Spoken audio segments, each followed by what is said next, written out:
On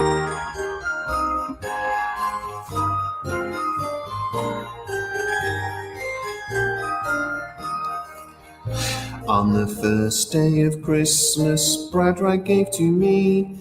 That time Sam blew up a star. On the second day of Christmas, Bradright gave to me 2 Jack O'Neills, and that time Sam blew up a star.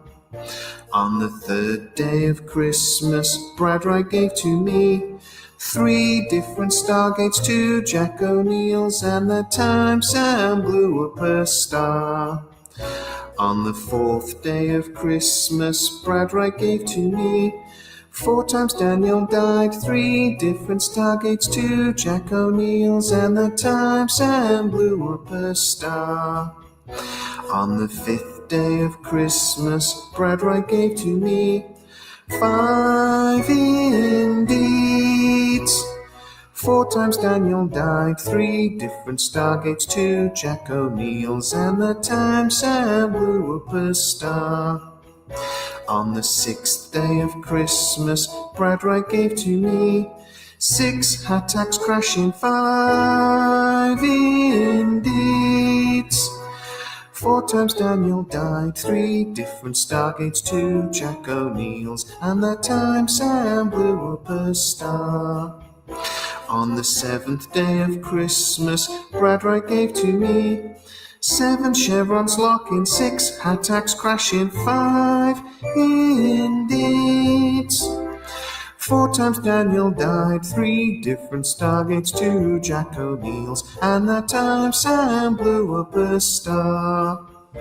On the 8th day of Christmas, Bradright gave to me 8 Asgards beaming, 7 chevrons locking, 6 attacks crashing, 5 indeeds. 4 times Daniel died, 3 different Stargates, 2 Jack O'Neills, and that time Sam blew up a star. On the 9th day of Christmas, Bradright gave to me 9 Wraither feeding, 8 Asgards beaming, 7 chevrons locking, 6 attacks crashing, 5 indeeds. 4 times Daniel died, 3 different Stargates, 2 Jack O'Neills, and that time Sam blew up a star. On the 10th day of Christmas, Bradright gave to me 10 Zats a stunning, 9th Wraither feeding, 8 Asgards beaming, 7 chevrons locking, 6 attacks crashing, 5 indeeds. 4 times Daniel died, 3 different Stargates, 2 Jack O'Neills, and that time Sam blew up a star. On the 11th day of Christmas, Bradright gave to me 11 Alright burning, 10 Zats a stunning, 9 Wraither feeding, 8 Asgard beaming, 7 chevrons locking, 6 attacks crashing, 5 indeeds. 4 times Daniel died, 3 different Stargates, 2 Jack O'Neills, and that time Sam blew up a star. On the 12th day of Christmas, Bradright gave to me 12 balls of plotting, 11 Alright burning, 10 Zats a stunning, 9th Wraither feeding, 8 Asgard's beaming, 7 chevrons locking, 6 attacks crashing, 5 indeeds. 4 times Daniel died, 3 different Stargates, 2 Jack O'Neills, and that time Sam blew up a star. Yay! My God, I can sing. Dear God. The songbird of our generation. Oh, I tell you, oh man, it's just so damn sexy.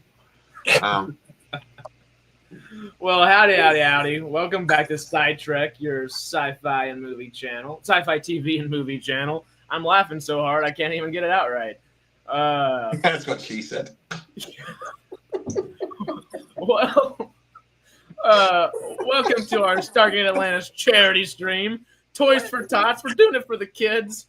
It's for the children. For the children. Children. Let's try and raise, I think our goal is $300, but if we raise more, never a bad thing, of course. We're going to be, of course, raising money for Toys for Tots, trying to give kids the best Christmas that they can have possible. Hanukkah, Kwanzaa, I don't know, all the things together. Toys for Tots, whatever they're doing, y'all get the gist. We only give it to Christian children, right? Just the Christian children. Like that. For the children. Well, that's Pick the box and they'll be good. only children that believe in Santa are getting a present. All the rest are getting coal. You know, it happens A sometimes. kicking. But all donations today are going directly to Toys for Tots. So anything that goes to us does not go to us; it goes to them. So thank y'all for that. And children, thank y'all, and I guess pre-preparing for the children. Thank y'all. But y'all know the deal. We're watching a little Stargate Atlantis today. Best and worst episodes, the ones that we decided upon, and I believe episode 2 of Stargate Outpost. Michael, thank you. I was waiting for him to say that. I was like, I know he's gonna say Banner real quick. Let me put the new one on real quick. I beat you to it for once. It's a rarity. I'm happy. It's a rarity. We managed today. But thank you, Michael, always. So, do we have everything ready? I've got my Amazon Prime about to be up. Our very first episode is going to be the best episode of Stargate Atlantis Season 1. And we actually chose a two-parter. Surprise, surprise. As the first 2 episodes to get us going. Rising Part 1 and Part 2. Are y'all ready? Y'all got your Stargate Atlantis prepared? I'm ready. I've got my iPad right here, ready to. I'm not putting it on because I'm a what's it, rebel? You know it so well in your heart that you just got it down. I word for word. Or I forgot and didn't think to do it because I forgot what you were doing. It's definitely one of those 2 things. Something. Well, one way or I'm writing another, a poem. I'm too busy for this shit. I'm writing a poem anyway. So. We're always organized and on it. The first half, you got us good in the poem. I'm excited for a second half. But for all those that are in the audience, something good can come your way. For doing something good. So whoever donates the most today will be getting a $50 prepaid gift card. I haven't bought it just yet, but it's going to be a digital gift card, just Visa, and it's international, so we can send it anywhere, and we'll just simply purchase it and give you a little, I guess the code is the correct way of saying that, and you'll have a $50 gift card to spend as you like for Christmas or save it up or whatever you feel like doing with it. It'll be a great thing, and hopefully you'll get something good for doing something good. You know, and I just thought of the best line from my poem. I'm doing a Christmas poem that it will be on the thing. I just got the best line. It's so funny. And for us, after each episode, I'll have a little quiz ready for us. Hopefully, we'll have a couple of different folks in and out throughout the day. Y'all have links as well. If y'all copy paste that link anywhere else you want to send it to people to hop in as well, I guess. That you know of, Sidetrack family people. If anybody needs $50 for Christmas, if they give us $50, you then get $50 straight back. So you're actually giving to charity for nothing. So you basically get to go to heaven for free. Hey, for the children. There's a loophole in everything, and I think that is a pretty good loophole. I might just send you $50. Yeah, besides that, I guess we're just getting a little Atlantis going.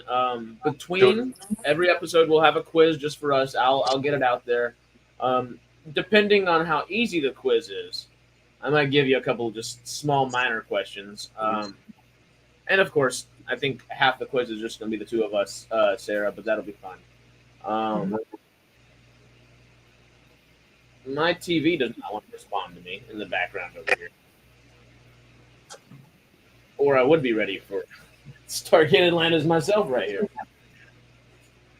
Your remote battery would die like today, of course. Yeah. I think it might have actually died. Yeah, the off button's not even working. I legit think my remote died as I turned it on. That is... Woo! We're always so organized and together and professional, you know. So. You know, we were doing good until the TV remote got us good. All right, one second. I'm grabbing some AAAs and I'm ready, y'all. I tell you what, I'm a freaking poet. I'm a singer and a poet. I am smashing this poem. He is the artiste here. I'm impressing myself. I'm burning for it. I'm on like the 1, 2, 3, 4th chord line thing, whatever a section of a poem is called. Are you writing a couplet or a sonnet, or where are we going? Soliloquies? How are we feeling? Haiku. Ooh, I'm writing words that rhyme a bit. They kind of rhyme, but I'm using the word rhyme loosely. Hey, you know, if Eminem can do it, I'm sure you can. Mm-hmm. I believe. Yeah. Let's compare me to the one of the greatest rappers of all time. Let's do that. After I'm not that rapping it. beautiful, I'm not rapping this. I will speak it. You said you're gonna rap the. No, I think my freaking remote just doesn't like working anymore. Brand new batteries. Oops, talk about ADD. But we're gonna need you to rap the 12 Days of Christmas now. Yeah, it was bad enough I sang it. Let's be honest. But if I try and rap it, I'm going to end up going into like some sort of like West Indies accent or something, and I will get the channel cancelled. Oh God. So yeah, we don't need that.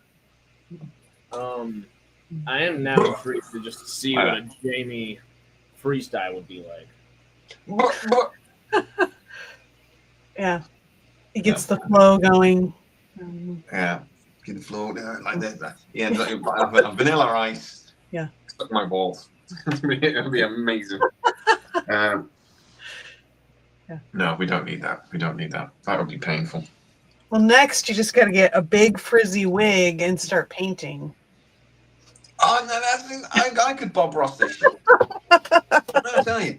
And goes, oh look, I could paint an AT-AT and stuff, and like, oh look, a happy accident, and I'm not P Diddy in it. No. Instead of Bob Ross, we'll call you Rob Boss and see what goes on. Yeah. Perfect. Rob Bob. Good news. Stargate Atlantis is working on the TV. Yeah. So, I'm ready. Yeah, play. Shall we? We are watching Stargate Atlantis Season 1, Episode 1, Part 1, Rising. Mm-hmm. Y'all ready? Everybody in the chat, where are we at? Y'all ready to start a little Stargate Atlantis for some charity? How do are it now. Feeling? All right, you got 0 on your timestamp? 0 at the moment. Well, okay. Let me actually look at it. I'll give you 4 seconds at the moment. Okay.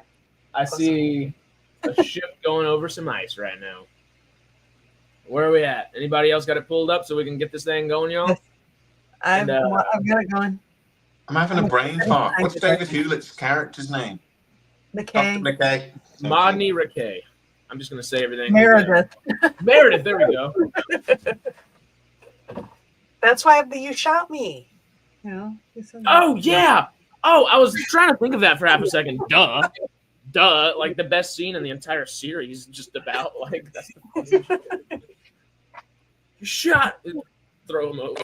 I love that so much. Yeah. But all right. We have some ancients here. Yeah. Anybody? Jason, Jenny. I said Jason, Juliet, Michael. I just saw J's in there. I was going to start just naming off every J I know. David, Michael, anybody? Where are we at? Y'all ready? Let's jump into this thing.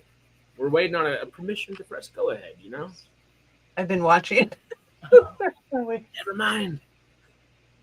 I'm gonna go ahead and press play then. We're 4 seconds, 5 seconds into it, starting the episode generally. Let's go for it, y'all. Okay. All right. Ready? Cool. Puddle jumper. Yep. Several million years ago. Several million years ago. Ancients? I'm nearly 50, but I'm not ancient. I'm old. Am I the oldest here? No. It'd be rude to ask you, Sarah. No, I am the oldest here. I'm older than you, Jay. You are not. I am. Several years. You are not. I am. I am 47 in a couple of years' time, and there is absolutely no chance you are several years older than me. Yeah, I am. You're not. You can believe that if you want. Well, you can lie all you like. There is no chance you are several years older than me. I am. No. Several years younger than me, just trying to make me feel better about myself. No, I'm not. Jay's going through a midlife crisis on screen real quick. Watch. Yes, I am buying a Ferrari. Stormy is the only one that's older Hey. than me. Well, Stormy and Ferraris. Well, Stormy's got his Stormy is- Tesla. He loves Stormy his is Tesla. 22, though, right? He just had a really hard life. Very. It's been a hard 22 years, last Stormy.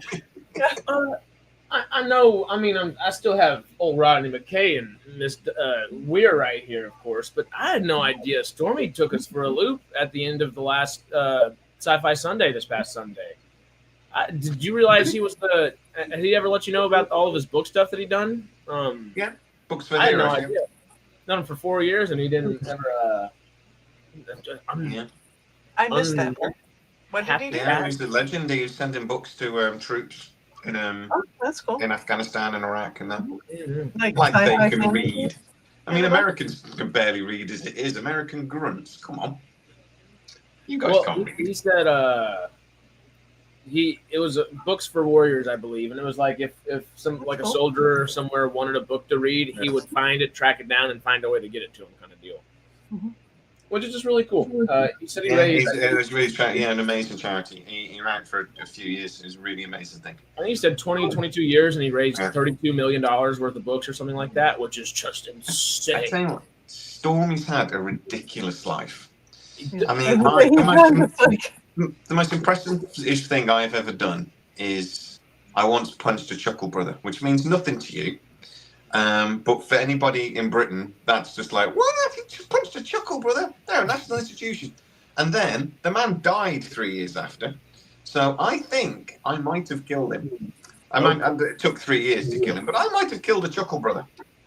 That's the most of it. Stormy had like a CGI company that worked on proper movies, like movies you've heard of. He talked shit to Captain Kirk and didn't even realize who he was talking to. He met Brandon Lee. Yeah, he went to school with Brandon Lee. He's done some really, really cool shit over the years. And obviously, he was a founding member of Sci-Trek. Yeah. And not to mention, he's a legitimate rocket scientist from day to day. Yeah. I mean, Yeah. You know. He literally works on single spaceships. Let alone. I know. And he's our Gandalf DeVito. Mm-hmm. Wait, it's the what? Gandalf DeVito. Or DeVito Gandalf, I can't right. remember what we call it. Huh. The man's a legend. He's a living legend. Actually, though. Yeah. I let him tell you all the stories and stuff, but he was telling me some stories, like more personal stories after we got off stream from all the book stuff. And dude legit made me cry last Sunday. He's got some stories that I didn't know were down there. The butt plug stories, though, is that what made you cry? The butt plug. No, it really got to me. I just Made you cry, That only happens if you use one. I was playing chess this once. Crying. No, he's an amazing guy. I can't wait to. As I guys, hopefully next autumn, I'm finally going to get across to the United States. Cool. And I cannot wait to give that man a massive hug. Oh, I've been friends with him for like 6 years now. Mm-hmm. He was on. It was when I had my stupid little conspiracy website channel, talk about conspiracies and mysteries, and that's how we made contact because, he actually is a huge UFO enthusiast, to put it that way. And then it was talking shit with him that made me think about doing the Sci-Trek channel. And then the rest is history. But it was it was me and him saying we should talk Stargate and Star Trek and stuff. And Here we are. How many years later? Half a decade? Like, Yeah, well, 4 years later, look at us now. yeah. Thank y'all for being crazy enough to just start it off and then bring Is it us. 3 years or 4 years? Is it 3 years or 4 years? I've known y'all for 4 years myself now, so I think it's actually 5 years because I was a few months. I figured y'all out a few months later after y'all had already started. I haven't been going that long. I found you guys in 22, like late second half of 22, I think. Because I was looking, because I had started a rewatch. My husband and I had started a rewatch of Stargate, and I was looking for more info on it because he had found on Reddit that Brad Wright had put out a page that he'd written a script or whatever. So I started looking at, if there's any info, and found you guys. Just Google search. And we still haven't got Stargate. Fuck's sake, it was stupid. Yeah. Amazon. This poem I'm writing is actually is 2 fingers up to Amazon. Like, 'twas the night before Christmas, and then a long tirade of "fuck you, Amazon." Just do it. I did just check. August 1st, 2021 is whenever we began as a channel. As Sci Trek was the founding date, according to just the thing you and you. 2021. Wow. So I was, I think, 1 year. Just over 3 years then. Three years and a bit. Yeah. So you haven't known us 4 years at all, you liar. Yeah, I was a year Liar. ahead of myself there. Oops. You're making yourself older than you are, mate. Well, you know what? LA the last couple of years, I've just being in this industry, it kind of sucks in a way. I was thinking about it the other day. Is like legit kind of lost 2 years in a way, of like actual career building time, Yeah. But we'll still at it. we got this. They don't forget yet. Yeah, we got Flanagan and RDA in a helicopter. Yeah. Okay. What's the doctor's name again? I should remember this. I'm terrible at remembering. Paul McGillian, Dr. Carson, Beckett. Beckett, yeah. Dr. Beckett. Just almost killed him with the drone. Mm-hmm.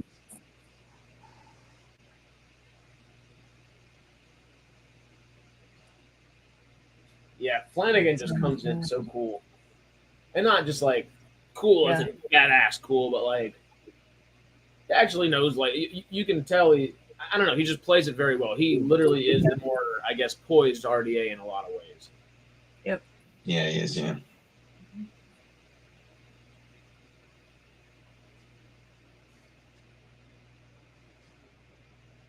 Ooh, Did he know about all of this before he walks in here? Or not? I don't remember.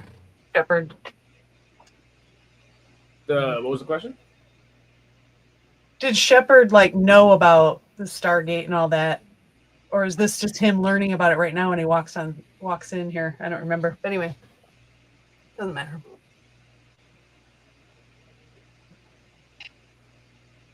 Get some Daniel Jack crossover here. Mm-hmm. I think he knew a little bit, but it was like a brief military kind of briefing kind of deal. Mm-hmm. Or like maybe had an extensive military briefing, but was like, oh, this is actually what we're coming into. Yeah. Because his face doesn't really, I did miss the line, but his face didn't give it away. Mm-hmm. Right. Yeah, he's like, no, totally, this is totally normal. I'm cool with it. It's like, wow. It's like giant old buildings under Antarctic ice. Normal. Yeah.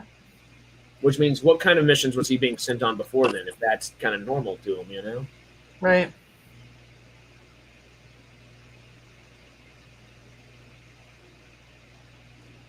Yeah. ZPMs?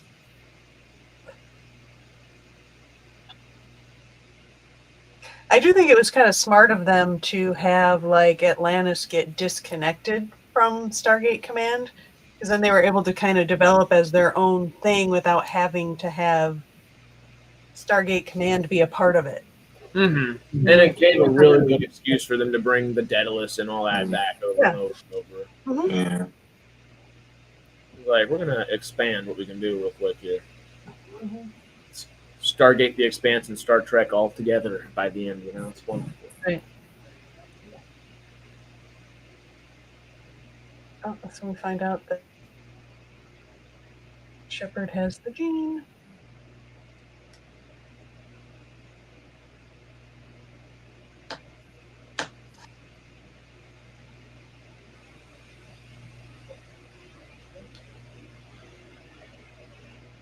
The who? Okay, so he doesn't know anything about ancients. So Yeah. Okay, the what? Okay. The what? Yeah, he doesn't know anything. He was Jack waiting. was just like, "You're coming with me. I give you clearance." Didn't tell anything. And surprised, you're about to be in charge of maybe Yeah. one of the most important things humanity will ever do.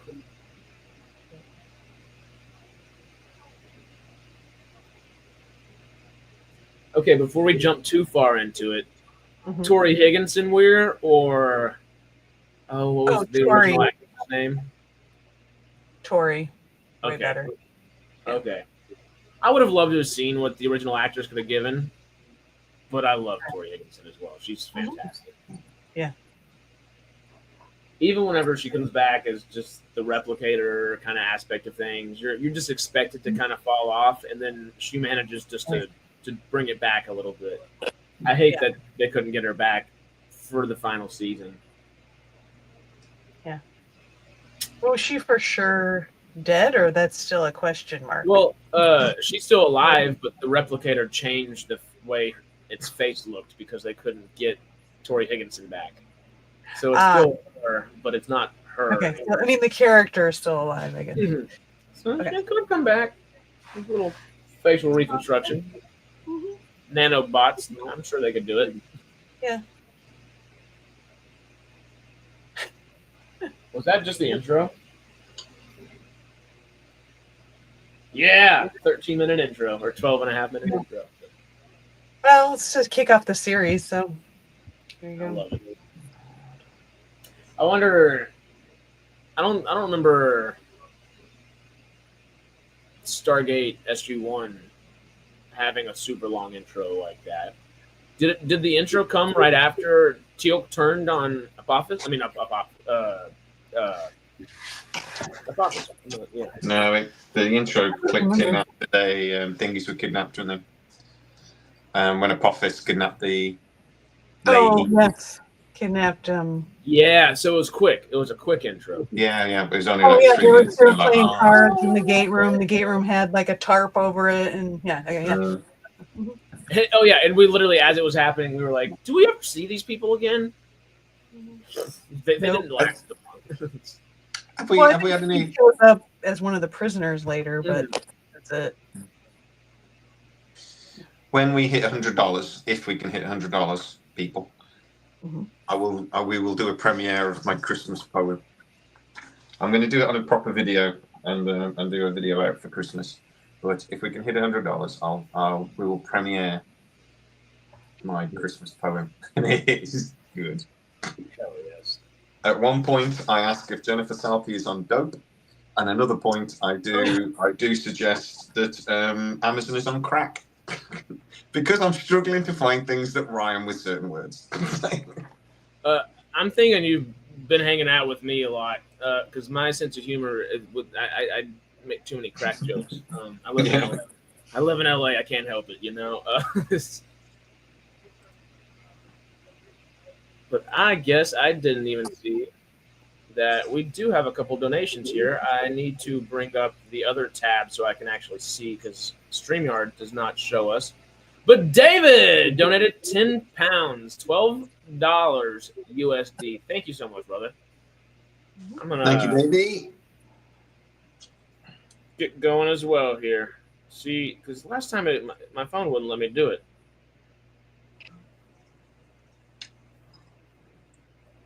Oh, I think maybe it's because I was logged into Sidetrek as the. I think that's it. I think I'm done. 1, 2, 3, 4, 5 verses. I think I might be done.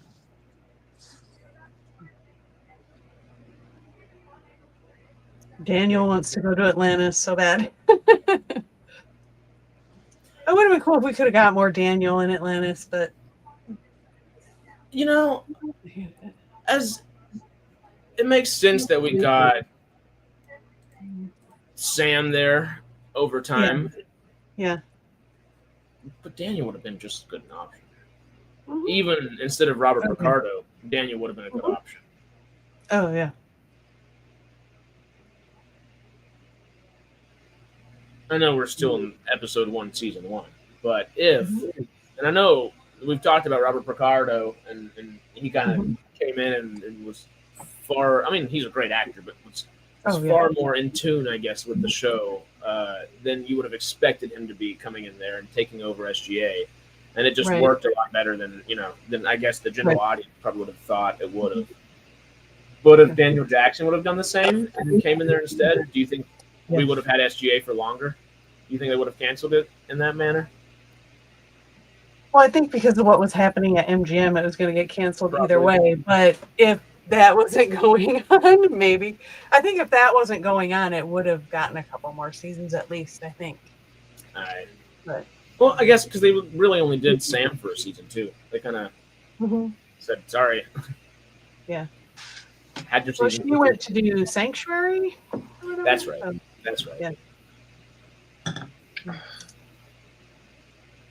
Chevron 3. And Robert Patrick for a bit. I love that we got Robert Patrick in Stargate. T1000. Yes, Seppi, we're still episode 1. We are about 18 minutes into it, about half a minute into 17 minutes. So by the time you're up with it, probably about 18. Hey, Melvin. Yeah, happy late birthday, Melvin. Yeah, happy birthday. Yesterday, right? Or the day before? It was on Facebook. I really forget my days sometimes.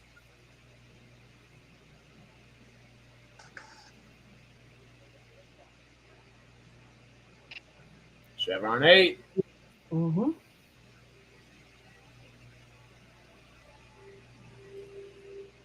How many people in that gate? Sorry, say that? Kawoosh. Kawoosh. How many people in that gate room actually survive all the way through? Oh. 2. I see 2.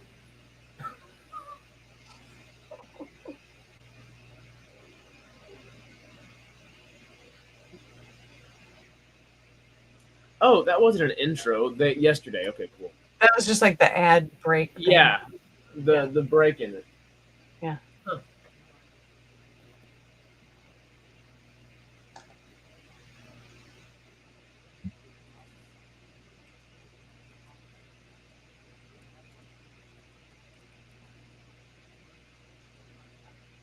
McKay is my favorite character of In Atlantis. all of Stargate? Or Atlantis. Okay. Yeah, Connoisseur. Mm-hmm. He's great. Baby Shoot looks amazing. Mm-hmm. It goes back and forth between, I think, probably the major 3 for me. Or 4. Because I really... Because I guess Taylor and Ronan are very similar in a lot of ways, but you ask me, depending on the day, one might be my favorite. Yeah. Then Well, Ronan is number 2 for sure. So. Shepard's great too, though. He's one of my favorite characters in all of Stargate, I think. Better than that bounty hunter dude, which I can never remember his name. His box still kind of lives out just a little bit there. Yeah, that'd be just thinking about that. I don't know if I would choose Flanagan or Shepard, I guess, as my favorite character in Stargate Atlantis. Mm-hmm. But overall in Stargate, he's probably top 3 or 4. Mm-hmm. Yeah, now I'm thinking. Daniel's like, please let me go. Please. Yeah. Mm-hmm.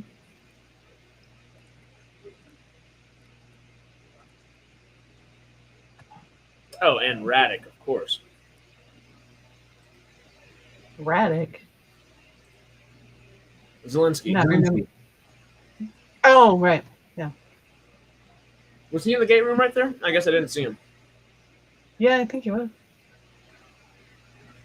I thought they showed his face a little bit ago. I don't remember what he was doing, but Not Ford. I never remember the guy's name, and I always am like, "Oh, duh!" every time I hear it. Not Young. Is it Young? What's the other lieutenant?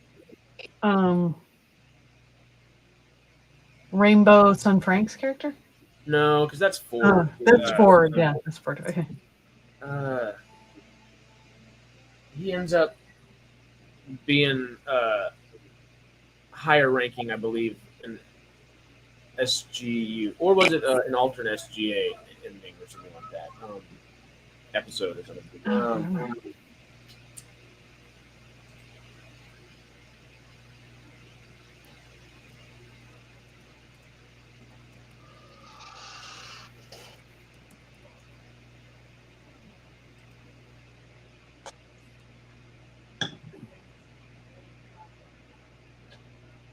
I like that it's not all U.S. military, that we get the different countries coming together to work on this. I think that's cool. It's a lot of fun, especially with old Carson Beckett there. Mm-hmm. That actor is not Scottish, is he? He's just doing an accent, right? Oh yeah, no, he's not Scottish. I believe he's not Scottish, is he, Jay? I thought he was actually. Paul McGillion. Well, I guess he's got the right last name for it. Yeah. Double check, Ancestor. but I think he is Scottish. Yeah. He's Canadian. Okay. Oh, there you go. Scottish Canadian. It's a Scottish Canadian actor. Yeah. Uh-huh. Mm-hmm. Is he really a Scottish Canadian actor? Yeah, literally, as you said it, I was reading the words.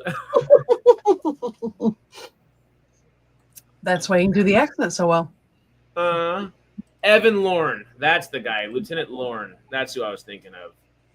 I don't know if he's still. If I saw his face, I'd know who it was, but I don't. I don't know an easier way to describe him. He's just the tiny little white dude that's like second in command all the time or third in command. Mm-hmm. The blonde guy. That bottle of wine for champagne. Champagne. Yeah. Bye. Now we won't talk to you again. For how long did they go before they got back to the SGC? I remember. Oh, The whole first season, wasn't it? A big chunk of it. it either is almost through the end of the season or at the end of the season, I believe. Mm-hmm.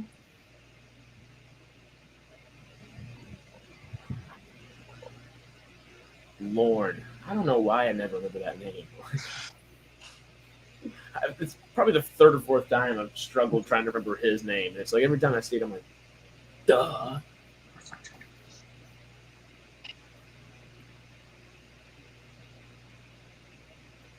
Melvin doesn't like them using the Scottish flag and not the St. George's Cross, especially when any English character has the Union flag. Yes, it should be a British flag because the British flag represents our domination of the Welsh and Scottish. If you invade a country and then just don't let them speak their own language for like 300 years, yeah, the last thing you do is give them a flag. Outlaw flag. Yeah.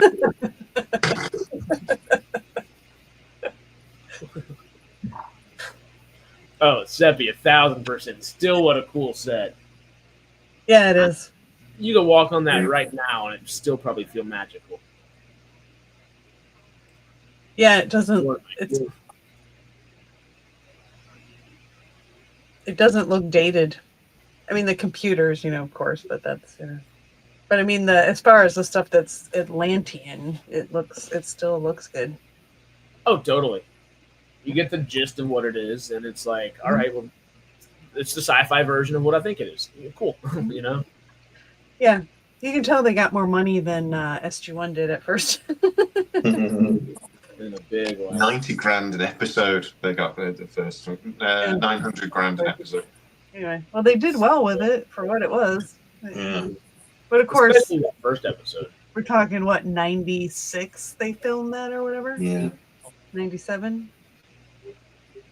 They put all the budget of the first season towards the first episode and the Nox episode, and then the whole Mongolian episode or whatever. They were like, Yeah, there were a couple in there where it was like, okay, this is a budget-friendly episode. That one, I think we poo-pooed plenty last time. Mm-hmm. Yeah. Thankfully, I don't think there are too many ones to poo-poo in this series. No, there's not. They're all pretty good. Yeah, our worst are still pretty solid. Mhm.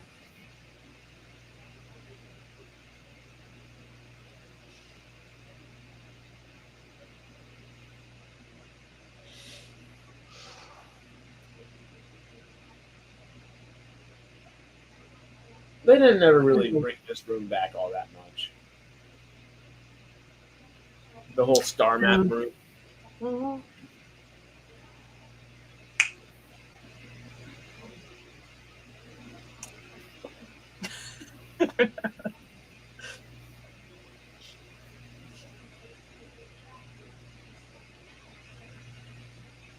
This reminds me, just the way it's set up is similar to that castle in the first or second season of SG1, where there's almost a star map on the wall, and Daniel Jackson he figures out, I guess, that it's a language that is involved in sending everyone everywhere.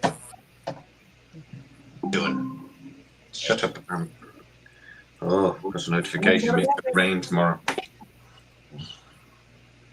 I know we had a bad windstorm last night. The power was out when I woke up this morning, and I was like, "Oh no!"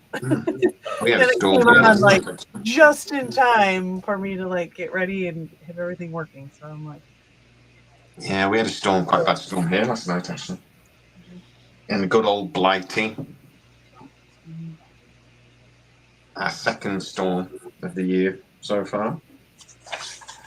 Well, whenever you have a storm, you need a bear to help out, you know? And if you have a storm bear, you're all set. Yeah. Just for a callback, since Yeah. Stormy was a good chunk of our first 10 minutes. Yeah. And rightfully so, good man.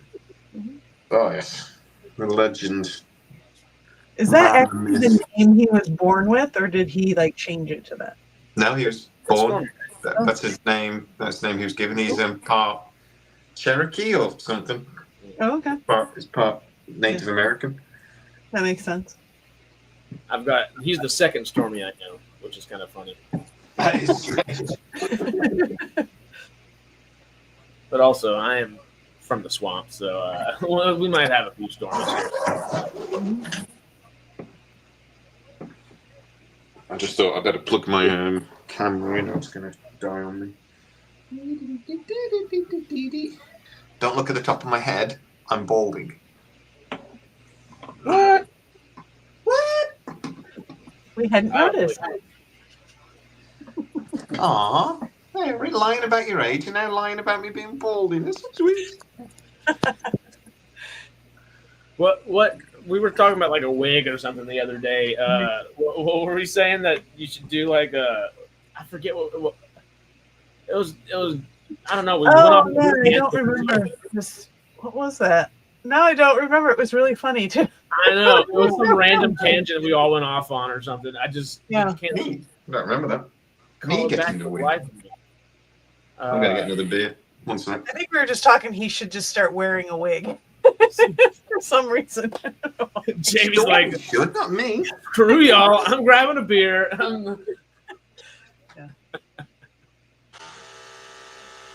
He gets to be in the time zone where you can have a beer now. For us, it's like it's not even lunchtime yet. So hey, we could mimosa it if we wanted to.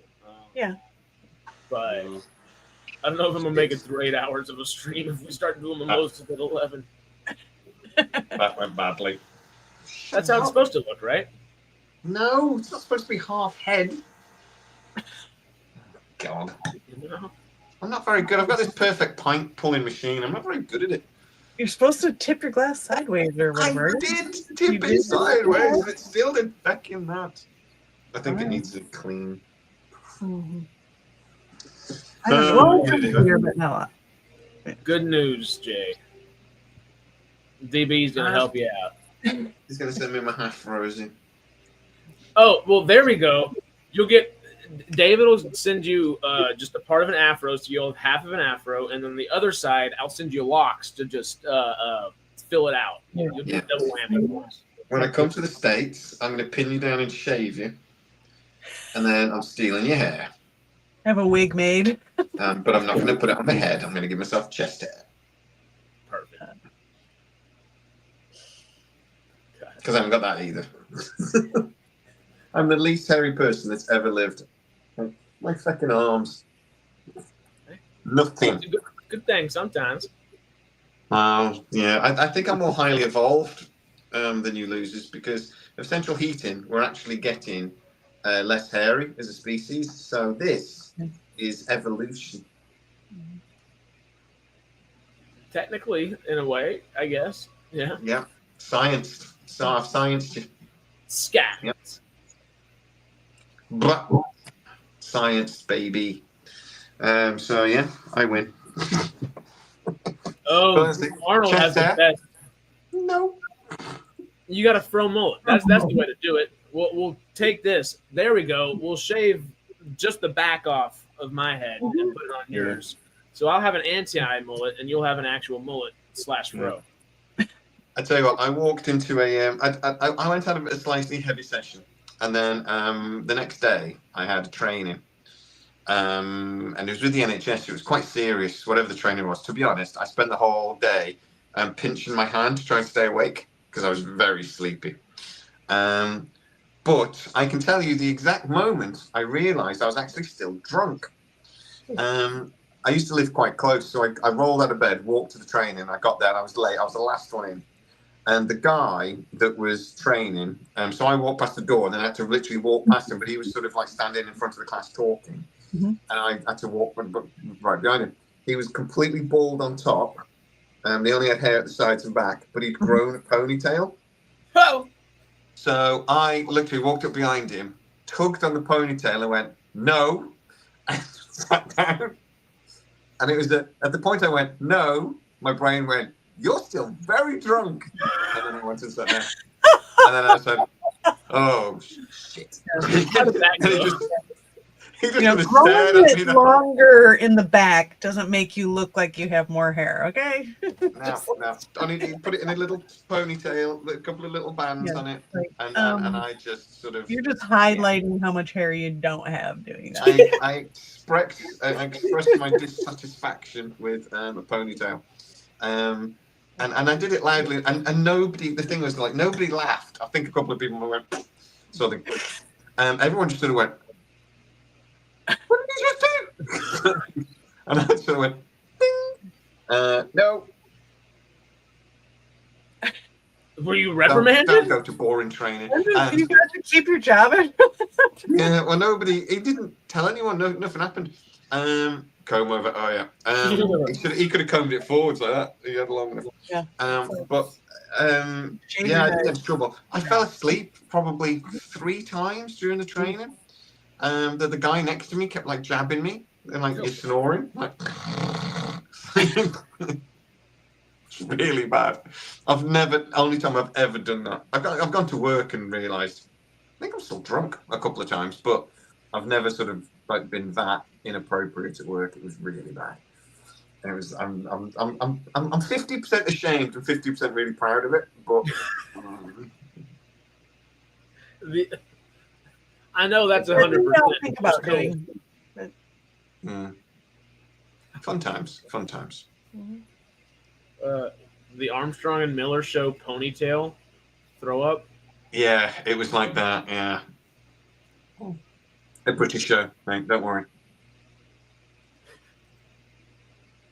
Tenet. Oh, God.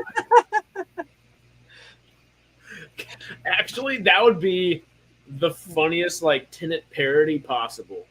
Just like actually do some like timey-wimey like old mid-2000s like superhero movie or disaster movie or something like that. Just the really crappy old just parodies of everything, but parody Tenet.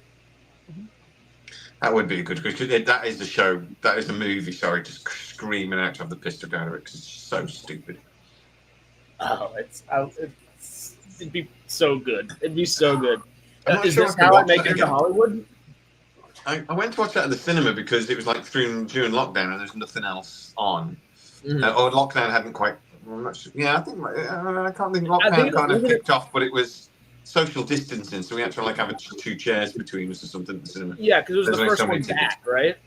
Yeah. So I went to watch it, and I remember coming out with my family afterwards and like going, for one, what just happened, and it was boring. It was sort of like, this is so clever. We're just going to really focus on how clever this is, and should we make it entertaining? No. Forget that.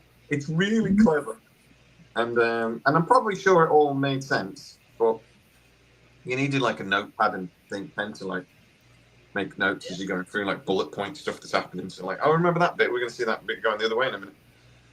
It's one of those ones where the concept was just the concept overtook everything else. Mm-hmm. It's got some cool friggin' ideas, but it's and I do enjoy it to a degree in a lot of ways, but it's also like it's hard to watch no matter what. You're just like, It's boring. What is going on? Yeah, no, it's boring. But I love Chris Nolan, as you know. Interstellar is one of the greatest sci-fi movies ever made. I think. I will agree with that. It's not at all boring and stupid. And groundbreaking. It was all right. It just wasn't real exciting. It was kind of. And it was a bit stupid. They got the black hole stuff wrong. Well, they got the math wrong anyway. It would have actually been thousands of years, not like a couple of decades. But anyway, Tyson, Neil deGrasse Tyson, like, he did say, okay, you got most of it right, but you got the math wrong. But anyway, don't care about that. The whole quantum mechanics thing at the end is crap. But the thing that annoys me the most is it's the most realistic sci-fi movie ever made. You wouldn't build a robot that's completely rectangular that walks, and it would fall over. That robot was weird. It was stupid. We'll have a walking wall. No. Wall. Stupid. It's kind of like your refrigerator picked up and started running. Is your refrigerator running water? Oh, fucking thing. It was the old joke finally come to life. The tidal wave was stupid as well. But anyway, stupid film. Hey, it'll never be as bad as Rebel Moon. Either one. Do you know what? I've seen the second one. I still haven't seen the second one either. But we always Come on, Matt, get in here, sir. I haven't spoken to you in ages. Yeah. Hell yeah, I'm with you, Levi. I'm with you. I love it. Oh, you're all wrong, though. That's the. I mean, we all have a right. Yeah. We all have a right to be wrong. But by now, we really should have realised that my opinion is the only one that matters. If Love and Interstellar is wrong, I don't want to be right. Well, you are wrong, so that's fine. So that's a happy coincidence. Oh, I love that Astra as well, but I was about to say, which one are you find more boring? Because that is a slow one as well. Is it? It looked boring. That's why I didn't watch it. Oh, it's so good. But also, you got to think about it. Those two take space seriously, and of course, it's cinematic and math's not 100% right. Whatever. But space is as amazing and mesmerizing as it is. It's kind of boring. You know, it's not like you can hear anything. It's not like things move too fast. If you had real space battles, I think like you wouldn't. Like the space battles would be like hundreds of thousands. The ships would be hundreds of thousands of miles apart. You'd never see them because you've got energy weapons that travel at the speed of light. Right. You wouldn't want to, or missiles that, because of momentum, can travel for hundreds of thousands of miles at very high velocities and just go at the last minute to sort of hit. And and also explosions in space aren't as cool because explosions on Earth have got oxygen to burn and they go, oh, look at the fire. You don't get that. You just get bang in space. Yeah. So space battles would be boring as shit on a TV show if they were actually like realistic. The Expanse does probably the best we've ever seen for it, but it's also still cinematic. Like they're still adding that like squib and everything to it, you know. Yep. I like the rail guns though. That was good. Oh yeah, rail guns are awesome. I would as well, Levi. It would feel like you said, like a submarine movie. It'd be like Hunt for Red October in space. Yeah, I've always imagined it like the old like Napoleonic War naval battles, where they're manoeuvring for days because of the winds, and they're manoeuvring to try and get into the right position to fire at each other. Sort of thing. I was sort of imagine it'd be a bit like that, but you'd never get, or even what World War II naval battles. They'd go on for days, just like lobbing at each other at like 30 miles apart, and just like boom, boom, boom, and desperately trying to position each other and just boom, boom. I always thought it'd be like that. Because you'd just be trying to get that one killer hit sort of thing, but it'd be at hundreds of thousands of miles, or even further potentially. But if you got energy weapons and things, but also it'd all be. I don't think it'd be like antimatter or nuclear weapons or things. You can just have like kinetic weapons. You just have like a heavy lump of metal and lob it at the enemy as hard as you can, as fast as you can, sort of thing. And if it's traveling at like a tenth the speed of light, it'll hit with the energy of like a million nuclear weapons going off. So I mean, it's so you could just like rail guns would be brilliant because you just pepper the enemy with just loads and loads and loads of metal, basically, like traveling really really fast. You know, it's like so it would be cool, but but you wouldn't be able to see each other. You'd be so far apart. Yeah. The only way you'd be able to see each other is maybe if stealth was really good, sort of things. You had to get close to each other to be able to see each other fire at each other, maybe. But, Sir Isaac Newton is dead. But Levi brought up a cool idea. I think a great director could make it work, not boring. It would make it not like slow. Yeah. Somebody will probably still find it boring no matter what you do. Tense. It'd be tense. But that's what you need. Yeah. Tension. That tension. Yeah, you'd have to do the tension, though. You know, what's going to happen when they go around the other side of this asteroid or whatever. And maneuvering, sort of thing, like getting in, like hiding in an asteroid belt or something, the enemy coming in. And it could be cool, yeah, it could be really cool. You could do something like that, really. But I'd love a proper like space battle movie that's just about like the battle sort of thing, and that'd be amazing. And we've never seen it, have we? But we really should.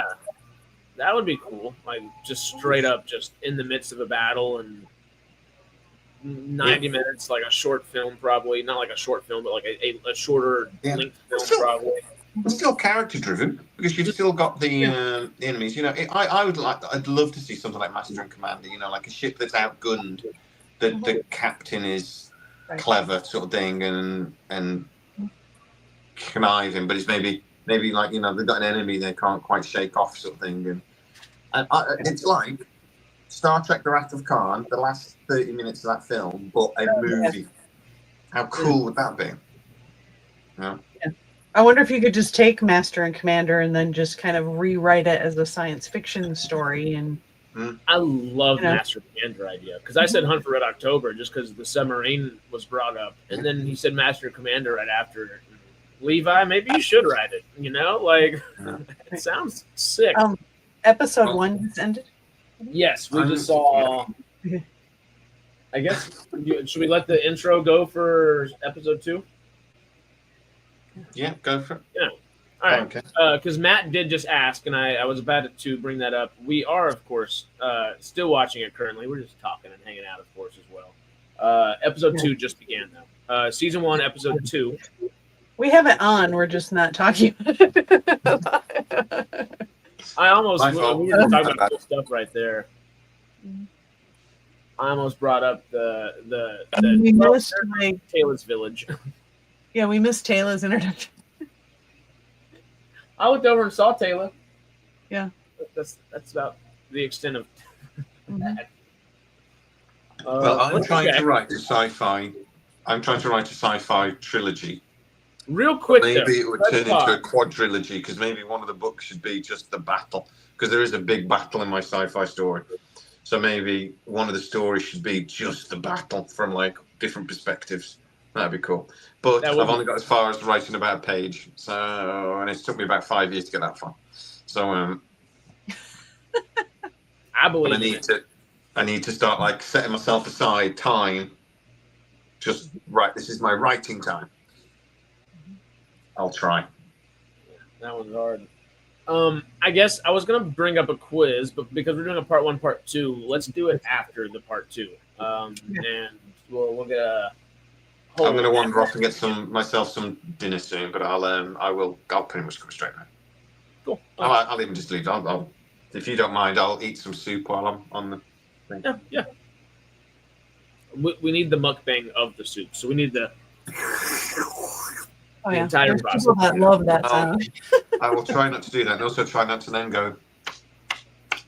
Yeah, you just gotta put it in a cup and like drink it. You know. Yeah.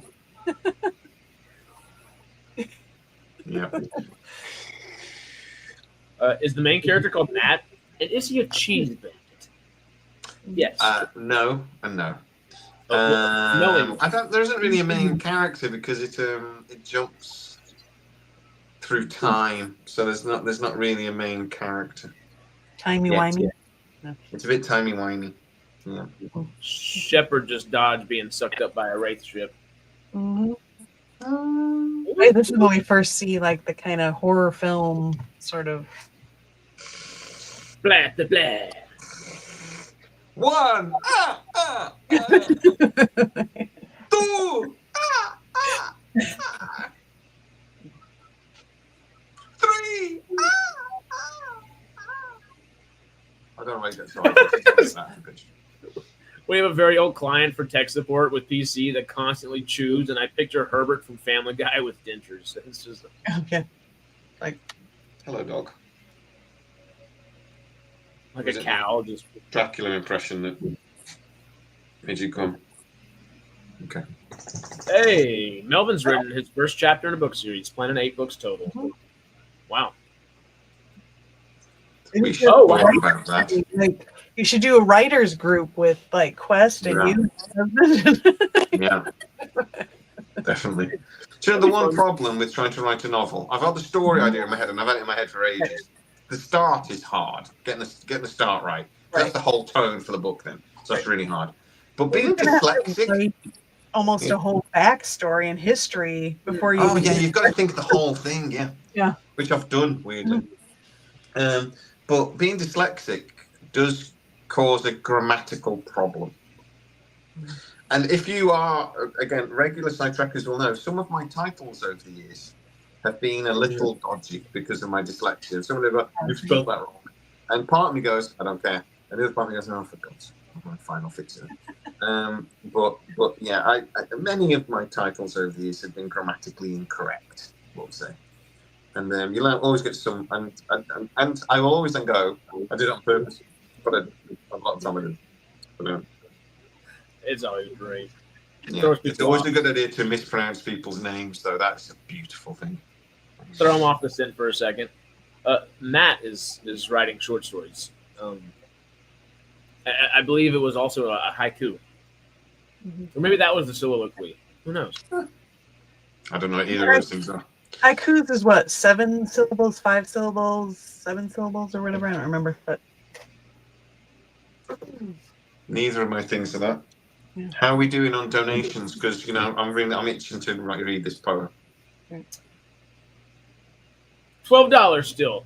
Thank you, David. Come on, guys, you can do it. You can spare a couple of dollars to give children presents. Help out, for God's yeah. sake. Let's get some wasn't kids. it last year? If everybody gave $1, you'd have, I don't know, whatever. Yeah, if $1. everybody gave $1 last time, we would have raised about $1,800. And we raised close to $300. But our goal is to raise $300 this time, and everybody donates $1 Well, or 10.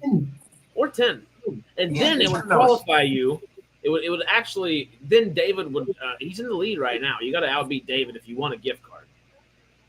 Yeah, $50 gift card. Come on, somebody give $50 and you'll get it back.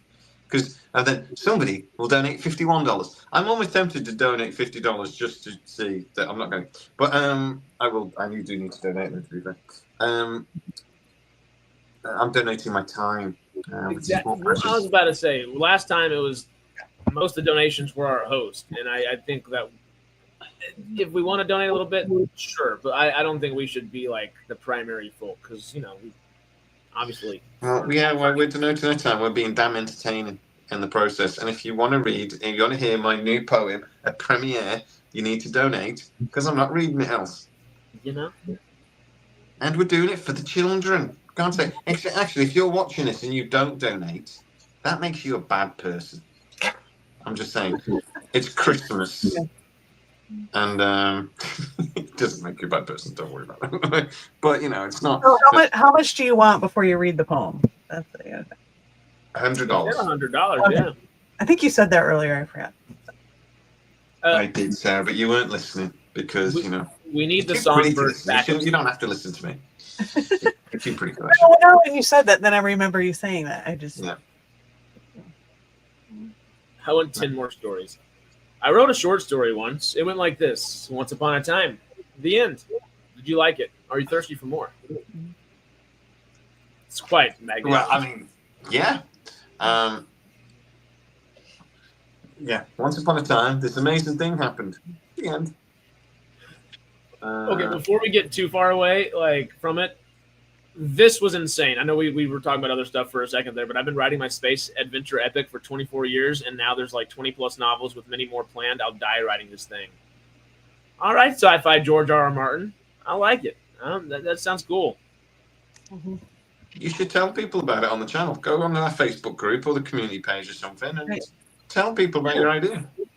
And while you're doing it, donate a few quid, and we'll read all your comments and tell us about it, and we'll read them. Hey, if you ever need proofreaders, we're here. We got you. Because I don't have time for that, but you guys can. Yeah. Tell us. No, seriously, man. We love talking about sci-fi stories and bouncing ideas off each other. So do it, man. Do it. Yeah. Jay just spoiled the sequel. But we need to write little, I don't know, how we could do Zoom call skits. Yeah. It would be really fun to do the health and safety guy, but with more people, able to actually maybe health and safety guy leads the little seminar for a day or something. And, Zoom seminar. Yeah, there we go. Yeah. And we'll just all be really annoying and asleep and whatever. Yeah. I was trying to think about I'm trying to do a different character and I can't think. I was thinking about doing a lawyer or something like that, or I know we did the HR guy. That was quite good, but I need to do something. But I need to do character because the nice thing about HR guy was that he'd get so stressed. It's just God's sake, no one's listening to me, and that was funny. But I don't quite know what to do with somebody new. But you were talking about a janitor maybe the other day, and that is quite good. I love the idea. Yeah. I just cleaned this. I just finished. So that'd be good. But I'll have to think of something. Mm-hmm. I will think of something. Oh. Hey, well, now we got old Weir and Shepard looking over stoically across Atlantis for the first time. Yeah, it just rose up out of the water, which was cool. That was pretty cool, right? For the time, anyway. I'll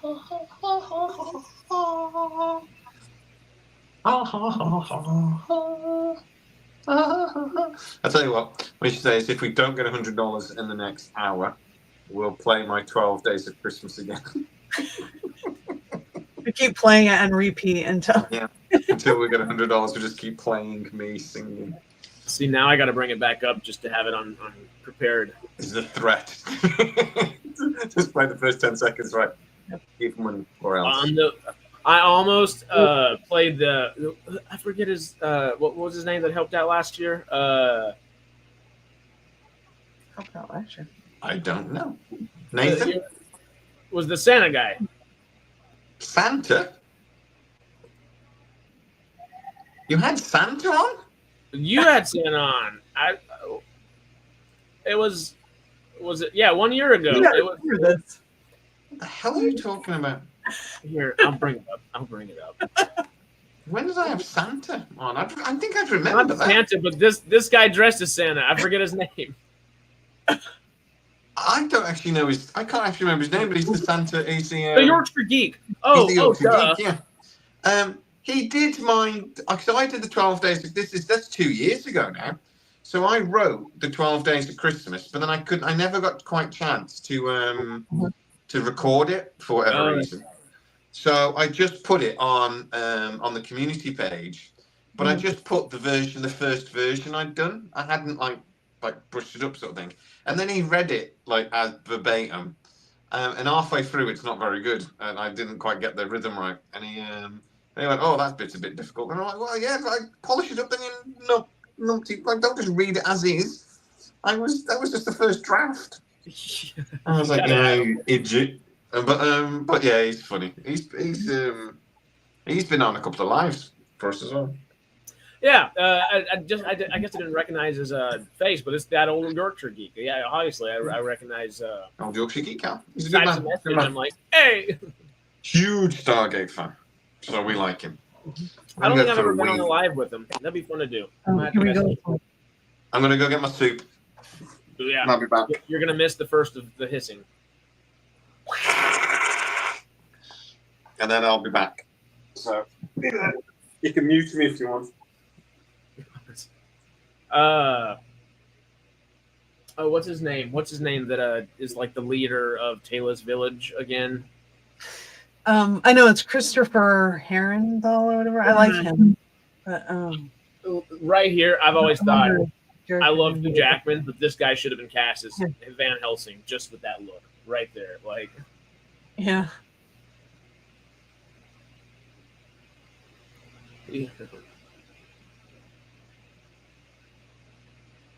A cup of Slurpees. Cup of. Was he making cup of soup or cup of noodles or? Yes. We'll go with. Yeah. Yeah, those big old just brute. Obviously, the Wraith are terrifying in their own way, but those like clone just the drones. Drones. That's what I was looking for. Yeah. Just obviously soldiers. They're brutish. They're just a terrifying, brutish, just presence. Yeah. They're the better version of Star Wars Gamorrean guards. I'm a Star Wars guy till the cows come home, but puddle the jumpers pigs versus the Wraith. Yeah. Here we get the puddle jumpers. Cool. I guess they already had that puddle jumper from SG1 though, right? The time travel puddle jumper. Oh well, not yet because that's season 4. I thought that was season 7. Maybe it was 8. I don't know, but I think it was 7 or 8. Does that have? I don't remember what episode it is specifically though.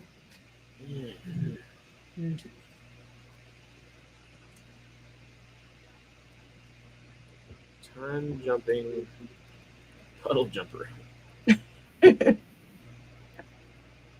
As you said, it's the best ship because you can travel through Stargate. It makes so much sense. You, Wraith Hand. Janice built it. That's right.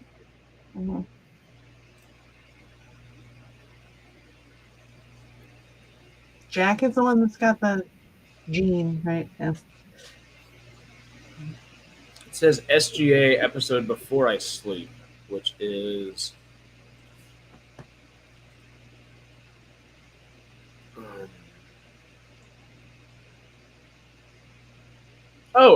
episode 15 of season 1. What? It's in season 1 of Atlantis? I think that's something different. It's not that.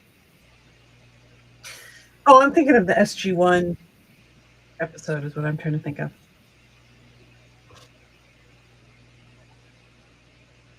Yeah. You're muted. Oh, no. That's a different... this is the episode about Weir coming back. It's like old Weir for a little bit. Yeah. You're muted. Oh, I went on the other thing. Oops. I was waving at you. I waved. I waved. Oops. Oh. I was reading Stargate Atlantis. We're trying to figure out what episode of SG1 had the puddle jumper in it, the time travel puddle jumper in it. SG1. Yeah, there was a. Remember they time traveled in a puddle jumper? Oh, yes, it was SG-1. I was going to say it was Atlantis, but no, was it SG-1? Yeah. Must have been. You know, I don't really remember the episode. And But I remember, like, I think that's why it's confusing me because McKay was Was still in it. Mayborn? Mayborn's in that episode? I think he was. Do you know what? I don't think I've ever actually like rewatched that episode. I think I've just watched it the once or maybe twice. Not the Asian brain pain. With the actual like This puddle jumper that is able to go through time.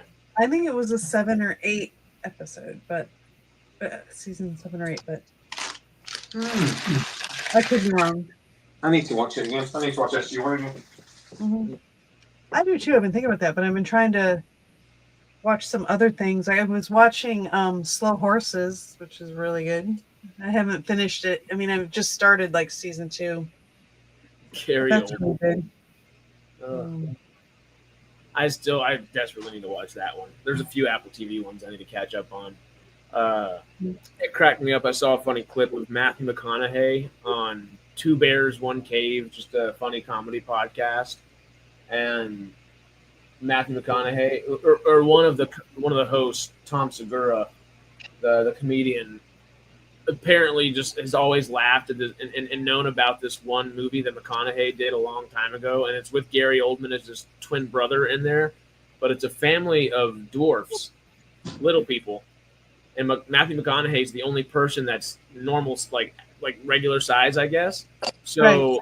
He has a girlfriend, I think is the premise, who gets pregnant, and they don't know exactly, like, she doesn't know that his family's little people, dwarves and everybody, so, like, she's just figuring out for the first time. I forget what it was called. It was, like, Twinkle or something like that. It's just a really funny little name.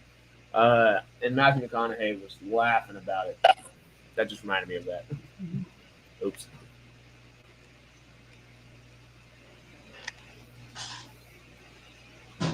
Arena Stargate and Star Wars crossover, or Stargate Atlantis and Star Wars crossover, where Jar Jar Binks can be a runner like Ronan.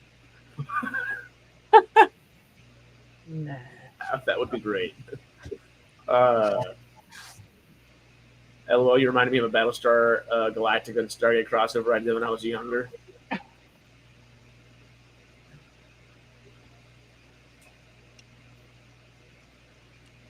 I started thinking about Jar Jar right there. You know, Jar Jar's story is actually like super sad later on. Yeah.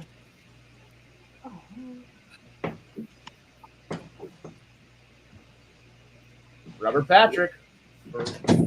One of the last moments we get him. It goes really well for him in a minute. That's a big, beautiful bowl of soup I see down there. Right. We've got in this house tiny little balls or massive freaking balls. So I've gone massive freaking ball. And I apologize, I'm now going to eat on a live stream, which I haven't done since the first time I did this live stream idea. At a certain point, I was watching Stargate. I can start doing it right now if you want. I need to toss a big bowl of chicken and season it for later. So I can start seasoning some chicken if we need to get some food trek going here. Yeah, you can talk it through. Why is there always fog on Wraith ships? That is a great question. Because they're alive? I don't know. Or you said they are alive. That's literally where my brain went. I was like, I guess they could technically generate an environment of some sort. They do. Like that head on the table, I just realized that looks like, you know, in the movie The Beast That Drags Daniel. That the head on the table looks like that beast. I think the Wraith have probably got really bad dry skin, so they need it's just massive humidifiers going nuts. Yeah, so they need humidity. The bugs. Yeah. The bug part of them needs humidity or something. That is a cool little animal right there. You know, that is one thing I really wished we would have seen. They were good about giving us aliens sporadically throughout all of Stargate, just new different species and stuff. But we didn't really see their version of cattle often, or their version of a dog or a cat or whatever their pets would be, pet bird or something. Yeah. It'd be cool to see some of that.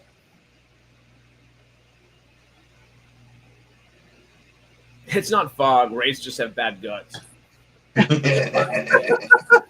day, by any chance. What does a wraith ship smell like? Probably. Ooh, it Yeah. can't smell good. Mm-mm. They're bugs. They don't care how it smells. You know, even if they do have a little bit of a human smell, Mm-hmm. it's probably one of those things where, like, you know, your own BO. Sometimes you don't really care or realize. You're like, oh, that's how I smell. Da, da, da, da. Probably not you, Nose Sarah. blind. The rest of us. Yeah. You know, I'm assuming that's kind of a similar way where they're like, oh yeah, we don't care about our nasty smells and stuff. This is just like what we do. Right. And they might think we smell bad, which would be funny. Kayla walking up in there with some perfume and they're Mhm. It's like how the Japanese think British people and Americans probably all smell like sour milk. And we don't know. Because we've got so much dairy in our diet and they don't. Yeah, I've heard that. And from like it must be some. I mean, why is it from like an evolutionary or whatever? Like, why? You know, is it just diet? Was there some need to you bathe smell in that? You know? It's at some point we went, cows, let's suck on their rudders. And the Japanese went, cows, let's not suck on their rudders because that would be weird. And so they didn't do it. so. Let's not go down that road again, please. Oh, that's a. It's so weird. Yeah, I'm gonna go with the Japanese route on that. They got Wagyu. We've They did already it right. let all the rabbits out, so Yes, we did. Yes, we did. And somehow, some way, more we're rabbits supposed to be find their way. watching Atlantis. We like barely are doing that. Anyway, we'll get there. At least we get cool Robert Patrick versus scary Wraith Lady right now, which is cool. Wraith, the first Wraith Queen we see might be the most terrifying, honestly. Doesn't that actress, come back and do Wraith Queens later too? I don't remember, but anyway, I think so. I think so too. But Howdy. For 5 years, Shepard's team hasn't said anything about it stinking there, so I guess it's okay. That's true, honestly. Besides, I assume that Wraith. I'm not sure it'd be their priority, though, would it? You're like, choo, choo, choo. Right. Space vampires. Jesus, it stinks in here. We do have McKay saying it stinks at one point, but that's when he's getting out of like the cocoon and all that. Whenever all that's happening later. Oh, yeah. But I think that's specific to the cocoon, probably. that reminded me of that Fire in the Sky movie. Yeah. That was gross.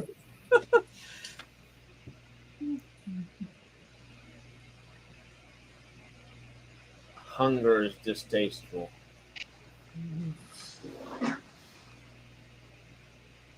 I love that one. It looks to me like the food didn't agree with him. Yeah. Oh, she's like, what? Mind tricking him or whatever, or trying to? Yeah, she's literally saying. The Wraith, because they don't really emphasize that. It seems a lot. The Wraith had that power to like manipulate people's minds. Yeah, they didn't bother later on, did they? That's something they kind of forgot about later on, wasn't it? That they could It do was that. more of a queen thing, wasn't it? Not necessarily I think all so, Wraith. yeah. Okay. I think they have the most power to do it. Maybe some of the other ones can kind of, but Because that adds to the vampiric kind of trancy kind of state of things, you know? Yeah. Mhm. Hypnotize them to eat as much food as possible so they can be eaten. It's great.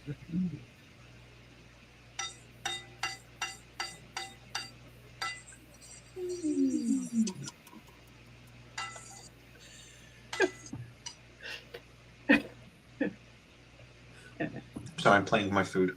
That was so funny. That's what I'm doing. I heard a wee, and I saw a spoon go around his bowl, and I just couldn't. You may or may not know this about me, but I'm actually a massive freaking child. So I don't know if you've noticed. We know. I was about to say welcome to the club, but I think you invited us into the club. So, Yeah. Seppi said, Be "How annoying childish. must it be to wear this full face wraith mask?" The makeup on her looks good. So. I was about Yeah. to say, looking at it, it doesn't seem like it'd be that bad. It'd be more body paint, and the annoying part would be the little prosthetics here on your forehead. But Yeah, there's something on their face like here, but I don't think the teeth would be annoying. I feel like because your mouth would be at all times. Yeah. That's why they hiss. They can't swallow their spit. They're just just trying to get it out of there. Hey! I guess it's time for some singing real quick. Is it? Ha ha ha! Hello. Matty boy! Howdy, howdy. That's Stargate. Very Christmas jumper, sir. Yeah. Hold up. I'm wearing my ugly Christmas sweater, but I thought maybe I'd do that. I don't know if we were doing a Christmas. We'll do a video. And are we doing a Christmas party on Sunday? We'll do a live stream or something. We can plan that out right now if we want to. What are we? Would the 22nd work? Y'all want to do one a couple days before Christmas? Or Is that a would Saturday we do or one? Sunday? That's a Sunday. Let's do Sunday. We'll do normal Sidetrack Live, but we'll do it as a Christmas party. Okay. Well, we could do it this one Christmas, or we could even hold off and do this one normal and then do Christmas on the 29th. But either way, I'm just tossing options. You can't do a Christmas party after Christmas, mate. That's just stupid. Yeah. Touche. Yeah. It would be a New How Year. are you, Matthew? New Matthew, Year's how are you, sir? Good. How are you?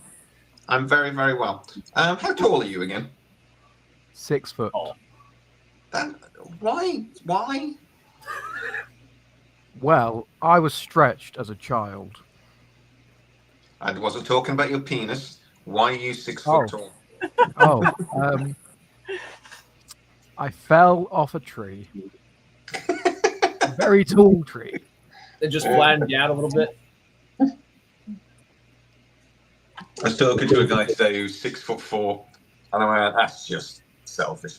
You know who's 6'4"? I know someone who's about 6'4", 6'5". Greg is 6'4". Yeah. Every time I went to go see a Die Hard Christmas, his play that he was directing. Oh no, dude's a freaking giant. I went to give him a big The old guy hug. I know who's about 6'4", he's called Craig, who you would call Craig. Yeah.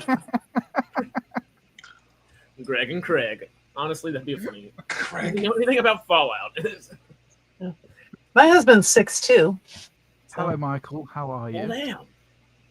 I just saw the comments. Damn. I haven't turned the comments on. Oh, sorry, guys. Yeah, I was in private chat. Oops.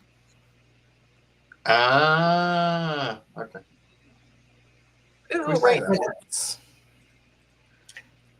I'm back. Jay, you eat alone and doesn't want to share with Ass. I don't want to share with Ass, no. It was soup, though, so it'll go through me pretty quickly. Kahai, if you want to come and have some soup, though, there's some left. So donate 50 quid and I will send you some soup. Hey, yo. Did we get another donation, or are we past? Their name? I read that and I go, Kaha. Or is it like a Jafar? Name, like, Kaha.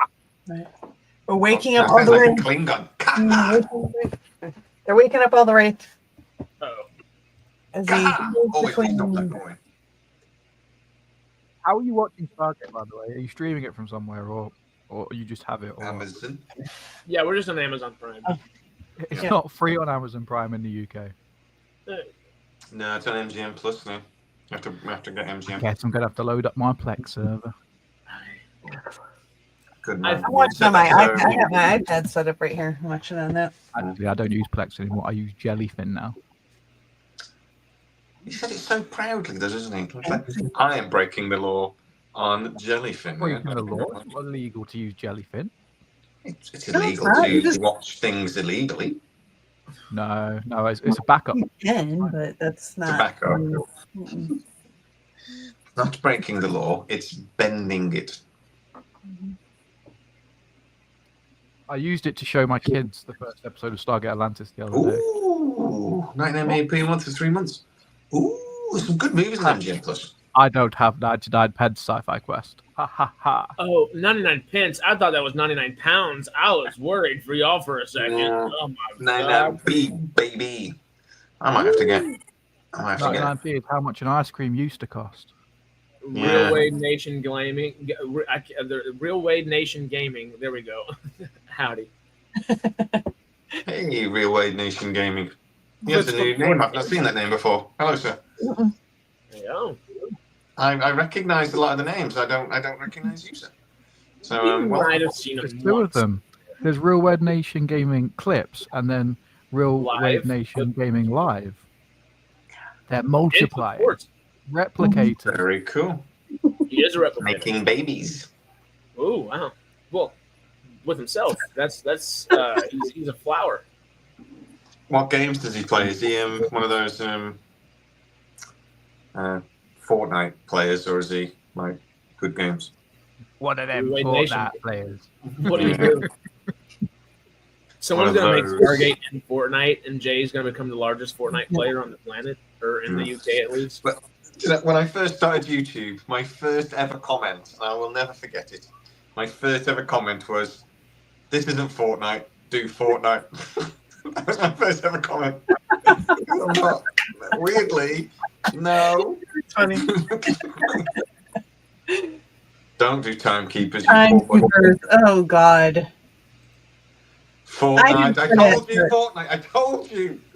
It's a good game, to be fair. I was just not very good. Sports, retro, etc. Whatever he's Good feeling. man. Good man. Everybody go and check out the channel, please. Hell yeah. Go check out the channel. If you like gaming, go check out the channel. Yeah. It gets the Sidetrack seal of approval, probably. We haven't checked.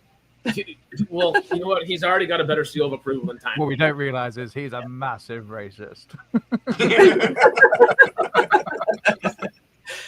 This isn't Starfield. Do Starfield. Okay.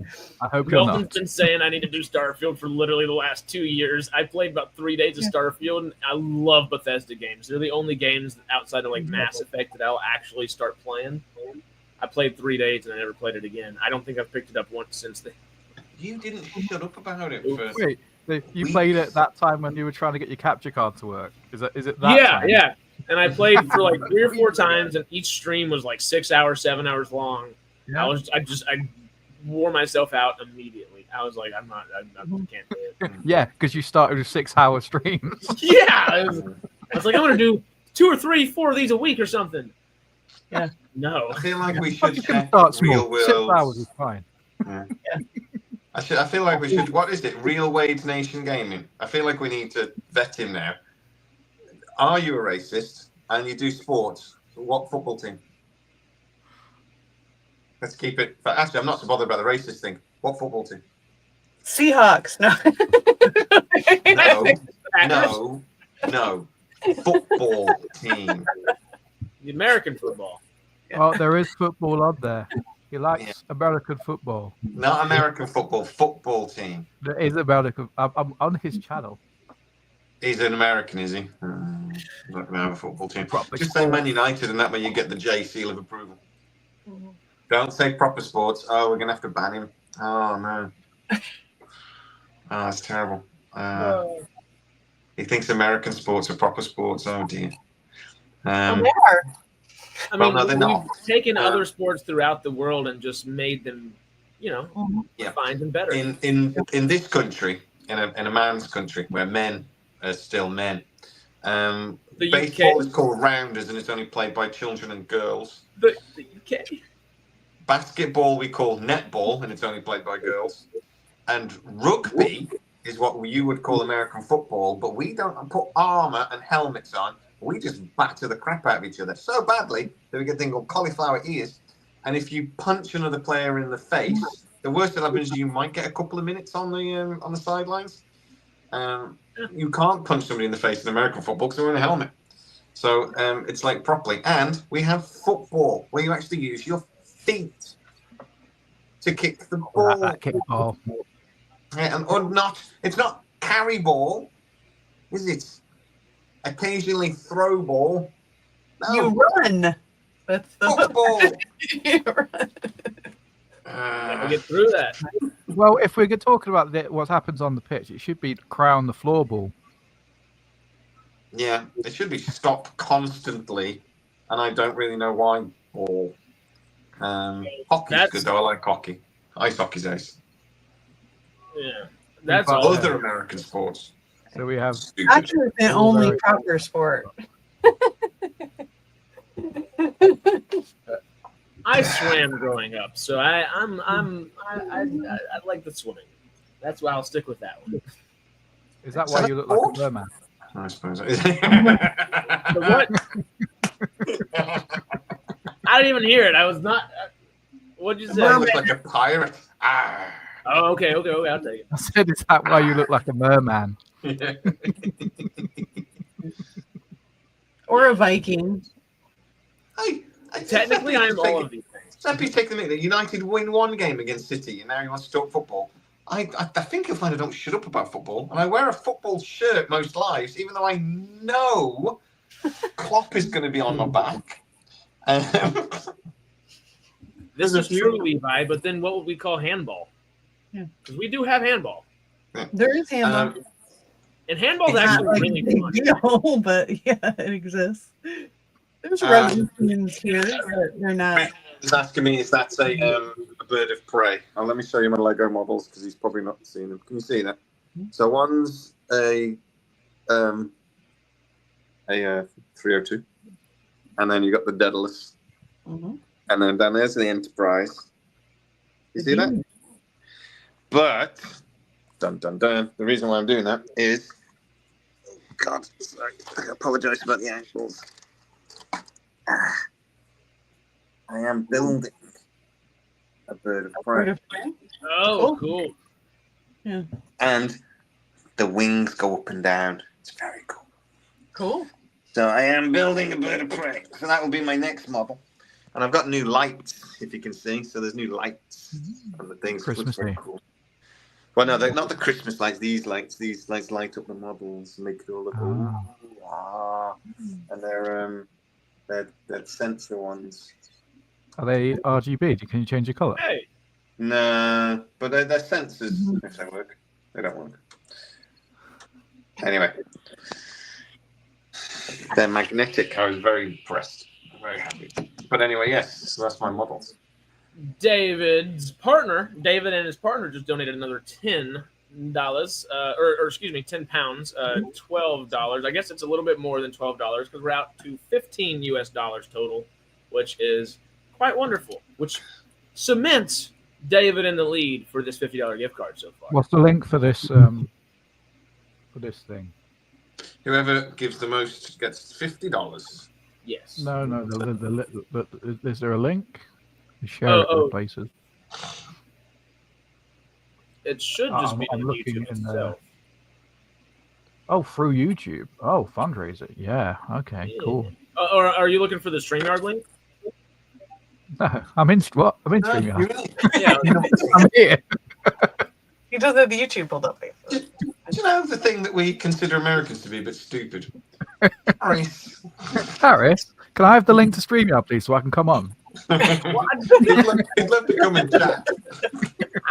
Either way, okay. I thought it was dumb asking for a link for it in the first place. I was like, we're on YouTube. Well, no, Oh, we do have I'm to not ask even for it in the subscribed to first Star place. Trek on this channel. We do have to ask for it in the first place, though, to be fair, mate, because we wouldn't have it else. So What? the first place, we do need to ask for it. So it's not now he's actually on. Episode 2 ended. Yes, it is ending as we speak. Yeah, it's not proper scale. No, the Lego models aren't proper scale. The I don't think it's fresh bird of prey scale. is almost as big as the Enterprise. So no, it's not proper scale. How do you? Oh, you press. Oh, okay. 10% raised. $30 out of 300. Yeah, come on, guys, we can do better than this. I know you've only just woken up in America, but Britain, you should be on your third pint by now. We go to. I tweeted it out. Hey, thank you, Real Wade Nation. Q. I just clicked way too out of here, didn't I? No, we're good. Now we're going to the worst episode of season 1. Right. Are we gonna do some trivia first, though? But first, I have a little bit of trivia for y'all. Oh yeah, trivia quiz questions. I'm screwing with my TV and messing things up. We're just going trivia. We got this. Okay. Y'all ready? Yeah. Kind of. Kind of. I'm trying to find a good way to word some of these real quick. Do you remember the name of the actress who originally played Dr. Elizabeth Weir? No. I didn't say it earlier on purpose. Susan Sarandon. Anybody? Susan Sarandon? How do you know? Rebecca. Do we get to Mary. No, her name is Jessica Steen. Jessica And Simpson. she played in a total of 2 episodes. And SG1. I've shared it on my season Discord. 7? No, end of. Oh, good man, Matthew. Good man. Where put these quiz questions, Max? I need a wee again. Oh, they're on IMDb. Okay, I'll give you one more quick one for here. This one's easy. And it's super easy. When the children asked, whenever they get to Atlantis, where Colonel Shepard or John Shepard is from, what did he say? It is a reference to Star Wars. A galaxy far, Chewie? far away. He does. He says a galaxy far, Galaxy far away. Far away. Oh, you know stuff, Matthew. You're not just a pretty beard. Oh, I watched that episode with my children not long back. I'm going for a wee. Speaking of, I guess whenever we're first getting into Taylor's whole, not family, group of people, her community, and all that kind of stuff. Yeah, her people. There is a few Explosion? other actors on there. Yeah. Are any of the actors or actresses within the community recurring characters throughout Stargate? Yes. Not necessarily the same character. Yes. You know who? What's the question? Christopher Herrenthal. Yeah, that was he did a race as well, doesn't he? Right? that was set up. Athosian? He also appeared as Palin in the episode Revisions, and he Right. plays 2 recurring characters in the series overall. And Todd, of course. Yeah. Todd, yeah, that's it. Well, booyah. That was our mini quiz after the first one. We'll pull up a suspicion in season Dual State 1. did as well. Did Dual State play 2 characters? Who did she play? Yeah, Jewel State did as well. What was her other yeah. character? She played the Wraith, like the Wraith hybrid, that the little child. The young girl. Yeah. What else did she play though?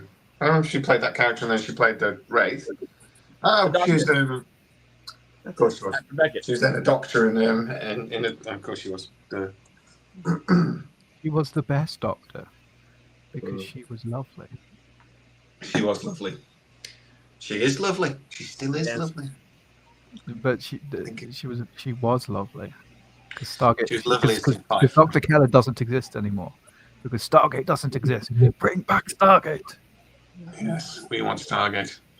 And my poem is about wanting to Yeah, bring back Stargate. Melvin, so no, we need Melvin, to no. get $20. Come on. Melvin has it right. Sexiest Very Doctor. true.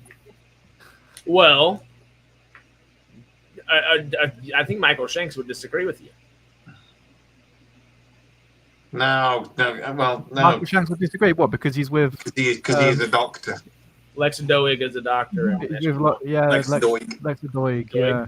Lexa Doig is, to be fair, pretty damn sexy. She's pretty hot. She's the sexiest android in Andromeda as well. Who's the best looking of all the doctors we've gotten, Sarah? The best looking. That's what we're talking about. And I don't know if she's going to agree with all of us. Can we define a doctor as anyone that has the power to heal someone? I would say anybody that if you're having a heart attack, you Because if don't. we're going to define it like that, I'm saying Adria, because she can heal you. She's just not going to. Andrew is Oh, who's the hottest character? Full stop in Stargate. Adria. It's Adria, isn't it? Marina background. Come on, Sarah, jump in. Get out of that. She is so hot. Oh man, I would cut off my arm. Are you gonna She go was all in, grow on me now? She was in Wolverine and Deadpool, which I watched the other day. Yep. Yeah. We will never have Marina background on the channel though, because there might be legal issues with it. There might be. Unfortunately. Yeah, there might be a court order preventing me from being within. So we'll contact her. You know, these things happen. So she can be on the channel as long as it's not while Jay's in the States. Yeah. Okay. Because I did run into her at, was it Universal or last year or what, Warner Brothers, whatever it was. I bet you did. You didn't run into her. You Well, I saw walked her. right past her, like literally within 7 inches of the human. Across the parking lot, there she was. Yeah, you've not said it was within 7 inches. You said it was. No, I like walked Away. in and out of the door. I noticed her at the door, and I stopped and turned around. Was like, that was Did you talk to her? no. I was like, I was You late. idiot. I was late already for where I was supposed to be going, and I was at the wrong lot. Hello, Marina. Look, whatever you had going on doesn't matter. Be late. Go fucking talk to her. Oh, well, I was later because I spent the next 20 minutes after that trying to call Jay. He was like, I'm literally at work. Like, what are you doing? Why are you calling me? I'm in UK time. I was like, but Marina Baccarin! It was a good day. He was in shock. He just couldn't deal. Yeah. I wouldn't have been able to get through the door because of my bone. So I'd have just been stuck there. I'd have had to sit down and go, oh. No, I wouldn't. I'd have been suave and sophisticated. I'd have been like, hello, Marina. How you doing? I like Sure, her as a she'd prostitute. appreciate it. Yeah. Like, When you played the prostitute, I liked it very much. Well, Yeah. this And then one's I'd rub my fair. trousers and go, ugh. Like that. Like a creepy little goblin man. Ugh. Real White Nation has asked a question. We're going to ask Sarah this question. Why not? He's asking Sarah a question. Oh, White Nation's asking, have you ever seen Rogue One? Because Yes, it's been a while since I watched it, but yeah, I like that movie. Yeah, I watched it. Mon Mothma. Which one's Mon Mothma? the person that takes over this, she's in charge of the New Republic after the New Republic is formed. Yeah. Dave, if Marina Background was on this channel, you would just see me going, drooling. And then she would say possibly, bye. possibly abusing myself. And yeah. No, Marina would just be, I don't think Marina would be polite. I think Marina would go, are you okay? And I'd be like, yeah. She's got enough from Stargate, from Marvel people, etc., etc. You know, there have been plenty of. Yeah. The only like proper celebrity I've ever met was Dave Grohl, and I just screamed his name as his face. I just screamed, Dave! It's Dave! And he sort of went, yeah. You're I right. saw Jonathan Ross at a train station. Yeah, did you Jonathan Ross? No, he was just eating a sandwich, just lonely and sitting there eating a sandwich, and I just pointed at him. I'm glad he was lonely. Yeah. I Dave, was you asked me. with my missus, and I was like, "Look, it's Jonathan." He saw me pointing at him, but I was like, "I'm not going to talk to him because he's just eating a sandwich. He just wants to be alone." The most famous person I've met is me. There's like 6 million views on YouTube. Thank you. Very, very, very famous. We got 1.7 over the last year. It was either 1.5 or 1.7. I forgot. We got it yesterday. I said, I've never been recognized. Ever. Nobody's ever come to me and gone, oh, you're that guy on Star Trek.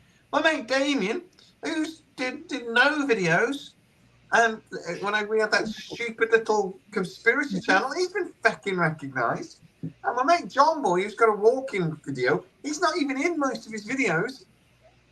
And he's only got 3,000 subscribers. Well, only 3,000 subscribers, which is still amazing. But he's got 3,000 subscribers. He's been recognized twice. Twice.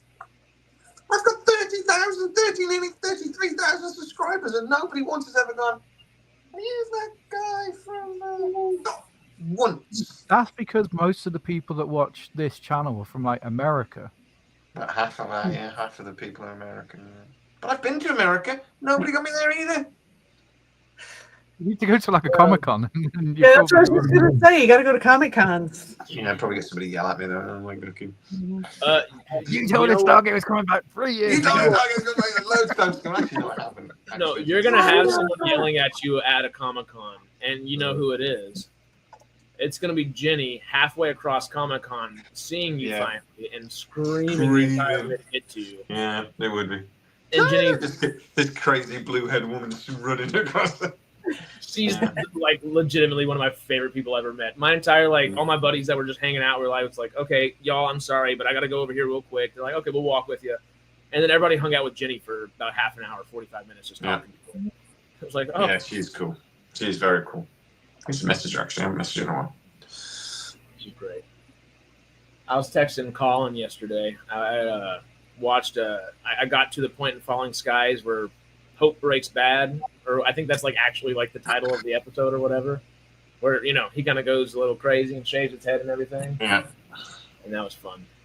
Dude, you've got like a proper actor in your phone. Come on.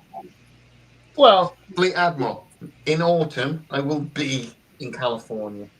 And he's not the only one I have in my phone. We could do some fun stuff whenever we're out here. I might think of some stuff to do.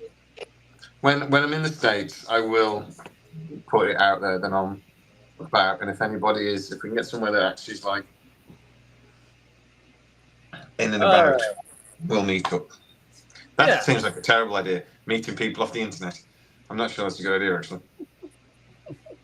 I'm going to meet that numpty, though, so... I'll do the hour. Oh, God, I hate it. Him. I'm going to meet him. And him, he only lives about half an hour away, and I've still not met him face to face. Yeah. Y'all got to go hang out. Yeah. I was all up for it until I realized... You're the only one that drives. Yeah. I can see you through my window. Hello! David posted to say he knows what I'm doing when I turn off my camera. And I have to point out, I know you know what I'm doing, but I have to turn off my camera because I used to do it on camera and people used to moan at me. Oh no, a couple of people used to yell at you. Yeah. Like you're going to hell or something.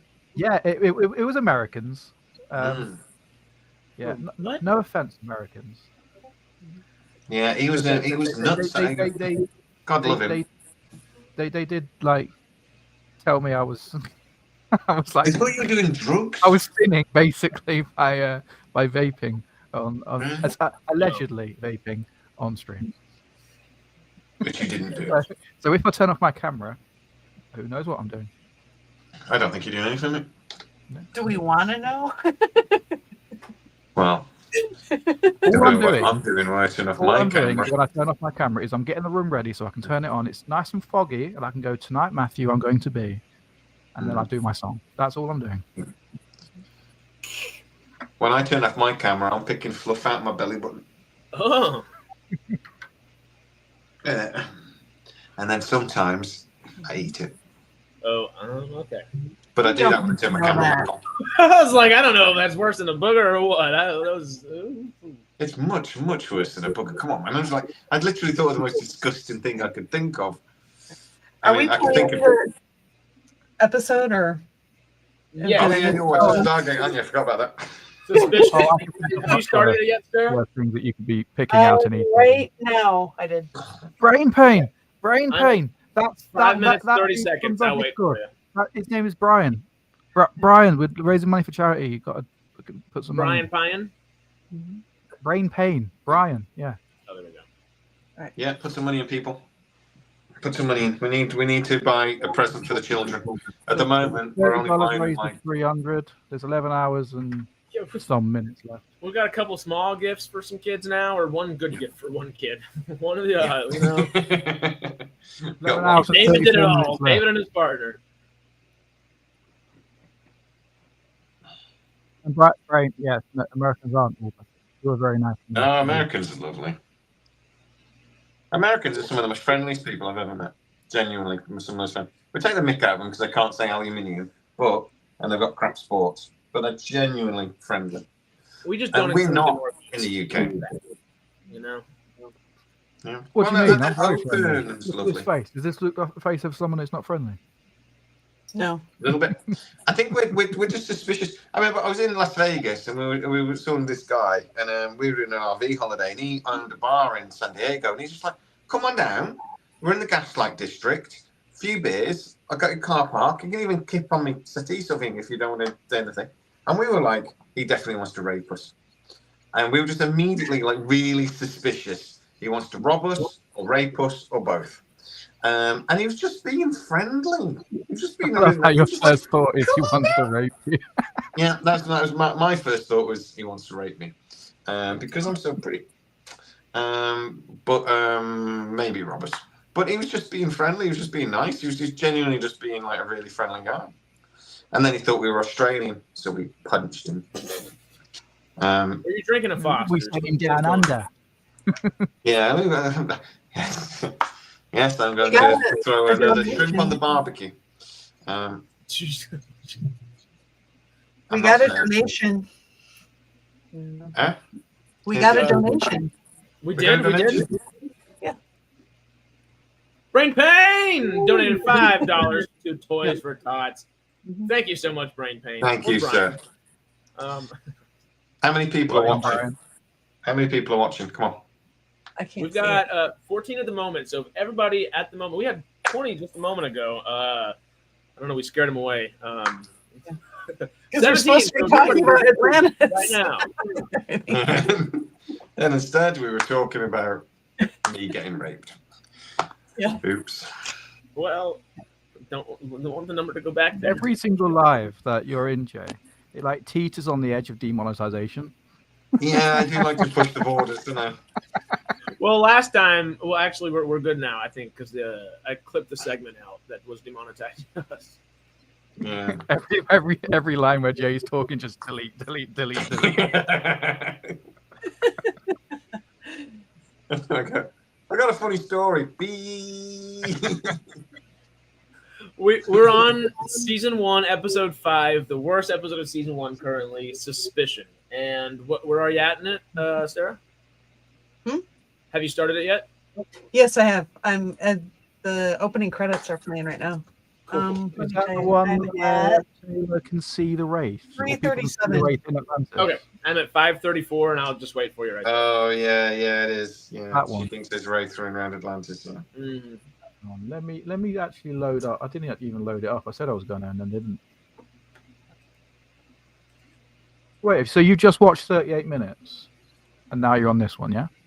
Yes, we just watched the first 2 episodes, and now we're on episode. I thought it was 5. Where's Suspicion? Oh, episode 4. Excuse me, not 5. So you're on 38 minutes with the puddle jumper. Cool. Or no, 3 minutes or 3.5. God, it's already on my thing. Oh no, the episode. Is it? I am at 4:14 right now. I paused it right there. Yeah. Okay, I'm at 5:30, and I have it paused right Okay. there. Okay, I'm kind of watching when I hit 5:30 now. Episode 4. So 38 minutes. 38 minutes left. Is that what you're saying? No, the episode 38 minutes is episode Oh no, 4. sorry. The episode Suspicion. Episode 5. Okay. Or whatever it is. Really depends. Anyway. It keeps showing up as different. It's because the first 2 episodes are one, but it's part 1 and part 2. Oh, that's what's going on here. I see. Okay. Because IMDb, it says it differently. What is that?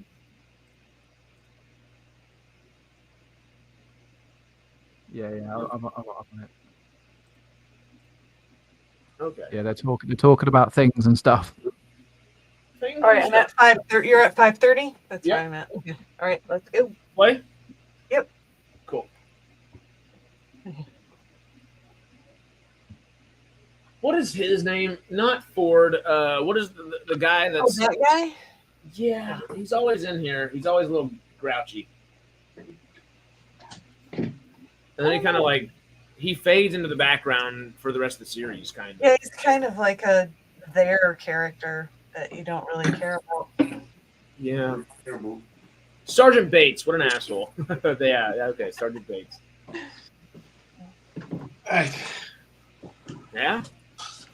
I've got my advent calendar of rum. Oh no. Number 4. I'm mixing my drinks this evening. This is going to go very well. My Have number you just 4. like not opened it for the entirety of December and just opened it all now? Yeah. It was only a 13-day It's only 12-day calendar. Okay. So, but yeah, I need to open them. Start opening them every day now because it's actually nearly Christmas. Oh, for God's sake, I can't get it open.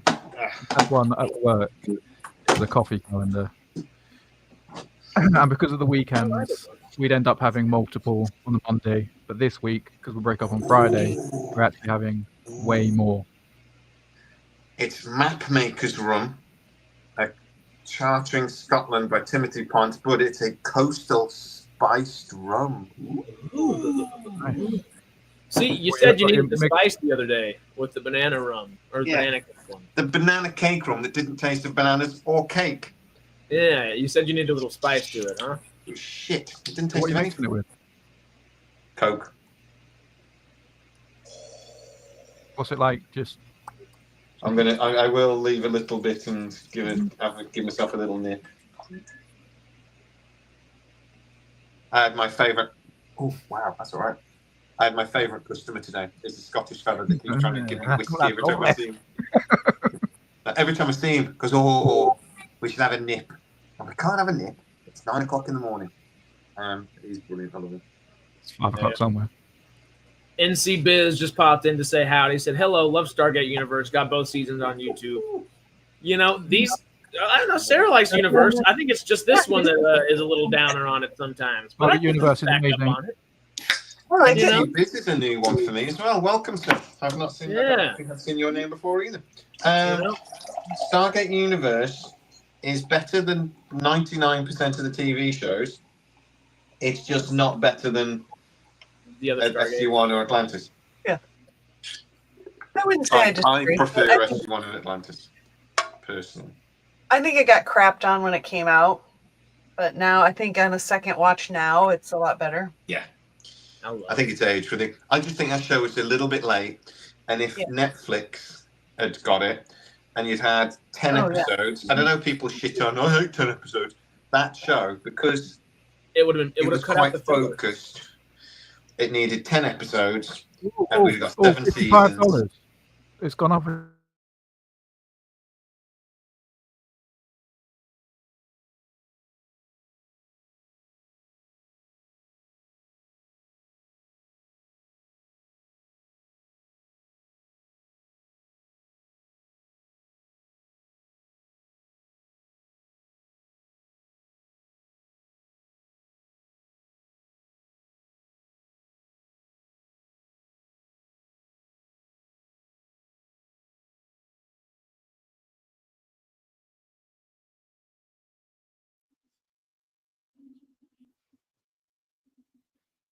I don't know what happened. Can you hear me? I can hear you. Yeah. What Here is we go. I think it just something glitched. There was a glitch in the Matrix. I Chaz? thought What it did was you my do? connection. What is happening? Right. Oh, it was Chaz. Hello? Chaz We're was coming to back, chat. Chaz broke it. We're back. NC Biz, we promise this is not us usually. It's, Yeah.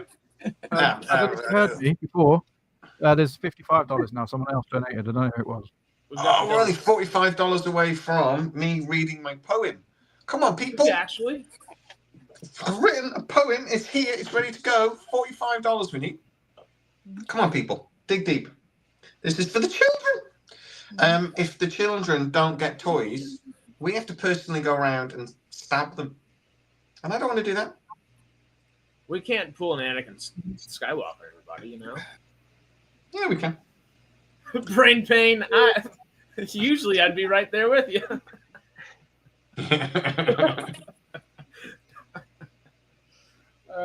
Don't do American. Well, I am high, so this is weird. Brian, do you like Stargate? I don't even know if we've even talked about Stargate. Dude, he's so stoned right now. He probably he's just probably answering going, yeah, mate, I do. No, if he does, then we'll get him. I'll send him a link to StreamYard. I'll get him on. He's a really chill dude. I Oh, they love Harris. Do it. We'll have some good talks. It might not be about Stargate, but well, it could be. We'll just interweave it, you know. I'll just be both sat there going. Oh, hang on. Can I, if he's about, can I message Jim? Oh yeah. If you want. Definitely. Just the laughter cracked me up. It made me think of Seth Rogen's laugh for a second. But yesterday, just while you're scrolling through Instagram or Facebook, whatever, there was this one little hilarious clip. It's my new favorite laugh I think I've ever freaking heard. There's this one guy he was living in Japan, but he was from the UK. But I think he's like a Middle Eastern UK guy. So we had like a little differing accents there that mixed into Japan, and he'd been in Japan for 15 years and like loved Japan, and was like talking about what he liked about Japan with the guy that was hosting. But he would laugh at everything he said, and everything he said he would start off with Z ha ha ha ha ha. And it would start with like a Z-E, and it would go Z ha ha ha. It was the funniest thing I've ever heard in my life, and it's my new favorite. It was like a pirate personified. Like it was great. Hey, we got a donation. You got to read the poem now. Heyo. We had 100. Yeah, Anonymous donated $50. 50 pounds, I guess. But 50 pounds. It's right at 118. Yeah.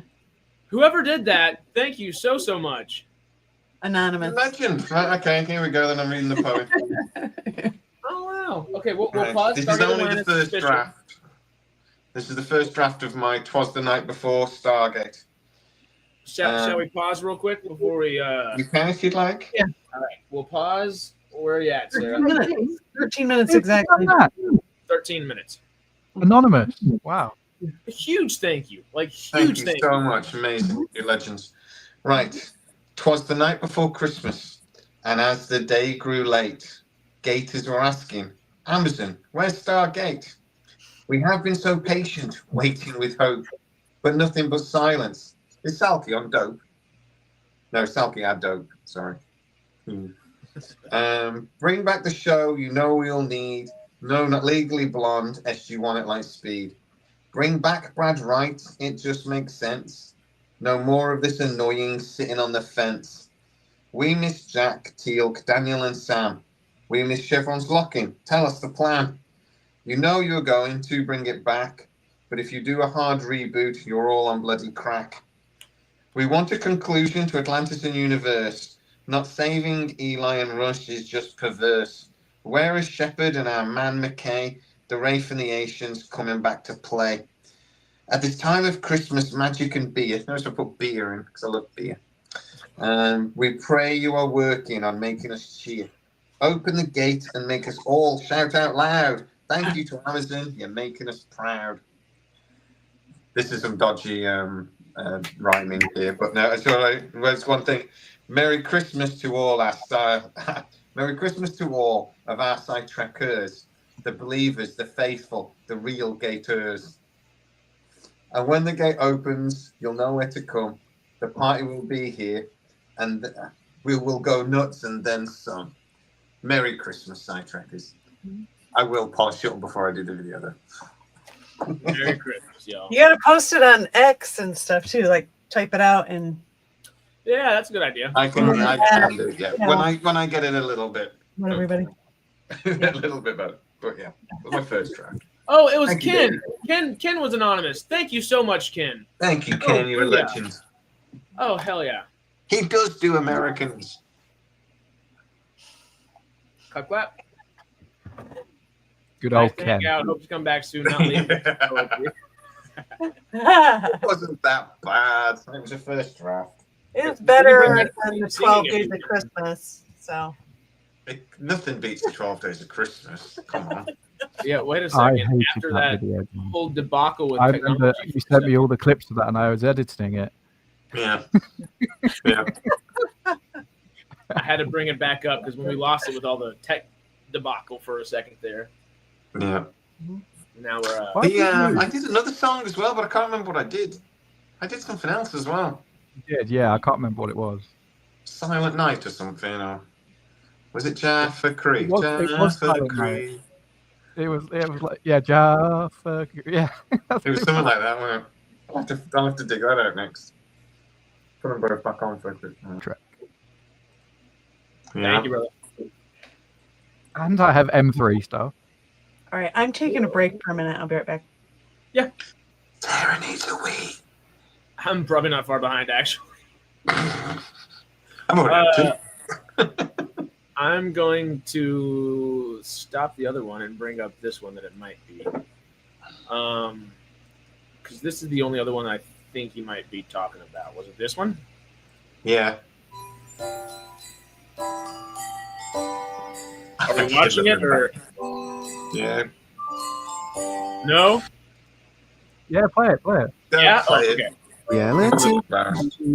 is really not for me. Turn it off right now. I need fantasy. Put that show in space with some time travel. Oh, what fun it is to be with a sci-fi show tonight. SG-1, Atlantis, Stargate Universe. Give me some Babylon 5, Star Trek, Star Wars, of course. Oh yeah. SG-1, Atlantis, Stargate Universe. Give me some Babylon 5, Star Trek, Star Wars, of course.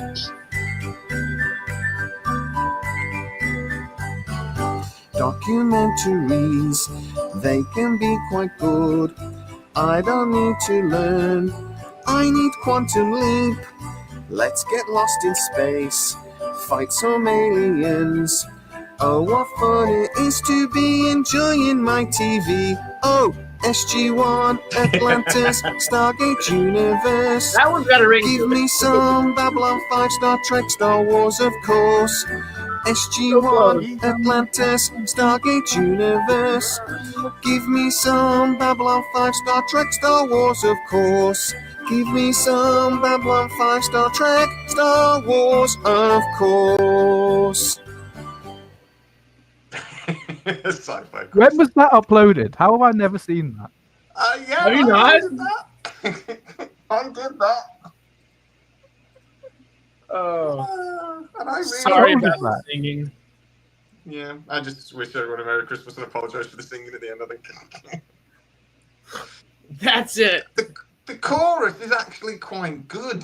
It's the I verse know, that's like kinda shit. SG-1, Atlantis, Stargate Unit. Like it's as good as and five. I'm gonna be singing that all indeed. tomorrow. Those are the best. Yes. I not only did I do that, I publicly put it out like to let other people see it. When did that go up? 11 Last months ago. year. I did it Really? last year. I don't remember it. I think maybe I didn't watch it. I had never don't seen think that. many people did. And the ones that did. What the fuck The is most this? disliked video on Sidetrack. Yeah. On the internet. What the fuck is this? You're gonna get one of those awards for the most Yeah. disliked. It's gonna Golden be like the Snow White trailer and then Jamie's video. Davey's comment. Kid. That's so bad it made my dog bark and she's been dead 5 years. Copyright strike on ourselves? Hopefully not. Oh, Yeah. well, that could have been on the background music. We'll mute it like we did last week. No, that's No, definitely public domain. Yeah, no, I've played it. Now that's monetized on the channel. That Oh, should be fine. what's that? Oh, yeah. But you did play it without my permission, so Well, so bad Bailey ran outside. I think it's so bad it's good. I'm putting it in that category Yeah. because I might also, I don't know. I was just singing along halfway through. I might have just kind of been. The chorus is okay, though, isn't it? The chorus is actually okay. I do like that you put in there Star Trek and Star Wars, even though you hate Star Wars. Hey, I was Star like, Wars. I don't hate Star Wars. That was just me trying to wind Harris up. I just find it boring. I don't hate it. I just prefer Star Trek. I don't hate it. I really dislike it, but I don't hate it. I don't hate it. Oh no. But yeah, that is one catchy. That is one catchy chorus. I'm gonna press play. Yeah. Yeah. Ready? We paused. I haven't paused. I'm carrying on. I think I'll play the first place. 21 minutes in. I'm gonna pull the old J real quick, and I will be back in about a minute and a half. He's going for a poo. He's going to finger his own bottom. Oh, no. He's going to go for a wee. Sorry. I thought he meant the other thing that I did. I don't think. We don't need to know. If you get me really drunk, I'll tell you about when a friend tried to do it to me. Git. Yeah. We were drinking Stella on a sunny day in a local attraction. And we started at about 12 o'clock. And by 3 o'clock, we were running up a hill. Him going, I'm going to finger you. And me going, you fucking aren't. And we were very drunk. Right. Stella. Stupid Stella. Stella, a bit of do as you're told. I haven't drank Stella since I was like 16. Yeah. Then you got a girlfriend. 15. And like, don't drink Stella. I just don't like the taste of it. Any lager now, I can't drink it. No, it's very strong. I'm not a big fan. I prefer IPAs. Although I've been You drunk though? enjoying whiskey, so I've got empty bottle. Well, actually, no, there's a little bit in there. And another empty bottle. I'm going to have some of my famous glass now. Do we need a sidetrack AA meeting here? Yeah, it is a bit. Yeah. Next week, I'm going to be way worse. YouTube won't let NC Biz donate. No, come on. Stupid YouTube. NC Biz, I keep having that same issue. I don't know why. Have you linked a payment card to your Google account? Because if you haven't, you can't donate. You need to have some sort of payment method linked to your Google account. Well, yeah, like I have YouTube Premium and like YouTube Music, everything like that. Like my phone is Google based and all that, so everything I do is YouTube and like Google based. Should have done it as a PayPal thing. It's the one time YouTube and Google won't take my money. It's come on. I mean, you could always set up a secondary link now, put it in the description. Any money that then comes through, you then manually donate that to the cause. Yeah, we could do that. Best way I would do it is set up Ko-fi, so Kofi, because they don't charge fees. So any money that you get, you get. The only one that will charge fees is when you withdraw it to PayPal. They'll take a cut, but I mean, it's neither here nor there. Whatever's donated, you can then put straight back into the charity. Okay. Gives you something to do. Because you are going to be on this for the next, 9 hours. Yeah, just a few. Not too many. You want me to send you the link? Sure. I guess I'm trying to do it for him. easier to do it on the actual... I can't do it for you because I already have a Ko-fi and it's for my Discord, my DayZ server. So if there's something, I mean, you could donate to my Discord server if you want. But... Maybe. Why not? If you put it in the private chat, I can do it from Sidetrack, maybe, and that'd be easy. Use the Sidetrack account for it. Yeah, just create a Google account. You will have to link a PayPal to withdraw it, but you can do that at a later point. It doesn't really matter. Yeah, the Google account, do it to the Sidetrack account, makes sense. You can use it in future. If we ever do anything in the future, then you can do the same thing. Just do it again. So what's going on in the episode, Sarah? Because I think you're the only one watching it. Yeah. Well, they're interviewing all the Athosians. Is that what they're? Trying to figure out who's the bad man. What Yeah, timestamp that's was that, with Sarah? Kayla, but I wasn't really. I have the subtitles going. I wasn't reading it, but Where are you at time-wise? I I'm at am like 25 at minutes now because I didn't pause. 18:05. Yeah. Oh, I'm way ahead. Right, hang on. 18. I'll go 18. There we go. All right, they're in a puddle jumper now. Yep. Yeah, it's him and Ford talking. Yeah. They haven't figured out it's the Taylor's necklace, right? Is what Dave has just suggested that why doesn't Chazz set it up for you, Harris? Because he's in the chat. Dave might be the most intelligent side tracker we have. Yeah. He's also the most sarcastic and the one I attempted most to block. But He put me in a dress. He put me in a dress the other day. well, he's mean to me on a regular basis. It makes me cry. Dave, he's made me cry like 3 times. Just saying. He's going to ask for specific. Every time I go on the Side Trek group, it's always David. It's always there. David. I'm like, what's he done to me now? Oh, David and I were cracking up. It's like the Grindelwald one, though. I'll tell you that one. He was cracking up. Dave, I genuinely do love you. You crack me up. You're funny. You're really funny. You make me cry as well. But you're really funny. Yeah, that's true.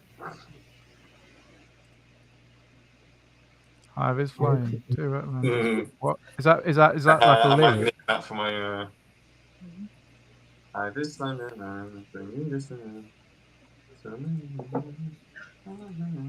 that's not bad, actually. Hive is flying to Atlantis, bringing gifts for everyone. So many racing patient rhyme. waiting for their first Christmas feeding ground. Doesn't rhyme, but nearly. I can't sing that in the right tune. No. I can, because I'm an excellent singer. We've already had this proven. Do you know how much I had to put echo on that fucking thing just to make it sound like that make it one of ears bleed? That's washing it through a program to like tune it to a thing, and then bloody that's with computers really helping. I remember on the 12 days of sidetrackle, Yeah. I tried auto tuning you. And it didn't really work. I don't know how to auto tune. Like I can do video editing, but audio editing is like way like I can't even fathom it. But I tried. Okay. It's a bit of laugh. It's a laugh. It don't matter. We're not bloody. It's not going up the charts anytime soon. Put it that way. What do you mean? We need it to be the number 1 in the UK. Mate, if I ended up on X Factor, it would be, wouldn't it? Let's be honest. What would be your sub story? I was on this YouTube channel and Dave B kept picking on me. He put me in a dress. Yeah, and then I can't grow a beard and people picked on me, and I'm short and people picked on me. You're not the only one that can't grow a beard. Sarah can't grow a beard either. And she's significantly younger than me. I am not. I'm older. No. Yeah, I am. Every time you say that, a piece of Jenny just dies a little bit. It's just bullshit. Not true. We almost have a Like coach. because of old, like old people, we don't give a shit. Damn right, Dave. Fucking old people together. Come on, brother.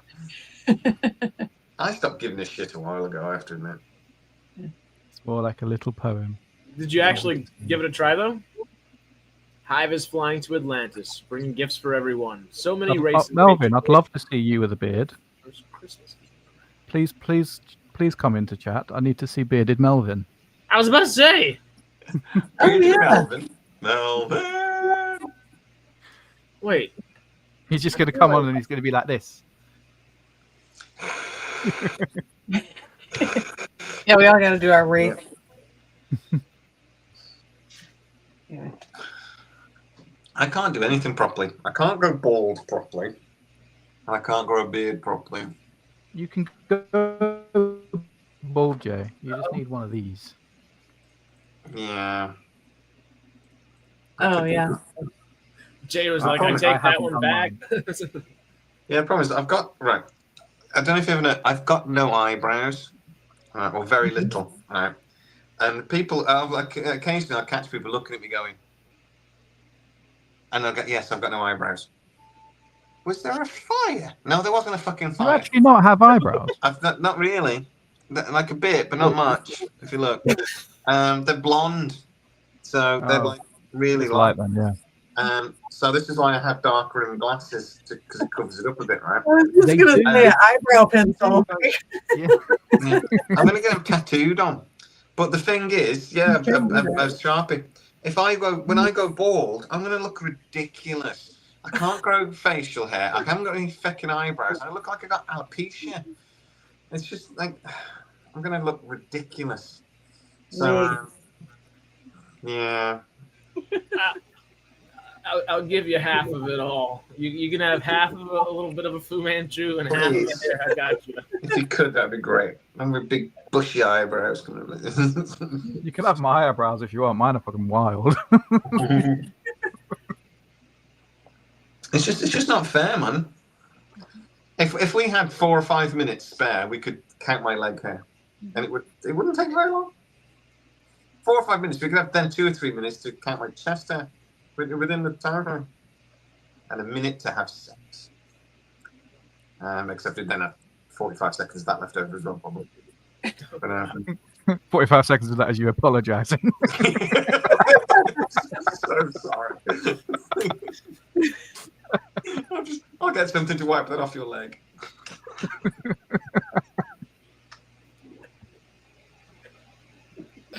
Oh God! So Chazz is in chat, just debating if he should hop in. Melvin's like, "Oh, should I hop?" Well, I do have pubes. Yeah, I have pubes. Information we don't need to know. Just tell him that I have Skyface and Melvin was just asking. So just let me check. Yeah, don't put those on your face. Get a different hair transplant there. Get a hair transplant.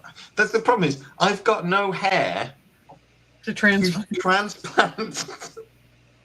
Don't they take it from like the back of your head? But then There's Wait, no you bald hair. with I'm not. There's no hair.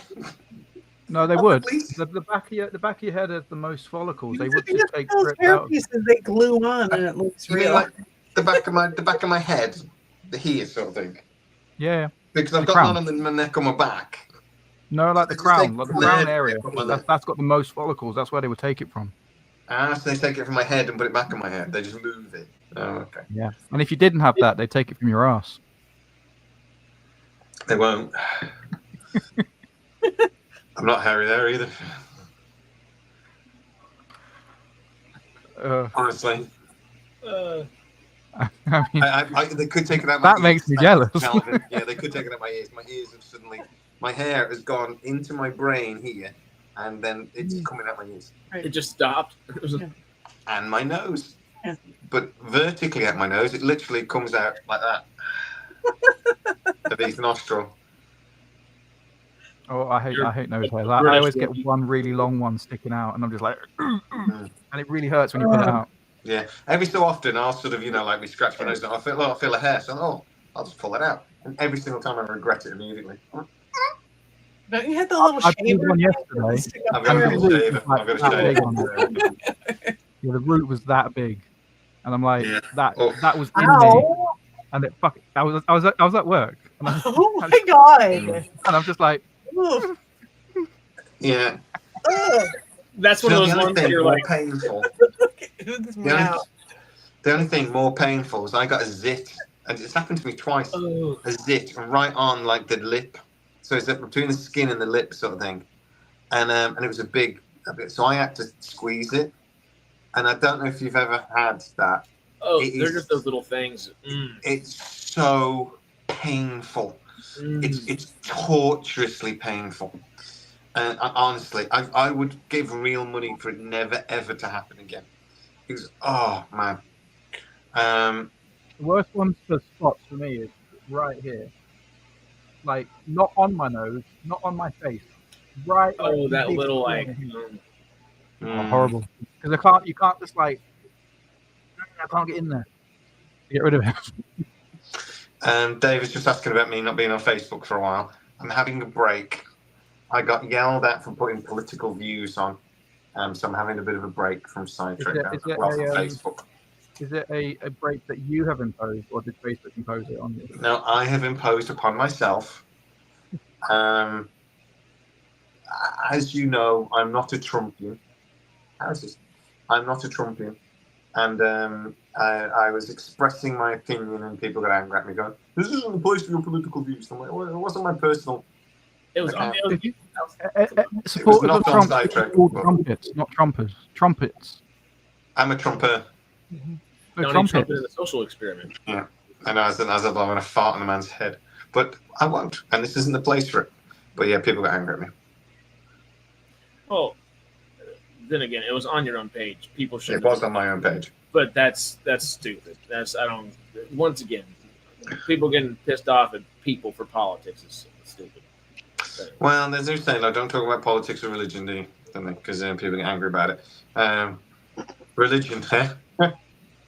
Just space religion, just the Ori and the Guo. Yeah. Space Hallowed are the Ori. Yeah. They are hollowed. Yeah. Especially after that last season, and they got whacked out.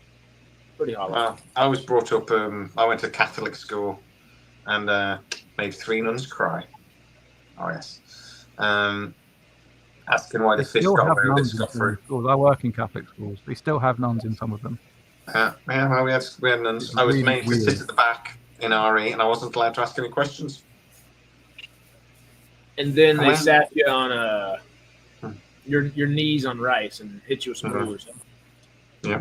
Well, I was sat at the back, and then I made one of the other children cry because I just sat there. And she had a horse, and she was into horses, and I was like, "Horse rapes are up again." I was reading a story in the paper about how some idiot was going around raping horses. I don't even know how you do that. Some guy with a stepladder in a field should really be like obvious, but apparently it's something people do. So I said that, and she just burst into tears, and I was like, "You can't make me sit any further back." So I wasn't allowed to read the paper either. They didn't like me in there, RE. And somehow I got an A. Don't know how. So something was done. They just wanted to make sure you never retake that class. Yeah. Melvin, don't worry, mate. Keep them flying colors and keep them moving. Yeah, just give me an A, and he won't he won't take the A level. I'm not going. I must be good at this. I might become a priest. Except I don't like touching kids. So. Are you coming on, Melvin? You don't wear robes all day. I need to see a bearded Melvin. I want the hat. The proper hat jobby. So I'd have to become a bishop. See, I'm more into the robes. I got a poncho on for the day. Yeah, we saw that. So you can you don't have to wear underwear. Well, they make lining in shorts now. You ever have to wear it? I don't know. You put up with this, Sarah. I really don't. You're such a young, beautiful lady putting up with this Oh, nonsense. please. I'm an old lady. I've heard it all. It's gone to 168. Putting up you with there? all like off screen first. Now I just have to actually talk to your dumb asses while you say the stuff. I mean, like, no, Sarah, challenge accepted. You think you've heard it all? Oh, wait until I've got another beer in me. Oh, it was Sarah. Sarah donated 50. I don't Sarah. qualify. I do not qualify for the gift card thing. But, don't Did you? include me in that. Yeah, I literally. thought Yeah. Ken did. Ken, you lied. I said, oh, hello, 168. Wonder He who did did. that. I said, look. Oh, Ken did. Oh, we're up to 168. Guys, we're flying. I Oh have wow! to go Oh, on you just donated more. Oh hell yeah! Thank you. So at the moment, Ken's winning. Sarah, I've got you a T-shirt though. So I need your address. Right. I'm going to have to go in 20 minutes, so I'm not going to give out my address here. I guess I can put it in No. the... No, just don't. Yeah, I wouldn't do it online either. Definitely do it on screen, yeah. Privately message me. I said Sarah. I can't tell you now, but I can You send it. better have a T-shirt or a hoodie. Uh, Do you want me to send you pictures of them when I remember to go get them, and then you can pick. Yeah. And then whatever you don't have, we're going to give away on the channel. okay. All right. I'll get them and I'll get pictures of them and you can pick. Okay. first pick as a thank you for your $50, because they're definitely worth $50. Well, I need something to wear for when I go to Comic-Con or Emerald City Comic-Con. I'm just going one day, but I want to have some. Okay, well, I've got a really cool Stargate one actually that is actually a really cool design, so you can have that established in like and things. Pretty cool. I like it. Hell yeah. A unique design. You'd be the only one with one. Yeah. Then people would be like, "Where do I get one?" We'll get that going soon, right, Harris? We will get that going at some point, Harris. He froze, I think. No, he's just really happy. Yeah. Stone. There he is. No, he's unhappy. He's unhappy now. I didn't know what was going on for a second. I was like, everything just stopped.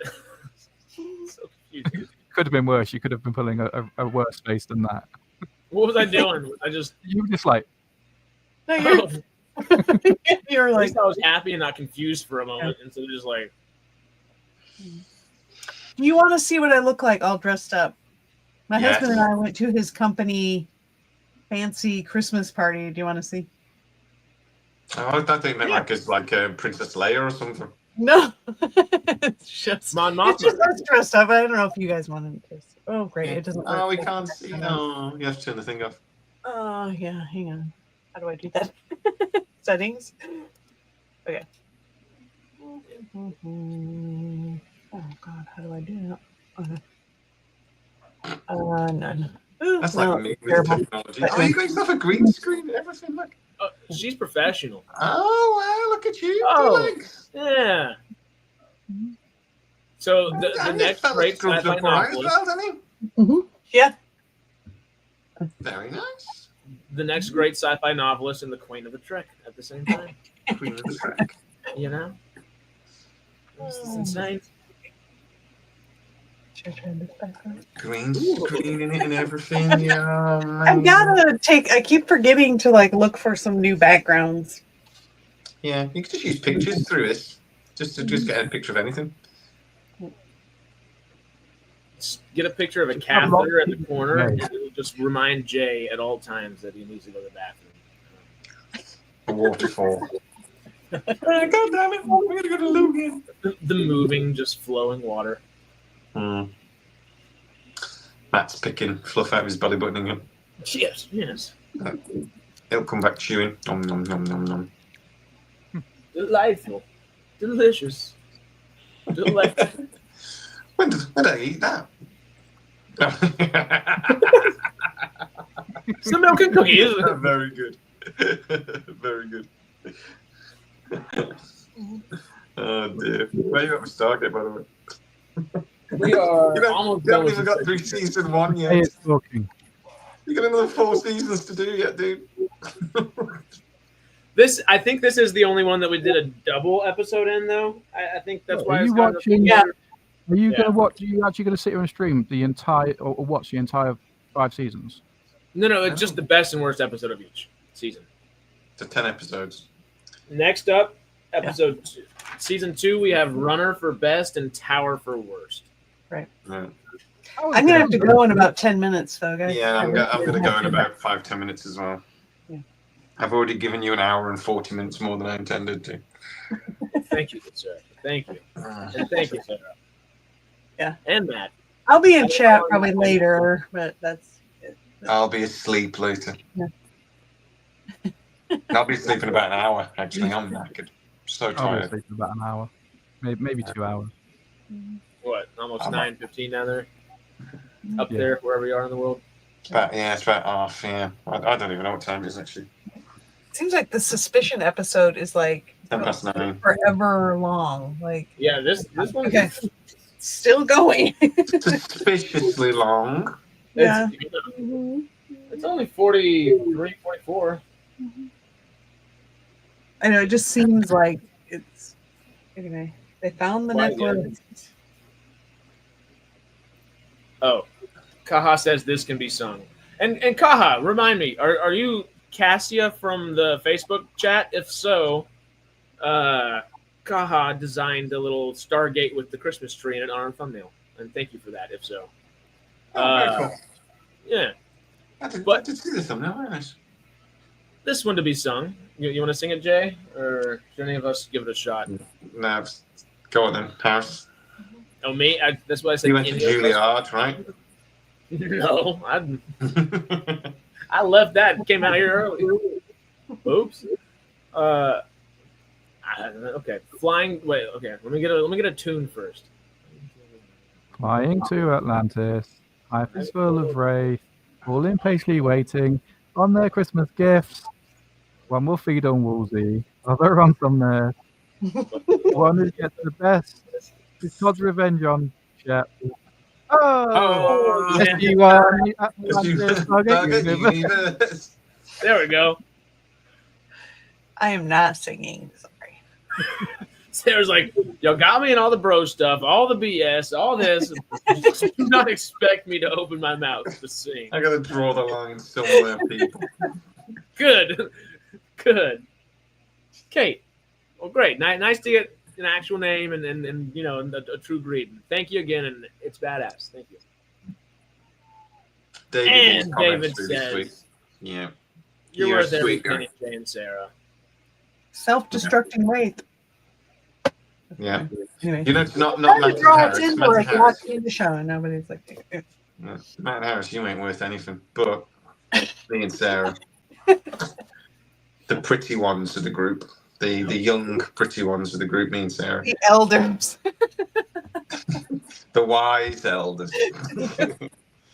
David's tired of me from on chillin' stream. We had 4.5 or like 4 hours of chillin' stream the other day, and then we had Sunday, and now we have this 8-hour stream. I spent half the week with David. He's like, no more of you. You and David are married now. Yes, he's your wife now. Well, we're long distance. David is your wife. This is your wife. Yeah. Anyway, Chazz and Quest should come in after Jay and I leave. Yeah. Melvin, it's in the charity chat. Is he in the charity chat? Yeah. Charity chat. Should be. We get to see a bearded Melvin. Yes, we want to see the Gandalf beard. Oops, Melvin's in there. I'm expecting great things.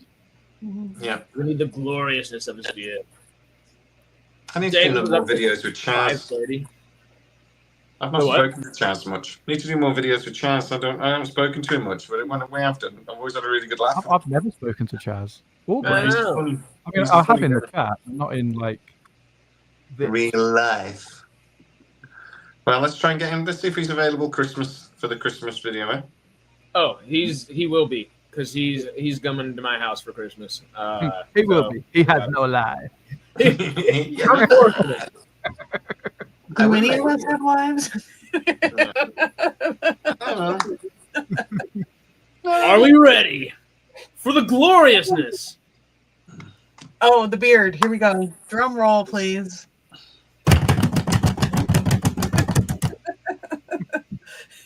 Beard. The beautiful. That's magnificent. You look like from Star Wars or something. Beard. That's magnificent. Yes. The grey. Oh, it looks amazing. I Oh, love man. I can't grow a beard. Stupid not growing a beard. Well, I can't either, so yeah. Yeah, but they're so pretty. I wish I I couldn't get a grow fake one. one, like like you had when you did that mirror verse thing. I love that. But this would give you with facial hair. I like it. And then the evil goatee. How are you, Melvin? I used to have a box for a while as well. Yeah, I'm good, you? I'm very well, sir. I'm very well. Good. I'm going there in a minute. So you're replacing me and Sarah. So you're gonna have to be extra funny. You ready to sing, right? We have the clip to sing now. I think we might have to bow out of the singing. Leave it all to you, Jay. The songbird of Sidetrack. Yeah. Oh, mate, I've won awards. I've had Simon Cowell on, like going, could we give you £1 million record deal? And I'm like, no, mate, no, come on, I'm not selling out. That's just for sidetrackers. Come on. He didn't. That's a lie. Cal, come on. Luckily, I was actually out of the room when you Episode over. started playing. So. What do we want? Or I guess I'm not even Ethan, bothered starting it. But... Harris, play it again because Melvin didn't hear it. I kind of heard it break from the other room. All right. Well, the 12 Days of Christmas is better than that other one. We'll put it that way. Is it though? Because 12 days is twice as long. Yeah, but it sounds better, doesn't it? I don't know what the hell was it? SG1. The chorus is quite good. SG1, SG8. No, SG1, Atlantis, Stargate Universe. That's it. Yeah. Okay. Yeah. I like that one a bunch. I wish I could stay and watch this episode because it's Give me some Babylon 5 Star Wars Star Trek. one of my favorite characters. It's Into the good stuff. Yeah, you had us blushing and gushing about Morena Baccarin earlier. Now you finally get to do the same for Ronan, And And he's gone. No. Melvin and I will do our best. And Matt. I Who don't know is if the Matt's dog gonna do it. barking? That's you, Jay. Yeah, dog's just been put in the back garden. Yeah. He's all right. Right, I'm going to go to bed, guys, because I've got an early start and I had a late night last night. There you go. So, Thank you for hanging. good luck. Please message me when you've got a grand total, sir. We shall. I'd love to know. And please donate because it's for the children. Where are we at on our goal? Yeah, if you don't make at least $500, play me on a loop until there's a threat. All right, be prepared. I can press the loop button, so we could do that. Just keep playing it. Wasn't until there you already a make threat money. in the chat?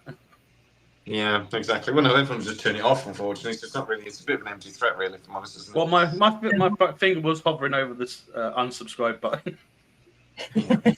Melvin, you love us, mate. You ain't going out. Well, I mean, Yeah. I only have 236 subs, and I got recognised by my Uber delivery driver.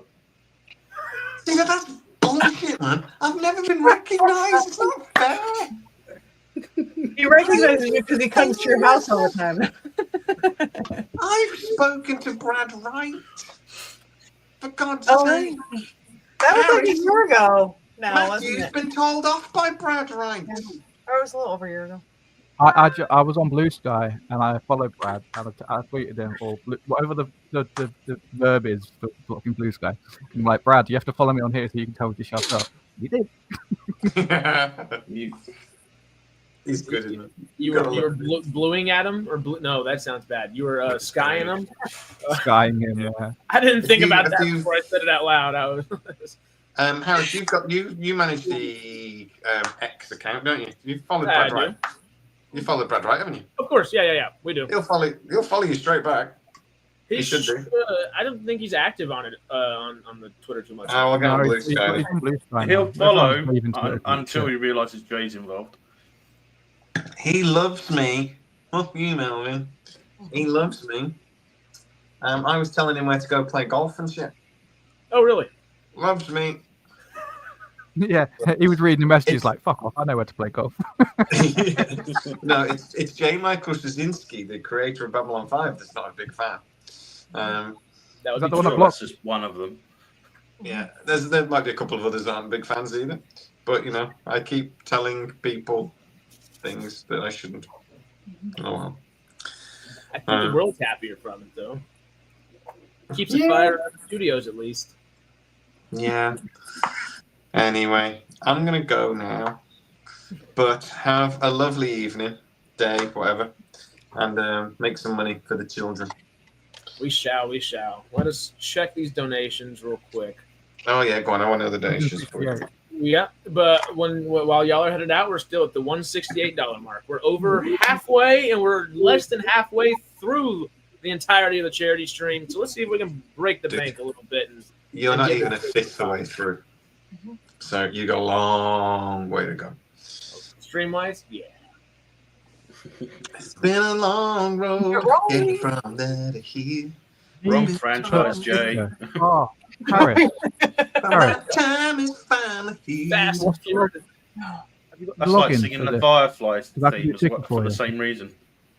All right, I knew the Firefly one. I have to start. Oh, Hang on. Harris, look at private. what is it? I can't remember how it goes. Damn it, I can't remember the first line. If I remember the first line, I can sing it. Come on, chat. What's the first line to Firefly theme tune? Come on. Remind me.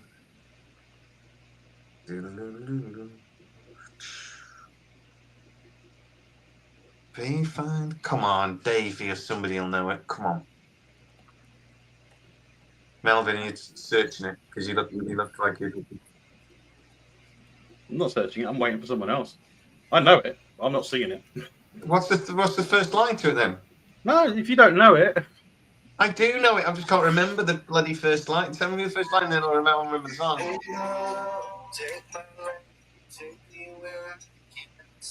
And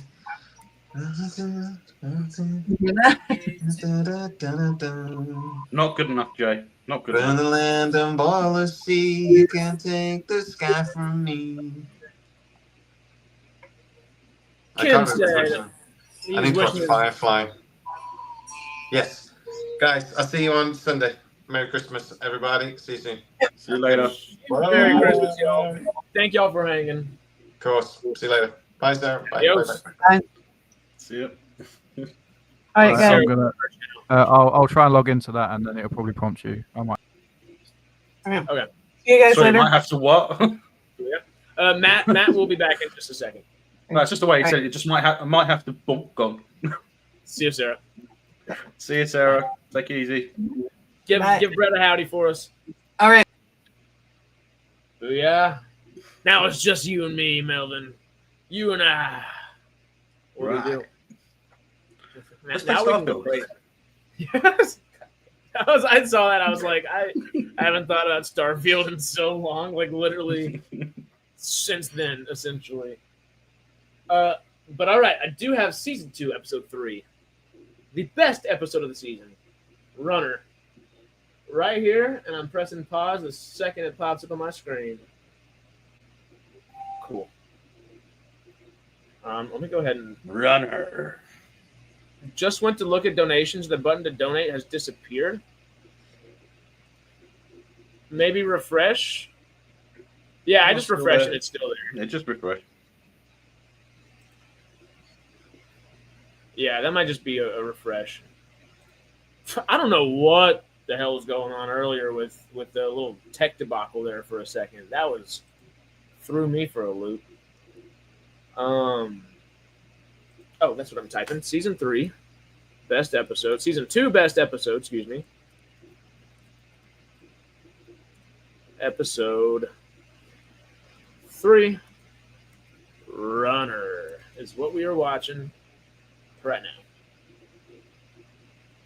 Oh, also, I am bad. I should be paying attention. Sorry, Matt. I don't know if where's the code.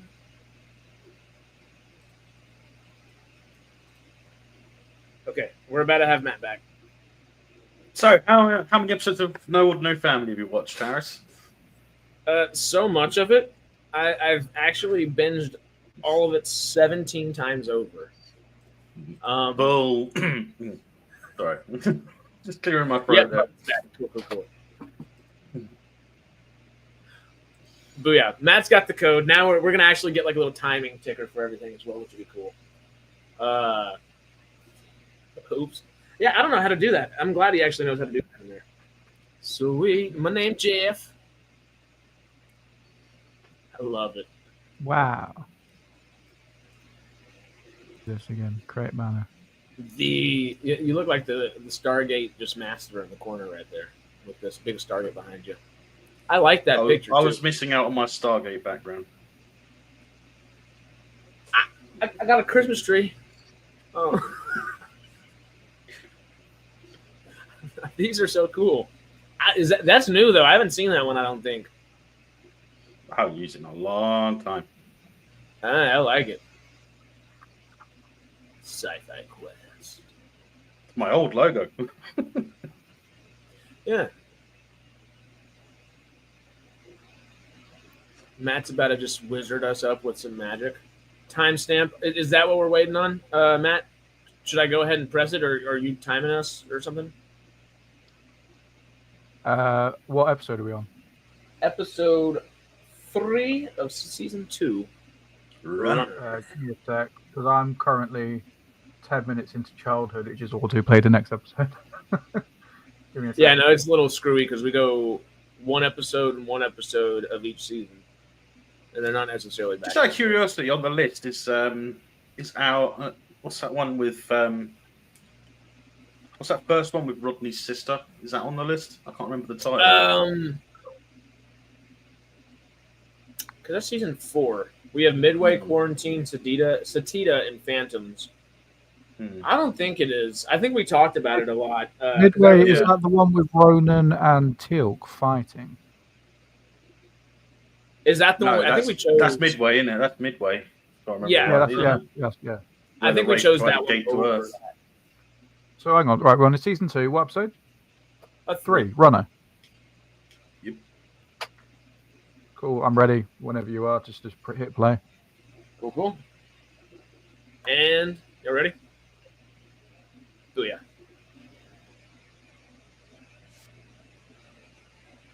Middle of the woods, picking up stuff off the ground. Rodney keeps complaining about the UV radiation. Yeah.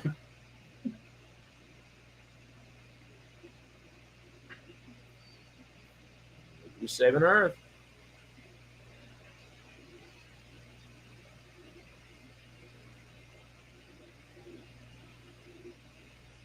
Right. There we go. That ticket now has all the information on it, which I can then update.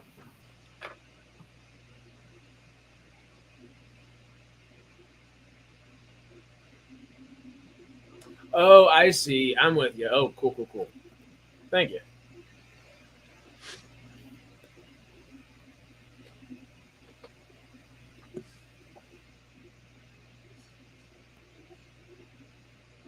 All right, where the comments gone?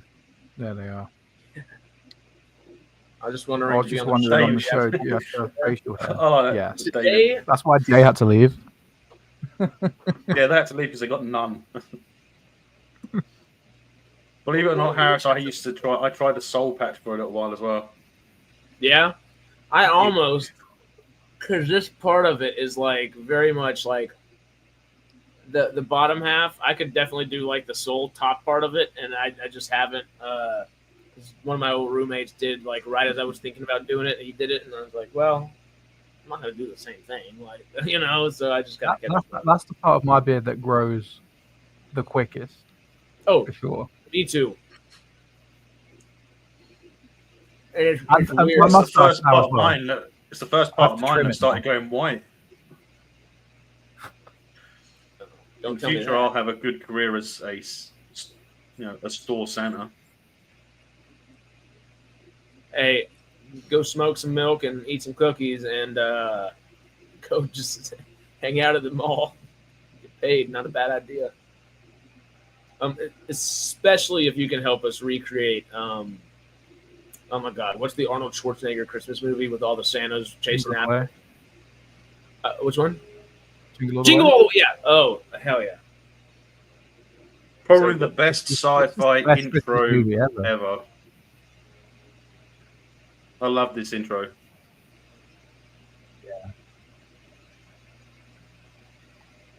Atlantis. I'm with you, Matt. I love Universe, but I think Atlantis does take the cake at the end of the day. It's like the epitome of Stargate in a lot of ways, I think I'm like with Atlantis most people. is my favorite in terms of sci-fi-ness. It's futuristic and it's cool, Mhm. but it's also earthly. Oh, it's good shit. I think I was with most people when it came to Universe. I didn't like it for a lot of the first season, but it kind of hooked me in season 2. Oh, the first season, I even though watching it from that retrospective perspective, 10 years later kind of deal, Yeah. it's still good. But season 2 is legitimately, one way or another, a huge step up, and could have been so. What episode of Stargate Origins are we going to watch? Origins. Didn't they make that into one movie? They've made it into a movie, didn't they? Yeah. You had me looking around my desk for a second. We could just do a 10-minute thing. Might as well Which just was do your the whole favorite thing. episode? The credits. The bit where the Nazis go through the gate. Spoiler.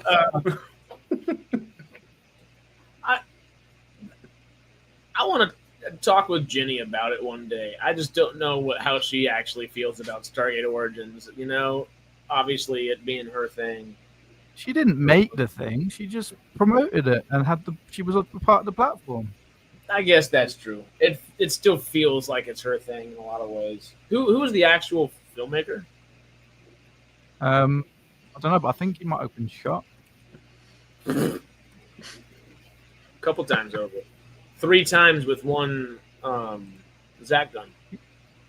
Yeah. They were aiming for Stargate Origins, but got him instead. Yeah. Chad, we missed. Well, that works.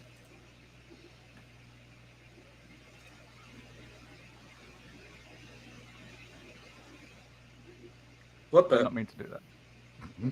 Sure. You just wanted to make sure you wanted to show off your beard because it's longer than everyone else's. Justin Michael Terry.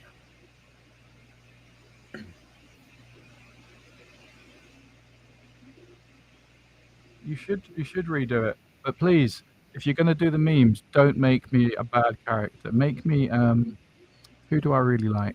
I like Rush, and I really like Young. Wait, who's bald in SGU? Greer. Greer's basically bald. Make me Greer. Yeah, there you go. While I'm doing the memes, there you go. Oh, make me General Hammond. Ayo! There have been so many good little memes the last week or so, David. He's just been cranking them out, but like each one's just been cracking me up. They're so good. Did you ever see the one that he made of you, Melvin?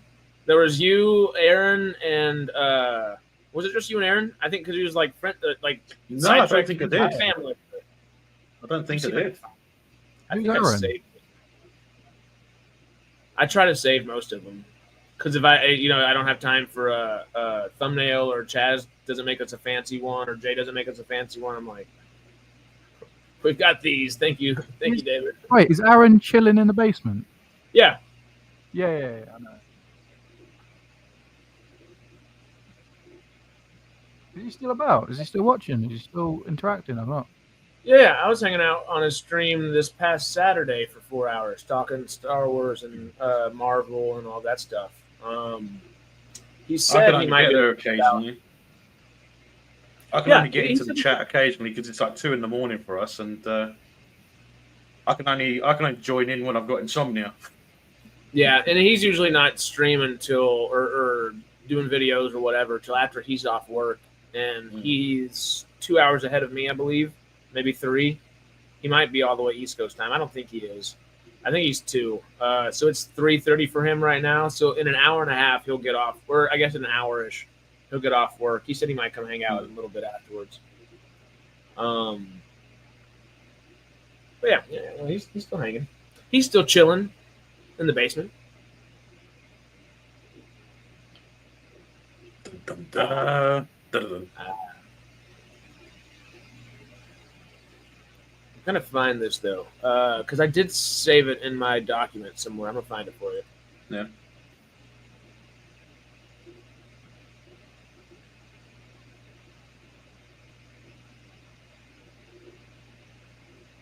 Let's see.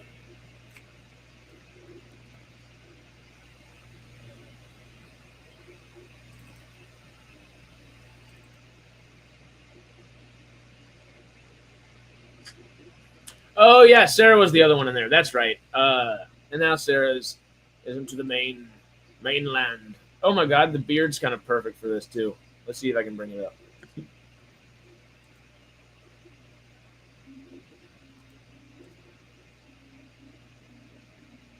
Where are we? About halfway through this episode? A little under half? About 9 minutes in? Yeah, it's coming up to 9 minutes for me. It's the first time we see Lorne, isn't it, in Atlantis as well, isn't it? Ah, is this it? I don't think we saw him before this one, do we? No, I don't think so. I have been looking for him. I really do like Lorne, though. If this is his character introduction. Well, in SGU, he's the head of Stargate Command, isn't he? That's right. Okay, I was trying to figure out if that was like an alternate timeline or if that was actually like my memory was correct for a second because I can never remember the dude's name when I'm trying. I keep thinking that. I'm pretty sure that the timeline. It's the episode where. It's the episode where Shepard goes into the future because of a gate, a solar flare thing, and then that's like after the building collapses on them all, wasn't it? That was like the episode after that, was it? If I remember rightly. Oh no, it's before that because he talks about it and it's like it's something that hasn't happened yet, so it's before that. It's before the baby's born.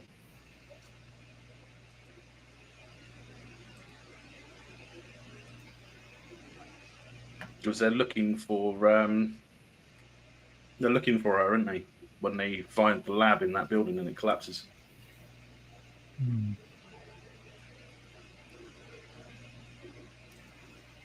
Is that the same episode where they found Beckett as well? Whenever he's gone for a bit and they pick him up like that. Yeah, they found Beckett's clone in that episode as well, didn't they? But that's after the one where he goes into the future.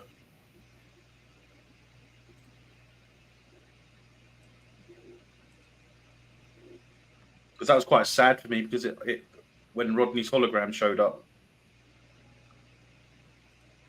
said that Jennifer Keller died of some illness that she contracted when she was on Atlantis. Mm-hmm. Yeah. You can't kill Keller. No. Colonel Shepard, please respond. He's not going. I can't. I'm unconscious. Okay, We got Ronan. Just so you can see it, we'll see how this works. I always wish that Shepard had got one of Ronan's guns from the Travelers. Oh, no. I wish he'd traded something for one.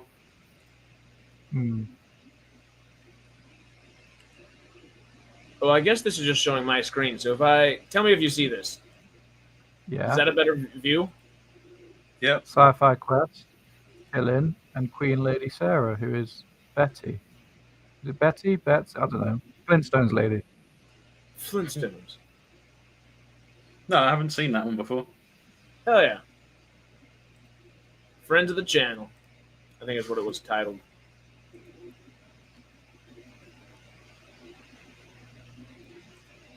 Yeah. David, do you ever go on video? You can come on. Yeah, David. Do you have David a face? Reveal thyself. Because you don't have a profile picture. Well, remember on Facebook, he doesn't like to have a profile picture, but Facebook was making him to comment a whole bunch in the group chat or whatever. So he had to put the little xenomorph on there. Well, I did ask him last time we were doing a charity stream. He was like, "I'm hanging. I'm all right. Never. I'm too beautiful." Don't you know? David. Always got him. Got him in the chat. Oh, yes, David, you are the alien. Yes. Oh, David, you have 17,000 points on Sidetrack. Whatever that means. Oh, on Facebook? Yeah. Do you get a point per post or something? How do you... I don't know. I don't know about the pointing system that much. I know it exists, but I don't know how it works. Click on members. So we've got 2.2k, and then you can search for people. So Harris, you've got. If I click on you, you've got 3,000 points. Slacking. Oops. Melvin. I'm barely ever on Facebook, so I probably don't have a lot. Melvin has 397,000. I'm kidding. What? Wait, what have I got? I've probably got 3. Okay, well, I don't feel so bad then. Wait. I can't search for Harris, myself. have you got a picture of David? Because it's what he's saying. David did send a picture to us, so we could all see what he looked like. Because he was like, "Hey, I just want y'all to know what I look like." So we put it in like our main chat a while back. Mhm. But I did delete it. Because he was Wait, like, there's a picture of David in the main chat. there was at one point. I deleted it off my phone. I don't know if it's still in the main chat. Maybe. So I've got to scroll through like a million messages. It'd be a lot of scrolling. You could probably also filter it for media, but there'll be so many pictures. That's true. I can't filter it for media. Can you not? No, you've got nicknames, conversation, change photo, change theme, members, archive. I could delete the chat. Do that.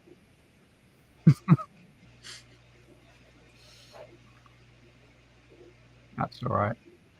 I don't know what David looks like, but I have an idea in my head, so we'll keep it like that. Well, yeah, no, yeah, he did ask me to delete it, so it's probably actually deleted. Because I deleted it from my phone. I just don't remember how the whole thing works. Should be gone. You gotta request a photo from him. You gotta say, hey, I want a selfie. We need to subscribe to his OnlyFans. Ooh. Lonely fans, you mean? What? Lonely fans. Honestly, that would be Unfortunately. a good business name.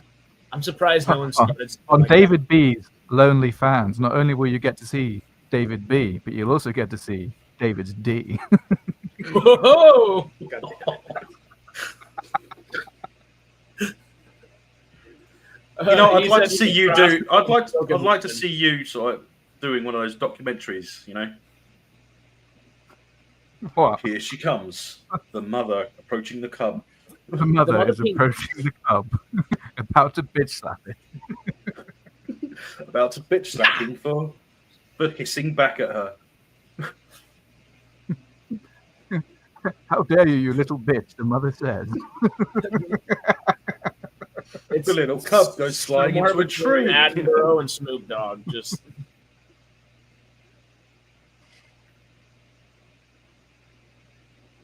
Just remember your magnifying glass. Don't worry, I've got a zoom reel on my mouth.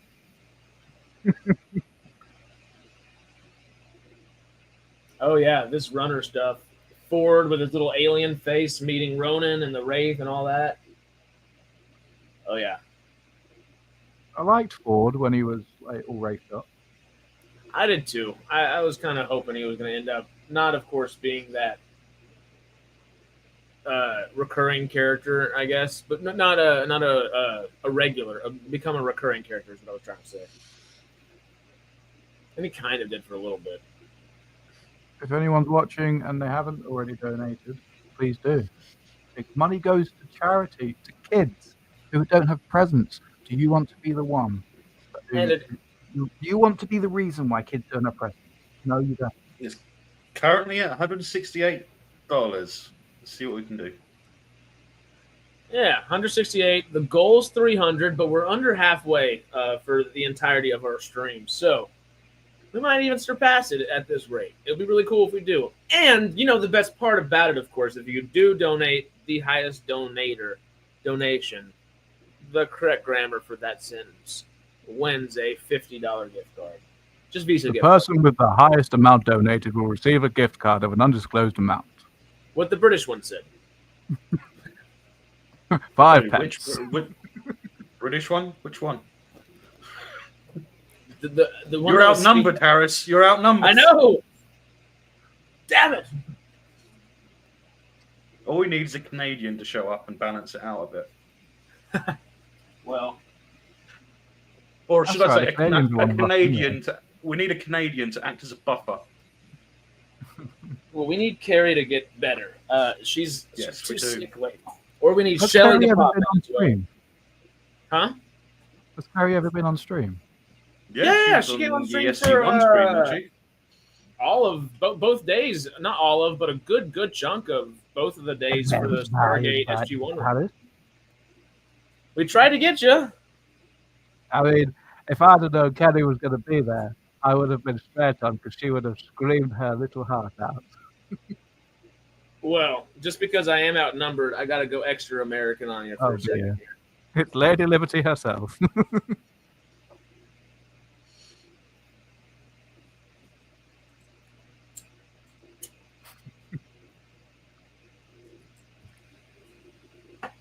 I don't have anything Christmassy, so honestly, she should wear it like this. This is more fun.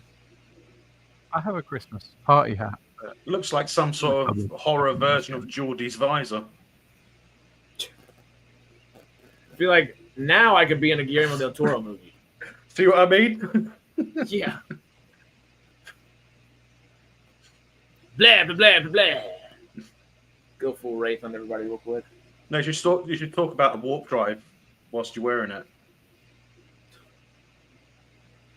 I gotta watch some Star Trek first. I gotta Yes, get into you do. it first. Oops. After Christmas, though, that is the game plan. That is when we decided. I was gonna do it beforehand, but with my piddle paddling and my dilly dallying, we decided after Christmas. David, the drone situation, and a cat. No cat back there right now. What? Is there something going on about drones in the US at the moment, or? The New Jersey thing. Oh, I thought. Oh, I didn't know if I was doing something with drones or mentioned like something about them or like, I don't know.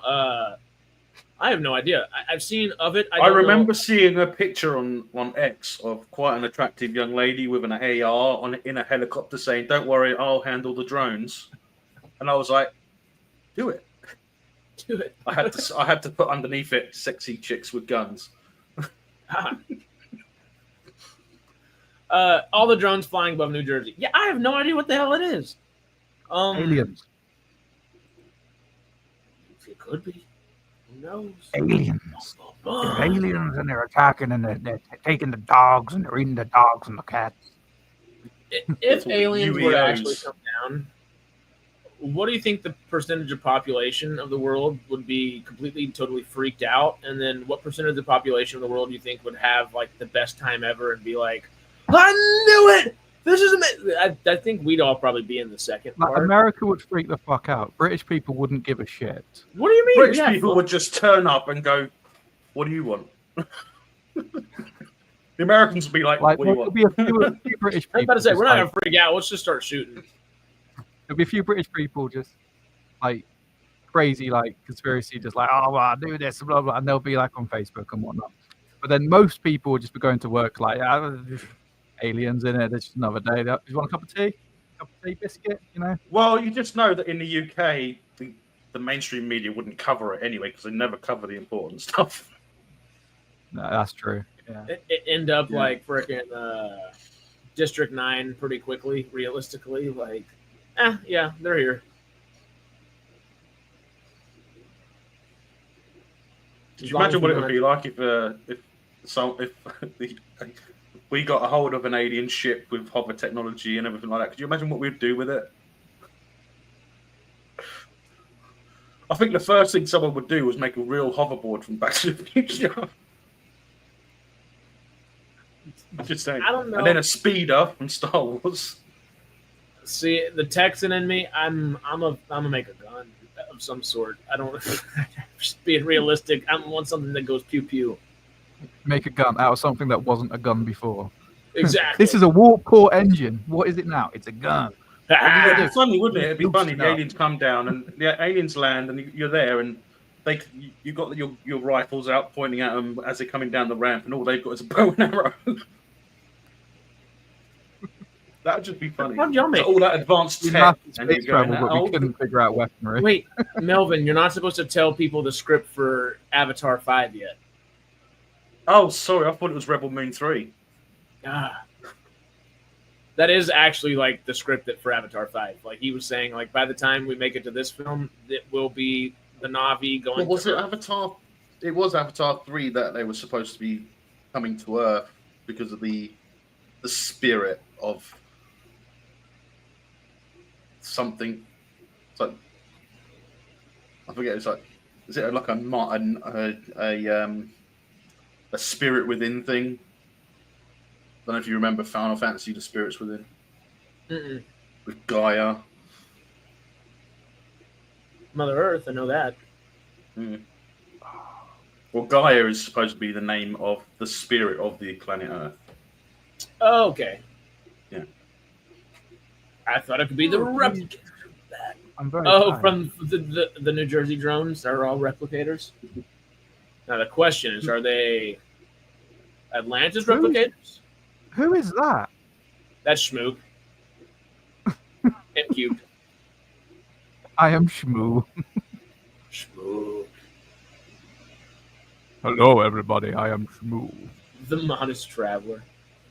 I don't know what Shmoo sounds like, so Shmoo sounds like this. Well, he Smooth. certainly doesn't sound like that, that's for sure. Mr. Melvin, hush yourself. I am Shmoo. Take the deep out of it, and you're probably not too far off. Mr. Melvin, hush yourself. I am Shmoo. Meet in the middle. I can't do that. I can only do the deepest of voices. Oh, the highest of voices. I want a Morgan Freeman impression and a Mickey Mouse impression back to back, if that's I possible. can't do Morgan Freeman. Mickey is just like, oh boy, Mickey. I did. I think it was this past Sunday. Stormy and I were talking, and I don't know if Sarah was still part. I think it was just Stormy and I by the very end of it. Sounds more like Gandalf. Speak of Gandalf. Hey, and we love you, modest traveler. Thank you. But something Michael Jackson got mentioned somehow, and I just went tee hee, and it was actually like it was a decent one, and it totally caught both me and Stormy off guard, and for Hey, about and half- I don't know if you saw it, but I asked you if you had ever been to Neverland. was that it? Oh. That's what I asked you. I asked you if you'd ever been to Neverland, but as a kid. A couple times. That was summer camp.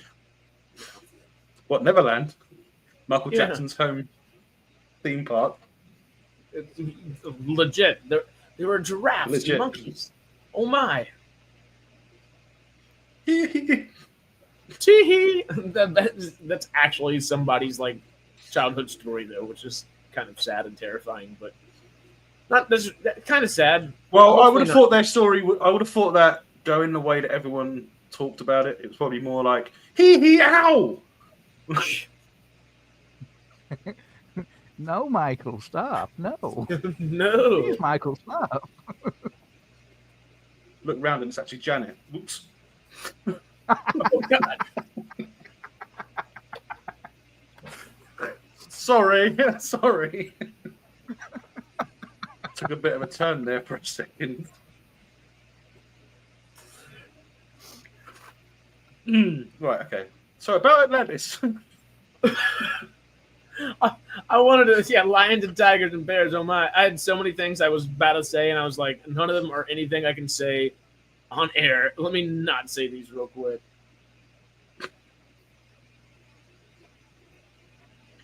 Oh, Ford saying he's just going to shoot Rodney to leave him here to die.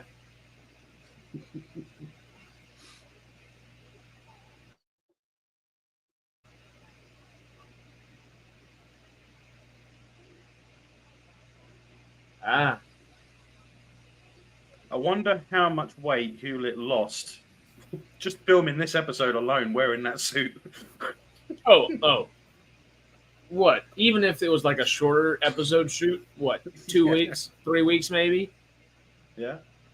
Just that's a month and a half in a suit like that. Have fun. Sweating his ass off, I bet. Yeah.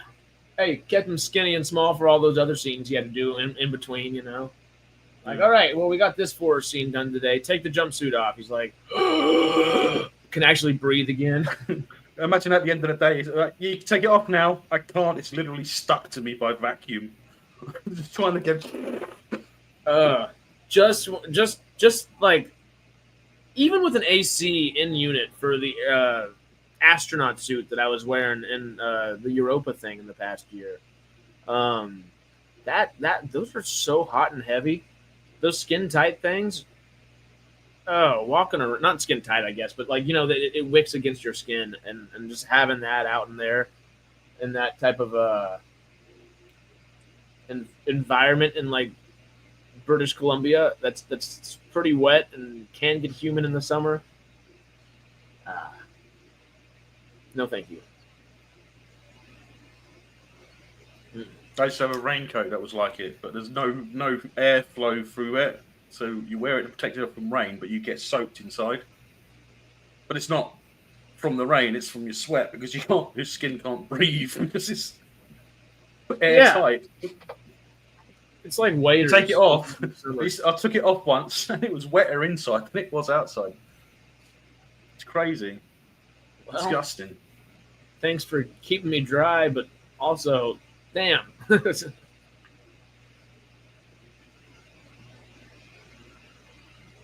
Oh, baby Jace Momoa.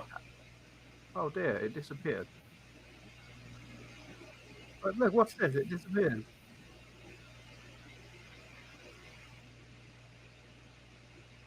Would you like to see a magic trick? Alakazam. Alakazam.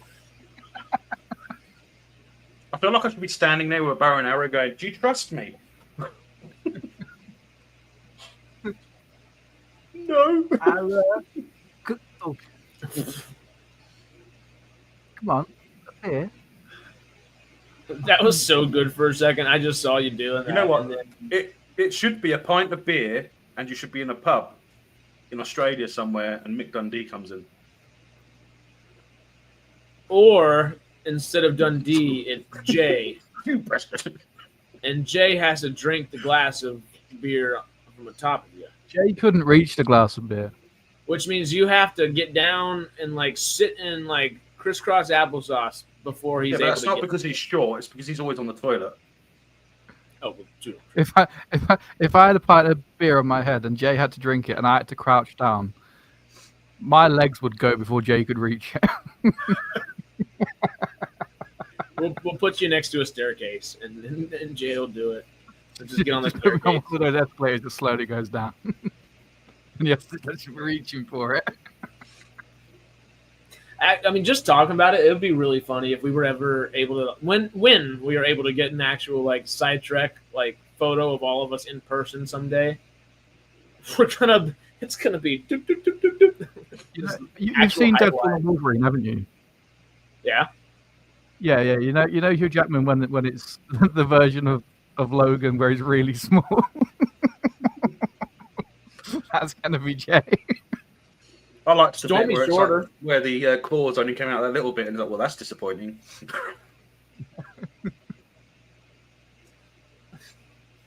It's gonna be really funny. I'm gonna be literally. I think Sarah and I are gonna be in the middle. What did you think of the Jay last and season Stormy. of Doctor Who? Oh. What did I say?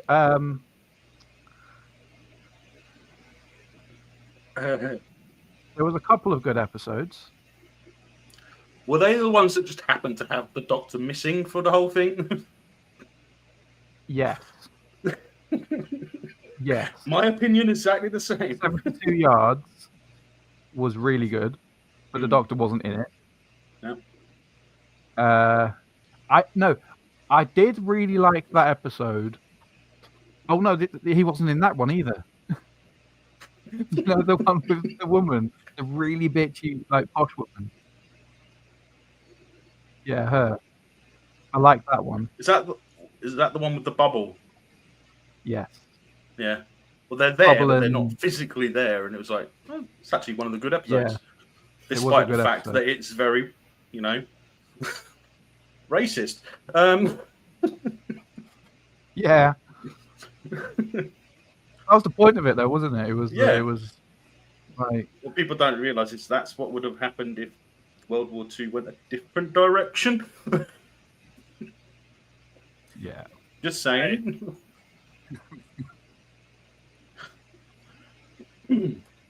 I wish they did more on Janus and Atlantis. Oh, in a big way, Modest Traveler, in a big way.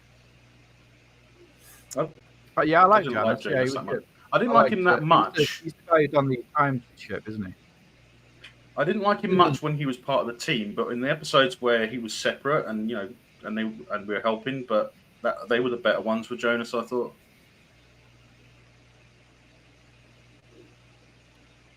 Yeah. Did you say Jonas? There's one easy. Oh, Jonas. Yeah, he's talking about Atlantis. Bad. Janus. Sorry. I was confused there for a second because of Jonas. Yeah. I was just like, hang on. There wasn't an Idiot. ancient on the team. Honestly, that would have been a great place to do that for him, though. Corinne Nimick would have been really good Atlantis and just like toss him off. Not toss him off, but like say, hey, we want Daniel Jackson back, so we go here, you know? They probably would have done that, but that didn't happen for another season later. Yeah. Oh, that is right. There is one season between, huh? Interesting. Because we have Corinne Nimick follows Sidetrack, follows me. He follows Carrie on Twitter and stuff. So we need to try to get him on soon. I believe he lives. Don't follow me. I believe he lives in Los Angeles as well. So next time he has a project or something, I might have to just reach out to him and say, hey, can we do like He won't have a clue who I am. I've not really been on Sidetrack for like a year. We had to get a new Twitter. So we do have a new Twitter, but it's got some things. We're probably technically streaming to it right now. Wait, you've got a new Twitter. What's it called? Sidetrack. You just actually get the Sidetrack handle. Oh, you're verified as well. Mm. Someone's paying for verification. Well, if we're streaming to it, it's not like we're trying to like get huge. I do like the handle being Sidetrack rather than TV Side.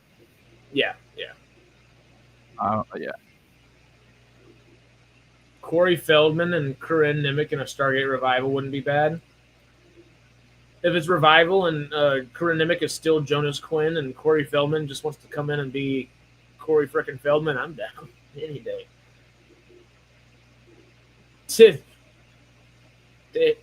David, you're hearing things. Toss him off. I don't remember you saying that.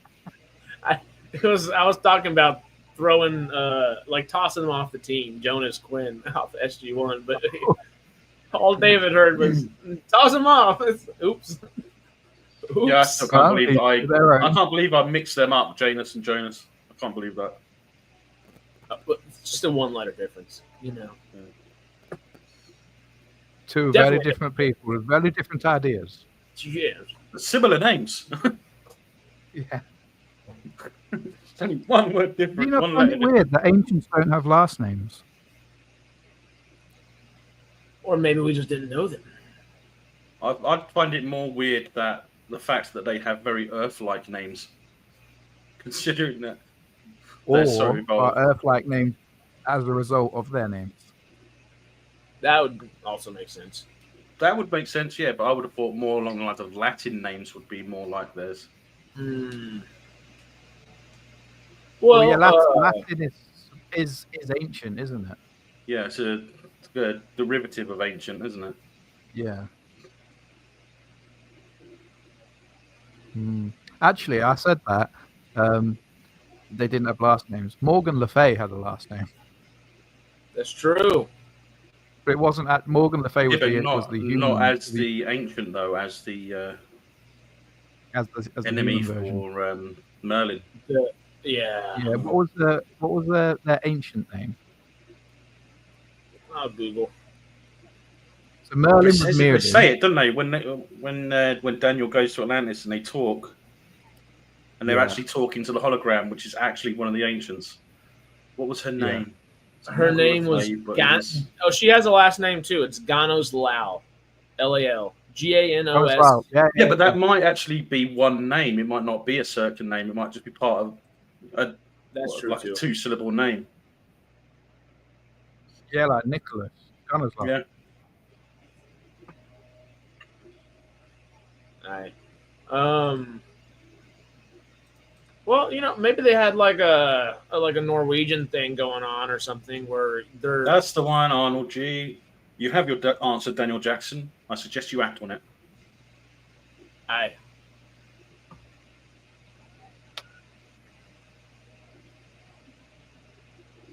Ford versus Ronan. She must have been there. Like, because that was like, what, season 3 or 4? No, it was SG1, wasn't it? So it was season 10, 9, 10. I think it was 9. Was it? Yeah, So that would have been. Was it 9? In the timeline, Which like one? season 3 of Atlantis?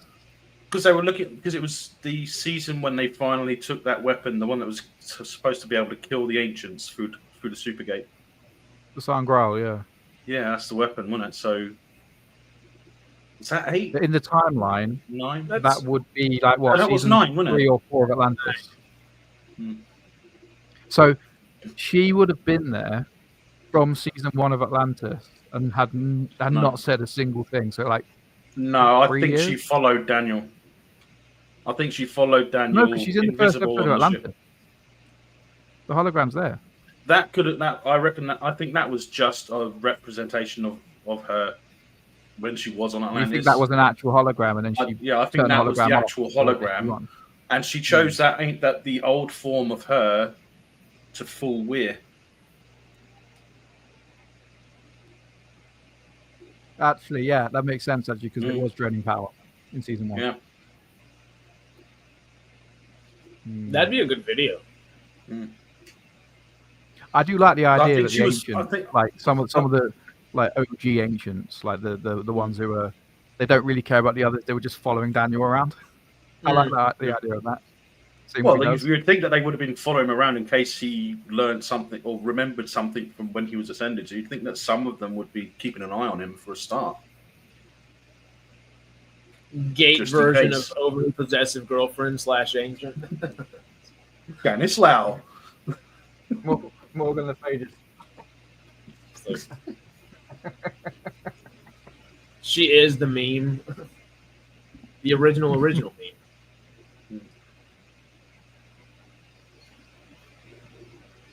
She's an ancient. She can appear whenever she wants. Exactly. Yeah.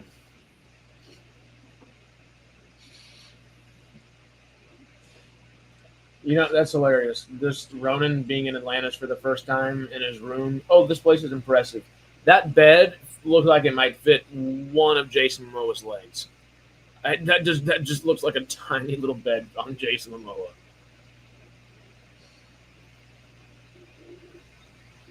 He looks so young.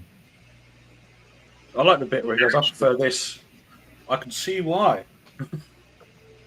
where he's being tested in the next episode where he's being tested. And he's going through all the guns and he's out shooting every one of them with their guns. And then he just, I prefer this. I can see why. Yeah. I can see That why. is one of those glaring plot holes kind of in Stargate where it's like, take that gun and frickin' figure out how it works and come on, let's get the whole team loaded up with them. Yeah. Or when the Travelers got involved, why didn't they trade for them? Because that's where it came from. It's a Traveler's weapon because we see the Travelers having them. So, and why don't the Travelers have some sort of rifle version? That would have made more sense as well. Or like a shotgun blast that just like spurred Like a repeater, like an old like a Winchester repeater. Yeah. Mm-hmm. Yeah. I don't know why they didn't take a load of Wraith weaponry. Well, we already had the Intar from Stargate? Because if you remember later on in the show, we saw the Intars a lot more, which was just the Beretta with the red crystal on the bottom, wasn't it? Yeah. Like turned it into a stun weapon. Because we started seeing them a bit more often as well. Which made sense. I would have thought that would have been a better to carry around than one of those ugly Zats. Well, Yeah, Runner they just pretty much finished tried to up. wreck on the Zats, didn't they? Mm. It was very Runner OP. just finished up. Y'all ready for the tower? Let me just get it ready because it's just started playing Duet. Yeah. I'm not watching another one. I'm going to go to bed very, very soon. All right. The tower is episode 15 of season 2. Oh, you're going to watch I like the tower. Isn't this one of the worst? Yeah, we wrote. Well, that It was one of voted the things. worst, but It I was can like the worst of worst. the season, but like Yeah. Stargate Atlantis had such good seasons that it was, it's hard to choose worst. It was a good episode. I liked it because it was another Atlantis. But the thing I didn't like is they never revisited it. Hmm. Like, it's That- literally another city ship. Like, it's just buried underground. Fucking Yeah, it might have had parts for the hyperdrive or something. literally. Oh, another Nice. Because it has a VPN. hyperdrive. We Right. know it had a star drive because they started it up to stop them from hurting the people, didn't they? To use up the power. So we know it had Oh, a this star might drive. be before we actually jump into the episode. I have it paused at the very beginning right now. I haven't paused it 1 second. Cool. David just said his SG-1, if they were to I guess not even a reboot, not full reboot. This is just who he would choose for his new SG-1 in the new iteration. Jensen Ackles, Trisha Helfer, Alan Tudyk, Connor Jessup, and Chris Sumter. What do you guys think? I might have to. I only know who Jensen Ackles is. I don't know. Jensen Ackles and Alan Tudyk I'm in for, but as who?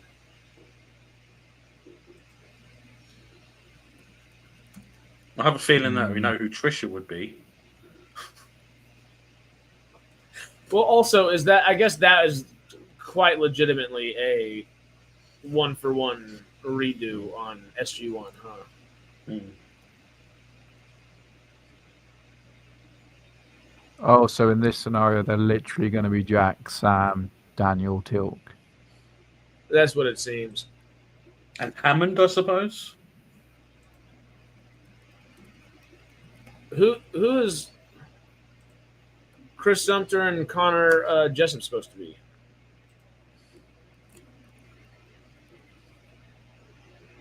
New team, one Chris extra character. Sumter would be Teal'c. New team, one extra character, and that would have been the Connor Jessup character. Interesting. Hmm. Okay. Okay, David. So who would you have replace Hammond?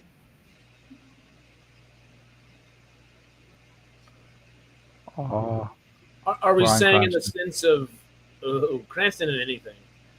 Actually, you know what? He the RoboCop stuff. He kind of played a similar position there, and it as good as he could have been, it just ended up being a little bit of a nothing burger, Ooh, the tower. So much for sleep, LOL.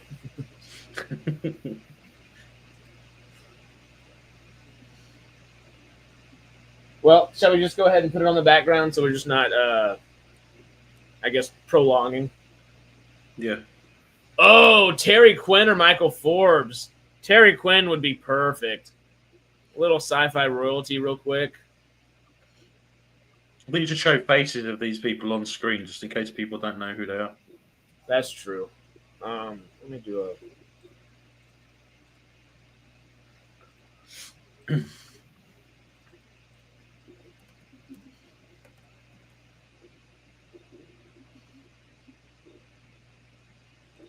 Hammond, right yeah. there. Yeah. Oh, that's the guy from Lost, isn't it? Uh-huh. Yeah. Fallen And Scholars just a little bit. Hawaii Five-0 as well. The remake of Hawaii Five-0. Michelle Forbes.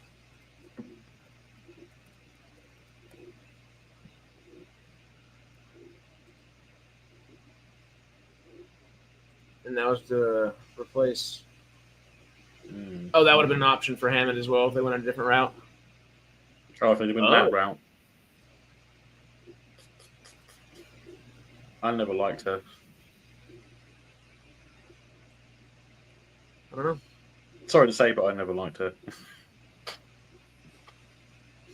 I thought she was terrible in TNG. I hated her in Battlestar Galactica. Oh, really? Oh, she's in both? Mm.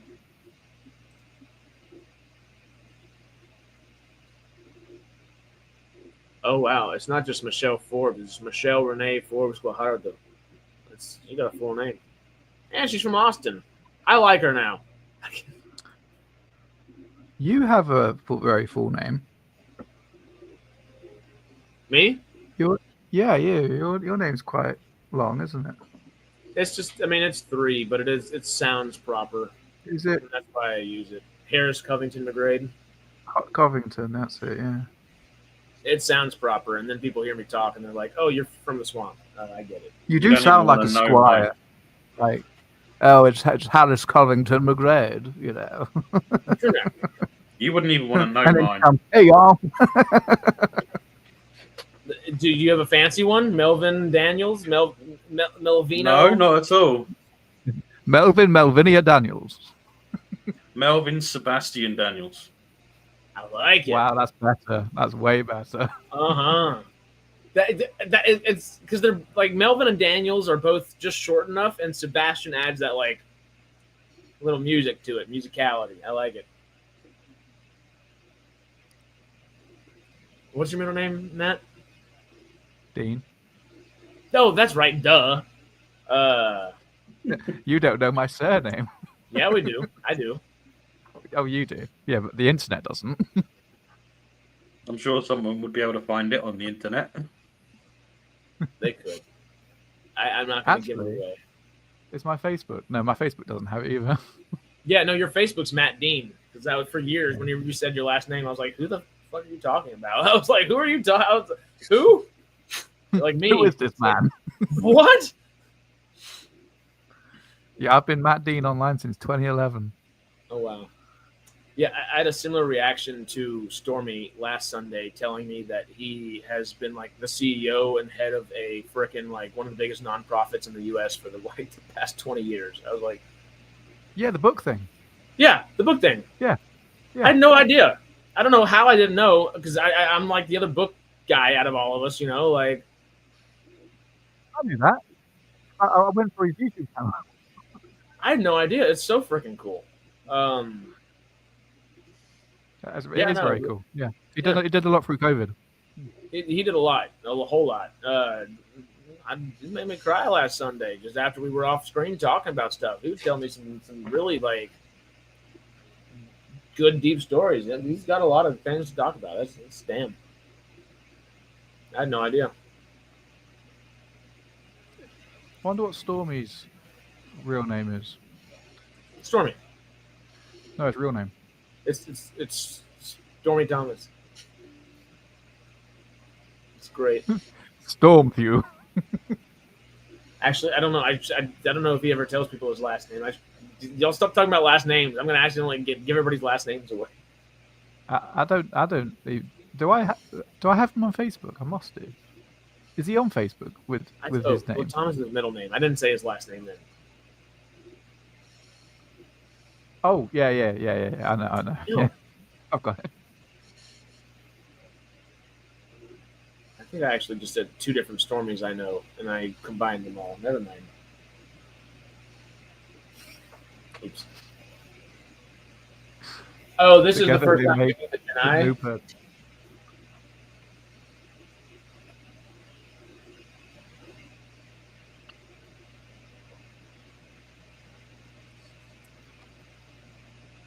Oh no, this isn't the Janai. This is just the planet's people, right?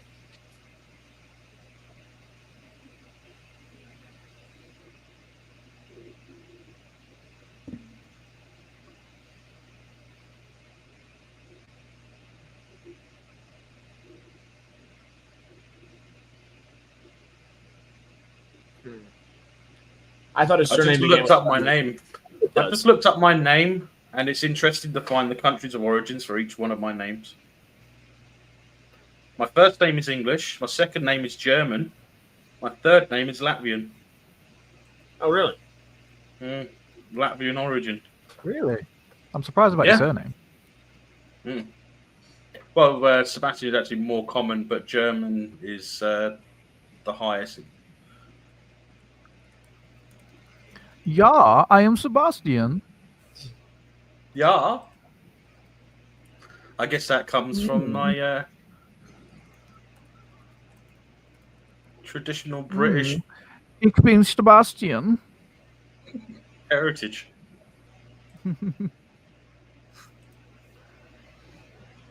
Oh God, I'm more British in name than you are.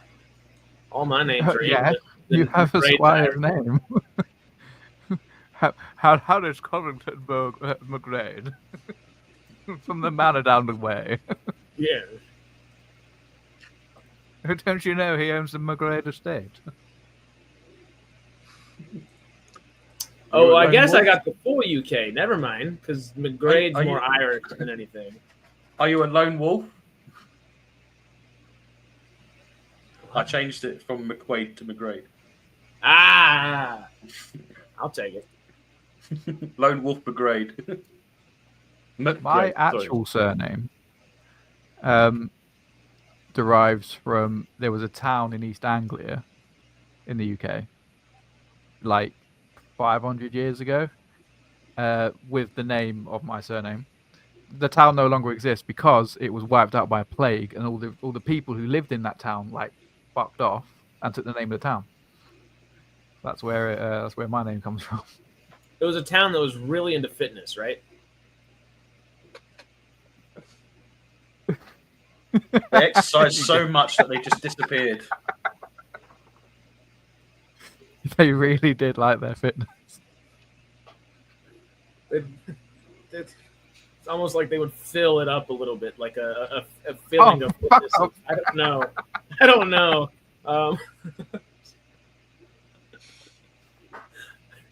The tower is the worst episode. It is, which is probably why we aren't talking over it instead of actually watching it. But it's still cool. David says my surname is Irish, I think, but I'm sure it's a slave name. Oh, Slav name, not slave. Slav. Slav. It should be Slav, not slave. Oh. Slave originated right. as Slav. Aye. In Europe, it was Slav, not slave. Really? That actually So makes a lot Slavic of sense. rather than yeah. You learned something new. No, Gigwise, why? Why? I mean, to be fair, Carter does like throw a few punches. She is badass in her own way. But I don't think Ronda Rousey trying to exude confident speech and talking about how to dismantle a black hole would correlate all that well. One does not dismantle a black hole. A black hole dismantles you. Yes. It's very true. I'm just excited for the next Stargate series, Matt, when they actually finally use our idea to what the hell was it? It was it was almost like the gate. What did we say? It was the gateway between. You know what I'm talking about? I'm trying to remember exactly what we were saying when we were The gate, off on like a tangent that one day. What did we do? What did we say? We were talking about the gates and It was how like they a gate sandwich, wasn't it? Yeah, but it was like, could they like? It wasn't, of course, like the gateway like stepping points where like shoot, doop, doop, doop, doop, go on to the next point, go on to the next point, so on and so forth. It was they could use it as a if they wanted to explode the gates or push the Kawushes together, they could use it as an endless energy source if they did it the right way. I just don't remember exactly how he said it. Yes. I remember the conversation. I cannot remember the logic behind it. Not remotely. It's interesting because it wouldn't work because you can't have two gates that close to each other. But, oh well. Well, that was the thing. It was you couldn't have. We accounted for that. You can. Yeah.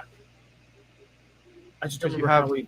You have the Milky Way galaxy at the very furthest point, and then you have the Atlantis gate at the very furthest point to where it won't work, so it will still work, and then you have them like there will be a point where they're like right next to each other, and then they can squish into each other. You have someone from the opposite side of either one dial. If they're active, maybe.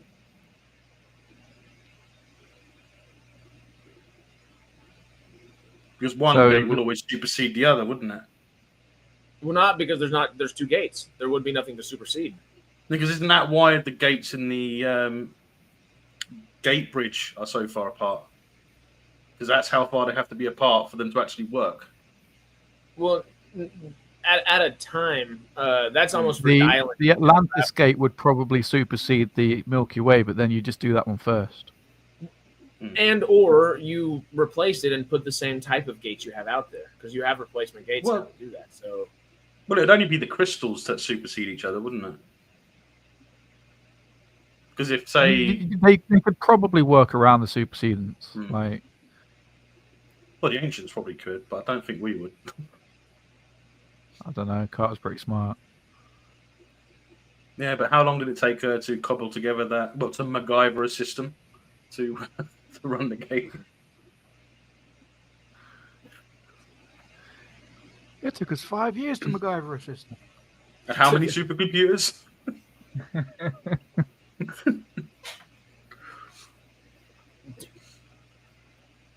Yeah, I was just thinking about it now.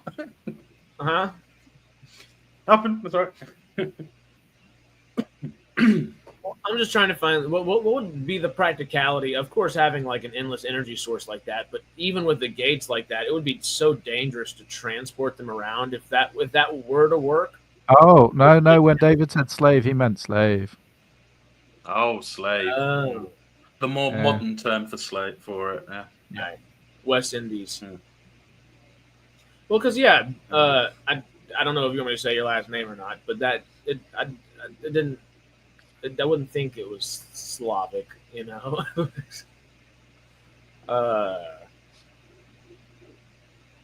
But yeah, thinking about that now, because I know your surname. Yeah. Is your surname like a direct result of not necessarily racism, but disrespect? You know, where you're just like, come here. You know his last name. I'm not going to say it on stream. I guess I was thinking about it as we were doing it. I've typed it out 1,000 times to thank him for all the different memes and stuff on our community page, but also we are right here. Won't say that he doesn't want us to. But it is a simple name. Like not like it sounds like, you know, it's not a. I don't know. I'm just going to go off camera for a bit. I'll still be here, just be off camera. Oh. Okay, Arnold, indentured, but my teeth are fine.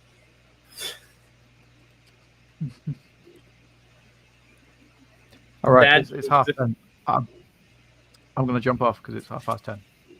All right, Matt. See you soon. You almost made it all the way through. No, never mind.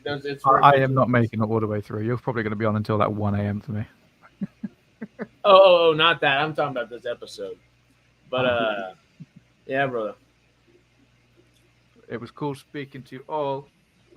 Peace out. I might pop in on Sunday. Yeah, if you're doing something. We'll Christmas it up. I might even wear my hat. Ew. Yeah, we should try to get everybody. I'll text Greg. Chazz, I can force to be there because he'll be sitting right next to me. Get Carrie to come in and don't tell her I'm coming. If I do. Well, hopefully we can get Carrie. She's a little sickly right now, so hopefully we'll figure it out. Cool. All right. Yeah. Peace out, everybody. See you, brother. Thank you for hanging, and thank you for the ticker down there. Yeah. Got the double thumbs up. Y'all can't see him, but I can. You know? Now he's back! Arnold goes all the way from Norway to Sub-Saharan. Wow. Yeah, everybody's so fancy. I'm Norse and Cherokee. All I got from that is straight hair and high cheekbones. And I think that's the Norse too. Oops. Well, I mean, there are a lot of people that went from all over Europe. They either ended up in the colonies in America or in Botany Bay in Australia. True.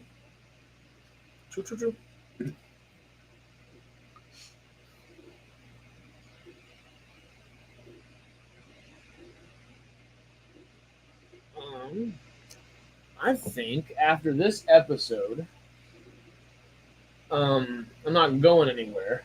I'm with you till the end, y'all. But if you're down, and it's not gonna make either one of us too damn hungry, I'm gonna season on my chicken over here in the bowl on screen. Just trying to do things out timeline wise for the day. Oh my God, he's Kirk. What happened? And the references whenever Shepard kisses an alien girl, you know, I always get that. I always remember that line from Rodney. Oh my God, he's Kirk. He's Kirk. Because Kirk always kisses aliens. Can you blame him?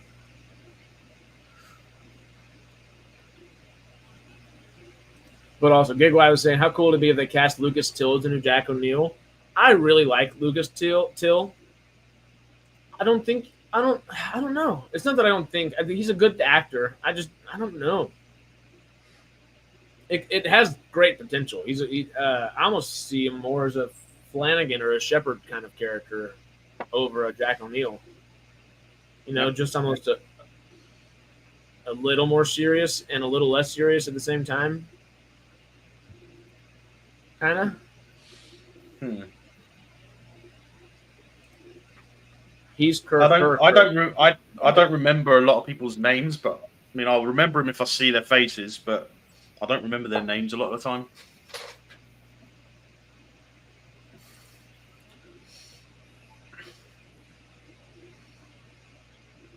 Yeah. Good time for that. My parents are Scottish and Cuban. I bet there's a good story behind that, how they met. Probably.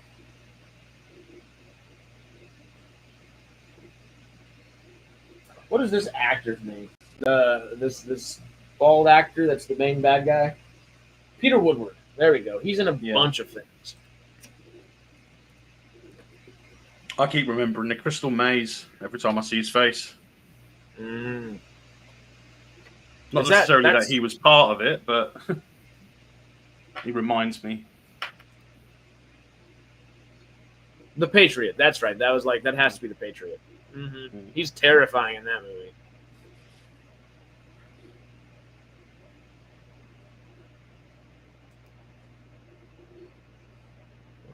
Well, they met at the JFK airport. Oh, wow. Fringe. As in the TV show or the summer play festival that Greg and I are always talking about. Which is also, there happens to be an Edinburgh Fringe for the Scotsmans. Do planes get sniped? Name doesn't fit. Oh, God.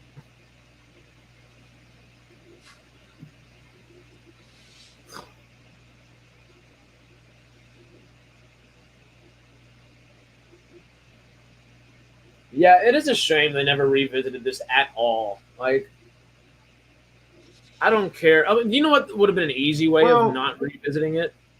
The problem is, like with all shows at the time, they kind of rushed the endings for the seasons. It's like season 10 of SG1 was rushed, and it was basically it was other ideas for future seasons that they just like squashed into it. At least that's how I feel about it, because season 10 for me is quite bad for SG1.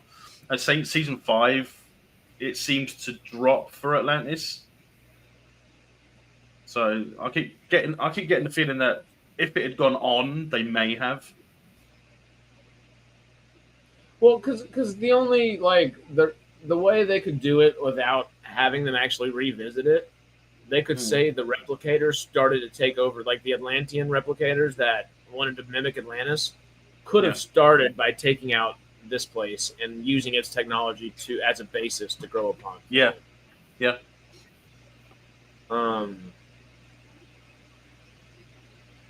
Yeah, I don't know. That's interesting because there are a bunch of different cool spin-off shows that they could have done, and we only ever got, I guess, the main.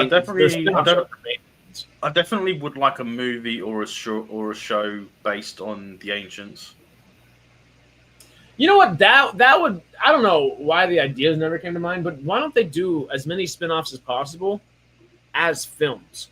Keep the timeline succinct. Keep the canon for the actual TV shows. Yeah. And there's so much with room. a TV show with the Ancients. I mean, they could have been set on Earth, and it could be just before they left for the Pegasus Galaxy, and in the background of a lot of scenes, like you're just looking through a window, and you can see Atlantis being constructed in the background or something. That would have been cool, and that would have made a good movie.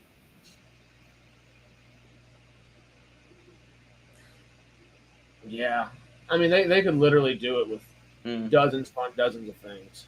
Yeah.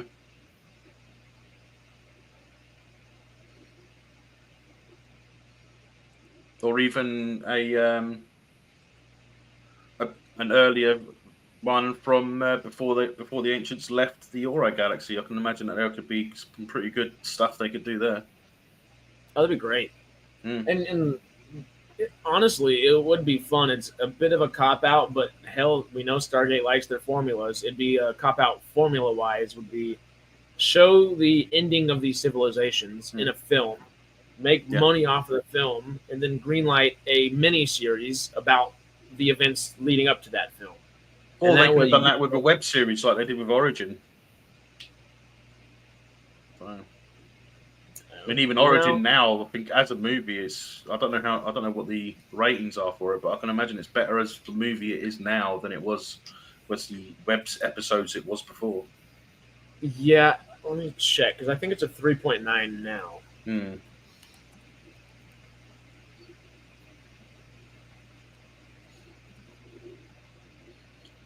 I mean, it could have been a lot better, obviously.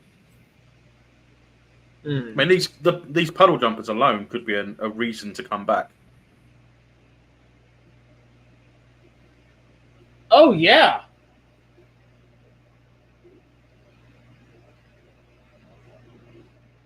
Let's think about it. They lost a few.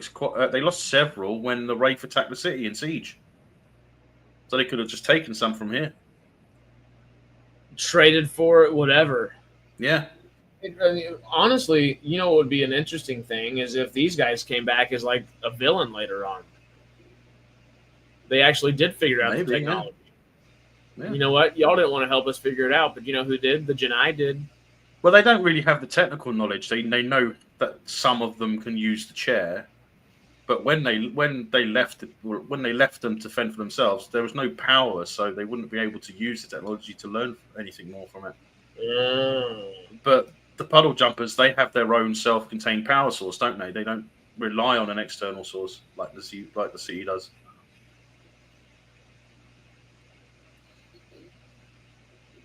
Genii can kidnap nerds on other planets, help them out. I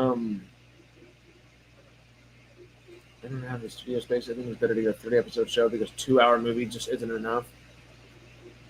Well, sure, but that's just not realistic for nowadays. As much as we'd love 30-episode shows, no studio's going to greenlight that now.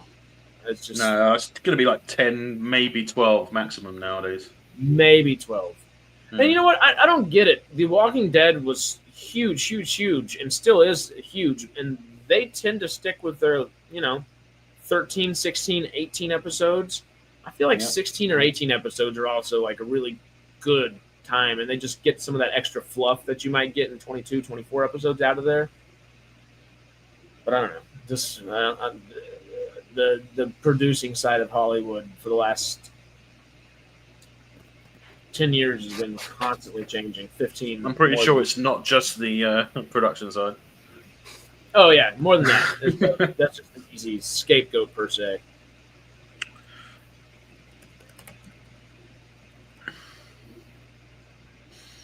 Especially considering the fact that it's all been sequels, prequels, or remakes. A lot of the time, hasn't it? Not that many originals. And when someone does make an original, they always combine stuff. Like with Rebel Moon, it's like Star Wars and other things put together. It's like Star Wars already did that. That's what it was. Like you can't. It just dilutes it at that point, you know. Yep. Modest Traveler saying the last great studio is gone. MGM was the real studio they cared about. The art and Stargate is art, and it should be treated that way. Who cares if it makes money? Well, it has to make money. It has to. But as it is right now, it's like they don't care about making money. They're just spending tons of money on stuff that doesn't make money. So well, that's true too. Care.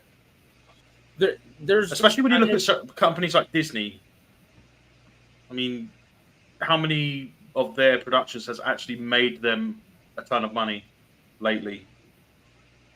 The odd one, maybe every year or two, if they're lucky. Most of the time, they can't even break even. Yeah, it's the mid budget. I know we've talked about it a bunch over the last year or so, but that mid budget film, mid budget everything needs to come back. The not just the film or TV series, but the ideology behind it. Okay, we don't need to make $1 billion product. It's okay if we make a product for.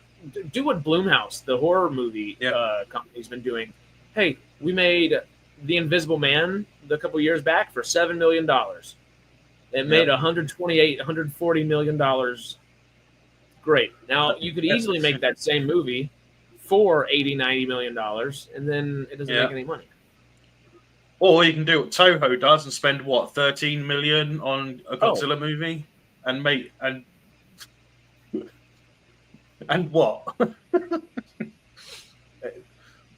and Monarch spending $15 million an episode per episode and can't even put a freaking kaiju in every. I mean, we don't need one in every episode, but like. No. Well, that's the thing.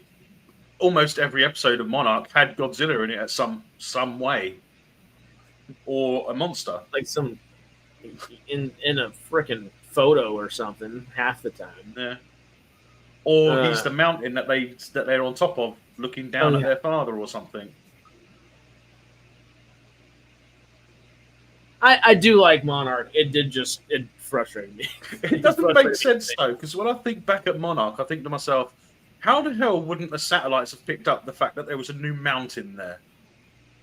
Because aren't there like satellites in orbit constantly, checking ground movements and stuff? Anyway, not anymore. Not in Monarch. Giant Titan roaming the planet. We're not worried about that stuff anymore. No paying attention. No. Ronan knocking people out.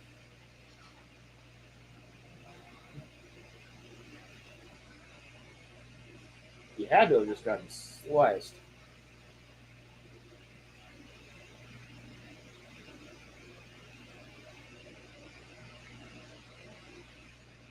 Exactly, Traveller. As long as it makes a little bit of money, it's worth it. Yeah. But the fact that none of them break even to make a profit in the first place, it just doesn't make sense to carry on doing it. Yeah. And it's the intent behind it. Like, and even if your intent is generally good, the road to hell is paved with good intentions. I know that's just a saying, but your intent has to be better than good. It has to be purposeful, I guess. And Toho proved that. $13 million. You're winning an Oscar for a franchise that's been around for 60, 70 years now. It's 53, 53? Shoot. I mean, it's legitimately insane, and they made it look beautiful. Even Legendary one looks beautiful. It's just, some parts of it is like, nah, but most of the rest of the film is like, It looks great, but they managed to tell an amazing story and still have this beast and make it look as beautiful. Maybe not as beautiful as the Legendary one can be sometimes. But they also don't have $140 million at the time. Well, Legendary had the budget to do that. Yeah. But the fact that didn't -1 actually outperform Legendary's? Was it the New Empire? Was it? No, outperformed money-wise in comparison to how much was spent. Well, yeah. Hmm. In comparison to how much was spent, I'd say Godzilla -1 would probably technically be Yeah. one of the most successful films of last year. Yeah. And it also made money by being released a second time in black and white. Yeah, which I still haven't seen, and I need to so bad. And you don't forget, if I remember rightly, it wasn't even dubbed in English in the theaters. It was dubbed in English for Netflix. Yeah, I don't think I've actually seen the movie in English. No, you should. I watched it. I watched it Monday. Is it actually dubbed, or they get the actors to dub it themselves? Actually dubbed. It's actually dubbed. From English actors, or were they going at it themselves? I don't know who they were. I didn't look at I didn't watch the credit scenes, so I don't know who they were. Who dubbed them, but it's good. I'll check it out because I need to watch the black and white version. That might be the way I do that. Just to The monochrome version. I love black and white version. Parasite in black and white still is so good. And the fact that they have greenlit a sequel and the same director, and he's not even going to do it in a hurry. He's going to take his time. Good, just like he did with -1. Well, and you know what? So the only difference is that we know the sequel's coming. We didn't know -1 was coming until they decided to tell us. The best thing was that the cast and crew had sushi for lunch every day because they built a sushi bar using part of the budget. The 13 million wasn't even spent entirely on the film. Because sushi ain't cheap, even in Japan, where I'm sure. Well, not only that, you have the sushi chef, and they're a class of their own in that, aren't they?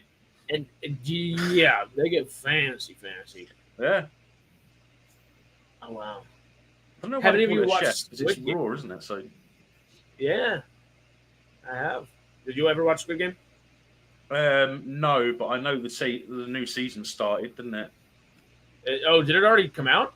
It's on Netflix now. Are you kidding me? You didn't know? Well, I thought it was coming out like next year or something. I guess I've only seen one trailer. I would have thought there had been a whole bunch more. No, I'm pretty sure it's out right now. I'll have a look. Well, wrong button. I remember seeing it come up when I opened Netflix. I think it was like the other day or something. Okay, it's still only got season 1 so far. Season 2's coming out very soon, though. December 26th, day after Christmas, it comes out. Okay. Yeah. Oh, thank you, David. I just need to look up. That's probably what I meant. I was probably looking in the new and popular bit where it says coming soon. Yeah, there we go. Coming next week. This might have been it.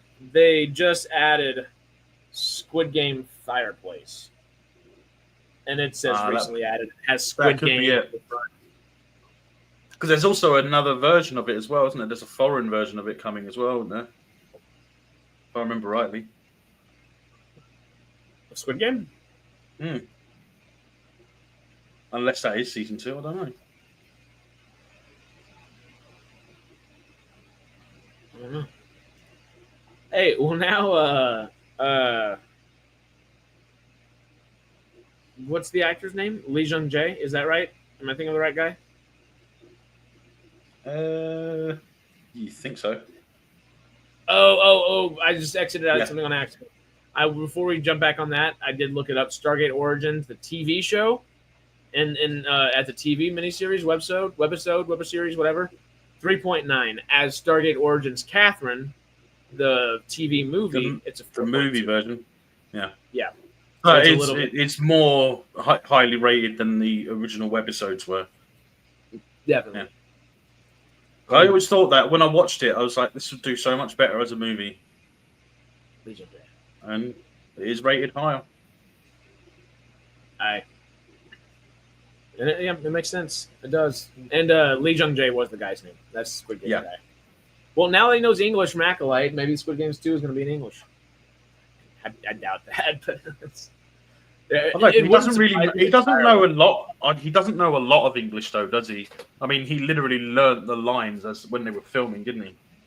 Yeah, but that was 2 years ago, filming wise. Yeah, so he might have learned more because he realized that he might get more work in English speaking countries, so he may have learned more. Mhm. But I know he didn't like, really. Hey, put me in Crazy Rich Asians 2 right now. It's like he's like literally, he's perfectly poised to take over a chunk of audience. Yeah. I just looked over. What are they doing again?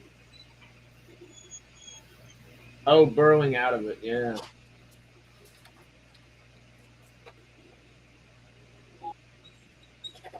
Squid Game India would be crazy. Actually, though, did you watch? Isn't it Monkey Man? Is that what it was? Or the Monkey Man? Monkey Man 2024. It came out this year. It was Dev Patel's directorial debut, and he was also the main actor in the film. It is kind of like John Wick meets Squid Games in India. Yeah. It's awesome. No, I haven't watched that. You'd like it. You'd like it a lot. Almost saw it. Soon. There is something I'm looking forward to next year, though. Huh? Karate Kid Legends. Oh my god! I watched the trailer for it yesterday. I have to watch Cobra Kai now. Yeah. I have not watched Cobra Kai, and that's the thing that's going to get me to do it right there.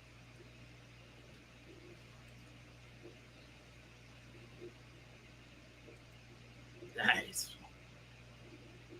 Hey, 4 hours, 20 minutes into it. Now 4:21. Oops.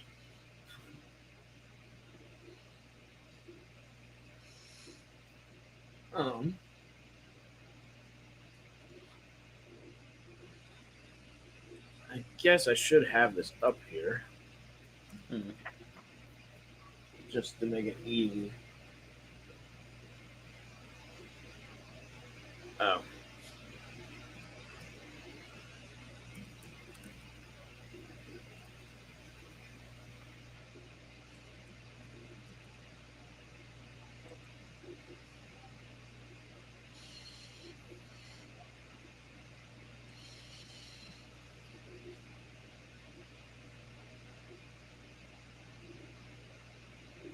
Sitting down in the ancient's chair. Oh my god. And lit up.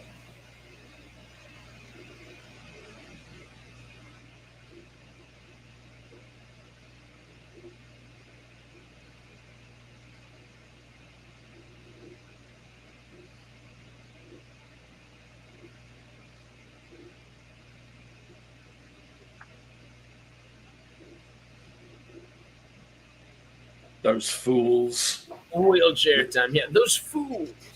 They actually think they can stand up against me. Yeah.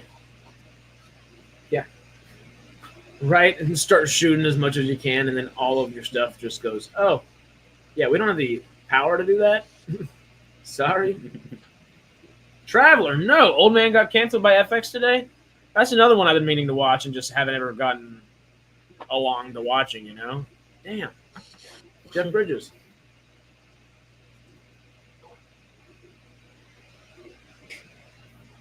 It's a risk. Maybe.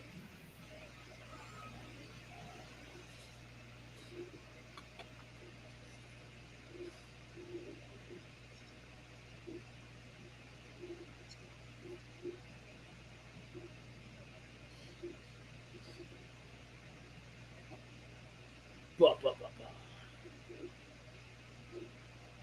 The dude bowling with a 6-shooter. Like, actually, though.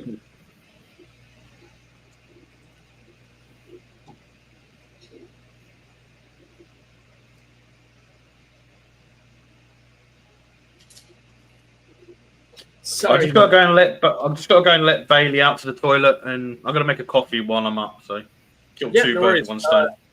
After this episode, I am going to put the little Jay singing back on for a second, and okay. I will be grabbing chicken in the meantime, and we'll do a little cooking. We'll prepare to cook. I'll be back in a minute. I hear Bailey. Oh, Bailey.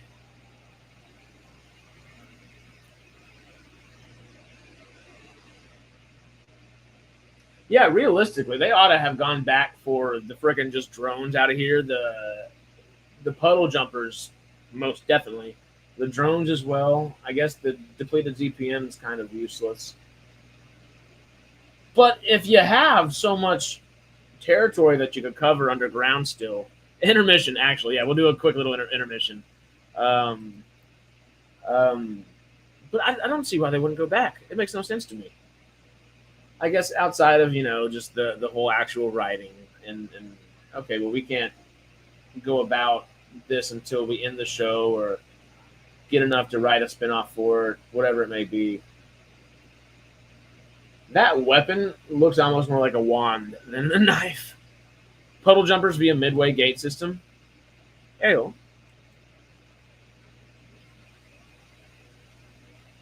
Of poisons. Oh. I forgot about that part.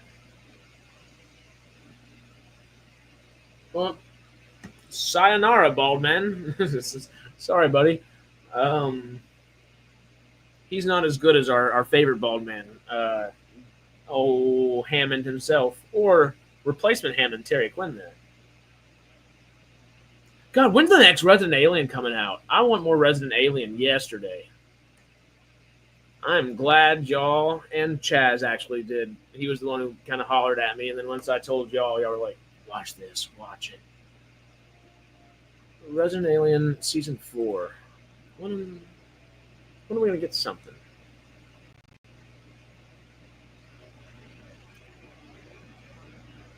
It's expected to release somewhere between 4 and 6 months after it's expected to wrap in March of 2025.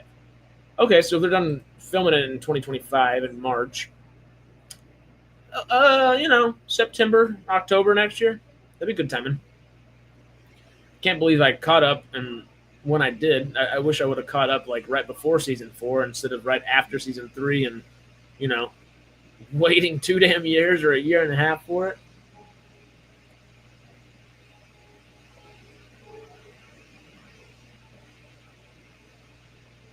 Oh wait, Harris last man standing for a little bit here. We'll be going. Don't worry. I am about to get some food prepared. I'm not necessarily eating a whole bunch yet, but I'm going to prepare it with you. I'm going to get a bunch of chicken ready and stuff like that. Melvin's also bringing the dog out for a second. We're going to do a brief intermission with Jay's singing again, and I hope y'all enjoy that. And after that, we shall, of course, dive back in.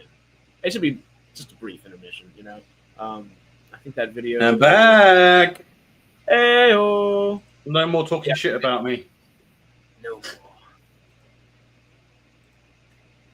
Yeah, it'll be about a 5-minute intermission here. Kat is ready for chicken. Yes, she is. Calico. Excuse me again. Come here. Come say hi. Come say hi to the camera. What do you want? She's looking at me all funny. I do like that background a whole bunch. I think you're all mental watching the worst of episodes. Well, thankfully, SGA has not bad worst episodes. This one is, the tower is kind of it wavers. It's a Sorry, Vader's being a bit of a pain. Uh-oh. So around about that time, he starts being very vocal. So what are we on now for next? Well, next up, we just finished the tower, so we're now in season 3. We're going to watch Satita up next, I believe, timeline-wise. Episode 4. Yes.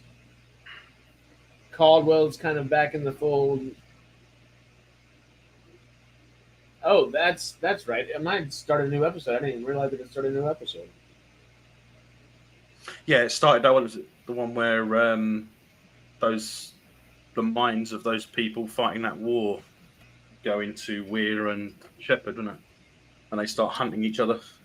Oh yeah, good episode that. It really is. I don't know where Chazz is at if he's kept watching.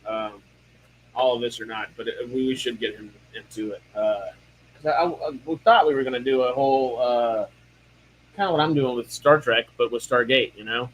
Yeah. Just do it for YouTube members. Just press pause on Satita, myself. Yeah, I've got it set up, ready to go at 5 seconds. If us in the UK watch the whole stream, we have to stay up till 8 a.m. Ooh! Yeah, not staying up that long. I don't blame you. The money's on screen as well. Yeah, this is actually, I guess we're technically halfway through. I just can't believe it's 3 o'clock my time. I thought we were going to be earlier than that. I thought we were going to be ending a little bit. I don't know. My math was... Well, there were those times when you talked between episodes for quite a while about something other than Stargate Atlantis. Oops. Also, I missed the first like 20-something minutes of the stream, so... You know what I do need to check is donations. The money is still on screen. Have we hit anything past 168? 168 still. Not shabby, y'all. 11 p.m. there. Ooh, wow. Well, okay, so for the sake of continuing, even though we're about to do a little 5-minute intermission, should we continue pressing play and watch it anyway and just keep going? We'll all know where each other are at. Yeah, that would be best. Okay, let me go ahead and put this on screen. We're season 3. You said episode 4, I believe. Yep, Satita. Oh, I would just copy pasted. Oh, all that Ko-Fi stuff, which I was doing a minute ago. SGA season 3, episode. You said 4. Satita. All right, you ready? We're gonna press play. You got your remote? Yep. Let's do this thing. 3, a 2, a 1, a 2. Skeleton Crew is awesome, Traveler. It's great so far. Last night's episode. I wouldn't say awesome, but yeah, it's not been too bad. I haven't watched episode 4 yet. Oh, I'm okay. It did. I actually do. I'm really liking every bit of it. The one thing that did take me out, which Justin on Chillin' stream the other night definitely kind of. He hadn't watched it at all, and we were like, "Come on, dude, you got to actually watch it." But he's like, "There's also so many things that don't look like Star Wars that just take me out of it." And you know, I don't blame him when the very first things we see on the planet in episode 4 were like a slide and playground equipment, but clearly just normal slide and playground equipment. Just sci-fi it up, just a twist, just a tad, not a whole bunch. Well, now I know that my my camera and my microphone are working fine. I'm going to go ahead and do a mid-season live at the weekend for the Skeleton Crew. Hell yeah. If I got time, if you want anybody, I'll come say howdy if you want. If I've got someone there. Otherwise, it's just me rambling. I will be back in Texas at that point. Yeah. I smell food in the other room. I'm being heated up. I'm gonna have to get cooking here. Just immediately distracted me. But yeah, no, I'll keep you posted. I don't know exactly what. Oh, you're not. It won't be the 21st, will it? Is that what you're saying? I don't know. I mean, I'm not set on the day yet, so. Okay, because if it's the 21st, I won't be able to, because we're doing an engagement party for my cousin. The budget for it must have been massive for Skeleton Crew. Let's check it out. Was it 200 million or something? More than that? That sounds right. 136. 136. And you know what? The Pirate Port was so awesome. It really was. At least, I could see. I'm really enjoying it so far. I see why people would be hung up just to a degree, especially with just Star Wars in the last couple years, especially live action. Between the other live action thing we've gotten this year, though, the Acolyte and Skeleton Crew. Acolyte was 180 million. This is still very expensive. Acolyte was more expensive, but I'm very Well, glad that we can actually see I think where it's the mainly dollars because are. of the kids, because they don't have to. You don't have to pay child actors as much, do you? That's true too. So I think they must have saved several million for that. Hmm. I'm not saying that to be nasty. It's a fact. I mean, Oh, true. They have to be paid, but they don't have to be paid as much as an adult. That's a fact. Yeah, they don't have 20 years worth of brand and name recognition No. to be paid for. Yeah, They're not going to be paid millions of dollars. tens of thousands, sure. Hell yeah. Yeah, But, upwards of 100 maybe. Sure, yeah, especially for a big Star Depending. Wars. Well, if they're in the main cast, then probably upwards of 100. Whatchamacallit. The good thing I see that really is, I guess, making me happy. There are many things that are making me happy compared to most recent live action Star Wars, but you see where that dollar's going. Every bit of it's on screen versus it hasn't been recently. No. But okay, we are in the intro. Would you like a break for this little intermission? We're going to keep the TV show going, but it's about a 4 minute, 50-second intermission if you're down. Yeah. Cool. All right. Well, I'm sorry for all of y'all that have to listen to Jay's beautiful Where's singing. the mute button? I'm going to type intermission. Jay's singing will be done soon. No, I don't. I won't say that. Intermission. See you in a second.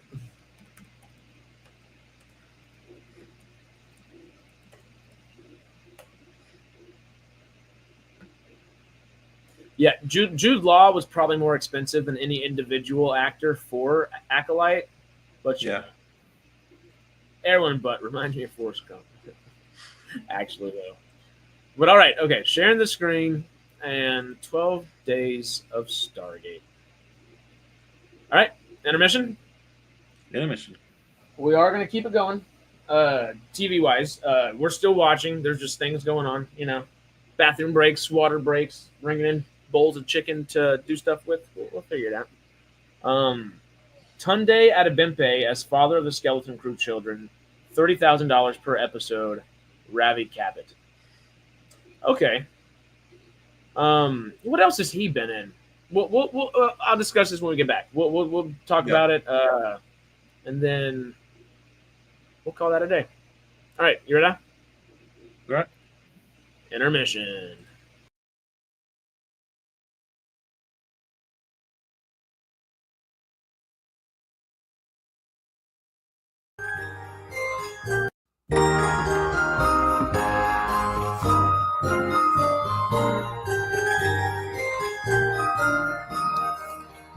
On the first day of Christmas, Bradright gave to me that time Sam blew up a star. On the second day of Christmas, Bradright gave to me 2 Jack O'Neills, and that time Sam blew up a star. On the third day of Christmas, Bradright gave to me 3 different Stargates, 2 Jack O'Neills, and that time Sam blew up a star. On the 4th day of Christmas, Bradright gave to me 4 times Daniel died, 3 different Stargates, 2 Jack O'Neills, and that time Sam blew up a star. On the 5th day of Christmas, Bradright gave to me 5 indeed. 4 times Daniel died, 3 different Stargates, 2 Jack O'Neills, and that time Sam blew up a star. On the 6th day of Christmas, Bradright gave to me 6 hattacks crashing, 5 indeed. 4 times Daniel died, 3 different Stargates, 2 Jack O'Neills, and that time Sam blew up a star. On the 7th day of Christmas, Bradright gave to me 7 chevrons locking, 6 hattacks crashing, 5 indeed. 4 times Daniel died, 3 different Stargates, 2 Jack O'Neills, and that time Sam blew up a star. On the 8th day of Christmas, Bradright gave to me 8 Asgards beaming, 7 chevrons locking, 6 attacks crashing, 5 indeeds. 4 times Daniel died, 3 different Stargates, 2 Jack O'Neills, and that time Sam blew up a star. On the 9th day of Christmas, Bradright gave to me 9 Wraith of feeding, 8 Asgards beaming, 7 chevrons locking, 6 attacks crashing, 5 indeeds. 4 times Daniel died, 3 different Stargates, 2 Jack O'Neills, and that time Sam blew up a star. On the 10th day of Christmas, Bradright gave to me 10 Zats a stunning, 9th Wraith of feeding, 8 Asgards beaming, 7 chevrons locking, 6 attacks crashing, 5 indeed.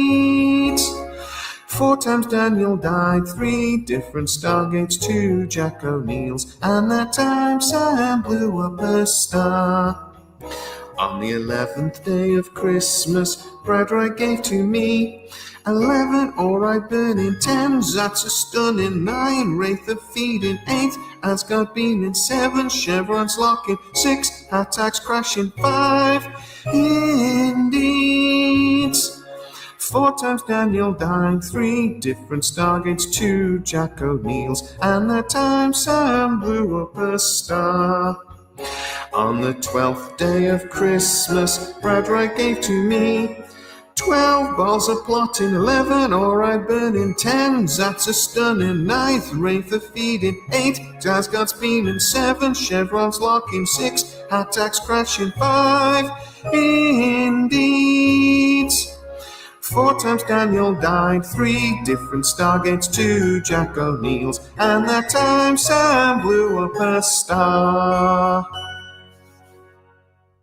Merry Christmas, Sci-Trekkers, and let's hope for a very, very happy new year, where we maybe get a Christmas present from Amazon and MGM. We can but hope. Seriously, guys, it's been an amazing year. Thank you so much for supporting the channel, and I am so sorry about the singing. I really did do my best, and I put it through this software that was supposed to make it sound better. Did it? Yep. Okay. I can nitpick at that about some mistakes. Huh? That's actually the first time I've heard the whole thing. Didn't have the 5 different Stargates. SG-1, Atlantis, universe.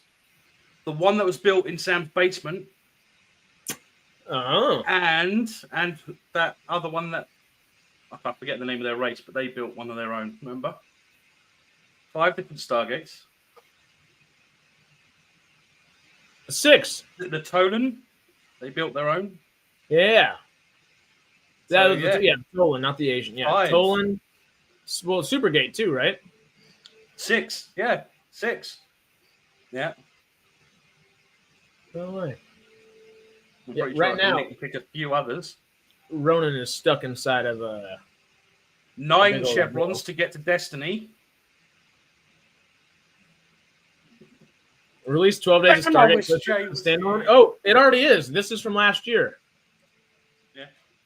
Search Sci-Trek Christmas, and it should be one of the first things that pops up. Damn, I wish Jay was here for that. He'll be back. 9 chevrons. I do 6 have it right Stargates. here for you. I don't know if this will let you click the link from chat, though. So I could nitpick, but I won't bother.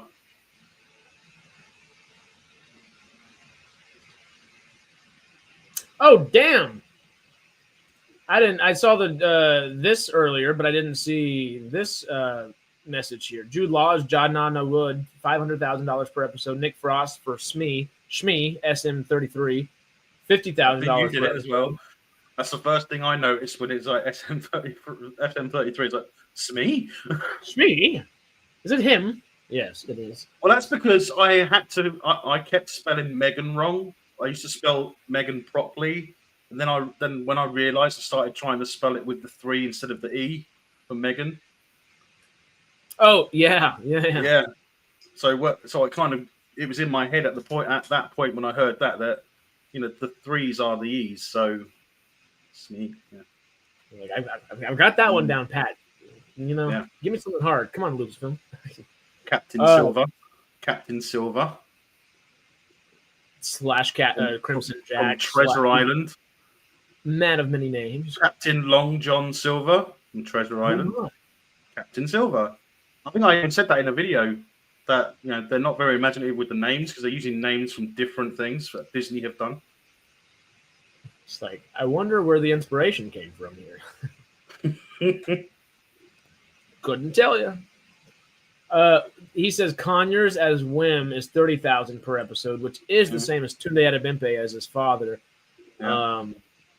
That makes sense to me though. Even though I feel like Tunde Adebimpe is somebody that I couldn't have told. I mean, if you were a kid that age, what would you do with 30K?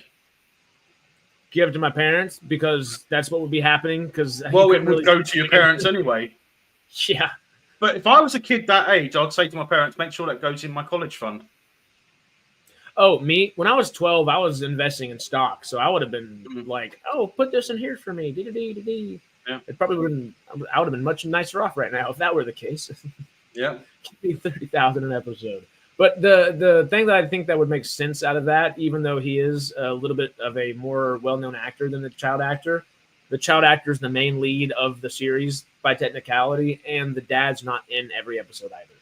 He's only in a handful. So you pay. Well, I think actually, what's her name? Let me just do a search. I can't remember the kid's name. Thank you, Max, for actually enjoying that. I hope you enjoyed it. It's silly, but it's a good time. Is it Fern? Fern and Wim, I would say. Fern's the one with the visor, isn't she? No, Captain Fern. The visor is AB. It's Wim. Neil's the elephant. AB's the girl with the visor. Captain Fern's the taller girl, the more pushy. Well, I think girl. She seems to be the better out of the kids as an actor. She seems to be standing out as an actor to me. Agreed. Honestly, I think when I say that, let me give you an example. When I first watched Let Me In, I thought Chloe Grace Moretz, she's going to be a great actress. Right? When I first saw Harry Potter, I thought Emma Watson was going to be a good actress. And they have had quite successful films. So, well, what did you get wrong with Emma Watson there? I expected her to carry on her career as an actor, not go into her own thing. Yeah, she is an amazing actress. I thought she was great in Beauty and the Beast. I mean, I'd never heard her sing before that. Has she done anything since then? That's literally the last thing I can think of. No, I don't think she has. I think she's been concentrating on her modeling career, and yeah, not necessarily modeling. I mean, what did she do? I mean, she was working on, she was doing clothes and stuff like that, weren't she? She was designing clothes and stuff. Oh, I didn't realize that. Because I know there was a big gap where she went to university in America. Oh, that's right. She did that Tom Hanks movie, The Circle, in 2017. And of course, she was in Little Women, and she was great in Little Women. Greta Gerwig's Little Women. And then she also did a short film in 2022, and she played the multi-dimensional woman in Prada Paradox. Oh, well, that's a Prada ad. And what was that other one? She done a little cameo. She wasn't in it for the whole thing. She was in it for a short time, but was it The End of the World or something? At World's End. At World's End. This is the end. This is the end. That's the one. Yeah, that was 2013. Yeah, 2013. And don't forget The Perks of Being a Wallflower. Oh, yep. The last good movie last good acting we saw from Ezra Miller. Mm-hmm. No. Wait, Ezra Miller did some good stuff. What? Ezra Miller is actually... Sorry, I'm just confused. instead of going shit crazy on everybody, everywhere, all the time, every state, every country, every continent. Wait, what? Huh? That was so insane. David B with 30K would say, I would tell my parents to get every console and the biggest TV they can find. Hey, when you're that age, hell yeah. Like that, and then get me the biggest and best external storage, anything and everything you can get. Bring it to me at that point. Traveler actually, saying, one of the things I'd probably do is I would have probably told my dad, get me a Jensen Interceptor that I can learn to do up until I learn to drive. It's a British make car that you've has literally American told. Oh, V8. okay. We've had this conversation. You were like, gotta learn this one. I was like, I know if I see it, I'm good. I just know the name of it. Traveler was saying, Traveler was saying that the girl from the Recent Planet was a good actress. I thought so too. I agree. Yeah. 30K though. Yeah, at that point, I wouldn't have done an Interceptor. I would have said, "Give me a truck." Well, you're from Texas, so you're a Texan. So I mean, if it ain't a truck, you're not interested. Damn right. I've only had the bigger the better. This is true. You want a truck with a honking great V8 that doesn't actually have the power. Oh, I like extra power. Well, it has the horsepower. It doesn't have the speed. Well, that's what chips are for. Trucks are for pulling power, not speed, aren't they? Well, that's what chips are for. That's what monster trucks are for. Oh well, that was an underrated. That Monster Trucks is an underrated movie. Oh, is that the one where they were like it was literally the monster car from a couple years ago? Yeah, that was. Wasn't that Lucas Till as well? Somebody was mentioning Lucas Till. Who was it? Because I actually meant to go back and mention that because they were saying MacGyver for 3 seasons was all right with Lucas Till. Yeah. I never checked it out, but they mentioned Will Forte's MacGruber as well, and that would be funny to see all 3. MacGruber was funny. I love Will Forte. I don't think I've seen the new MacGyver or MacGruber, whatever I'm trying to say. Well, I have too much respect for the old MacGyver to watch. Saying that, I did watch the new MacGyver for, I think, was it the 2 seasons that it aired? I think it was like 3 seasons, but I watched 2. Okay, at least. It was okay, but, I mean, at the time, I was also into the remake of Hawaii Five-0 and was it NCIS Los Angeles. Yeah. I don't know. That is not really great gun battles, great gunfights. I don't know where the Los Angeles part came in, and I was like, "I'm there," and I'm just oops, the Texan. Well, technically, it was NCIS LA, I think, but then they changed it to Los Angeles. Really? Are those 2 different shows, or still? Well, no, because I think originally it started out as LA, but then they added Los Angeles sort of afterwards. Kind of like they did with Enterprise. Originally, it was just Enterprise based on Star Trek. Then they decided after a while to put Star Trek at the front instead. David's down here. That's funny. He said, "I saw getting me a car. Give me a chauffeur." But you need a car for the chauffeur to drive. True. And then also, I just like being behind the wheel at the same time. You know, for better and worse, it has been both. It has been both. Well, see, I used to help my dad work on cars, and he used to have a 65 Beetle. I think it was 65, maybe a 64 Beetle, VW, and he also had a Mini and a Mini Cooper. So I used to help him tinker around with those a bit. I just looked off to the side, and Ronan's looking down at the Wraith, looking up at him, and just pops him in the head. Poof! That's what I was doing the finger guns for earlier. I was just waiting for that scene. That's all. No. Double barrel pistol. So cool. Oh yeah, the little Wraith King dude. I forgot about that kind of deal. That's Jay. Oh my god! Oh my god! Run! Ronan in the armor is so cool. That was Jay wishing he actually did have a commode because he's just shitting himself because Ronan just done that.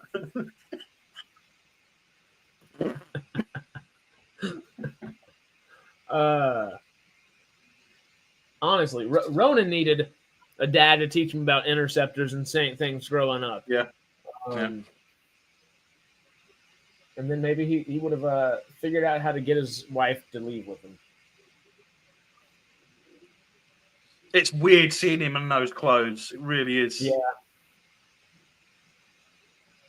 It's like, it looks good. Yeah. But that ain't Ronan. Maybe it is, I guess. See, before I saw this episode, I kept thinking to myself, well, before this happened to Ronan, before he became the runner, I could imagine him having shorter hair. More military. The same hair. Yeah. Uh-huh.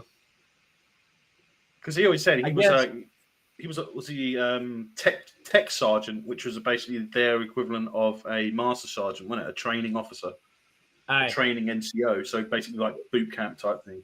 Which you would think typically would have that military. Because you can tell the character has the military experience because of how he starts training the people at Atlantis how to fight. Specifically how to fight the raid. Yeah. And he does a good job there, and he's like, that's how it's done.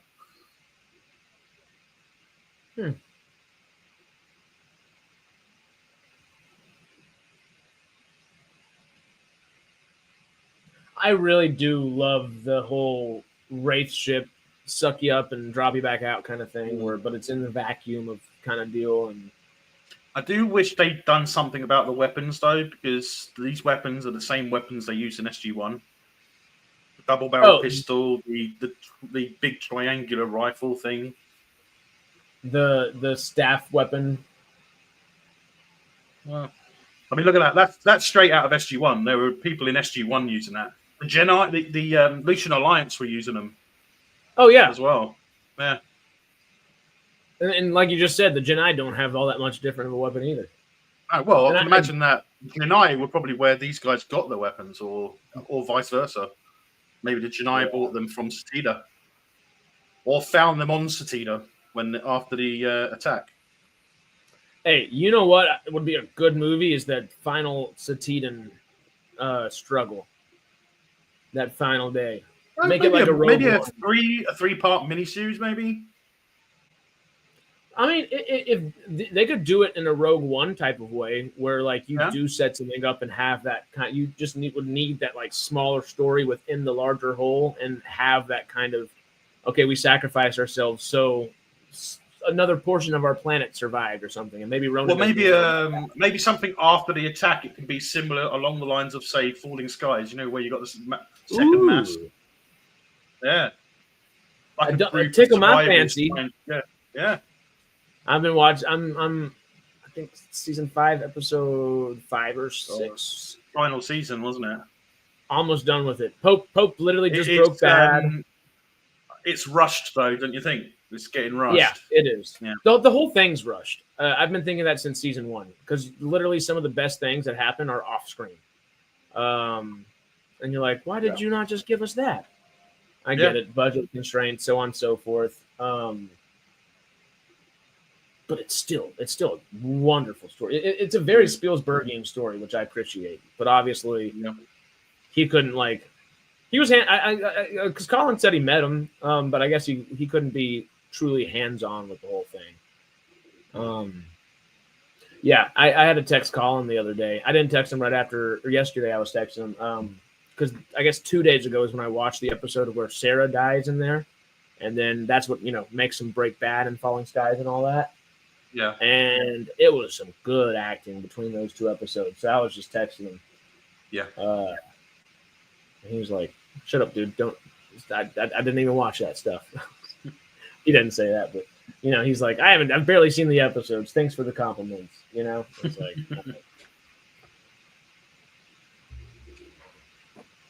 he's funny, people. Sorry, it keeps going black and stuff because I'm wearing a green t-shirt. Oh, I just realized what it fucking was. Excuse my French. Rocinante MCRN. Give me A little Expanse. 251 touchy. Touchy Station. God, I need to do an Expanse watch through. I think I've only ever watched it all the way through the once. It's so good. A lot of people don't like season 1. I quite enjoy season 1 because it builds up quite well, but then when Mark Ferguson or Gosby take over, you notice. Yes. You notice when they take over. I love season just like 1. You noticed when Amazon took over as well. Oh, in a big way. I don't like the Amazon stuff all that much. It goes from being, I think season 1's better than the Amazon stuff, and then the Hawk and Mark stuff is. Well, season 1 was great. Sci-Fi Channel, wasn't it? It was the Sci-Fi Channel. Was it Sci-Fi not them Channel. at all? Who? Hawk and Fergus at Sci-Fi at all? I don't think so. I think they came into it season 2. I'm pretty sure. Okay. I'll have to go back and watch some of the early episodes of Ty and That Guy because that's got half of the writings, half of the people that wrote the book, Ty Franks, and it's got what's his name from the show.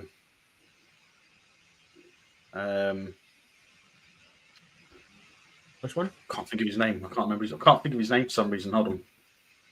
I'll get it.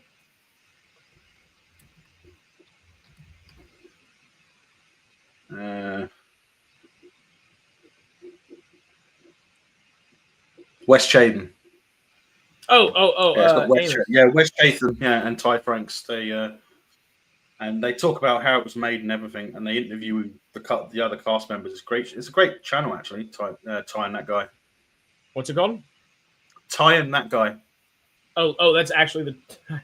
That's actually the title of their channel. Yeah. Is it Ty Ty Frank, like Ty? TY, yeah. Ty Franks is one of the authors from the books, and they actually go into detail because they actually react to the episodes as well. They went back and watched them, and they actually do their own reaction, and they talk about how they did things, like how they did all the weightless stuff and everything, and the technology that they had to develop just to do it. Oh yeah, no, I'm subscribing right now. This we might need to try to get them to come say howdy or go say howdy to them or something. Yeah, that's pretty cool. I was not aware of that. So I guess Ty Franks is, well, yeah, he's part of James S.A. Corey then. Yeah, he's half of the writers. Yeah, is he S.A. or? I never remember either. James S.A. Corey. Corey Writers. Daniel Abraham and Ty Frank. Yep, that's the one. Yeah, I've actually got the first 3 books up there. I haven't read them yet. Oh, I've got the whole series upstairs. I love it.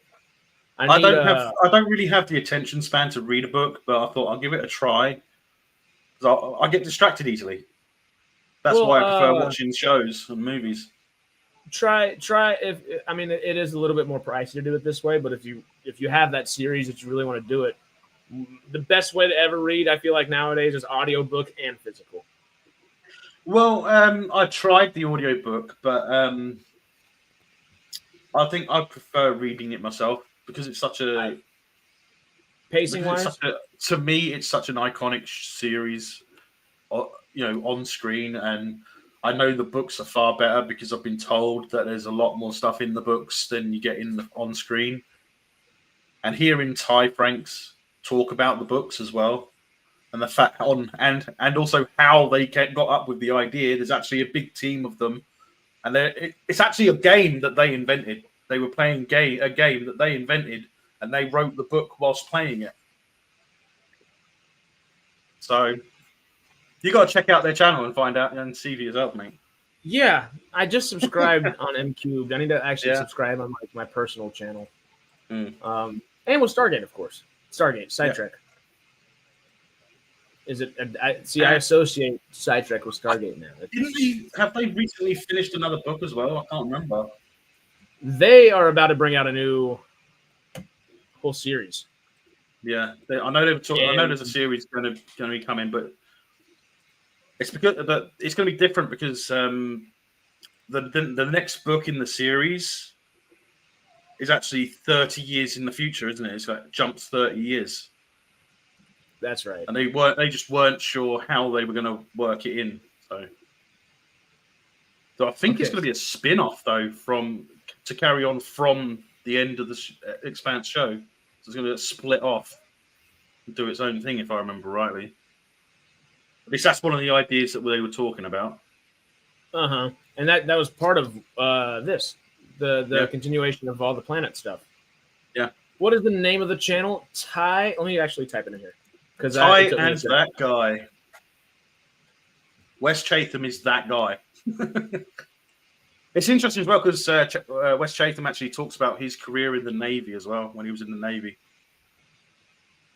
I didn't realize that. That actually makes a lot of sense. He's He almost actually Adam helped- Driver, but He actually helped with some of the gun scenes, how to hold the guns and stuff as well, because of his experience in the Navy. Well, that was one of my favorite Mm. parts of the Expanse. Like it literally the realism with the space stuff, freaking great. Yeah. Every bit of it felt real though, and especially the military aspect. You know, I would raise Mm. around guns, know the thing. It's easy. Falling Skies, I love it, but I see Noah Weil sitting there with a gun just going, and I'm like, you got I him. can actually see like SpaceX developing a ship in that type of design, like with the levels, and then maybe a future version of the Raptor engine that can constantly fire up to produce gravity inside, like a Rocinante, like on you're their saying? ships. Yeah. I can see that. I I can see- never remember when I try to think of it. What is the big ship that starts us off in the Expanse? Or the one that gets That goes- destroyed. Yeah, Can't. the Gant. Yes. Okay. Can't. Yeah. Gant. Okay. The Okay. Can. Well, I think it's called the Canterbury, but they shorten it to the Can. It's Remember the Canterbury, Can. Yep. Yeah. Okay. Good. Now I got to remember that. And You know that Lorne. I have been listening to an audiobook series on YouTube called The Black Ship. It's sci-fi. It's actually quite good. Did you tell me about that? I think I told you I was listening to audiobooks at some point. Okay. Okay. I didn't tell you which ones. Because Black Ship just sounds familiar. I don't know if I saw it, heard it from you, or just see it around town. Yeah. The interwebs, they say. Yeah. Sci-fi town. Sci-fi town is It's actually the interwebs. pretty good. Great. I think it's AI written though. I think it's been Ah. written by AI. You can watch it like as one file, or you can watch individual chapters of it. It's broken down into chapters. It's like I think the first one on the playlist in the Black Ship is like 11 hours long or something, and it's broken down into like 20 minutes to 50-minute videos. That's not shabby. Yeah. That is not shabby. Mm. Is it Pretty decent good though? It's pretty good. It's AI pretty good. wise? Because I mean, I guess I think it's AI, or at least heavily AI assisted. okay. AI with essentially AI with some revisions. Yeah. Well, there has to be Nice. revisions because there's actually Or it's not algorithms out there that detect whether an AI writ it. It can actually recognize the way the AI does it, and then actually flag it for copyright because it's not an original piece not by the person theirs, yeah. who's named it or penned Okay. it. So you have to be careful. That's why I said before that if you have AI help you in any way, you have to make a large amount of changes if you use a segment from the AI itself. So I use it as a tool in a way, like if I can't figure out how to do the details of the scene in the book, then I'll type something. I'll type the chapter into ChatGPT or something, and then I'll see what it says, and then I'll take parts of that and just move and put my own way, put words to it to help. But I think that's how it's meant to work. If you can't figure out something, what are you going to do?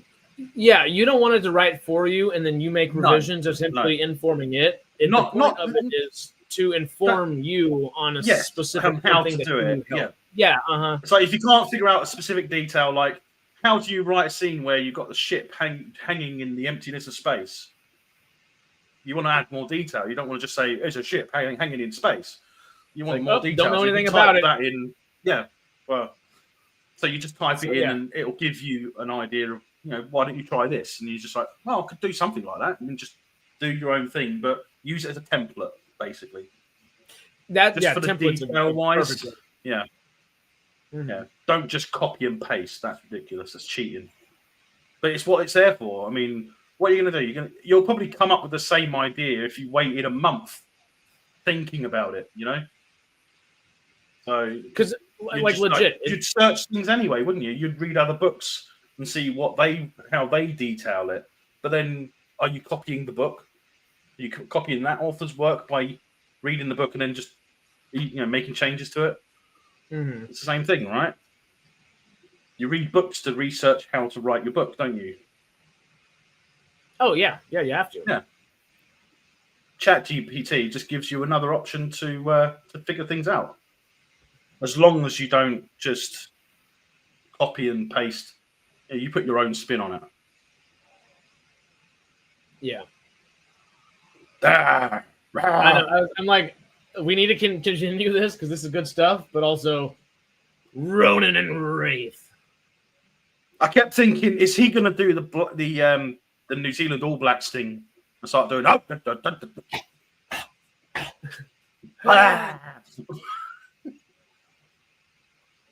Who are your favorite teams? You probably England teams. I don't really have one for rugby. Springboks and the All Blacks, baby. I just love New Zealand. I kind of like. For me, it's like England, obviously. Ireland, they're a pretty good team, and the All Blacks, obviously. They're the ones that stand out to me. I mean, I don't watch them that often, but I like to hear if they win or whatever, That makes sense. I've been trying the last couple of years to watch a lot more rugby. I think I watch more rugby than I do football nowadays. Yeah. Have you ever seen what is it? Celtic football? I think is it Celtic football? Gaelic football. I'm Googling it right take now. a look at that. It's interesting. It looks pretty rugby-ish. Mm. Oh, but the ball is almost more like a volleyball. Yeah, but the goal, it has the standard H goal posts, like in rugby and American football. Well, American football, you have the Y posts, don't you? So you have the H posts like in rugby, and in between at the ground, you've got a football net, like a soccer net. Yeah. Two different goals. It seems like just all of it put together. Yeah. Actually, this is pretty fun. Is it fun to watch? I would assume so. I've seen parts of a game. There's not really that much of it televised, I don't think, but I think you can find games, I'm pretty sure. They almost just shot Ronan, but tail end Shepard got him away just in time. Yeah. Oh. Who fired that shot? Yeah, they need to learn how to lead their shot. You don't shoot where they were. You shoot where they're going to be. Yeah. Or you just blitz the entire area. That works too. That's effective. Yeah.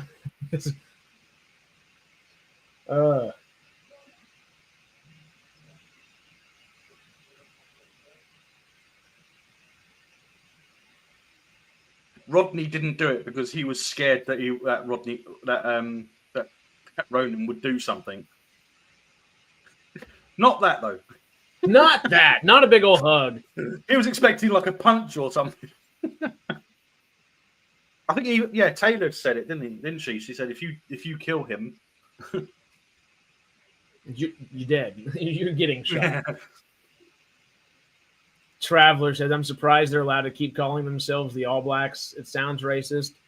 Nowadays, but now everyone looks at it through a certain lens. It's not what in London, when they're not allowed to say black cabs anymore. They haven't been for years. Oh wow. Yeah. I don't know. Vilifying words is vilifying word gives those words power. Vilifying. I don't. Right, this is the only time I'm going to say something of this type. Vilifying words is a very left thing to do. That's it. I'm not going to say any more about it. But it is that fact. It's not.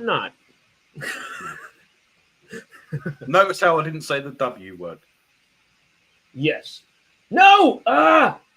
I'm so bad with this remote. I just backed out of the entire TV show. What are you on? It's the worst one of the season, is it? We are now on the worst episode of the season, Phantoms. Oh, episode 9. Yeah. Where are we at in donations, y'all? Let me double check.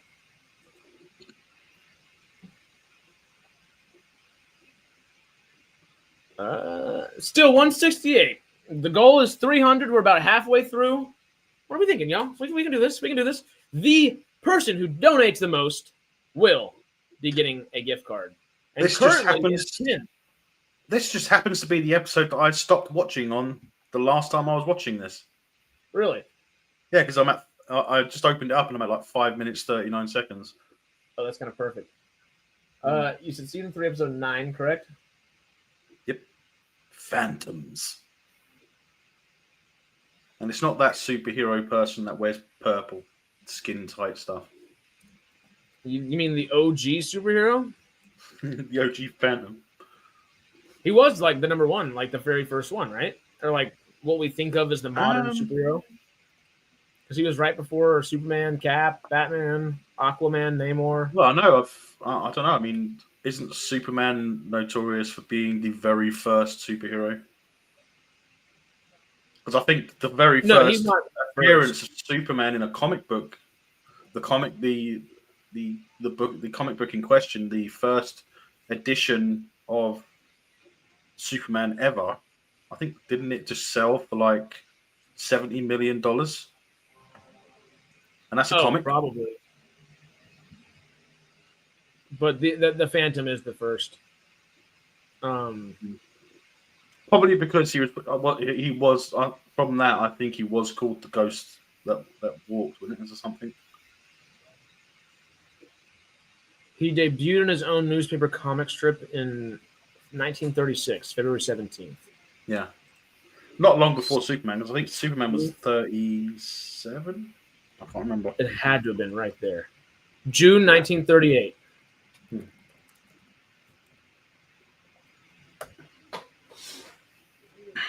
Captain America's first was 1941.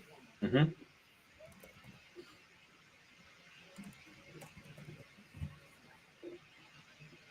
Okay, Namor was October 1939, and I think Aquaman was like right behind them. 1941. Okay. The interesting thing is, I think Buck Rogers was older than that as well. I think he's from earlier. Yeah, Batman's 1939. I think Buck Rogers was originally called William Rogers or something, if I remember rightly. Oh, because in the 80s TV show, he's William Buck, or no, yeah, William Buck Rogers, but he goes by Buck. Chasing drove me crazy. Did you want to guess when Buck Rogers started? I looked this up a while back. I just can't remember. Because it credits him as the first adventure or sci-fi like hero. Wasn't it also one of the first actual cartoon characters in the newspaper or something? From the timestamp, I would guess so. I'm not entirely positive. Duck Rogers, Howard the Duck. Oh God. Hey, 2 days away from. Hey! Don't diss Howard the Duck. I like Howard the Duck. Oh, I like me some Howard the Duck too, especially with Seth Green voicing them. Yeah. Oh, Ducky. Oh, Ducky. But Buck Rogers' very first comic was January 7th, 19 29. Yeah, that's what I Almost yeah, 9 full years in front of the Ghost or the Phantom. Yeah, and I don't think there was any actual comic strips in. I think that was in newspapers as well. It was just a comic strip in the newspaper. That was. And for what you're asking down there, Sarah, Buck Rogers' radio show, it aired from 1932 to 1936, and then picked back up in 1939 for a little bit. Then 1940 again. I guess one season in 39, one season in 1940. Then it ran from 46 to 47 again. The very first science fiction radio show ever. Cool. You know what? There was an old radio show that I would love to listen to. I'm not sure. I think you can listen to it online. I can't find. I don't know where though. But the original radio broadcast for War of the Worlds. War of the Worlds, like yeah, I think that would be pretty cool to listen to. The why am I blanking on his name? Like Orson Welles. That one. Yeah, that's it. I was about to say it. I was like, you better not say that's going to be one that like is going to hurt my brain if I don't get it. You know. Well, you know that I like to give you a chance to remember. We'll figure it out. Oh, and it's in there. I'm an encyclopedia for all this stuff. So I get jumbled up a lot though. I get things. That's the thing is. Well, like when someone says Janus, I think Jonas. Yeah. Yeah, it's just the one letter difference that just like throws the brain out of whack. You're like, yep. Halfway through thinking through a thought, you're like, oh wait. Yeah, I am perfectly capable of reading a sentence backwards. Oh, have you started this episode? Yes, we have. We are. I wasn't sure we pressed play yet. Oh. Well, where are you at? Where are you at? I'll catch up. Where are you at? Well, actually, I'm probably almost caught up to you. I'm at 5 minutes 9 seconds. Right. Hold on. You said you're like 5:30. I was, but I went back. Oh, cool. Right. So yes, we've started this episode. We're at 5 minutes, just about.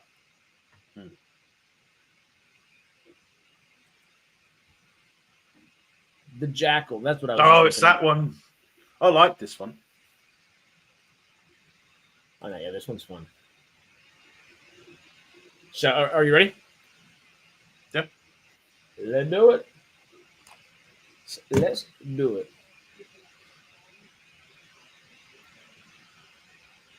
Head snap completely around. Let's just confirm what seconds are you at? 5. I was at 5:09. I'm now probably 5:26, 5:30 on the dot. Now 5:34. Okay. Oh, we get Woolsey in this episode too? Yeah. Oh yeah, season 3. This is oh no. Yeah. I don't necessarily remember him in this episode, but I when I clicked the screen, it showed Robert Picardo's name on it. Like he was in the episode.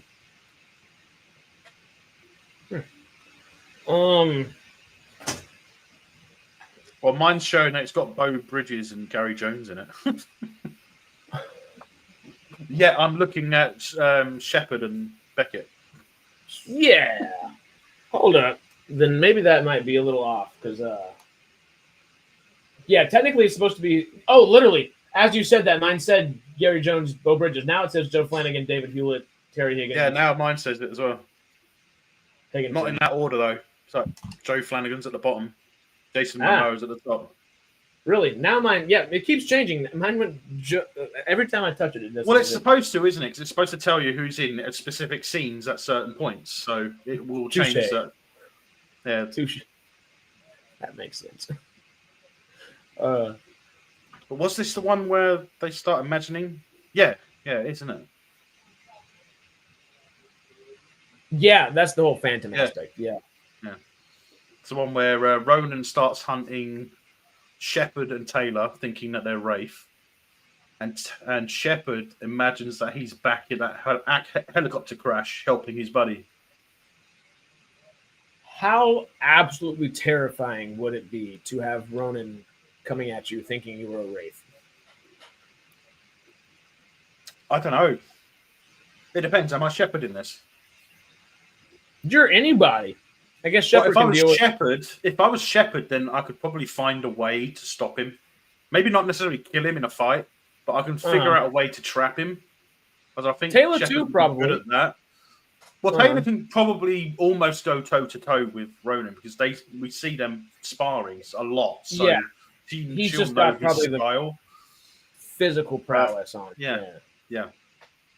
I mean, Ronan would have to use his brute force as a larger man. He couldn't use like an actual skill. He'd have to drop the skilled fighting and have to be like, you know? Yeah. Interesting. I do always love when Beckett gets to go out with him. Yeah.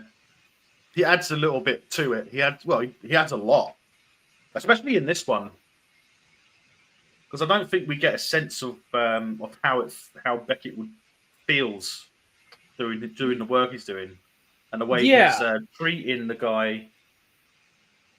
But it's just this one is good for showing you like the emotional aspects of what they've been through, how they're feeling at that time and stuff. It gives you a sense of, I don't know, I can't think of a word to describe it, but it gives you a new respect for the characters. Very much so. I just was kind of thinking about it, and it might be slightly controversial. I doubt it, but just thinking. Speaking of that, isn't this the season? Is this the season where Beckett gets blown up as well, or is that next season? Oh, this season 3. I think it does happen this season, and then he comes back fairly early in season 4 because they were like, "Oh, yeah," because we do get Keller for a full 2 seasons, right? Yeah. And I really, really, really like Keller. I think Keller's probably my favorite overall, like singular. I like Keller. I remember seeing her in a TV show when she was younger. She's not that much different in age to me. She's I think we're pretty close. But I remember her in a TV show. I can't remember what the show is. It was one of those really Firefly. No, I know. Of course, I recognize her from Firefly. But I remember her from a kids show where she was a kid. I was a little bit younger, I think. And I can't remember what it was. I've tried searching, but I just can't find it. But when I saw her in Firefly, that was like I think I fell in love with her. To be honest, it was the grease marks on her cheeks and stuff, Like she's not afraid to be dirty. Not. Oh, I guess she was in the new Quantum Leap. I'm trying to look back.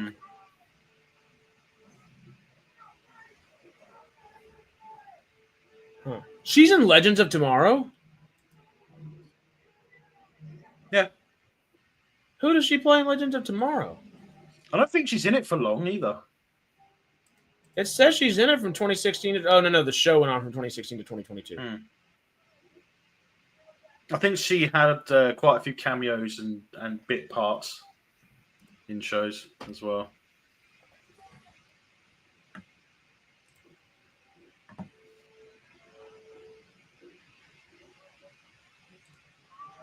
She's been in quite a few shows recently as well, I think. Yeah, it looked like it.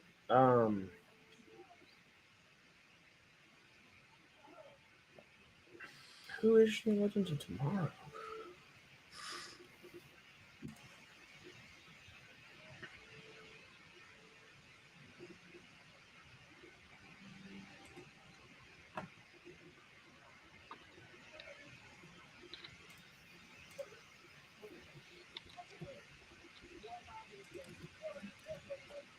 Did her scenes get cut? Because I cannot find them anywhere. Dr. Bryce.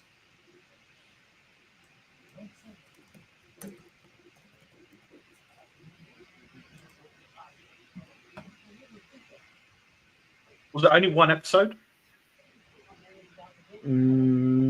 Oh, it's the episodes when what's his name is that big overarching villain that Vandal Savage, the guy that goes throughout time. Is that him? Is that the right character? Yeah. I didn't really like Legends of Tomorrow. I preferred Flash, Arrow, and forgive me for saying, but I preferred Supergirl as well. Oh, I preferred all 4 of them until you got into season 2 of Legends of Tomorrow and Supergirl, and then probably after season 3 of both Flash and Arrow. You know. Then I watched Batwoman. And I was like, oh, fuck off. I was like, no, thank you. Which one? Batwoman. Oh, I didn't make it to there. I stopped watching them all at a certain point. I mean, I watched all of Arrow and I watched all of The Flash. I didn't quite watch all of Supergirl though.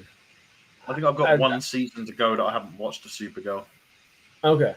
Yeah, I think I was 1 season behind on Arrow, either 2 or 3, whatever that would be, in accordance with Flash. I think I was 2 or 3 behind with Supergirl. I think it's about the time I stopped watching them around about the time when Oliver died.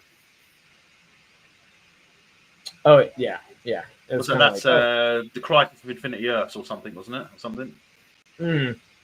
I think I was about a year and a half before then. Yeah.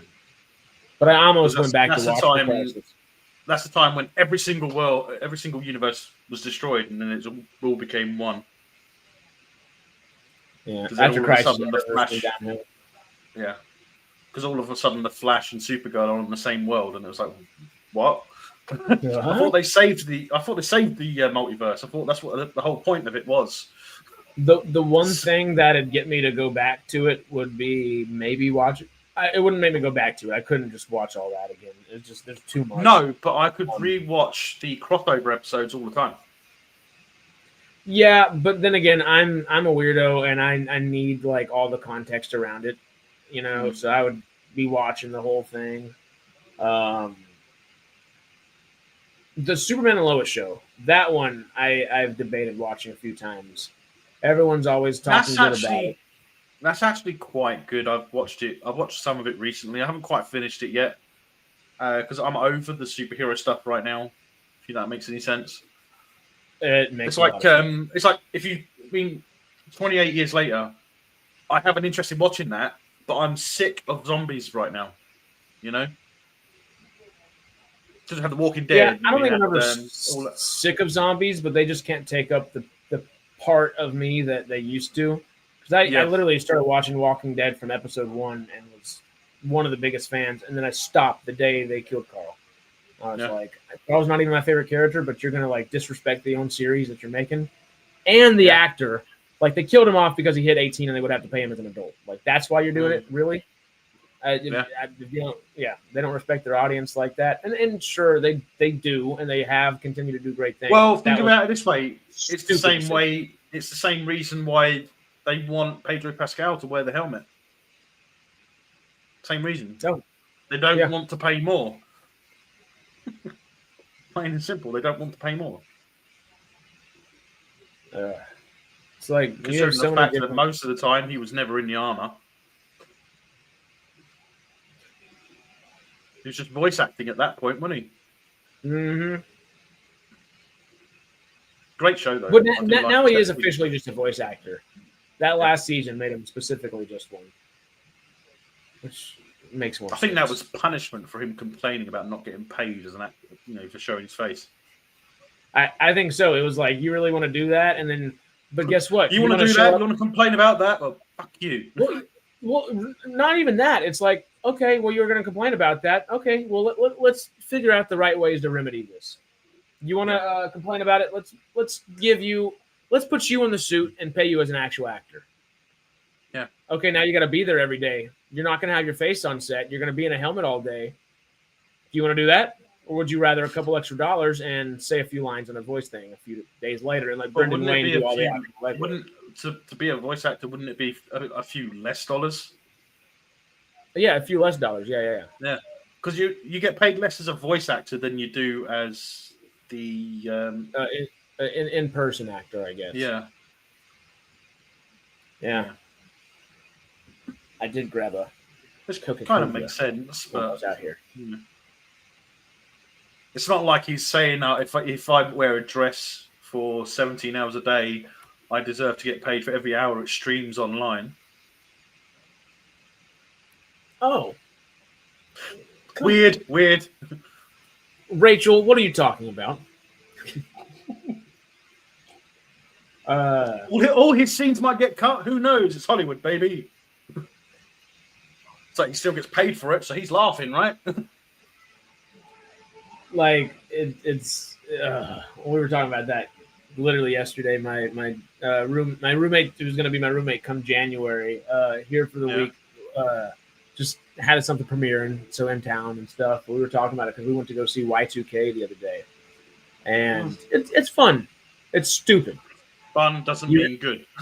It's not good. It is not good, but it is a lot of fun. The third act makes me roll my eyes a little bit, but the Fred Durst, Limp Bizkit stuff is pretty freaking funny at the same time. It just lingers. I agree with Traveller and/or is a good show, but it can do without a lot of the stuff we get in the middle because there's a lot of stuff that doesn't really go anywhere. You could have cut a lot out of that show. Wait, you don't need it. I love it. It's perfect. It informs so much. It's great. What were we just saying though? We were just saying give me literally 2 seconds in ADD. Hello. Sorry, I was Carry On. Yeah. Did you catch Carry On yet? Literally that's what I was just talking about. My buddy outside with the Rachel Zegler. Yeah, stuff. I actually really enjoyed it. We've been talking about watching it. Yeah. I've got like the last 5 minutes to watch of it because at the point I was watching it, I had a knock on the door and then I had a surprise guest who stayed the night, and it kind of put me off. It kind of distracted me for a bit, so I've still got to watch like 5 or 10 minutes. But I'll tell you what, I really enjoyed it. Really good. Good, hell yeah! It's Taron Egerton, and who else again? Anybody else like that we could think of off the top of our heads? Or I can't remember. I can Google it myself. Jason Bateman, wasn't it? Oh, that's right. I knew there was like one other name. Theo Theo Rossi's in it? Huh? Oh, and Dean Norris. Dean Norris and Theo Rossi. Breaking Bad and Penguin and Sons of Anarchy. And the one thing I can't think of, Luke Cage. There we go, season 1. Cool. Yep. I really like Theo Rossi. He's one of the best working actors for television, I believe. Oh, and we get some great Shepard backstory. Yeah, we do. I remember saying that when this was getting selected as well. So it was a really good episode. You do get to see a lot of Shepard history. I did actually make a point of saying that when you were choosing, wasn't I? I believe so. Yeah. Because the thing that you see in this, his flashback is the reason he was stationed to the Antarctic in the first place. Yeah, so you can think of it like back history or whatever. It's just literally that's why he was there, because he disobeyed orders and rescued a friend who ended up dying, if I remember right. Anyway, I think so. Yeah. Because he had to go. Yeah, it was not by the helicopter. It was kind of. I think he died when they got back. I think didn't they? He died when he rescued after the rescue. Mm-hmm. It looked like he was going to make it and just didn't. Yeah. Or what? No, was it in the hospital? It wasn't in the hospital. It was in the helicopter when they pick him up, wasn't it? Yeah, because I'm thinking the helicopter. Yeah, I think we see it, don't we? We see it in this, if I remember rightly. Do we see it in this? Because I'm also the Ben Browder getting introduced stuff is also kind of convoluting what I'm trying to think of as well. Yeah.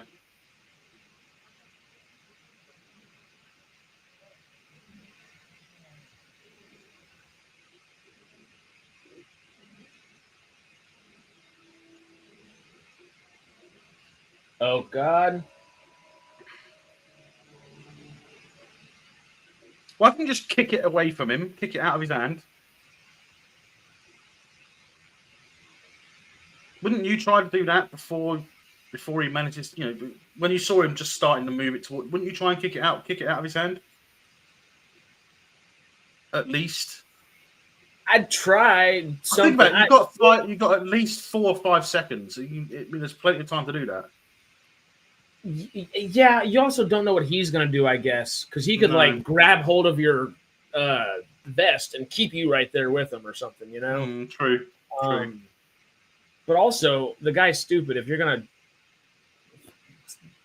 do what he just did. Well, the Cold Warriors were quite nasty. I mean, there was not a lot they could do without the proper weaponry with a Cold Warrior. Well, sure, but if you're gonna try to take one out with you, wouldn't you run towards it? Well, try to take out. I think he probably knows that the Cold Warrior wouldn't die from the blast, though, because they're shielded, aren't they, with their armor? So it wouldn't have done anything. Because remember, they blew up claymores and stuff to stop them. I guess just do it to yourself to save your like a brutal death. It's still brutal as it can be. Pull the pin, hold the grenade to your chest. I don't want you to kill me. I'm going to do it myself. I'm going my own terms, mate. Yeah. And at least they didn't show it either. I mean, you get like maybe some, I guess shrapnel wouldn't be the right word, chunks. But it's more just like quick CG that's just tossed out. Oh, look, Zelenka. Reddick. The best. It wouldn't be Atlantis without Reddick either. It really wouldn't. And he grew so freaking well. He almost took where Bates, I know we mentioned earlier, kind of like, does Bates dies at a certain point, right? Or does he just literally go in the back of the show, really? I think he dies. He disappears into the back, I think. He doesn't I think he's always there, but he's like in the background, I think, most of the time. He got in a few too many arguments early on and was like, I could imagine he got transferred or something. That would make at some point, yeah. So you're smart and you're helpful, but you're more of a hindrance in your job right now. You need to be doing something else. Yeah. You need to go back to Earth and work at the SGC for a bit instead of out here.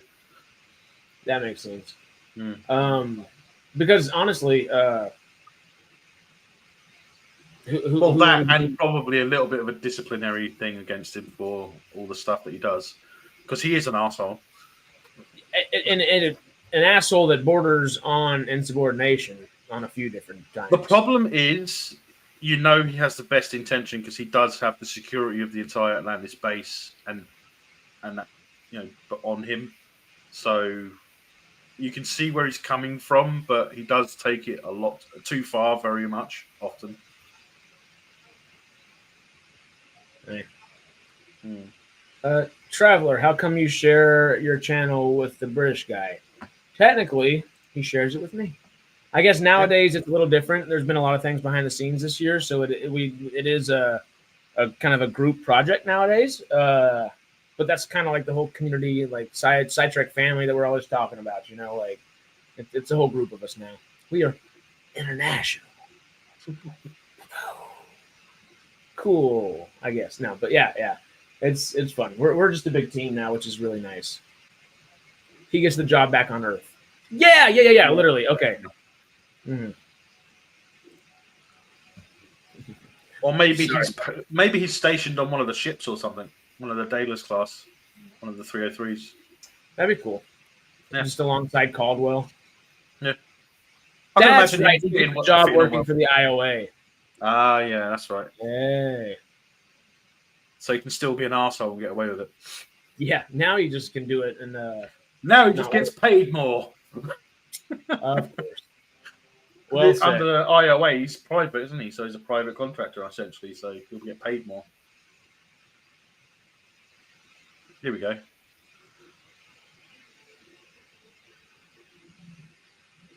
Oh. My alarm's going off my phone. It's about to be a very special time of day over here. Yeah. Is Taylor unaffected?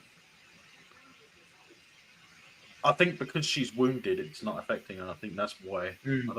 Or is it? No, it's the Wraith DNA, probably, isn't it? I don't think she's being affected because of the Wraith DNA. That's what I would think. Also, I don't think they cover it in the episode, though, do they? I don't think so either. It's kind of cracking me up that this is just such an indistinct. No, it doesn't say what nation he's fighting for or anything like that. You would think it's the U.S., but he definitely has Canadian maple leaves on his shoulders.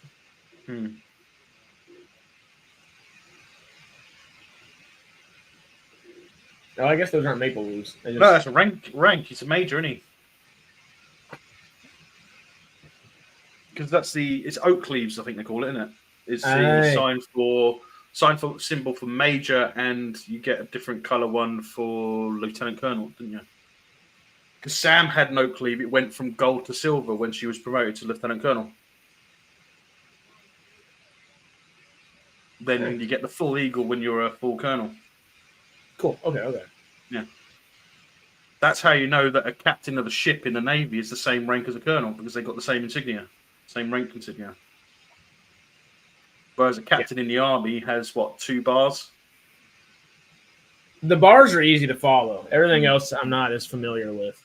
Yeah. I think it's 1 bar is lieutenant, 2 bars is captain, isn't it? Yeah. That's about the expanse of my knowledge on that. Yeah, well, look at our rank insignias. See, that's interesting. Just the way they all work, because they're all similar, but they're never nothing ever lines up everywhere. In the UK, the RAF and the Navy have similar insignias on their arm. They have the stripes. Oh. For the pilots, that is, in the RAF. The RAF have their own ground infantry as well, which have the normal army insignias. They do? Mm-hmm. Interesting. Yeah. Not really. Traveler said he's watched SUA maybe 100 times, maybe 150 times. I don't know how many times I've watched it. It is only that good, you know. It's fantastic. Well, let's just say it's one thing. It's one of the ones that you can't watch. That you can watch as many times as you want and you don't get sick of it. Whereas other things, you can get sick of it quickly if you watch it too much. And I hate to say it, I can watch SG1 a bunch, but it's not as rewatchable as SGA. No.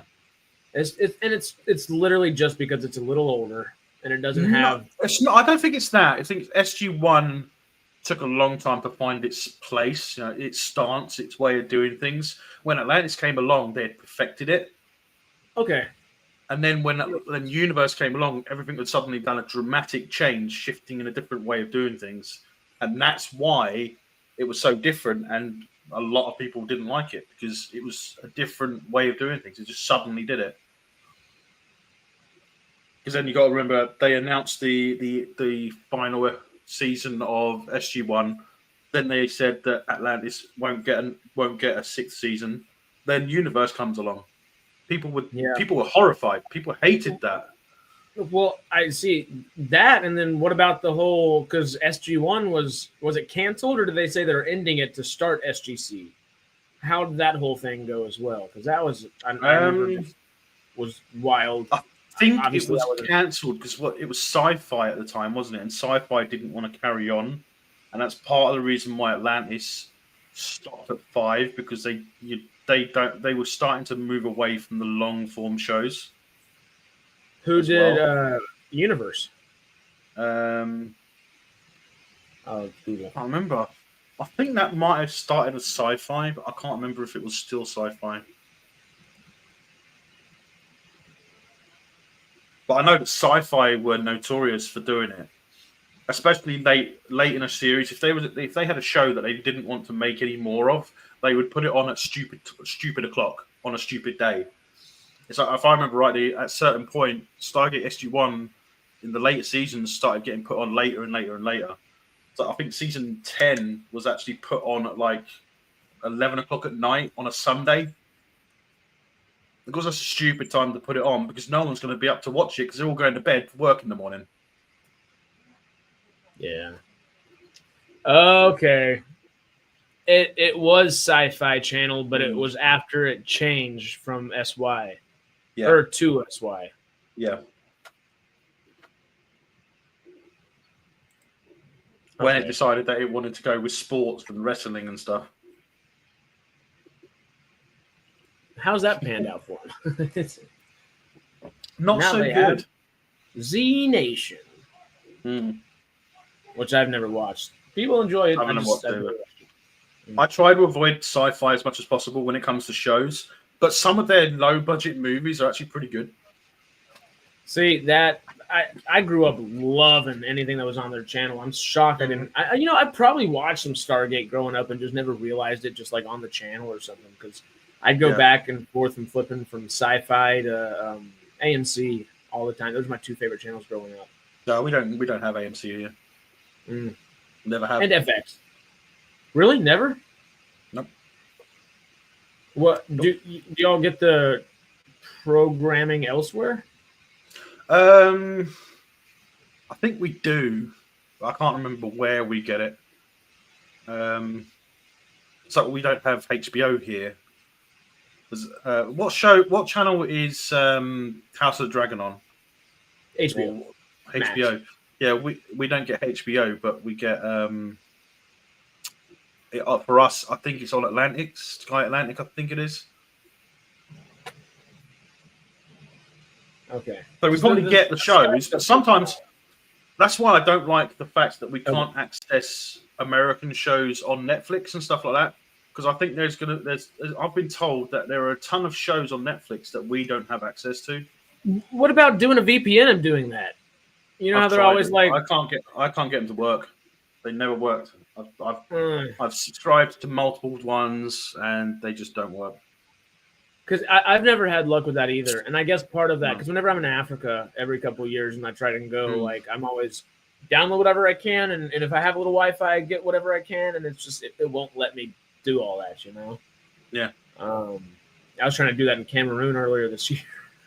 3 hours of Wi-Fi a day. You're just like, please. Well, there's also another thing that we have that you probably don't, because Netflix and Amazon have started putting BBC content on. Have you noticed? I don't know if you'd noticed. Oh, yeah. I've been watching it my entire life. But here's the thing. If we don't have a TV license, we get into trouble for watching anything the BBC makes. So them putting it on Netflix and then putting it on Amazon is them trying to get money out of us. Oh, that TV license is the same thing we were talking about the other day where David was saying that it was like 140 pounds, started as the black and white stuff for TV, then into color TV and so on and so forth. Yep. Oh, shit. The BBC, they try and get their hands into everything to try and get you to pay to watch their stuff. So we have to have a TV license, otherwise they don't get paid. But the problem is they get paid more by the government to do their rubbish broadcasting than people actually pay the license. It's the only because they can see their ratings dropping, but then streaming ratings climbing, and they just want everyone to watch their stuff.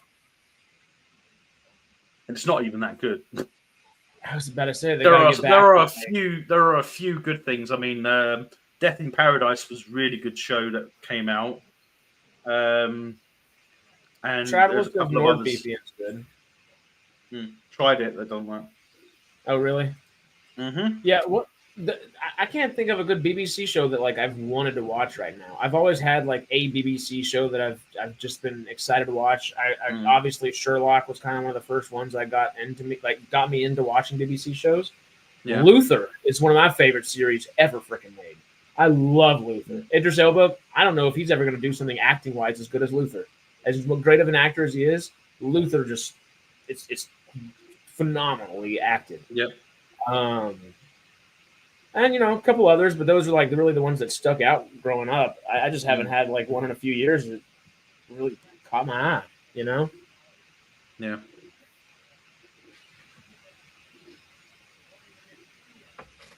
I am going to go off camera because I'm going to have a cigarette. Yeah. Yeah. I don't want to do it on camera because I know what Jay's like with his. He likes to moan about it. Well, when you're back, I'm gonna take a quick shift change because I did just realize that time of day did just happen.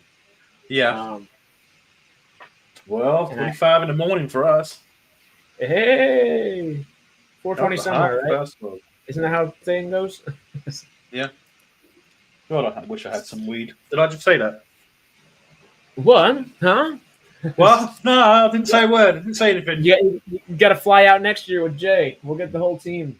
We'll party it up. It's funny because isn't Jay a slang word for something else? Yes. Talk about AMC real quick. Halt and Catch Fire on AMC was awesome. Halt and Catch Fire. What's her name? Is it Mackenzie something? The main actress in there that also was in Terminator, the newest one or whatever. She's a good actress. But that Lee Pace in Halt and Catch Fire is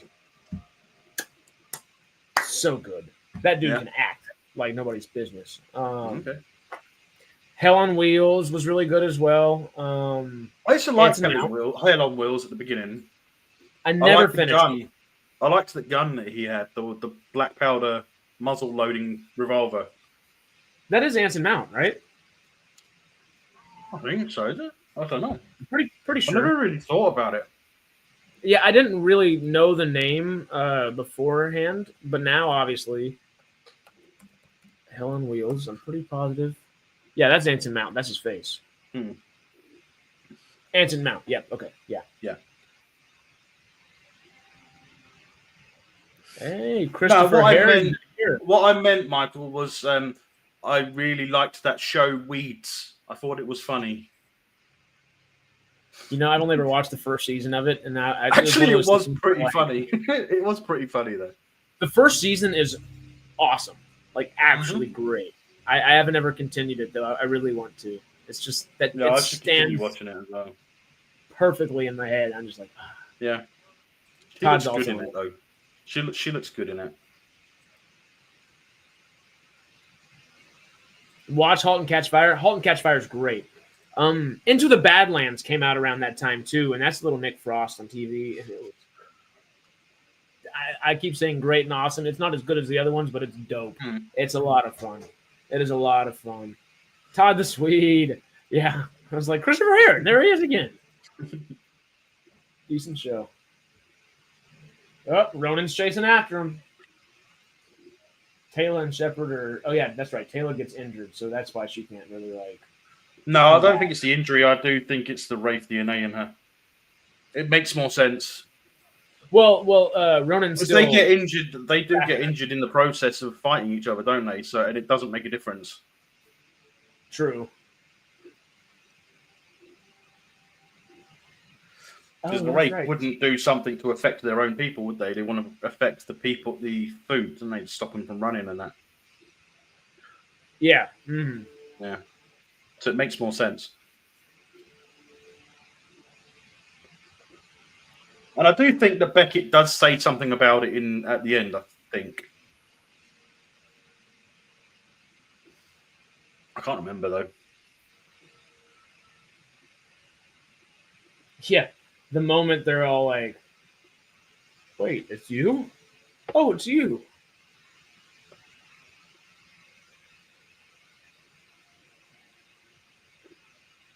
Yes. Hey, I'm back. Hey-o. I gave Steve, that old Yorkshire geek, the idea to do this mug. If I could, it keeps it. Let me turn the bloody background off. Which mug? I'll show you in a second. Aye. Not bad. Yeah. Oh, you can't. That's blurring the whole bloody thing. Bloody Every StreamYard setting right now is just screwing us over from seeing the mug. I haven't tried the round thing yet for the camera images yet. So, this is bloody game. Because every time he would play a game, he was playing like Lara Croft Tomb Raider, and he'd say bloody game, and I said, you should bring out some merch with bloody game on it, and he did. Hey. Honestly, were you here earlier whenever I totally forgot it was Yorkshire Geek that sang it last year? I put his name. I said it was Steve on the chat. Oh. Yeah. See, I know old Yorkshire Geek. I don't know Steve.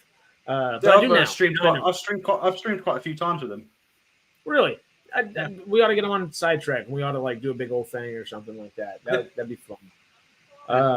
You know what we never finished? We talked about doing, but whenever you, Chillin, and I were just doing our little 3 streams on each other's channels back and forth. Yeah. Those were fun. I don't remember what they were about, but it was a couple really good topics. Yeah.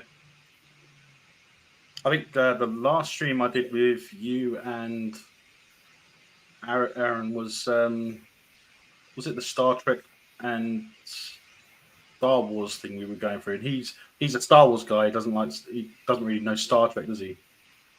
And you don't know Star Trek. Yeah. I think one of us was doing a live that was specifically about one or the other or both. I can't remember. If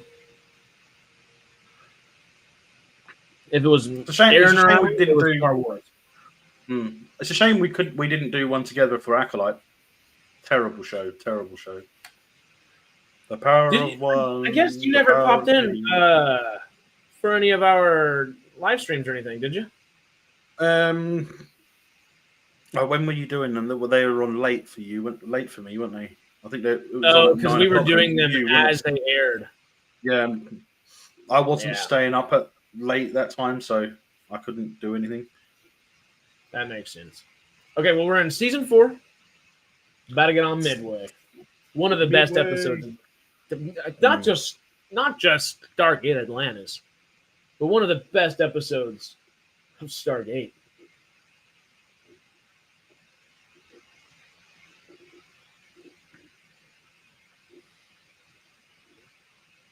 Just looking for Kilt's face. If that's the best episode of this season, what's the worst? Quarantine. Which, if Quarantine's first, we do. Quarantine was first. You watched that first. So what's the worst one first? One because it's in that order, isn't it? Episode 13. Quarantine. 13. Yeah, it makes sense.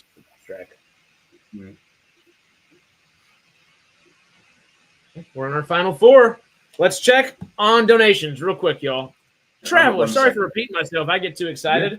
Have you listened to me at all? I get so excited I forget what I was talking about 2 seconds ago, and then get re-excited a half a second later. It's it happens. Sorry, what was that? What were we talking about? Huh? What? Excited? Excited about what exactly? Was there something to be excited for? I don't know. There always is, right? Just watched this episode last week. It's so good.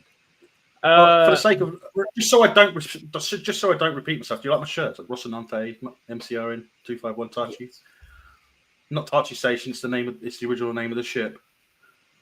Tachi Station. No, Tachi is the name of the ship. Before they changed it to Rocinante.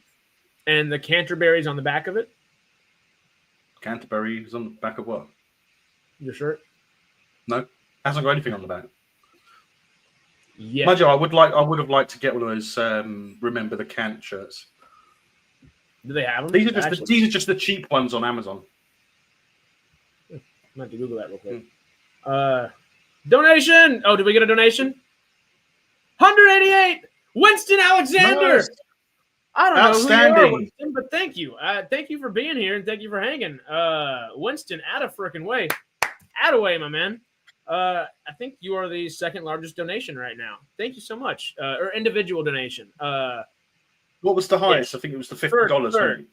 Was it the $50 or the £50 that was highest? We I can't remember the exchange rate. A £50 and a $50. Sarah it's the £50 one is. I think the £50 one is the highest, isn't it? Because it's because of the exchange rate. Yeah, 62, 64, something like that. And that was Ken Sutherland. He is our number one. I remember a time when £1 used to be $2. Oh, yeah. I was a kid at the time. Maybe I was about to try to make like a Bitcoin reference, but also that just involves a lot of math. I was like, yeah, 0.000. Never mind. I don't count for the gift card, but you count in our hearts and our help, because thank you forever and always. But yes, Ken is our number one in the league currently. Yep. And we have $112 to go. Let me go ahead and change this ticker down here. We are at 188 of $300. Let me see. It's outstanding, guys. Thank you so much. That's insane. I mean, last time we struggled to get. We literally, I think, raised about where we are. No, I guess we got to a little over. We almost got to 300, I believe. I think you did. Yeah, it was over 200. I'm sure it was. Yeah, it was after the second day that it was finally, and that was because of Sarah and Carrie, like legitimately. Sarah always pushes us forward. Thank you, thank you, thank you. And for Ken, David, and you and your partner, everybody, just thank y'all. Thank y'all so much. Yeah. Obviously, we appreciate it. We appreciate y'all being here and hanging out with us. And I know I'm rambling a little bit, and we're going to get this episode started. But the kids appreciate you. And I can go they into certainly will. They certainly will. I can go into a cheesy spiel or whatever, but you know they actually do. Like it's the best stuff we could be doing for a bunch of kids right now. And thank y'all for doing it. Thank y'all. Quarantine? Ready? Let's do it. 3. I just press play, but my screen takes a second. I'm at 0 right now. Right. 3, 2, 1. Let's do it. Play. And golf. Ah. I. Oh, this is the one where Shepard shows off his Mensa skills by remembering Rodney's password, isn't it? Yeah. Yeah. I could have been a Mensa.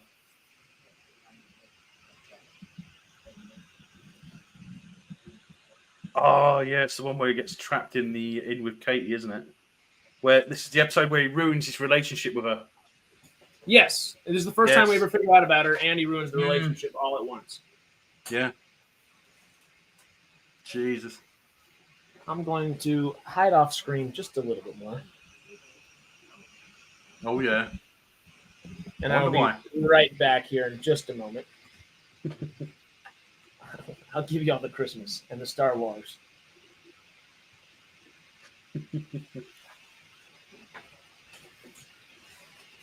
And she's very pregnant now. Oh yeah. She was actually pregnant, wasn't she? I think she was actually pregnant, wasn't she? Oh yeah, I believe so. And they just wrote it in. Yeah. Do we see her? Her kid doesn't die, does it? No. Yeah, because she still has the kid throughout. I just don't remember seeing the kid very much after this. Mostly because Michael kidnapped it. Oh yeah, that's it. Yeah. There we go. Michael's legitimately a really good villain. And I could see them. I know they were planning on using Todd as a villain again in season 6 if they were going to do it. But and this is also the one where Ronan tries to hit on Keller, isn't it? And Keller kind of admits to liking someone else. And not who we thought. And it's Rodney. Yeah. Yeah.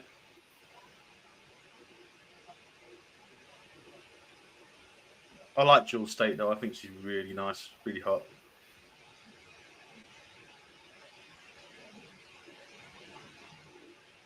Yeah, this is an episode where Jewel State and I think honestly all the actors. This is a really really good character acting wise episode.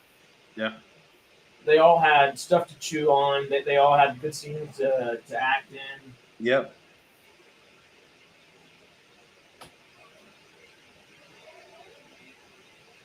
Do we think Keller and Ronan hooked up? Sarah asks. I don't think so, but No, I think we all wish they did.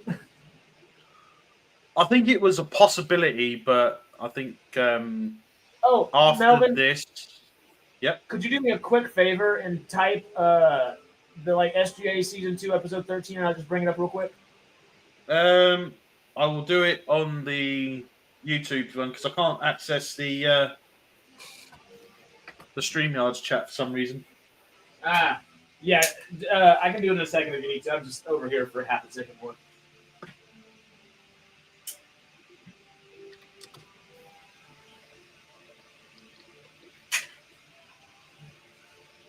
This intro is still so great, though.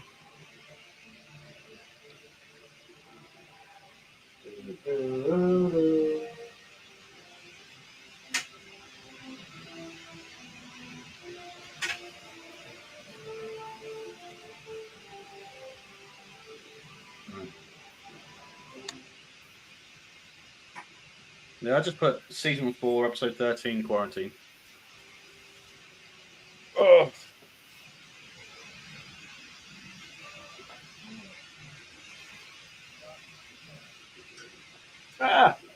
I'm trying not to burn my hands on a dab banger currently.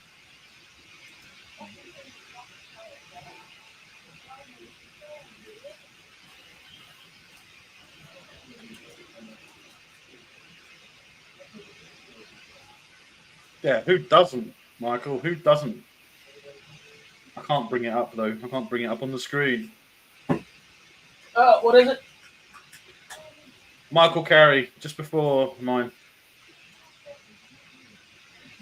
The one, yeah, I had a crush on Jewel State. We all did. We all did.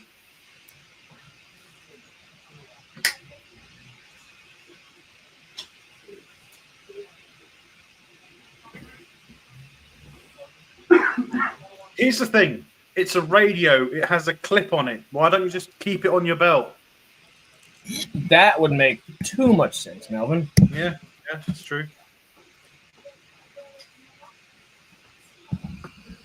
That's one of those things where you're just like, but the plot, it has to happen. Yeah. You're like, all right. I have to say, with all the plants there, that's probably the best smelling room in the entire city. With all those plants there. Oh, in Atlantis. Yeah. I thought you were talking about my room for a second. I was like, I don't know about that. I was like, I wish. No. I mean the botany room. Yes. The botany lab. That would make a lot more sense. It is Not botany, looking at isn't the TV screen. Yeah. Probably smell the best and actually breathe the best as well. Well, honestly, they do have they're on a big like ocean planet. They probably breathe pretty darn well. Yeah, probably. But I can imagine it being, well, especially in early seasons, I can imagine it being a bit musky because of all the water damage and stuff. That would make sense as well. Yeah. Been there for tens of thousands of years. Yeah. Looking at the babes. This is also the season where Shepard starts to look more sweaty more often. He sweats a lot. Yeah, they didn't have his oil absorbing sheets ready. Yeah, you know, actually greasy.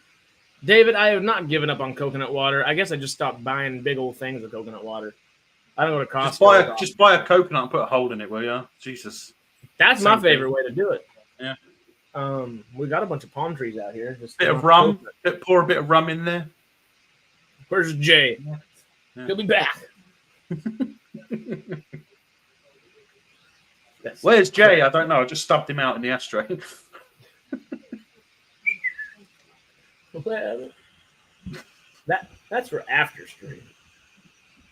Just only because it takes too long. Yeah. If not, I might be sneaking away back and forth every now and then. Coconuts. But no, I love some coconut water.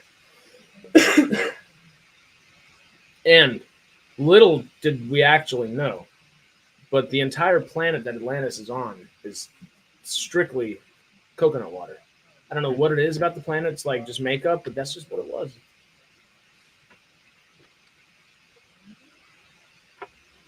So the whales down below that were speaking to Rodney later on, and the aliens and whatever, they're the coconut aliens.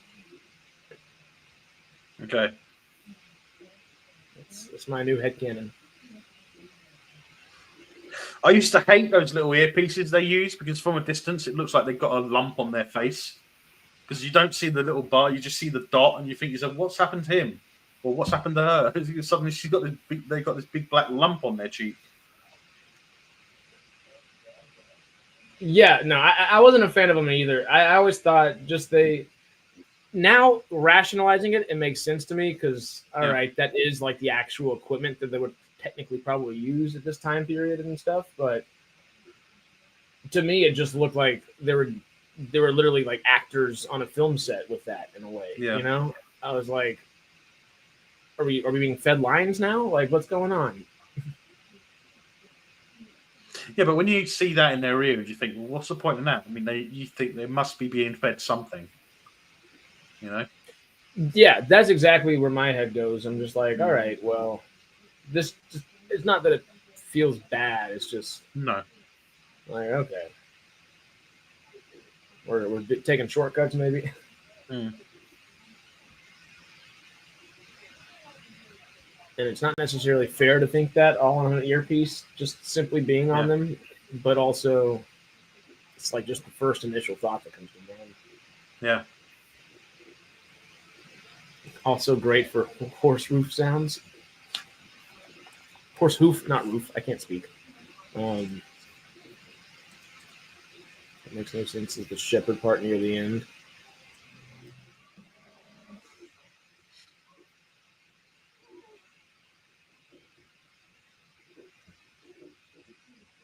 Well, no, duh.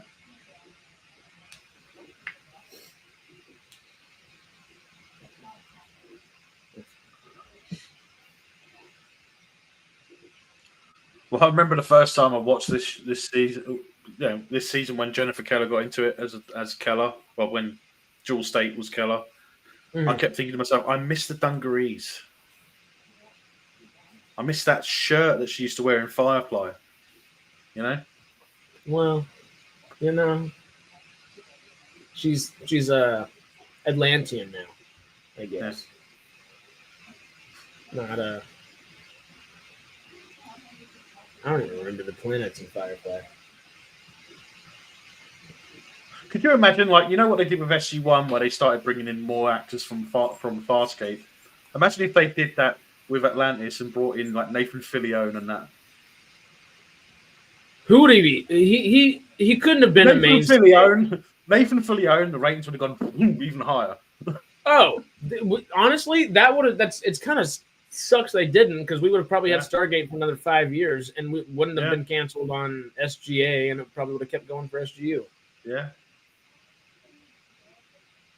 Because SGU already had a great cast, but if you're going to have someone like Fillion in there and then, like, you know, expand upon that for the next show, that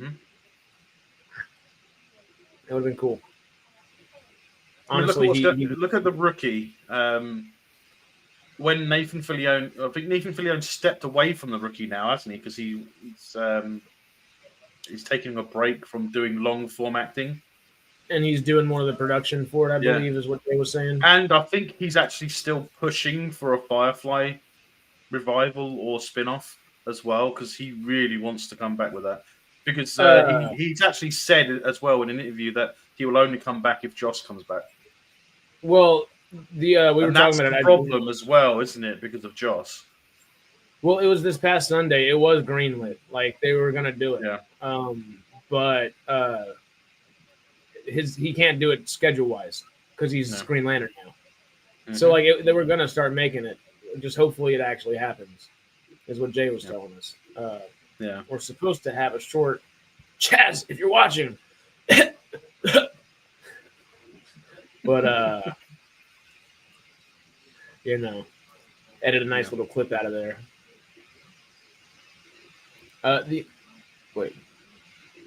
I liked episode Brainstorm and Daedalus variation episodes. Hell yeah. There's just all the different... The Daedalus variation introduced that cybernetic enemy, which would have been nice to have in the show later on. We don't see them at all other than them.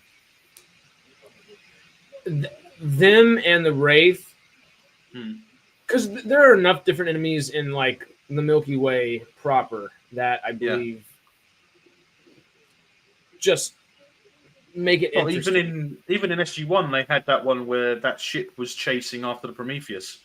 That one, Sam ended up on the Prometheus on her home, and she was imagining that, and the nebula itself was projecting an image into her, saying of a little girl, wasn't it? That was very Star Trek, that episode. That was so much like a Star Trek episode, that one. That makes sense. Yeah, because it was just on a ship. I guess there was a little outside, but mostly the ship. I'm kind of getting excited again to watch Star Trek. Yeah. It's taken a little bit, but I'm to start. Well, you know, the only thing that I think you need to do is watch it in the release order rather than. But I don't think I'm the only one. I'm not gonna pester you about it. But I think it's best to watch it in that order. I don't think I've had a single soul tell me to do it the way I'm going to do it. It's only because there's stuff in Enterprise that you may not understand if you haven't watched TOS or TNG. If I have, That's the only reason. I've got a general understanding of Star Trek in general. Just, from doing this over the years and just hanging out with people who love it and stuff like that. Would that help at all? Just generic general knowledge? It depends on what level of knowledge it is. I guess that's true. We'll see. We'll see, actually.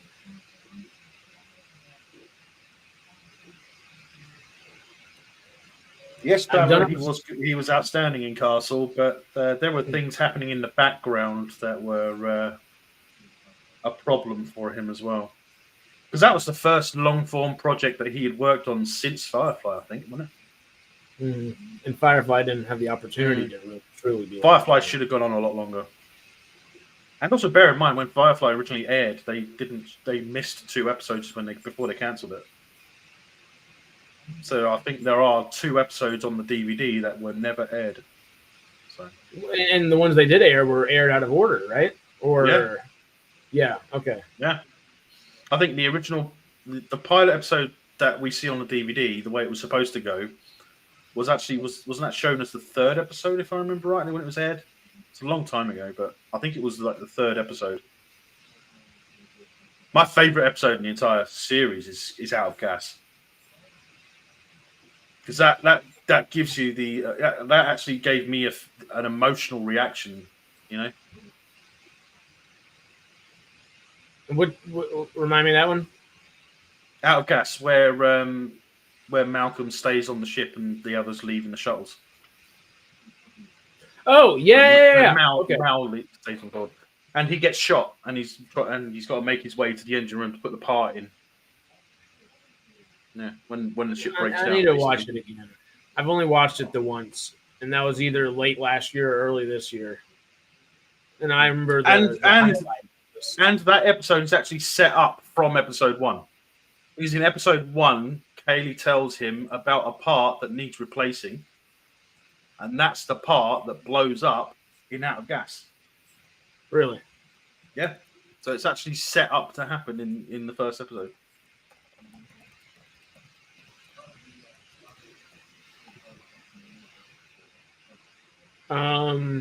David, apparently 5 Firefly actors appeared on Stargate.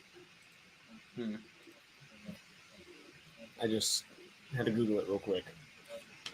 But yeah, no, I really liked Firefly. It made sense how it was kind of like Cowboys and Aliens in a way, kind of after Star Wars and before actual Cowboys and Aliens, and that kind of same subgenre, which is kind of one of my favorites. You know? I know, yeah, I know. Get a little pep in your step. But it was Jewel State, Morena Baccarin, Bonnie Bartlett, Larry Drake, and Adam Baldwin.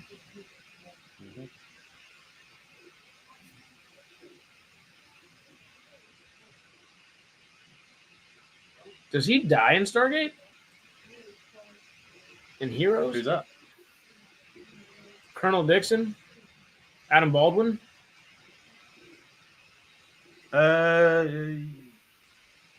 No, we don't see it, do we? That's the one where that's the one where they're filming a documentary and they have that big battle, isn't it? Because they're on that planet, investigating the ruins. If I remember rightly, I can't remember. I'm not sure if I'm remembering it correctly, but he was in it. That was it. I don't think we saw him after that. No, I don't think we ever did either. And it doesn't say I'm on Gate World, I guess, right now is the link I clicked. Yeah. David Dixon, Colonel in the United States military, SG-13. Mm-hmm. It's the episode where Dr. Fraser dies. Yeah. I was going to say that as well, but I thought the documentary is more memorable as well because some people are upset when that happened. I was upset. And rightfully so. It's sad. Yeah. And it was. It's sad when any long included character dies. It's always sad.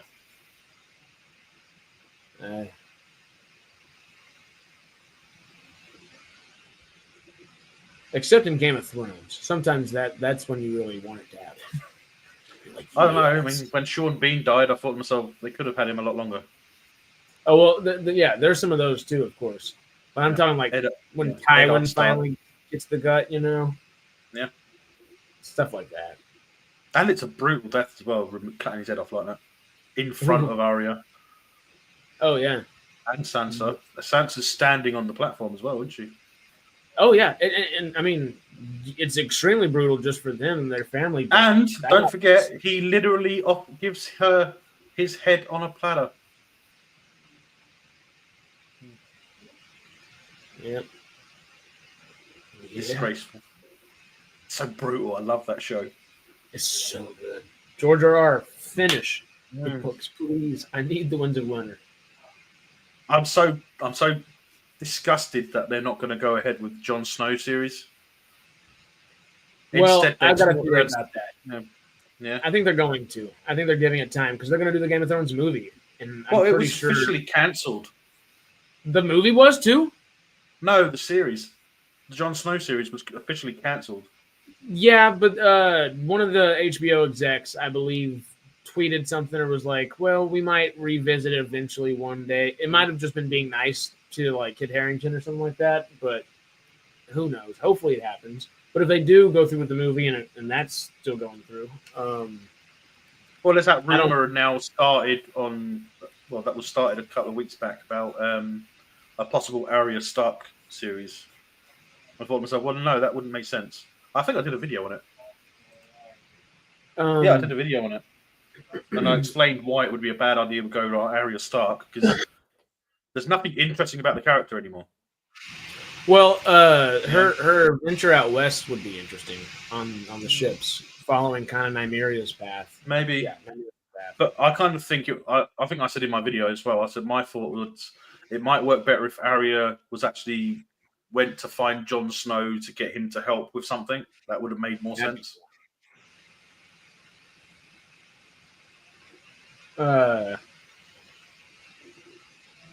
Yeah, that show's so intense. It's fantastic. The books are also great. House of the Dragon is really good, but it doesn't hold up to Game of Thrones. Season 1 did, I think. Season 1, it hung on. Season 2, I think they changed Season 2 too much to set up Season 3 because Season 3 is going to be where all the action's going to be. Yeah, it should have been a 10-episode season as well for this season, and I think it would have felt a lot more rewarding overall.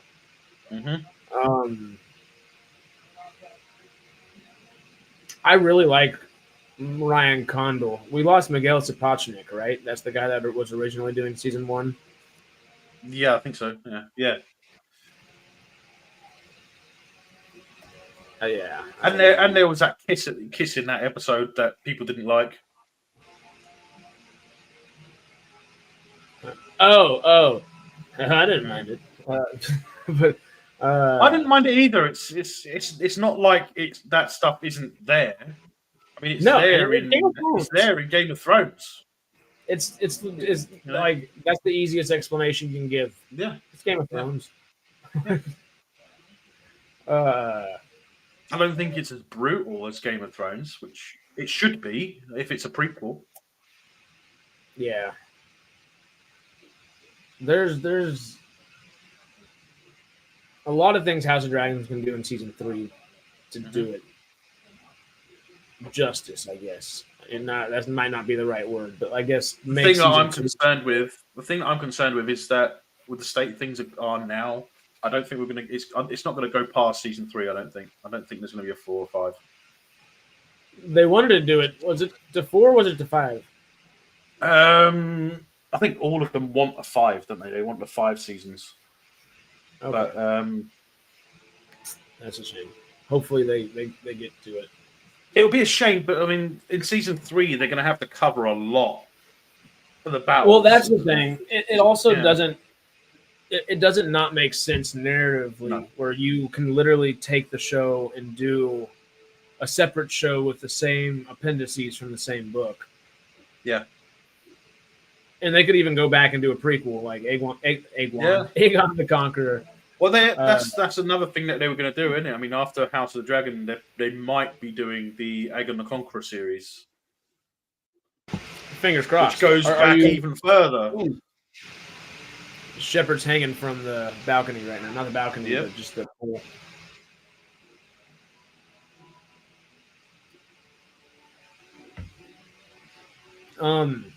They're doing the Duncan Egg that's coming out this year as well, or this coming year. And what else are they doing? Did they officially cancel, or did they just change it to animation? The Tales of the Sea Snake, or this whatever. Corliss Valerian. I think it's gone to animation, hasn't it? But it's still going. I hope it's still going because that one's really good. I think so. Traveler, you're out of here. Catch you Sunday, bro. Both of you guys be safe. Be well. Traveler. You as well. Take Thank care. you, brother. It was great having you the entire time. Thank you for hanging, man. House of the Dragon age jump episode was poorly handled, and the last episode was just dragged out. I think the first season age jump was okay. Well, it made sense. It made sense in the first season. Season 2 was interesting because you would think it would honestly recast some other main characters again, but you can't really do it just over and over again like that. So they didn't. No. And I get the reasoning, but it was odd, you know?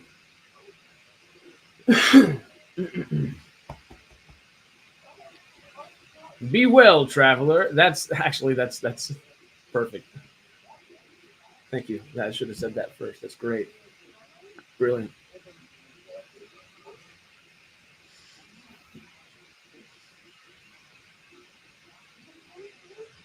Yeah.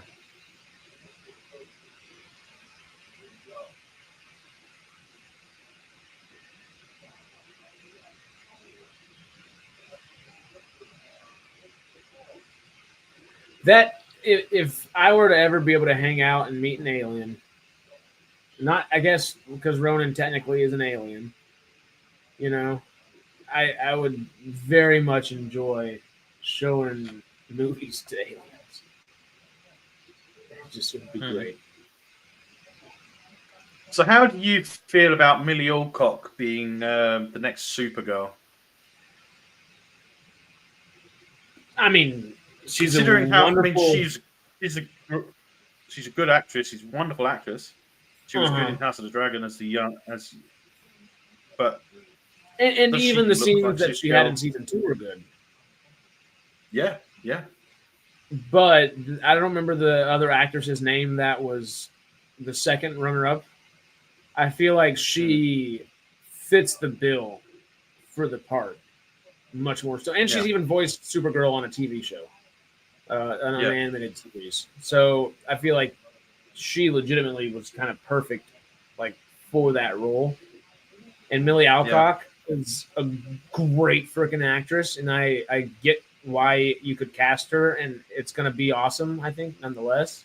Hopefully. Depends on how it's written. The problem is, you have to be mindful of what Supergirl looks like, you know, historically.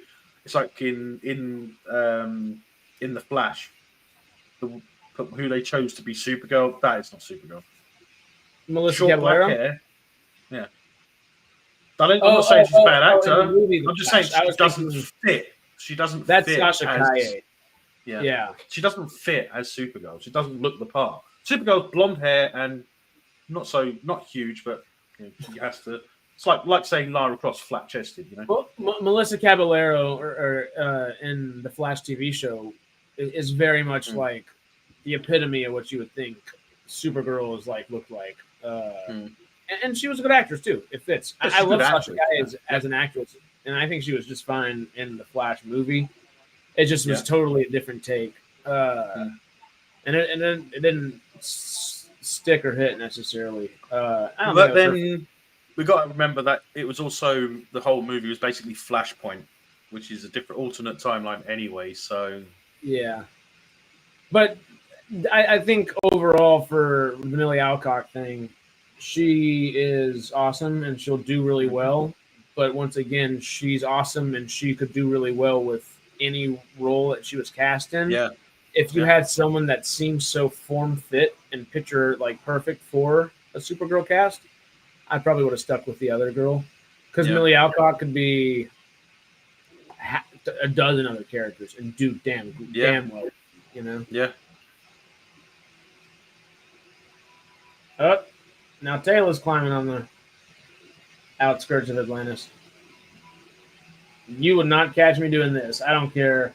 I'm not afraid of heights. That's not the aspect of Well, it. no, I wouldn't be doing it without rope or carabiners. That's for sure. See, that would be a different story. Let me do that. But I just know naturally. Oh, she was pregnant too. But I naturally will like. I just know I would have some sweaty hands in that situation, and I would not trust my own grip. Give me some chalk, and I might. I went on a funny. This is an interesting story because I went on a trip to do some rock climbing, and they were supposed to teach us how to rock climb. And I went up the side of the cliff, and got up there, abseiled down, and I said, "Well, this you could make a harness like this out of the rope, can't you?" And the guy was like, "No, you can't." I was like, "You can." And they said, "Okay, show us." So I actually literally took a length of rope and tied it around myself like a harness, attached the carabiner, attached the rope, and I literally just climbed in front of him with this makeshift harness that I had made out of rope. Did you start it with And belay on? he said to me, "Have you climbed before?" I said, "No, it's the first day." So yeah, I'm a clever. Did boy you ever get into sometimes. climbing after that? I wanted to, but I didn't really have the opportunity. Didn't have the time. Climbing's fun. It's a lot of training. It's a lot of training involved, and at the time I didn't have. Well, even now I don't have the. I wouldn't say time to do it. I don't have the motivation. Aye. If I had the motivation, then yeah, I would definitely be doing it. But the knowledge I have, but I know I can do it now. I know I can do it. So if I do something once, then I can do it again and again and again. Yeah, no, I feel the same way in that. Yeah. Now, climbing gym, those are intense. I've always thought about wanting to go to them, but I keep thinking, if you want to climb something outside like it's supposed to be done. Yeah. Well, who's a huge climber? Who? Oh, Ronan himself. Oh yeah, exactly. He's also quite good at throwing axes into fence posts and stuff like that. So. Is he? Yeah. Did he do that for C or what is that? Oh, he did that in Frontier. Does it for fun? He literally does it in his backyard. Oh, really? Yeah, I think there's a documentary about it as well. It's a documentary. They go to his place and he literally just throws like a hatchet into a fence post.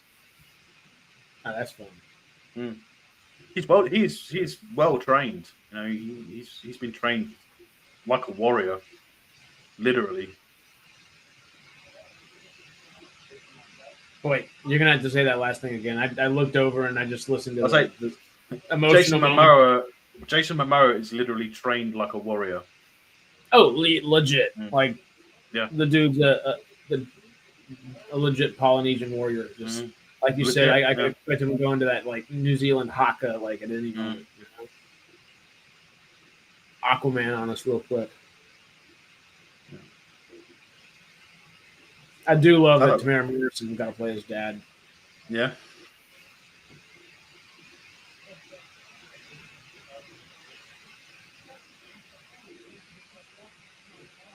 Boba Fett and Lobo. I mean, I don't like the Aquaman movies. I think they could have been a lot better, but that's just my opinion. The second one has very little to. Yeah. Well, the second one has all the controversy from the court case for Amber, doesn't it? So there's a lot of that. I guess that's true. It was a lot funnier in moments than I expected it to be, but I didn't want it to be a funny movie, and a lot of it wasn't. A lot of the humor didn't land, of course, but a lot of the humor landed a lot more than I expected it to, because I had very low expectations, I guess, going into it. The Patrick Wilson stuff was really good. But how can it not be? The dude's excellent. I mean, there are good aspects to any movie, whether it's good or bad. You know, there are those good parts that you can enjoy watching, but a lot of the time, the rest of the film just doesn't make up for it. Mm-hmm. It doesn't live up to one or two scenes in the entire film. Now, Aquaman 1, I actually enjoy a good amount, a fair amount. It's visually, it looks great. That the effects are incredible, but it's just Well, see, it's rodent. The overall story and the actual movie itself is pretty. I think it would have been much better if they came out before the Justice League stuff. Okay, yeah, that's true. I think that would have been a lot better. Because think about we've had tons of Batman origin stories, right? Tons of movies with Batman's origin, with TV shows with Batman has a different origin. Always the same thing. No, his parents get killed, but different ways they get killed in different movies. Different animated shows where they start off showing the why Batman's Batman and stuff like that. I mean, Gotham's done it now. Yeah. Now he's Batman. So somewhere. It's tired watching like the same heroes have their origin story. Yeah. I did enjoy the world building aspect of it is what really got me. I really liked like the Seven Kingdoms and all that kind of stuff. And I would have enjoyed because Aquaman 2 was originally, I guess it's kind of a bit of a bastardized kind of Frankenstein kind of project in a lot of ways. Excuse me. Exactly. For Superman, Smallville did it. Exactly the same thing. Different origin story. Told a different way. Oh, yeah. Alan Richson. Or what's his last name? Richson? I can't think of it right now. I think so. Reacher, that one. Yeah. Let's have a Batman Beyond film. I hated Lex in Smallville. Please? Really? I still have never watched Smallville. I guess I've seen little like bits and pieces of it, but I've never taken the time to just delve through. What year did it air? I guess I can't remember. I think I was probably. I watched it. I think I watched it the first time I watched all of it. I think it was on streaming. I'd seen episodes when it was aired, but I think it was mostly from streaming. I watched the entire show, or maybe I had downloaded it legally. But of course, to watch it. Of course, early 2000s. Yeah, it's early 2000s. But yeah, in the early 2000s, I have to say, in the early 2000s, I was rewatching 90s stuff. I was rewatching Space Above and Beyond, Babylon 5. I was even rewatching the OG Battlestar Galactica and Buck Rogers a lot. So, in the early 2000s, I watched some shows, obviously, but I was just rewatching a lot of the stuff that I enjoyed from the 90s. I mean, I had Space Above and Beyond on VHS, and that was early mid 90s. Great show. I never watched that either, but you should watch it. It's a great show. I'm actually the thing I'm excited to. I think Star Trek up the most about is that I'm also going to be getting, because I think the way I'm going to do it is watch one Star Trek series, watch one small series that's like 3 to 5 seasons of some other sci-fi series. Next Star Trek series, so on and so forth, forth. And I think that'll be a good way just for me to catch up. I think the first thing I probably should watch is Farscape, just to be able to talk about it. Babylon 5 or Battlestar Galactica. But I think I might do Battlestar Galactica, both series in between, and because isn't there like a movie or a miniseries as well, something like that? You mean the original or the remake? I want to watch all of them, but I think I'm going to do that between doing Star Trek and Doctor Who. But that's like 3 years of TV to watch. You'll probably because I grew up in a different time. You'll probably appreciate the remake a lot more. But you got the mini series before the actual show starts, so you got like a 2-part mini series, which is outstanding. By the way, it's probably the best part of the remake of Battlestar Galactica is the mini series. Seriously. Well, but the original, because I love it. Yeah. What have you ever watched Buck Rogers in the 25th Century from the 80s? No. There's a lot I have to catch up on. Yeah. I've seen a good amount, but there's still always an increasing amount, it seems like, that I need to watch. Yeah. Watch. Don't you have a job? Well, apparently my next job is about to be watching all these series for the next 3 years. Because shoot, that's a lot of freaking TV watching. Well, certainly a lot of Star Trek. A lot of Star Trek and just time in between, No Ordinary Family. Well, that'll be one of them. Why not? There's how many Star Trek? I was saying, I said to David B before in the last stream when I was in the chat in your last stream. I said to him that I think you would enjoy Kyle XY as well. Yeah, I remember you saying that. Yeah. Well, what? There's probably 10, 11 Star Trek series. And the movies, don't forget. Yeah, plus the movies. I won't watch the series. You can't start watching the movies until you've watched the TOS. Yeah. Mm-hmm. So. So that I have 3 or 4 series before I get to that. Enterprise, half a Discovery.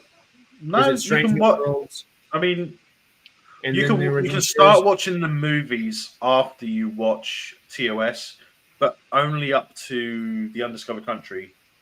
Don't watch the First Contact, Insurrection, or Nemesis until you've seen TNG and Deep Space Nine. Okay. You're going to have to probably remind me of that over time, but okay. Yeah. Yeah.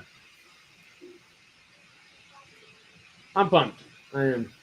Yeah, Jake 2.0, definitely. Mm-hmm. Hey, it'd be fun. Just do like a... Well, that might be fun, because then we could schedule it out with...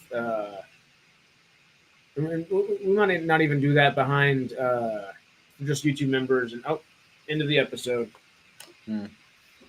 Rodney is... What happened? I missed that. Well, Rodney's not getting married, and although I really like that character, I think it was Midway next on it, yeah. Yes, the good one. Oh, look, I paused it at 0. Ooh, perfect. What episode is it again?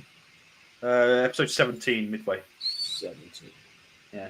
At least that's what I remember you saying before we went back, because the bad one was at the beginning or earlier on. David B has never seen Farscape. Hey, well then it's perfect. Farscape is a good show. It's not one of the ones that I prefer, though. I mean,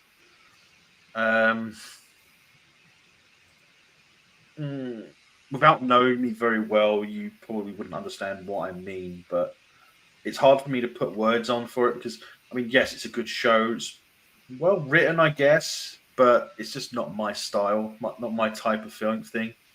You know. Were you a big Labyrinth, Dark Crystal, Jim Henson kind of guy? Well, I enjoyed those. Okay. But I was I more. love Dark Crystal. Well, at the time, I was more into other things. I spent a lot of time outside, getting drunk. You weren't into Muppets in Space at the same time you were into going out and getting drunk? No. What do you mean? What do you mean? I'm going to combine the two. I'm going to try. I was out drinking crates of 24 500ml cans of beer in a day.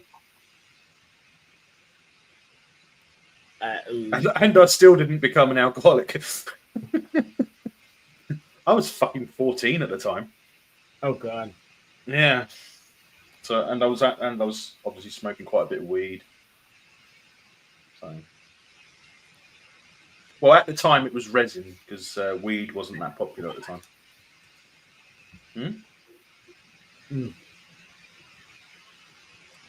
Okay, real quick. Let me type this in here. I should have been doing that just a second ago. I just started reading chats. But I do admit, when it comes to Farscape, although I didn't really like the main series that much, I really enjoyed the Peacekeeper Wars. Which is that a mini series after? Or yeah, I think that was the 2-part mini series. Really good. Because it's like the climax of the entire thing, just showing, you know, I thought that was an outstanding ending for the show, and it was the best part of it. But I wasn't big into Muppets because I actually preferred Spitting Image. If you're in the UK, you probably know what I mean by Spitting Image. Yeah. That's one where they have puppets that look like real people, and they really take the piss out of everyone. What 5, Michael? Because I've got loads of series worth watching. Oh yeah, there's so many, and we've talked about it as well. You've always mentioned Red Dwarf, and I need to get on that one. I really kind of Red Dwarf's okay because they're like 30 minutes long. Each episode's like 30 minutes long. They're not long seasons. So if you watch it, I mean, if you can watch a season of Star Trek and take a break, I mean, then watching a season of 8 episodes, 30 minutes long, but you know, Red Dwarf, you'd actually probably enjoy it. It's humorous. It's kind of like a break into the more serious, away from the serious sci-fi into the, you know, the fun stuff. Basically. See, I'm going to be pumped to talk about that. I'll hopefully want to make a bunch of videos about it too, because one thing that I'm desperate. Oh, you know what? Have you ever watched Space Milkshake before I get onto the thing? No. You know what it is? No, I don't think I haven't heard of it before. So I had no idea what it was, but it's Amanda Tapping and Billy Boyd. You know, Pippin from Lord of the Rings, and it's a comedy. Like alien parody type of deal from like 2013-ish. All right. Okay. And I haven't watched it just yet, but I saved it. I just saw it I've got YouTube Premium, and I guess you just see the occasional free movie that they just toss in front of you, and I'm like, okay, I'll watch it. I'll bite. And I think this one I'm going to have to buy that. It was just kind of random that I saw the other day. But it looked kind of, you know, funny sci-fi, so on and so forth. It's Always Sunny people, I've talked about this a couple times, did a pilot, I think in their 2nd or 3rd season, and it was for a TV show called Boldly Going Nowhere that went nowhere, and it would have been so good. It looks so funny. There's a good pilot on YouTube that's for free to watch, and it's actually great. Yes, Michael, that's how it should be. That's the order it should be watched in. That's for sure. But he can watch it however he wants. He's his own person. We're not going to force him to do it our way, the way, you know. I can just mess around saying that it's the way it should be watched, but he wants to do his own thing. Let him do his own thing. Well, the good thing is I can watch it in that order after the fact, and then I can say, okay, that makes a lot more sense now, or whatever it is. You know, we'll see. Yeah. Hell yeah. Mine is All of Us Are Dead. I guess the BBC stuff for me, I'm going to say Luther. But shall we go ahead and start midway? Yep. Just get the Let's do it. ready. Yeah. You ready? Three. Yep. 2, 1. Play. Oh yeah. Hit it, boys. Hit it. As we're I have what's right here. I have that. I'm gonna wash my hands and I'm gonna start preparing some chicken back here too. Cool. Yeah.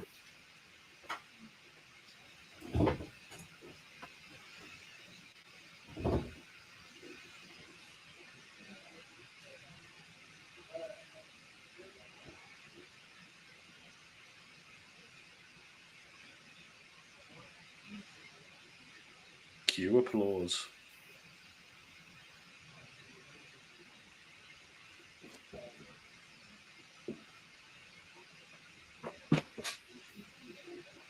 So, Michael, is that because? What do you think of the newer stuff? I mean, I wasn't that keen on DS9 at the start, but that's probably because I liked Babylon 5 over DS9.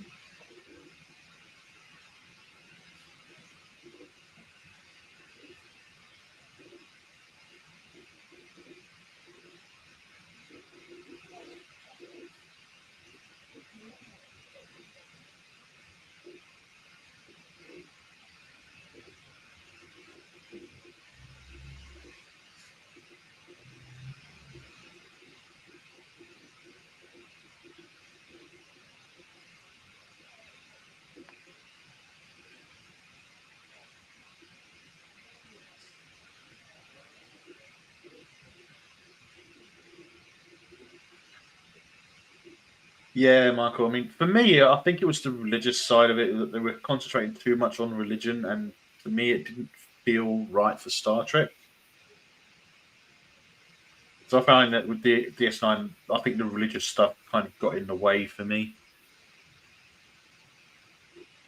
With B5, it was different. I mean, there was the religious aspect, but it was all it was a different way that they did it, and it was the Minbari that were religious rather than the humans and that, which I thought was cool. I mean, the Shadow War alone.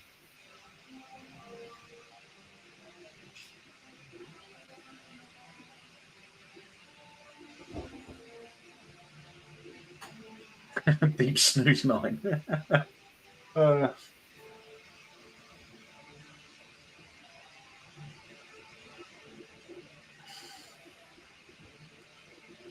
I loved Voyager. I absolutely loved Voyager.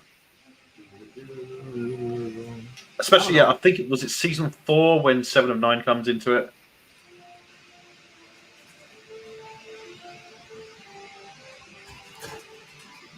Oh, I'll be right back.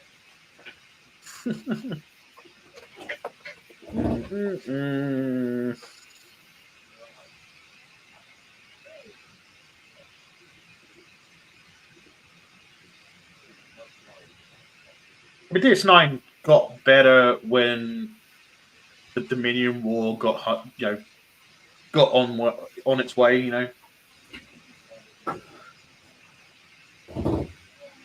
Teal. They had some great battles in DS9 during the Dominion War. Yeah.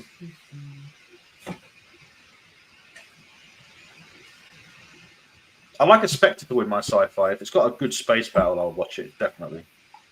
That's the truth. Spectacle and sci-fi, I feel Duke! With hair! I love it.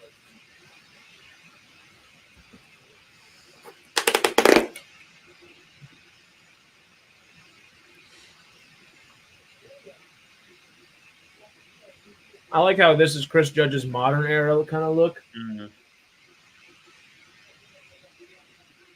But OG Teal'c is more, and now modern era Chris Judge is more Kratos.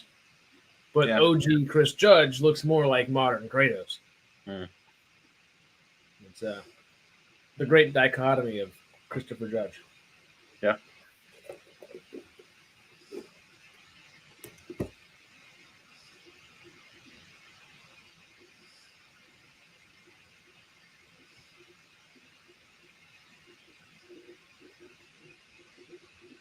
Do I Warrior start? to warrior. Warrior to warrior.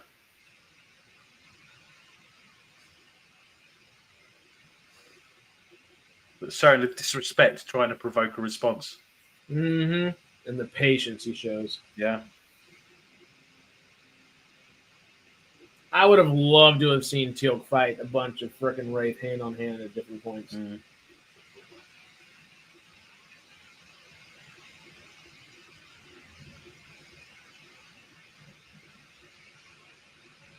Yeah, big old pissing contest. Yeah. Yeah. The thing is, I think Teal'c is out of his depth in it because he doesn't know how to handle the Wraith, does he? So that's how he manages to.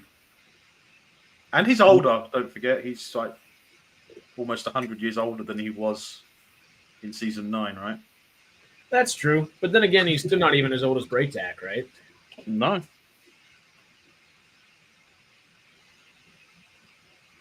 And Braytac's still kicking. Mm-hmm.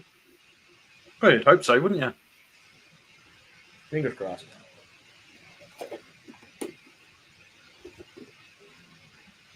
Should be head of the Jafar Alliance, I would have thought. I mean, yeah, you'd think so. Either him or Teal'c, and then maybe he's like the elder statesman or something. Yeah. I feel like he would have taken it over, not taken it over, but been in charge for a decent amount of time. Yeah. Or maybe an advisor or something, an important role. Mm-hmm. Does Ragnar dies though, doesn't he? I think so. Because if not, he would be a really good supporting role as well Yeah, yeah. within the Teal'c administration. Hmm.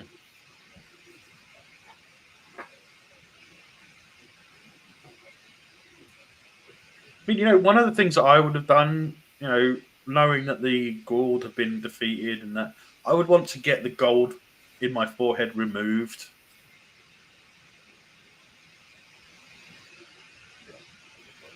That's gold that's just molten into your forehead, though, at that point.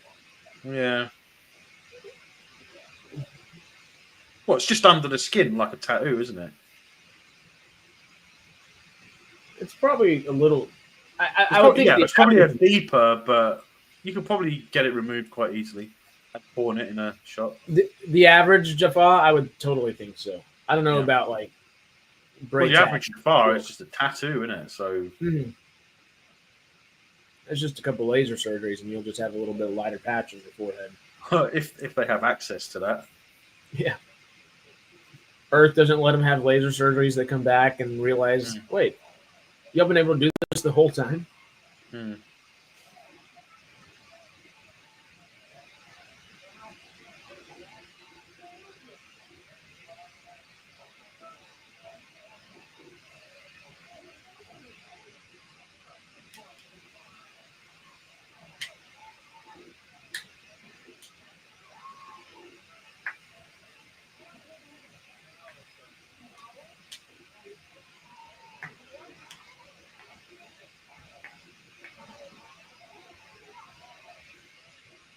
Uh-oh. Sam might not want to get too close. Or they might not want to get too close to her.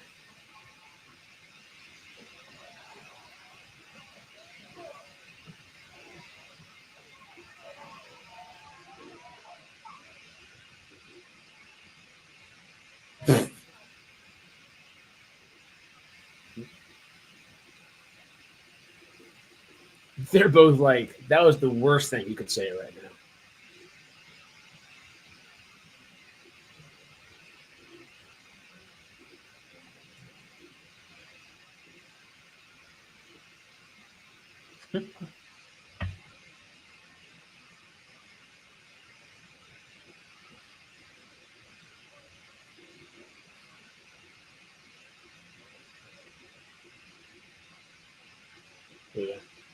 All right, you think I should start on wings or should I start on legs?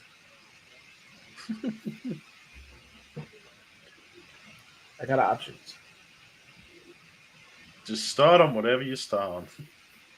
Let's do some legs real quick. Should I make these legs Creole or Cajun?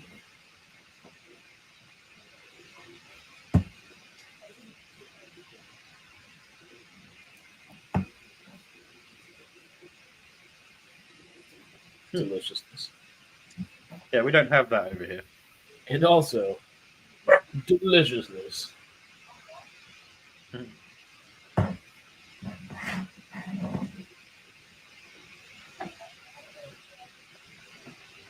Bailey, what is it?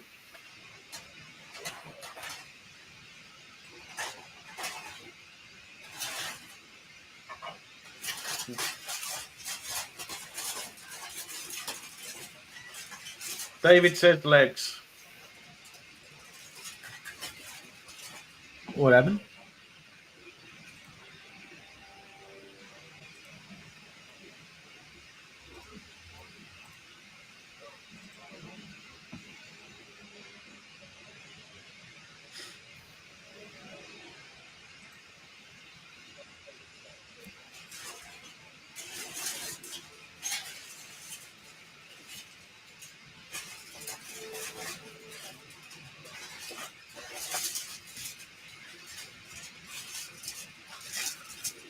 And look, Samantha, my hair is as long as yours was when we met. It is though. It's the same length as Sam's was when they first met. Well, no, I think Sam's was a bit shorter Probably just a little bit shorter. because it wasn't shoulder length. It was later on season 2, season 3 when it was shoulder length. Because it was like above the shoulder, about here, wasn't it, when she first came in? It was really short. Yeah. And then it was super short. Yeah. So you're saying I'm Samantha Carter now?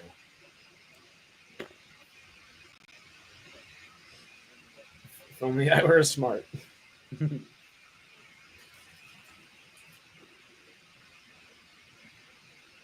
there we go. Oh no, Kavanaugh. I forgot Kavanaugh was in this. Complaining arsehole. Thinks he's smarter than everyone else, but he isn't. Complains when he doesn't get his own way. Sound familiar?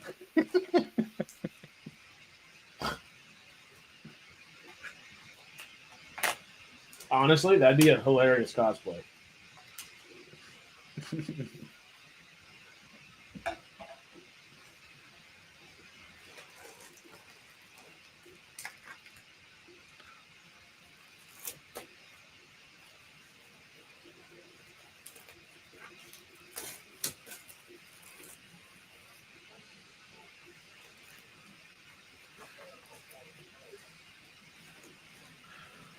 And there's actually a space toilet.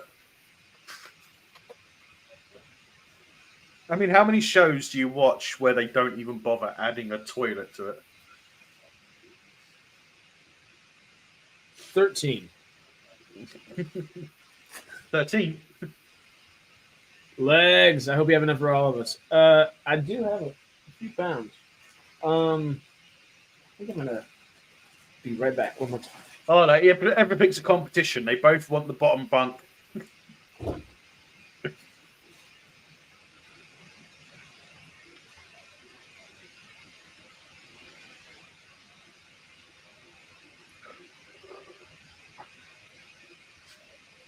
Sorry, I'm yawning, guys. It's like 22 coming up in the morning, so getting on early.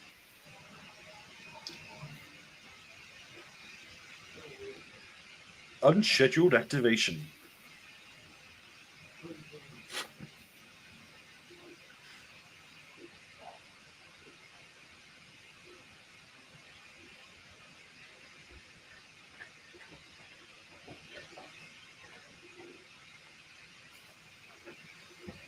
Wraith bombs. Mm-hmm.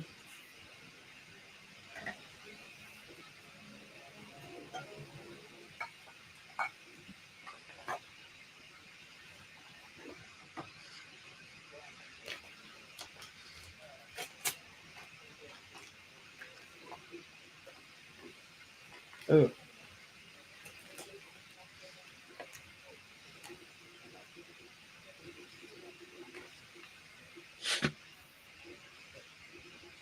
I would have thought that Chick would want to go straight to the armory to grab a big shotgun, to be honest. He likes the shotgun. That would make sense.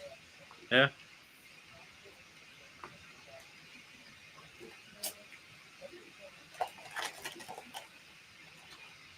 I don't know if I'm crazy. I don't know if this chicken's good. I'm going to be kind of upset if it's not, because that's a lot of chicken. I don't think it's good.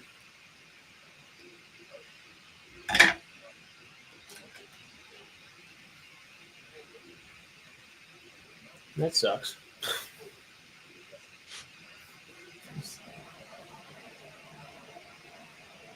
Well, the cooking segment today has been postponed. Shit. Whoops. Yes, shit.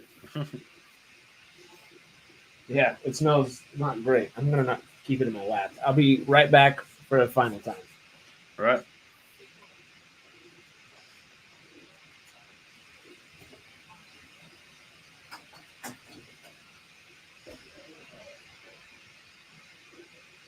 There we go.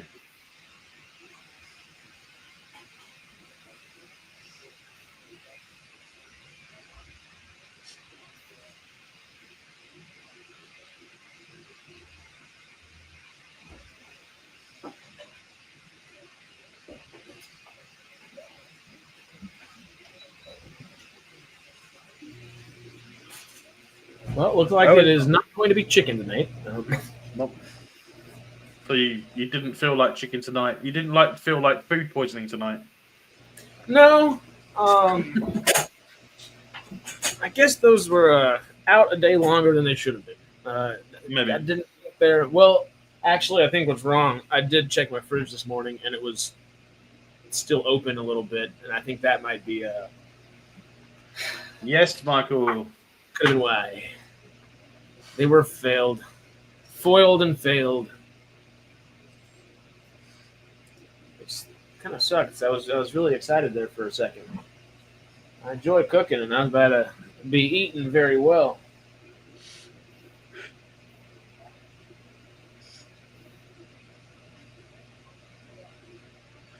What would you think Bill Lee would use as his password? Do you think it would be like a Warcraft password?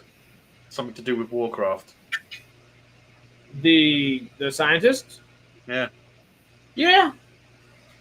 Something like that. I could see him using something from Warcraft as his password. I could see that. Yeah, that'd be easy. Yeah. Orc Slayer 43. Something. No, Orc Slayer 77. Something like his birthday. Well, the Wraith certainly wouldn't know what it was. That's true. Unless they play World of Warcraft on their own time. The Wraith's equivalent of World of Warcraft. They've actually been able to pick up Blizzard servers across galaxies, and that's what happens. Yeah. They're experts. That Warcraft movie from, I think it was 2016, I do enjoy it. I think it's kind of underrated in a lot of ways. But I think it's fun, but I wouldn't say it's great. I'd say it's fun. I don't think it's great. I think it's above decent, I think. I don't fault the story in any places. I just think it was a bit much for a first film, I guess. They could have simplified it just a little bit and yeah, expanded maybe the grandiosity of it to make it feel like an epic. Mm-hmm.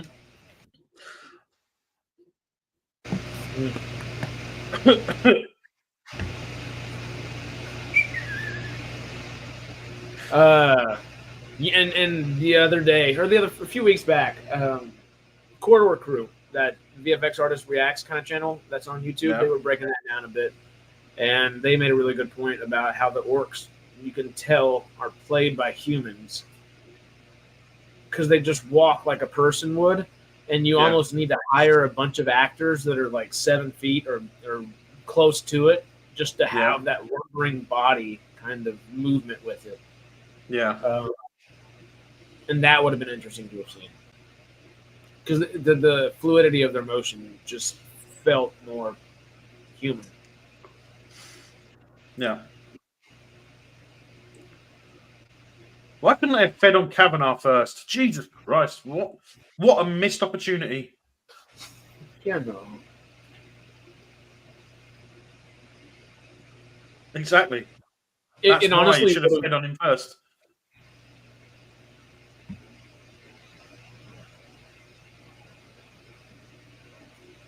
would you have? I get that it's not necessarily that type of show, but would you have enjoyed more deaths? I guess enjoyed's not the right word to use. Would you have thought that would have added something to the scripts? Do you think if they would have included the occasional, like maybe one major character or one semi-major character dies every season or every other season, like some crazy thing happens? Not necessarily like SG-1, but I don't know. I don't know. Like maybe instead of just getting Gary and just get like you would have your couple mainstays in the kind of like main room, but maybe a few people would get killed more often, and you would I guess have the time to focus more on their characters a little bit and have a little bit more depth to their deaths instead of just oh no, for lack of a better term, red shirts dying, I guess, and stuff like that. Yeah, well, meaningful deaths maybe. If there were more meaningful deaths. That's what I'm, I guess, jumping in. It's like I could have imagined O'Neill dying protecting something. You can imagine that easily because it's because he's done it before. But he's always survived through some technological way, like being frozen, or the Asgard helped him, or something like that. But with the Asgard gone, you can imagine something else. He's the type of person that would die defending, I don't know, kids or something. Yeah, on an alien planet.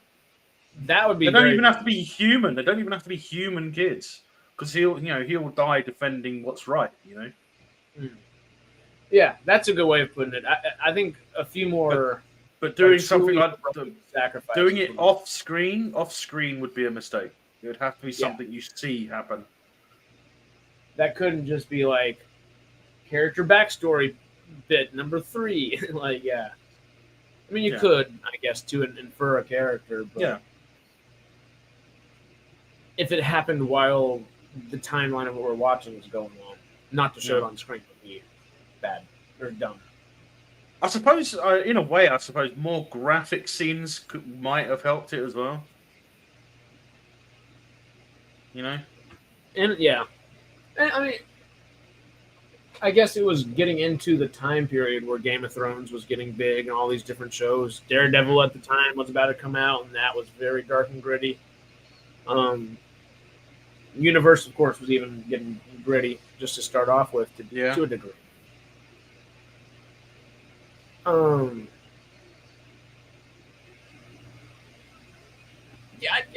Maybe not the like grisly deaths or anything like that. No, not Game of Thrones level, but something a little bit more. I don't know, a little bit more graphic, depth. But not.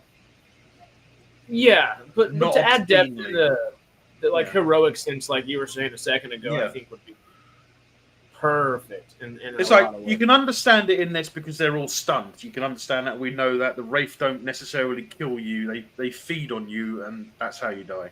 So they don't necessarily kill you outright. But something like the Gould and the Jafar coming through the gate, killing people, there should be blood on the ground. That's sort of graphic. Yeah, that would make sense. And it doesn't have to be like not a huge amount, just like little bits on the ground. Because I mean, obviously, a staff blast would mostly cauterize the wound, but there should be some blood spatter, basically. Mm-hmm. And I guess we occasionally get a little bit, but it's far and few between. Yeah. I do love how the Wraith are just straight up FaceTiming them. Just, hey. Yep.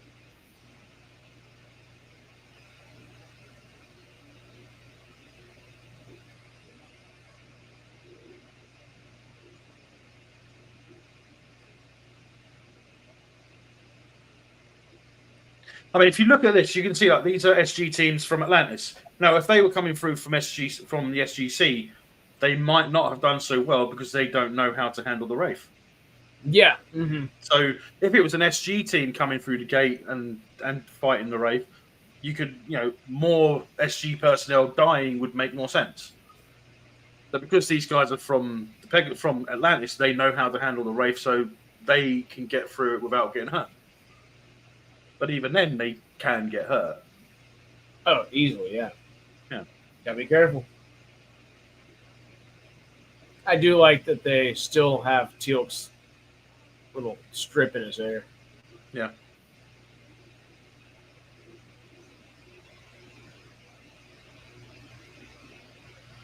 Did you prefer Todd or Michael?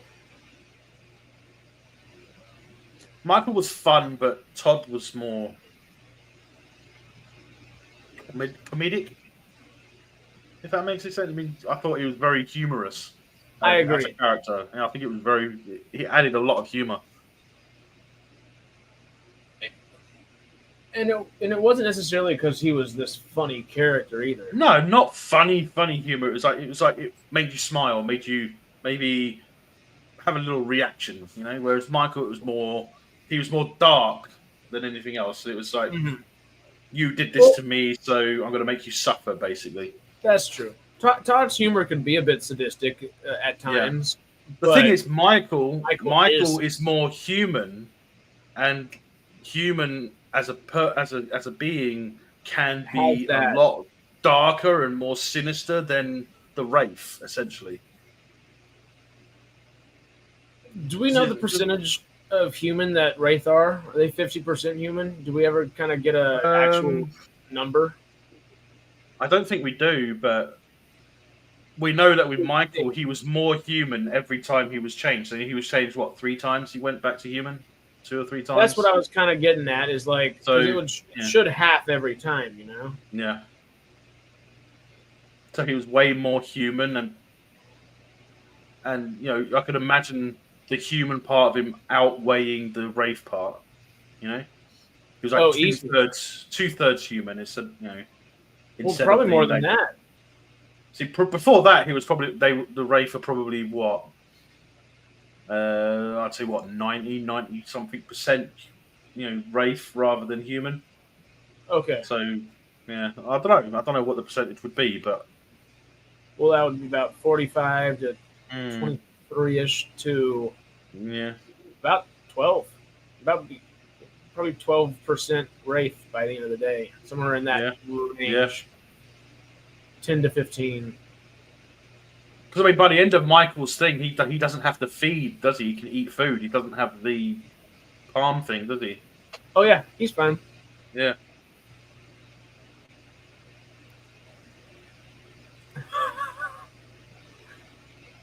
Charlie Hunnam's great. Why am I blanking? Is Warcraft Travis Fimmel? Yeah, duh. Yes, it is. And Michael did have the better name, Michael. Todd was just like a sarcastic name that I guess Shepard gave. Yeah. Well, he had a habit of calling every Wraith something, didn't he? He had to name everyone. Mm-hmm. It's kind of like O'Neill with wanting to name the Prometheus Enterprise. I literally was thinking that's very O'Neill of him. Yeah. Because in a lot of ways, Shepard and O'Neill are very much the same. Oh, there's so much about them that are the same. Mm-hmm. And I like that they did it that way because it allowed Cam to be. He's very much his own person, but he aspires. I like that when Teal'c fires Ronan's gun for the first time. It's like, I would very much like to have a weapon such as this. Same thing Shepard says. Well, where can I get one?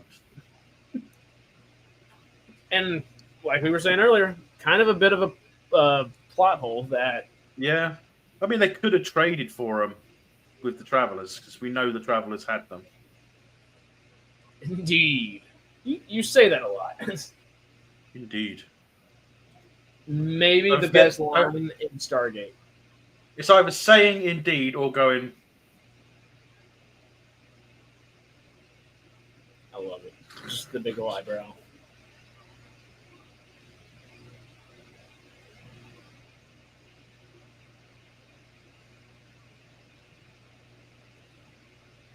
But like you were saying, maybe don't kill Dr. Lee, but what was the other guy's name again? what? The other doctor right there? Kavanaugh? Kavanaugh, yeah, there we go. He would have been an easy person to kill right there.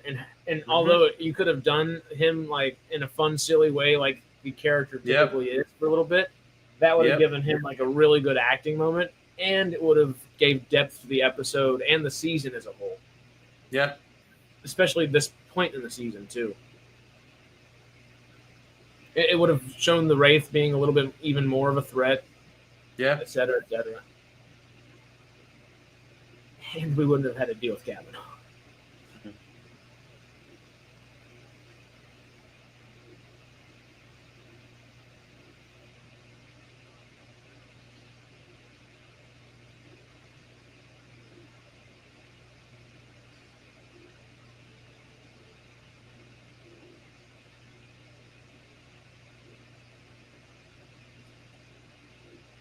Now, would you rather fight a Jaffa, Royal Guard, or would you rather fight a Wraith drone? The Wraith drone, because I'll just shoot him. There's no point fighting. They're physically stronger. If you're not a good fighter, then the best thing to do is just point a gun at them, shoot them. Yeah. Why fight? Why fight a winning why fight when you're not going to win? Use what's there. Literally, your example just happened, and it is good to see. One of the things I would love to see. One of the things I'd love to see in a show is having military personnel fighting hand to hand, dirty, the way they would in real life. Because in a real world fight, there are no rules. Oh yeah. You don't have to follow the rules to or be disqualified. You do what you can, or you can die, right? That's like a Jedi kind of thing. Yeah. If you get a chance to kick him in the balls, kick him in the fucking balls. Totally. If you're pinned up against the wall, grab a handful of balls and twist and squeeze. Yeah. Don't play nice just because you think you have to. The idea is to stop them from hurting you, right? Oh, exactly.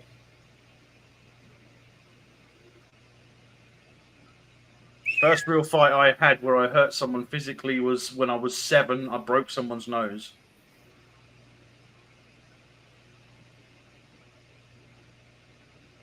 And I've never looked back. Well, they never looked at me the same way after. Well, that's actually though true. Yeah. They couldn't. I mean, you watch a demonstration of any soldiers, in public demonstrating their, how they do things. You'll see it. They're kicking each other in the balls just in a demonstration. They're physically kicking them in each other in the balls. Oh yeah. I mean, in the Jaffa, I could see like having more of those Jedi kind of tendencies where, okay, we're gonna fight with honor. We expect you to fight with honor, but also they're probably the only people that I could think that would actually fight with honor. For Jaffa, they have their sense of honor, so they wouldn't fight in a way that would dishonor them or anyone or their family. So they've got the honor system. So fighting for them stoically it's not about winning in a way. It's more to do with power, right? And fear. They want them. The Jafar are there to inflict fear. Yeah, Jafar Kui. But no, exactly. They're meant for that. Yeah. The stoicness of it. It's just not. I mean, an ordinary Jafar, I don't see. I mean, I haven't seen in the whole of Stargate an ordinary Jafar is not really trained at the level of Teok or Braytak. You know, it's like not all soldiers are trained at the same level. You mean you don't train every soldier to be like the special forces because that's a waste of money, right? Because otherwise, what's the point in having the special forces? If everyone can fight like the special forces, then what's the point? They're not special forces anymore. They're just forces. Yeah. The regular infantry are to add numbers to the battlefield. They're not there to do what the special forces do. I know that's a bit cold to say, but it's a fact.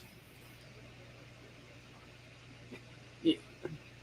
And then afterwards, you just Jaffa cake it up. Yeah. But also, Michael, that does not sound pleasant. Ow. Ow.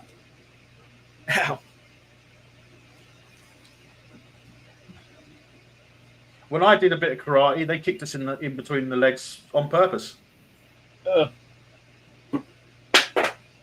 Dropping things.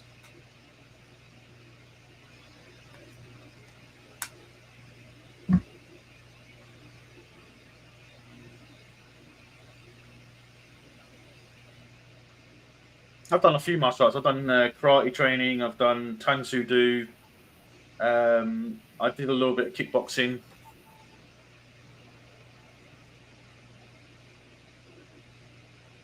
At Tang Soo Do, they said they can't teach me. They don't want to teach me because I'm too aggressive. I couldn't believe that. I had like 5 classes, and they said they can't. I can't train there because I'm too aggressive. Well, I was too aggressive to learn self-defense. I mean, seriously? Like, say I went to my meditating class first. Don't worry, guys.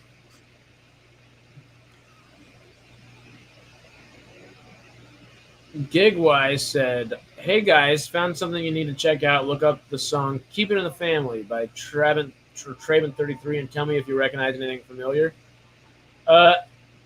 After stream, I'm down. We can't right now. We're copyright, because we got copyright when we did Little Alien last week, which sucked. But I just trimmed it out real fast, Are we supposed to be able to see the episode or no? We're just on. Typically, we started at the same time at the beginning of the episode. We are in season 4, episode 17, midway. This is our final episode of the season. Unfortunately, I wish there was a way that we could do that without copyright. I think it would have been great. But, I mean, the only way we can have it on screen is to have it in the background, blurred, and no audio. That's the only way you could do it. As long as you can't see the clean image or hear the dialogue or music, you can't do it.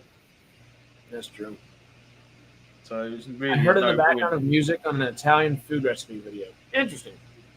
But yeah, Dev, it's just kind of hard to do that without copywriting everything, and I guess we don't kind of want to copyright on a charity stream, so on and so forth. Well, you don't want a copyright strike on anything really. In general, it's a strike. I mean, you can have a copyright notification that doesn't mean anything. It's just telling you, this is copyright, but the owner of the copyright allows you to use it on YouTube. But can you imagine MGM doing that and saying, "Oh yeah, sure, you can watch Stargate if you want"? No, they won't. They won't. They want you to watch it on MGM Plus or whatever. The music review stuff with that, it's such a dicey thing because it's like a certain amount of time that you have to keep clicking on over and over. Yeah, and the music stuff is different. Yeah. Sudoku and Arrowhead training.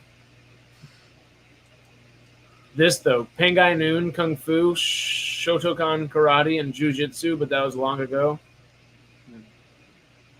You know what? It would be nice. I wish they did. Like, it would make sense. I've probably had more copyright claims than anyone you know. Oh no. Claims or notifications, you get 3, you're done. Oh, that's true. But never a strike though. I see.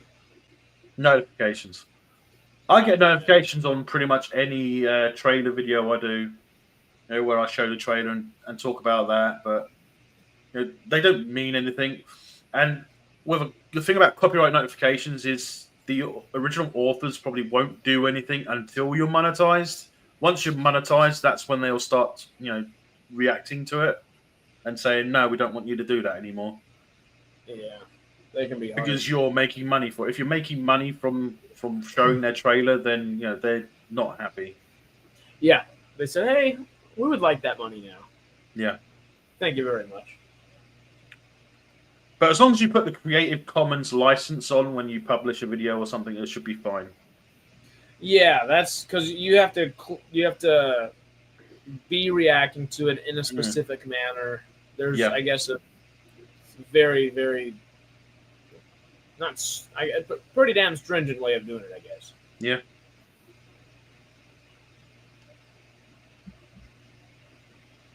Background music playing while I'm in a Walmart got me many claims. That would make sense.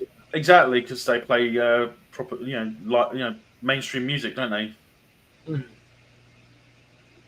Thankfully, nowadays YouTube does have that little thing where you can just click. If you were stuck for days in a back of a jumper with Kavanaugh, how many times would you have shot him with a Wraith stunner? Every time he fucking woke up, that's me. Every time he woke up, I would have given him a few bites to eat every now and then, a little bit of water. Or I would have got everyone but stunned him, left him there, and got everyone else in the front of the jumper, and then emergency opened the back door. Oh God! I hate it. Nothing but trouble. It's the Wraith could have gotten him. We were close. Yeah, he wasn't on the jumper. The Wraith got him. Sure. The explosion just, vaporized his body. Well, we are now in the final season. Yep. We're in the end game here. I believe we start with our worst in this season as well, with the Seed. Okay. The Seed. Where is it? Episode 2. Okay. Like it has to be. Oh, that's the one where Keller is infected with the Wraith ship building thing, isn't it? Yes. Mm-hmm. Yeah. This is after the collapse of the building. So this is after Shepard goes into the future. Back to the Future, John Shepard.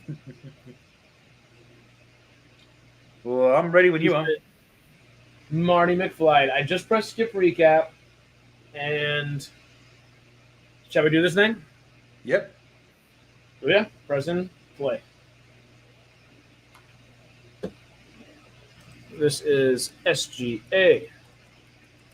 Season 5. Episode 2. Let's see.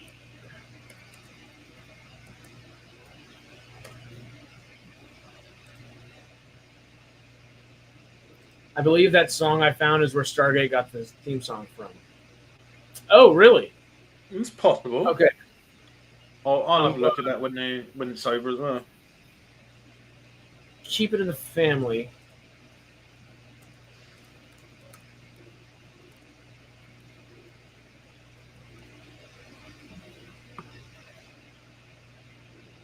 Well, it can't be. They would have had to take from Stargate because that song is apparently released in 2013, which means all Stargate was done. So it looks like we got some Stargate fans sampling it, which is pretty damn good. Maybe. Well, it happened with all the old ones. I mean, it happened with Knight Rider. People, they edit that into their songs. With Knight Rider, they've even done it with Airwolf. I was about to say Airwolf better have it somewhere. Yeah. I think even Blue Thunder for some reason. Mind you, Blue Thunder did have Blue Thunder had the movie in the 80s, and I think in the late 80s, early 90s, it had the series. I think it was 80s. It had the series. Maybe maybe late 70s. I don't know. I can't remember. A little Chris Nolan Blue Thunder. Yes, I'm watching How to Make Sicilian Spaghettios around 12 minutes in, and I'm like, what is this I'm hearing? Wait a minute. It's Italian. I don't recognize this. That's funny. Oh, Dr. Keller. Oh. Rodney.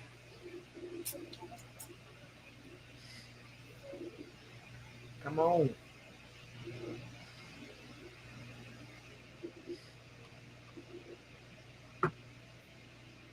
Oh, yeah, this is the first time Wolsey's in charge, isn't it? Oh, really? Yeah. This Was isn't the episode one, same was it- episode that he's got all the stuff in his head and he's seeing people, right? That's like 2 episodes from now, right? Yeah, that's later on. Yeah. Okay.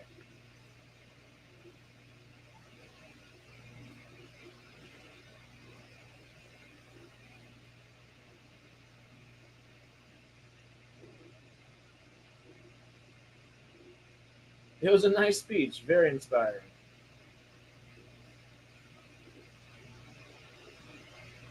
Yeah, that was not a great entrance, Mr. No. Woolsey. Well, he's always been stiff and to the point anyway, hasn't he? I mean, people don't like him for a reason. Yeah. It's not that he's not a great guy. It's not that he's not a good guy. It's just, it's his attitude in it. If he's there to work, he's there to work. He's not there to make friends. Ew. I'd be like, is there a xenomorph in here somewhere? He'd be like, well. Yeah. Thankfully, Woolsey realizes, well, if I'm going to live on this thing, I might as well make a couple friends while I'm at it. Well, no, I think he inadvertently makes friends with them, though, doesn't he? He inadvertently starts to care. He has no choice but to start caring for them all. Naturally, it just kind of happens. Yeah. It's something that he's never. It's obviously something that, as in his career, he never experienced it before. He'd never been in a situation like that. He's been in a leadership role plenty of times, but he's never been in a leadership role in in every sense of the term. Nothing that close, not that close a net like Atlantis. Not something where you're going to interact with all these people every day on a all daily the time. basis. Yeah. With the IOA, he was dealing with different people every day. He wasn't always around the same people. So I imagine him being like unapproachable at that point. But then when he becomes approachable in his role as head of Atlantis, which is kind of counterintuitive. He probably would think it would be counterintuitive, but to everybody in Atlantis, it would make sense. But you literally, as this season goes forward, you actually literally see him start caring about everyone. And it's only one season. And it's great to see, too. It's outstanding. The character growth alone, I remember watching it for the first time. I had never liked Woolsey's character. I was like, all right, he served his purpose. He's really good at serving his purpose. But I have no love for the dude.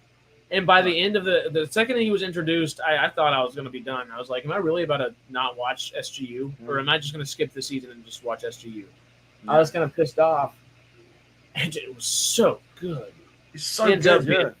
Just as good as Sam, just as good as Ware. Yeah. Weir.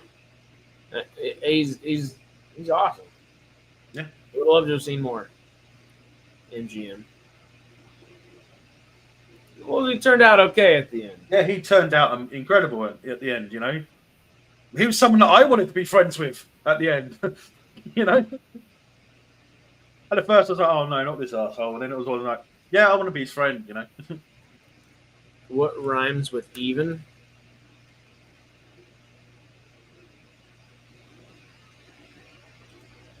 Huh? I like him as a Voyager's Doc a lot, though. Yeah.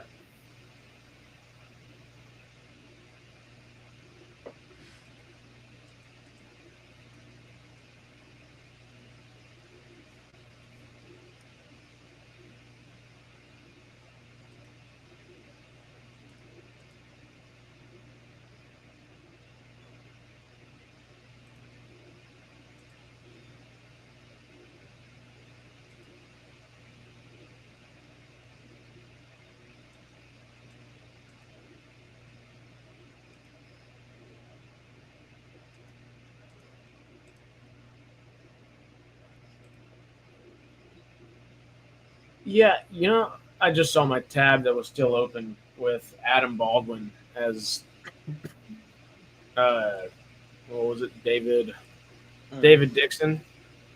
He would be a great character to bring back. Him, Yeah. Michael Rooker. He's a colonel in Yeah. SG-1 that doesn't die. I'd like him to bring Kaylee back, Jennifer Kaylee. That'd be great. Again. Yeah, she was set up. I mean, I wouldn't be surprised if she was meant to be in a future season or something. Stargate: The Next Generation, something, Yeah, exactly. Instead, we get Universe, which first season sucked. Second season, no, not too bad. I'll watch it. Then you'll start appreciating it when you're watching season 2. What do you think it would have been a smarter idea for them to do that Stargate Next Generation type show and then go into the whole new formula, like do a trilogy of shows almost, say like these 2 shows equal this show in a way, and then say we're going to do this Battlestar Galactica kind of thing? I think that would have made more sense. I think so. In retrospect, when they changed the entire style of production, it was a new way of doing it. I mean, Battlestar Galactica was the first one to do it, weren't they? Before Universe, and they saw how popular. I guess they saw how popular Battlestar Galactica was, and some way they probably used that and thought, well, we'll give that a try. It seems to be doing really well.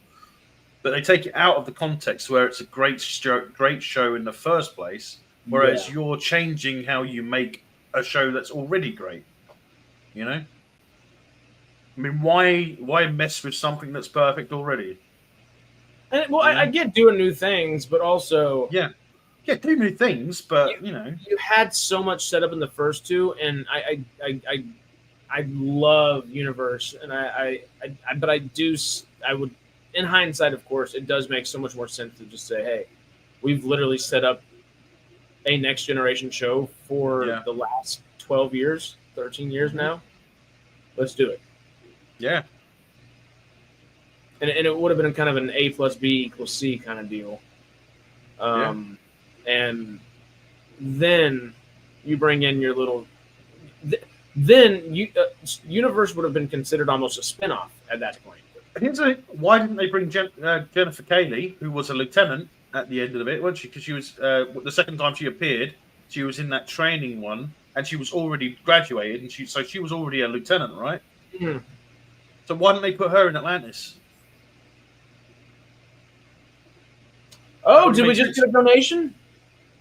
92. Where are we at? 208. Who donated? 92 from the goal. Okay.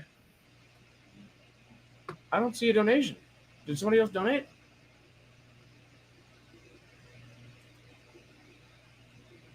$208. I can't see. It's not showing up on the chat on my end. I'm back in YouTube checking. Does anybody see who donated?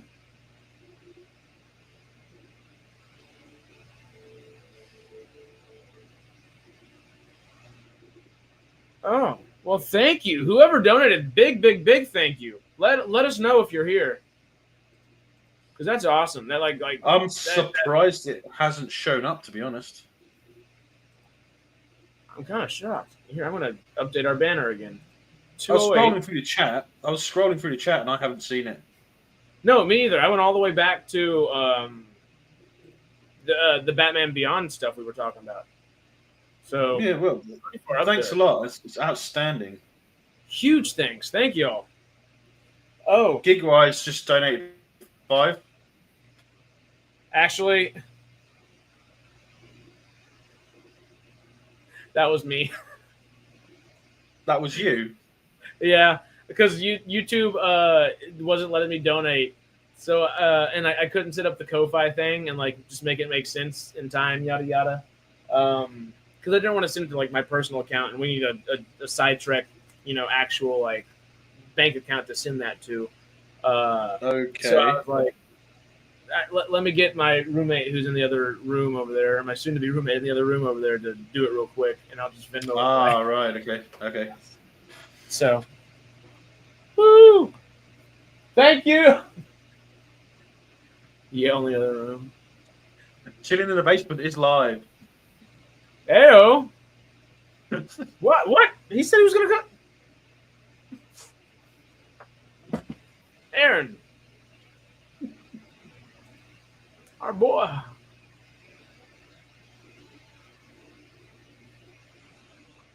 Someone go over there. Oh and say, no! Hold on. I think it's a video. Not. Oh no, it is live. It says "Chilling in the Basement" is live. Spider-Man 4 scoops, Superman tease, Sony rumors, Skeleton Crew review 50 minutes ago. That's when it was notified. So it's been on. It's been live for like almost an hour. well, dang. I didn't get a I didn't get a 30-minute notification, so it wasn't scheduled. I didn't get anything either. Yeah, because I was hoping we'd see him. Yeah, David B said it started at 1:30.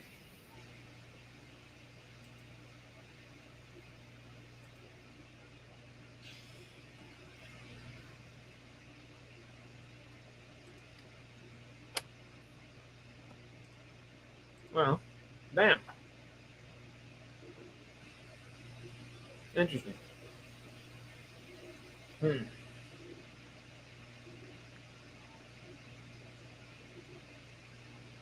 Get that go, guys. I have to head to bed. I have the gig work to do in the morning. Well, thank you for hanging out so long, man. It really, I appreciate the hell out of it. I know Melvin does, Sarah does, everybody else does here, and the kids. I know the cheesy Been spiel great. here you go again, but the kids definitely do too. And you know, can't do enough to help support people around Christmas time and literally all throughout the year, of course, but especially during the special moments throughout the year. Thank you for helping us help them. Thank you so much.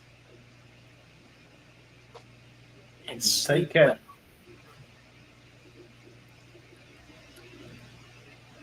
Yes, Melvin on the right.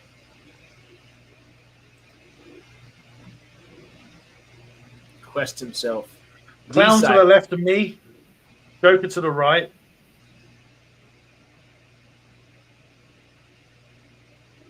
Stuck in Can't the with you. Yeah, I can't remember the rest of that that chorus, isn't it? Clown to the left of me, Joker to the right. Here I I am, stuck in the middle with you. There we are. Rizzler. Heyo. Hey, that's his middle name. Don't hear it often. It's a great name. I'm gonna have to write a character named Melvin one day. I got too many random things, but it is a good name that you don't hear often enough. So it's Sorry, definitely what not name? gonna be based off you at all. I'm gonna write a character named Melvin, and it's gonna be based off of Aaron, and then I'm gonna make an Aaron character named Melvin. No wait, did I say that backwards? You know what I mean. I've got a character in my book that's very much like you. Uh-oh. He died off page. Damn. I was hoping he was going to be some little space pirate dude or something. It was my grandfather's name. Ta-ta, guys. Oh, cool. Hey. Keller has got a fungus. Among us. But I love that Beckett's back. You know, I don't know. I don't want to say like, because I think Keller is my favorite Doctor overall, and I really love Frasier, but I just don't think they did her justice overall. Obviously, the death was an untimely. Well, the thing is, the fact that Beckett came back as a clone, he's got slight different personality traits as a result, which makes him a little bit more unique than the original Beckett was. And I really like. I don't know if you noticed it as well, but you can tell. I think he does have it. Yeah. I mean, you can kind of tell it's the same guy, but it's the guy that went through the realization of what he's gone through after the fact of just coming alive as a clone. I'm just shutting off the camera for a bit. Aye.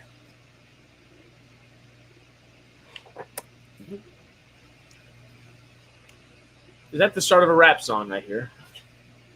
Rap song. You know, the lighters at the beginning of a rap song. But yeah, I don't know if it was just they didn't write Janet as well, but I feel like Beckett and then Lexa Doig, I don't even remember her doctor's name. How's the marathon going? Doing well, Monk. Doing well. Almost to our goal. We're 208 out of $300 for our goal, and I think we're how far are we into this episode, Melvin? Well, I am 18 minutes in, 18 and a half nearly. Yeah, same 18:27 as we're talking. I might be a couple of seconds ahead of you.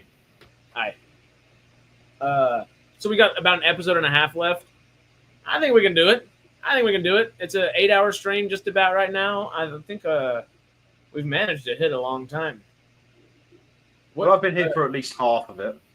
Yeah, I was about to say. I was literally just looking at the time. 7 o'clock or 6:30 here. 8 hours ahead of us. Are you 4:30? No, 2:27. Oh, well, then my math was off by 2 hours. Oops. Because of 12, not 10. Duh. The math was off by 2 hours.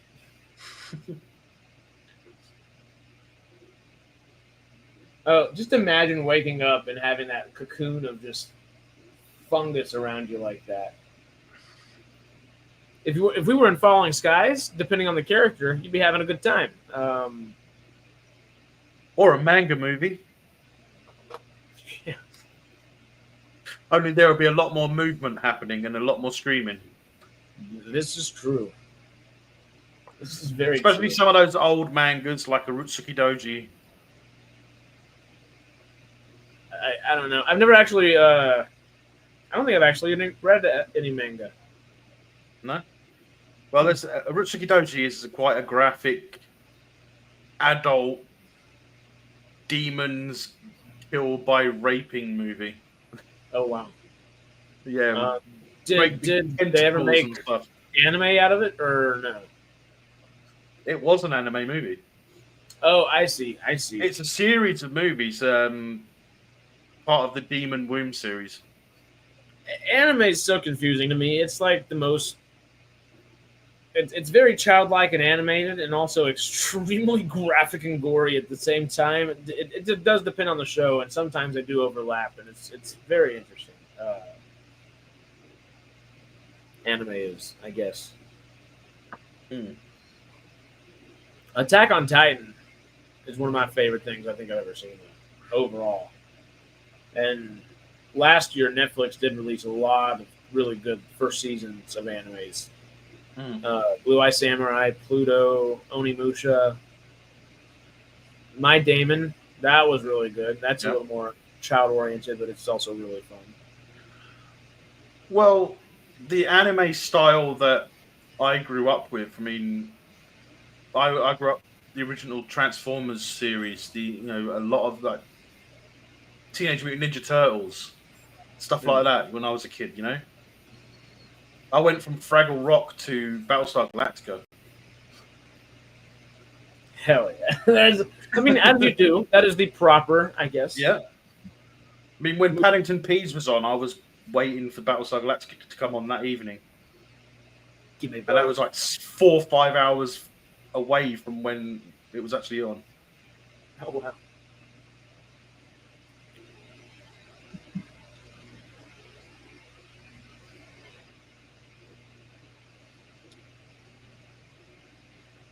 I've got a cat knocked down on a rug in here, and another cat under a tree in here. Yeah. It's crazy. I had no idea they were here. I just turned around and saw them. For the uninitiated, please, Doctor. I literally just read that line. I was chuckling. It made me think of old RDA in a big way. That's the problem you don't have in Star Trek, because a lot of the time they'll explain it whilst they're talking about it. They'll just there's explainers everywhere to say why things are happening. There are times where I feel like that happens, but a lot of the time that's just Sam and then O'Neill just saying, "All right, simple, please." I love it. You'll have to dub Sprocket from Fraggle Rock. Oh yeah. Sprocket. And I couldn't stand some of the shows that my friends were watching as well, like the Paddington Peas, the Wombles. Down Oh, at the bottom Wombles. of the garden. I only know who the Wumbles are thanks to David. I mean, a lot of my friends were watching Wurzel Gummidge as well, and I didn't like that. When they were watching Wurzel Gummidge, I was watching Spitting Image.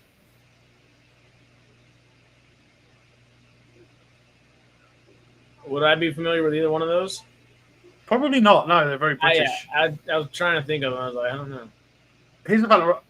Spitting Image was like a puppet parody, right? They would take real life people, make a puppet, and they would really take the piss out of the people.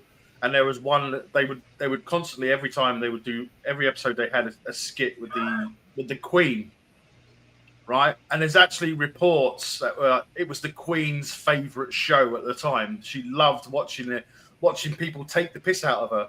It was hilarious. Oh, I love that. It looks like it. Is it still going? There is a new version of it going, I think, yeah. Or at least there was. I don't know if it still is. But it's not the same.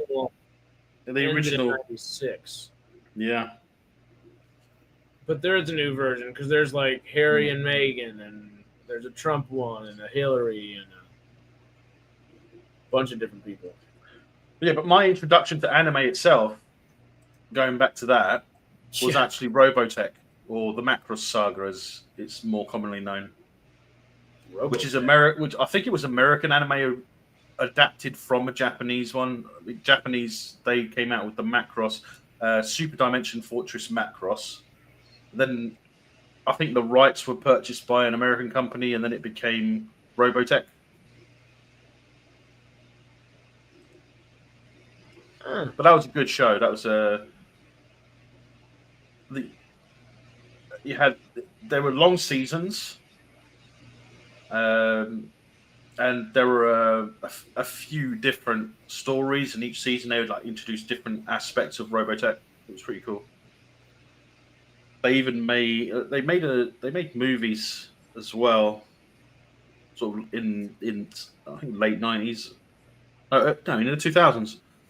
They made one called, I think it was like the Shadow Chronicles. No, was it the Shadow Chronicles? I think it was the Shadow Chronicles as well. That's a movie from Robotech. That was pretty good. It kind of continued on where the third or fourth season of Robotech ended. It's pretty cool. Hey, you got like jets that look like Tomcats, like the F-14, and they turn into like two different types of robot. Kind of like Gundam and that sort of start thing. Oh yeah, season 1, episode 27. So there really were a bunch of episodes. Oh, that's cool. But lately I've been watching. Go on. Oh, I still want to watch Voltron for the first time. I don't know if that's in the same kind of genre or loosely the same, similar genre. That'd be good. How far into the episode did you just ask? Yes. We are 26, 30, 40. Yep, 26:40. Beckett is always great. Wurzel wasn't on an early kids program, Spitting Image. Oh yeah, like evening after 9 p.m. Yeah. When my friends were watching one thing, I was watching Spitting Image. I mean, I was waiting for Spitting Image. I wasn't watching Wurzel Gummidge or anything like that. My dad would put it on the TV because I was a little kid or something, but I wouldn't watch it. And also, whilst my mates were watching like kids shows, I was watching other sci-fi shows like Knight Rider, Airwolf, stuff like that. Because I was watching them with my brother. Oh, cool. Almost like you were primed to be on a sci-fi quest for life. You know? I have my favorite sci-fis, but the reason I called myself the reason I went with Sci-Fi Quest is because I want to find the best sci-fi. You know, What's the closest you've gotten?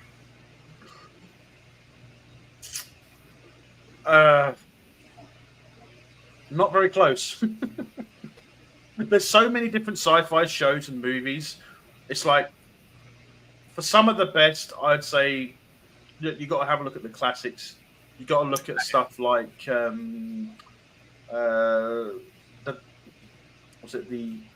obviously the War of the Worlds, the original War of the Worlds from '53, the movie, outstanding movie. Even now, I wish they would do a proper remake of that, not messing around with it, just updating it, but keeping it essentially the same. Not like they did with Battlestar Galactica. I mean, the differences between the new Battlestar Galactica and the original, I don't like. I mean, yes, I like the design of both Battlestar Galacticas, but I would have preferred if they stayed more true to the original ship design. I mean, they were pretty close, but it was far enough away for me to think there's something wrong, you know. Aye, that makes sense. But I was glad that they kept the Vipers similar. They weren't exactly the same because in the original it was a Mark I Viper, whereas in the remake it was the Mark II. But yeah.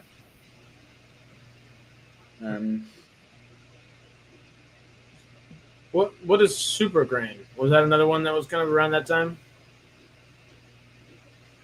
Super Grand. Yeah, I remember that. I didn't get into that. So I remember watching like things like Banana Man and stuff like that. This is Eric. When he eats a banana, he becomes Banana Man. Oh God. But yeah, I'd always watch Teenage Mutant Ninja Turtles. I'm pumped for the live action Ronin movie that we actually get the live action version. It's gonna be cool. Did you end up seeing the TMNT from last year? Or I guess 2023? The what? The 2023 Teenage Mutant Ninja Turtles? I started it, but I didn't like it.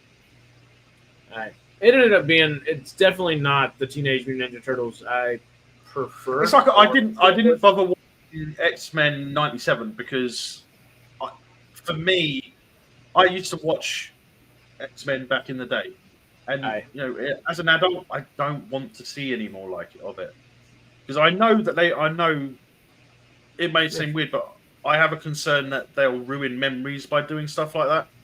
So I have memories of watching it, but I don't want any new stuff to just interfere with it, if that makes sense. It's like it's okay that there's a book in there. There doesn't need to be. I don't need to know where this character is doing in 20, 30 years because the story I know of them is so good. There's more characters to tell. I remember being shocked when Xavier died, specifically. He dies? No. He doesn't die. He's never died. He's immortal. Of course. And it's just one of those things. Yeah, that's true. It's like I enjoy the Transformers movies, but the original cartoon has a thing in my heart. I can't watch many of the Transformers shows that are like on Netflix and stuff like what's it, the Legend of the Spark or whatever it is. I can't watch them. Yeah, I don't know much about them. I don't know if people enjoy them or not. But that new Transformers 1 movie, did you check it out yet? No. Oh, the last Transformers movie I watched, I think it was a live action one. It was Rise of the Beasts, was it? Was that the title? Oh, yeah. The one that introduced G.I. Joe at the end? Yeah. Which I didn't. I hated that. I hated the G.I. Joe bit. I hated it.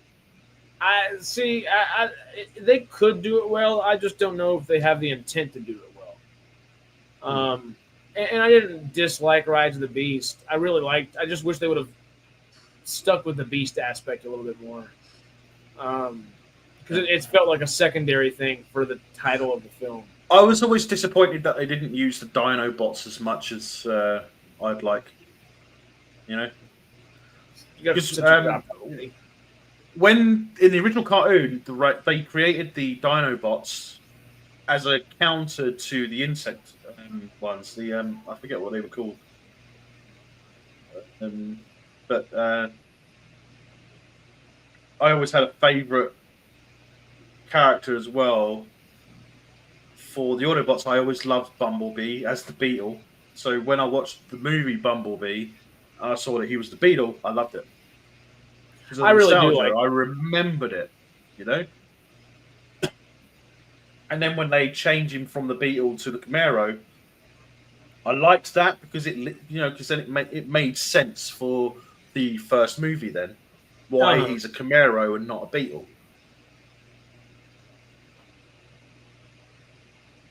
But to be honest, I would have been happier if in the original movie, Bumblebee wasn't a Camaro, maybe a Porsche instead, a 911 or something. Because at least it's the similar shape to the Beetle, you know. Yeah, it invokes the same, I guess, thought or feeling. Yeah.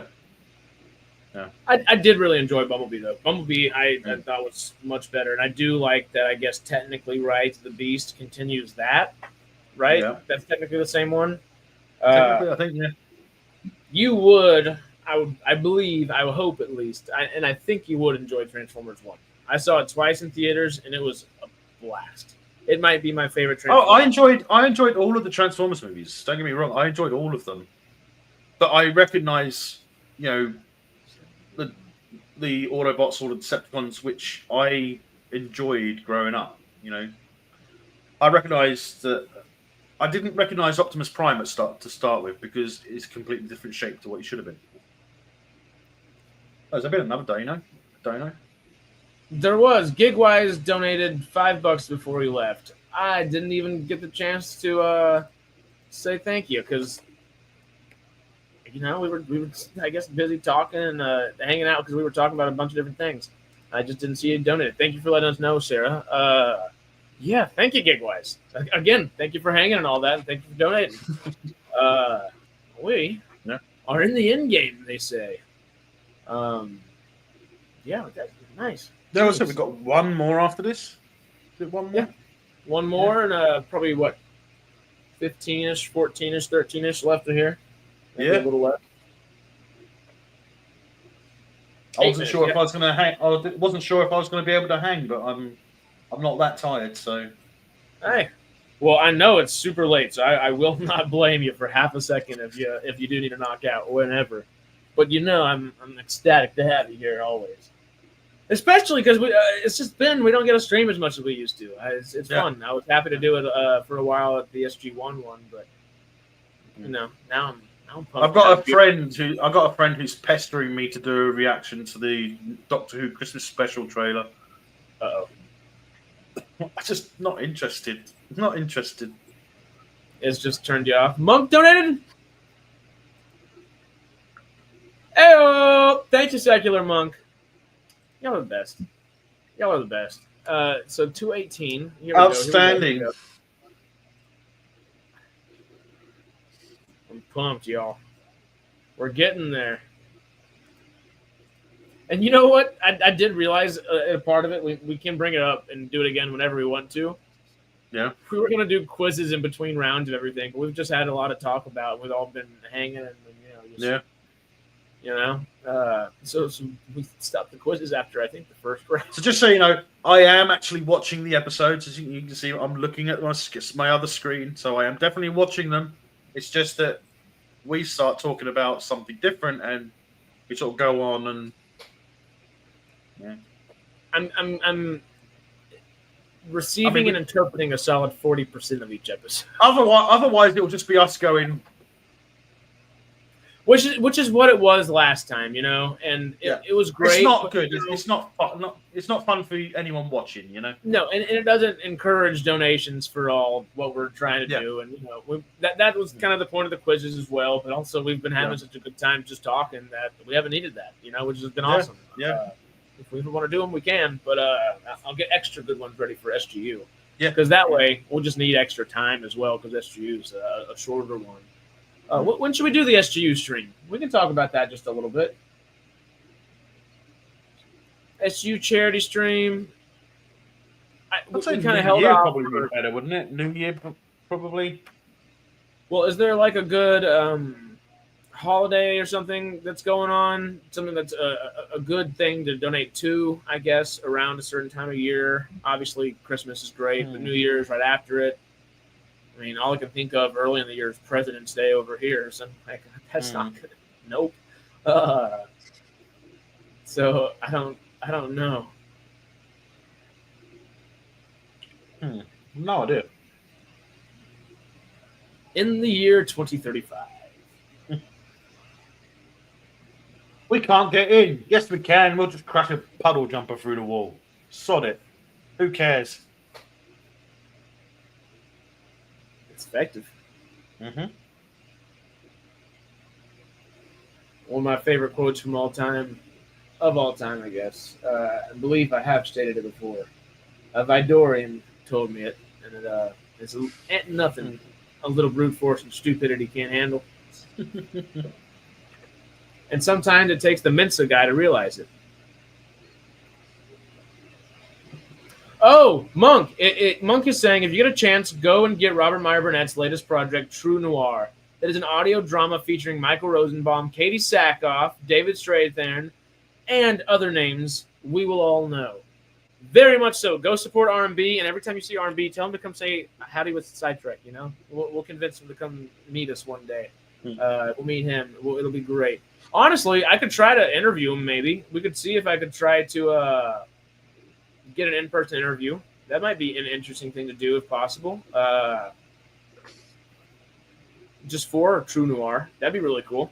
He had a chance to listen to it early on, and it's awesome. Monk had a chance. I will bring it up. I can find this thing again.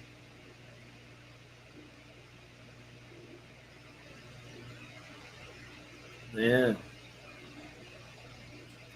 Shepherd shooting the fungus.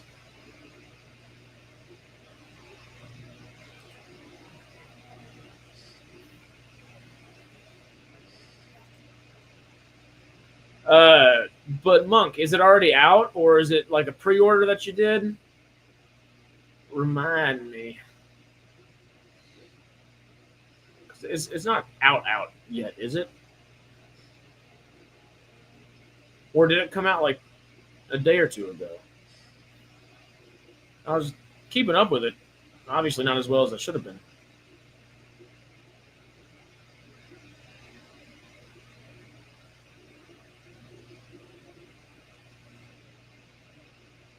Hey-oh. Keller's still kicking. Lovely Keller. And McKay can't talk for a little bit, so it'll be great. That's always a good thing. Yeah.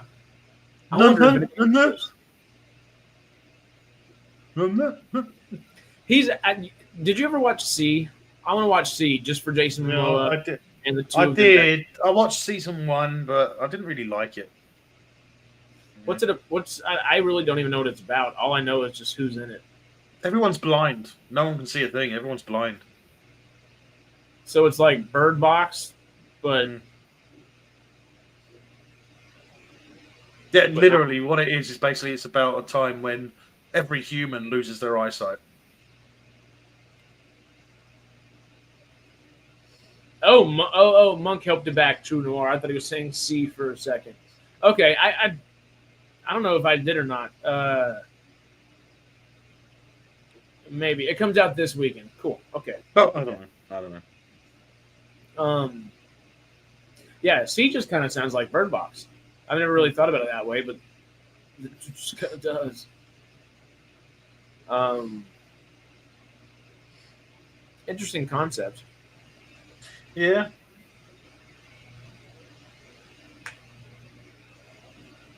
Quest said, David said, same here, Quest, it was overrated.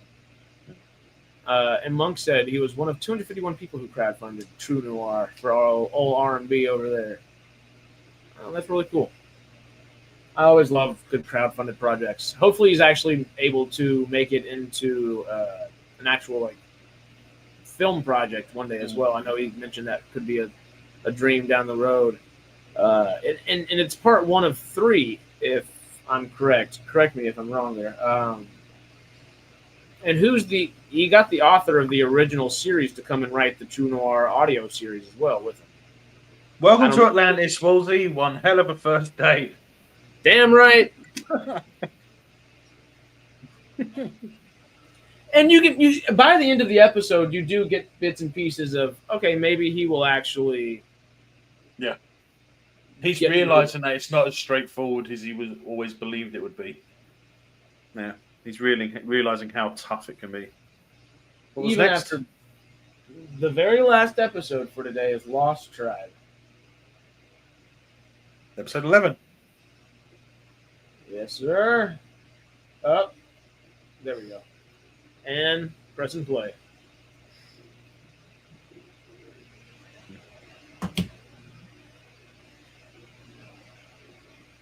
You skipping recap? Should we, or should we let it go for the last episode and No, talk? I'm letting it go. I'm gonna let it go. Let's let it go. It's and not talk. long. It's not long, is it? No. And it'll kind of help inform us a little bit. I just like seeing Daniel Jackson and Rodney to kind of in the same frame. You found your arterial device. What are they again? The Veneer. That's who they are. Yep. Yeah. All right. 3 acts. R&B will go on other channels if you ask them. Just come with your proposal.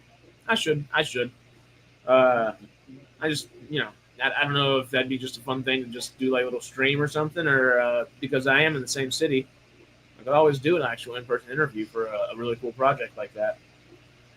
We'll see. But yeah, because I had to spend a couple more dollars to do the in-person interview in actual professional places and get the audio, sound equipment, et cetera, et cetera, et cetera. Yeah. And, just a little bit different to have to edit 1 to 2 hours of footage sometimes, or 30 minutes to 2 hours of footage, depending on the interview. Oh, yeah, I forgot. This is the one where they blew up the Stargate, after they blew up the Stargate, wasn't it? Yeah. Feels like Atlantis is half blown up as well. Well, luckily they were able to contain it in the force field, weren't they? So it didn't do Right. so much damage. Because if it had gone off properly, then the entire city would be vaporized. That's true. Because it's a Nakuda. And that'd be a big negatory, isn't it? Yeah. Who's the secondary doctor? What's her name again? Secondary doctor. Her right there that's with Keller. No, with I can't remember. The Trail with Taylor right now. I can't remember. Because she has a couple really good scenes and a couple really good episodes in those, or scenes in those episodes, I guess. Do you remember, like early on, when in the Letters Home one, where that little, is it Chinese or Japanese girl with the glasses? She's like really into Rodney, and she's always there in the background during those when she's talking about it, and she's like, he's really kind, and he treats her like shit. You don't see her again. Todd! Sorry, I got excited. I saw Todd. Why are human ships in Stargate so easy to take over? It's like, you just happen to have this. Everyone gets knocked out. Really? You just happen to carry it everywhere you go? Or was it just because you were going on to a human ship? I guess it does help that all of them, I guess not their technology, but their ships and a lot of their technology are also living beings. They're kind of like the Yuuzhan Vong in a lot of ways from Star Wars. But why would Todd carry it if he wasn't intending to use it in the first place? I mean, he didn't know who's going to need it. Touche. So you be telling me he's carrying that thing all the time, which can knock everyone out within a certain radius? Seriously? If I were him, I would. I suppose he is a Wraith after all. Yeah. I just seeing Todd and getting excited about him for half a second. He might be my favorite recurring character in all of Stargate. No, I guess Braytak would be. He'd probably be number 2. I like that bit because it looks like they're actually pulling glass out of his back, but they're it's so well done that it looks real.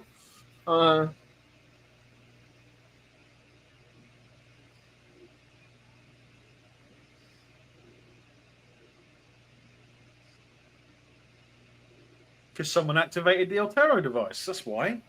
Oh, catch up, woman! Come on. Catch up! Jeez. Oh, indeed, the project was written by Max Allan Collins, the guy that wrote Road to Perdition. That's right. That's true. It's really cool. It's really cool. I hope I backed him. I remember opening the page to do so. I don't remember if I did, which probably means I didn't. But hell, whenever I open my phone at 1 a.m., half delirious, waking up in my chair, I fell asleep in an hour and a half before. Who knows? That's when I make my best Amazon purchases. Delirious middle of the night.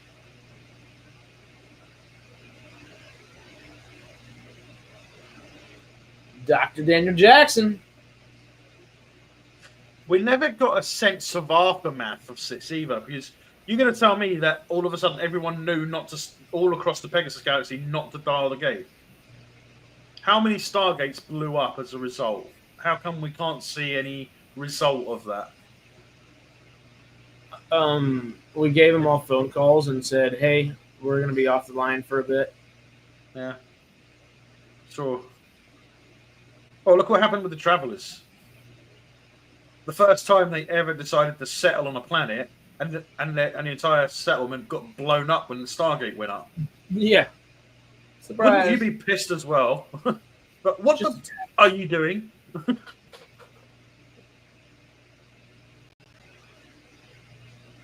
Oh, Todd.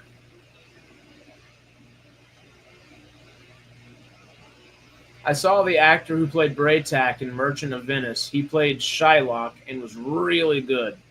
Tony Amendola always does it well. He plays Eno Cordova in the Jedi series, the 2 video games so far. Mm-hmm. And he's great. He's great. I haven't played the second one, but I know the third one's going to be. I don't know if he's going to be in that. I don't know what happens. I don't know what happens at the end of the second one. So I don't have a PlayStation 5, so I can't. Not everyone can afford that sort of stuff. I plead the fifth on. Well, I mean, it's not like I started playing. It's not like I started playing a game like Starfield and stopped after 4 tries.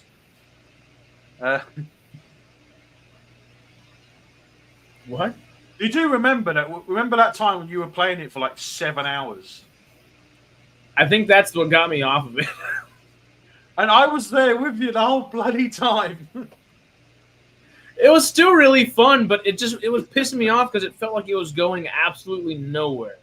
It is a big game, though. It is a big game, man. It feels spacey in that sense, but also... Well, how many years did it take them to make it? It's not going to be small.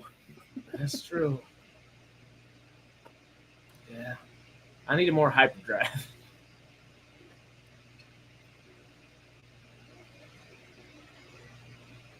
It is good. I do really want to play it again. Chazz has told me to play it 1,000 times over. I would love when it's finished. I would love to have a go with Starship Simulator. Have you seen this stuff for that? There's a bunch of videos on YouTube about it. It's being in production. Flight Simulator, but for space.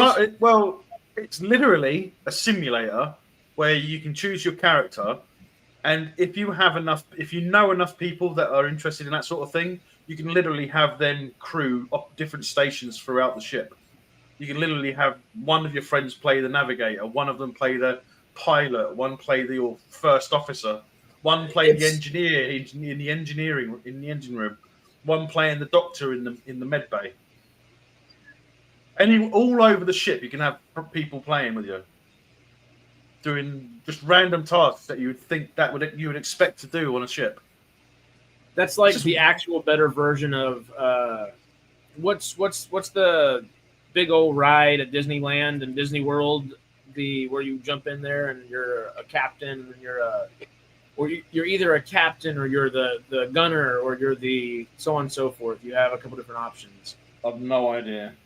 It's whatever their like flagship ride is. I can't think of it off the top of my head. At both, I think all the main Disney parks with Star Wars stuff, and it's like that, just not as good. It sounds like.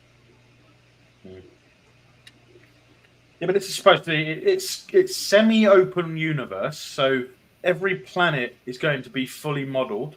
You know, like in Starfield, where you could go around the entire planet if you wanted to. Yeah, it's like that, but on a universal scale. So like the entire galaxy. So more like No Man's Sky, but better. Not kind so of, like graphics, not like that necessarily. Yeah, kind of. Yeah, you never know what's gonna happen because you could be playing for ages and not see anything. You could be like just going to different worlds and basically just scanning from orbit and then landing on the surface. You know, doing like scientific stuff. You know, picking up plant samples, dirt samples for analyzing on the ship, and then you'd have to go back to the ship and actually do it.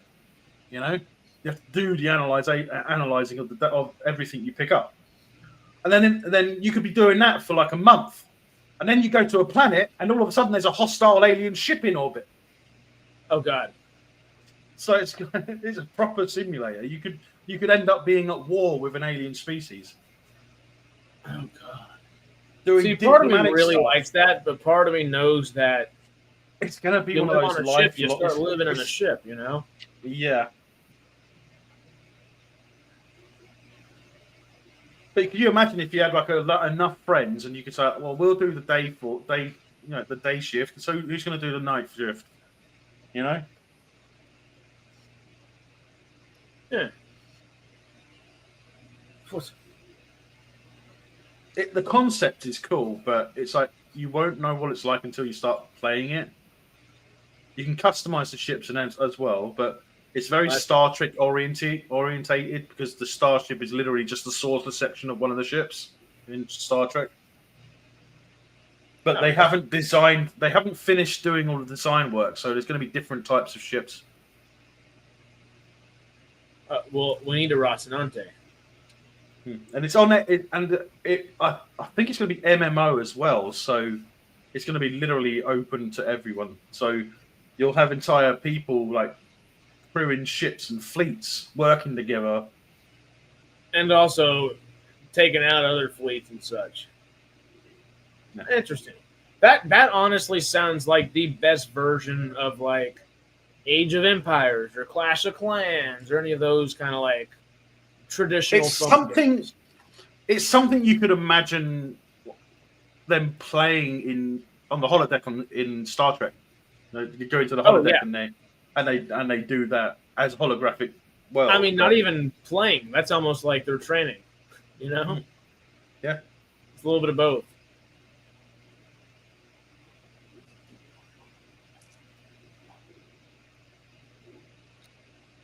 I need another one. It is late. Lost Tribe. Yeah, it is. Why are the Traveler girls always so hot? For lack of a better word. The casting department in Stargate.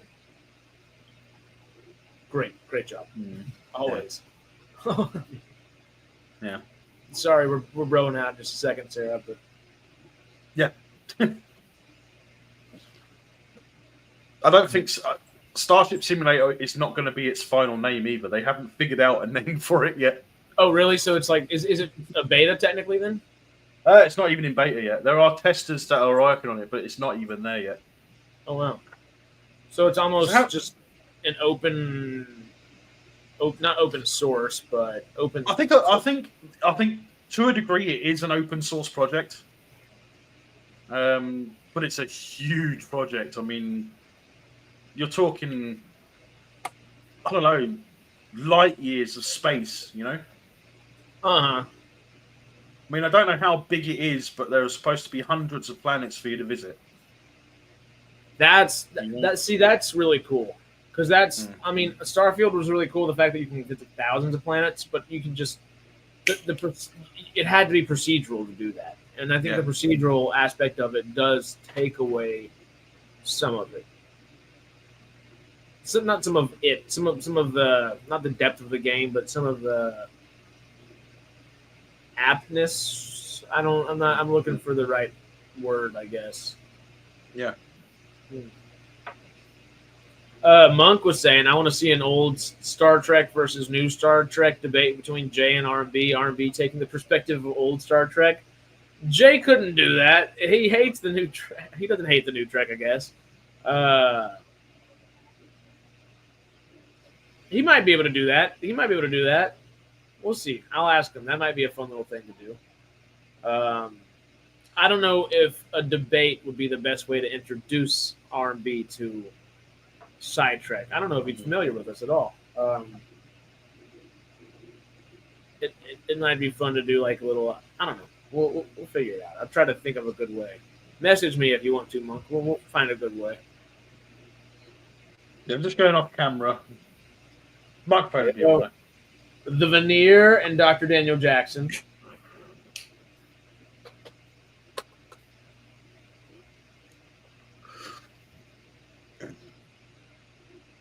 I really do like the Veneer as well.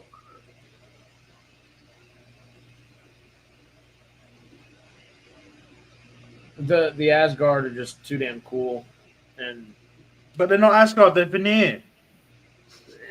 Close enough. They're the Venasgard, Veneersgard, something like that. The Veneer are basically like the Tok'ra are to the Jafar, to the Goa'uld, but opposite. The roles are reversed, you know? Yeah. These are like the Goa'uld if they were like the Tok'ra, like the small numbers.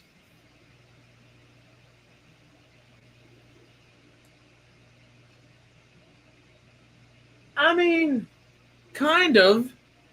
Because these guys are doing that, like literally what he just said. They're doing it out of survival. They got to be kind of bad to take out the Wraith. Yeah, but if the Goa'uld were in small numbers, then they would have to do some things for survival, wouldn't they? That's true. So they wouldn't necessarily have the same mindset of. Well, the Goa'uld technically weren't small numbers, right? Yeah. But they had their empires, didn't they? They ruled over that millions.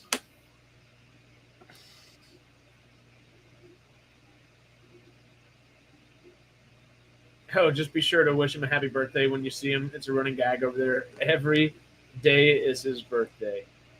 That's great. I will. Next time I'm over there, I'm a channel member over there. I don't catch the streams as much as I would like. Sarah, good night. Thank you for hanging so much today. It was a really great day. Thank you for donating as much as you did as well. We probably managed 2.5, 3 hours before you and Jay had to head out. That was a lot of fun. A lot of fun. Oh my God, if that was 2 or 3 hours, you've been with us for 5 or 6 now, huh? There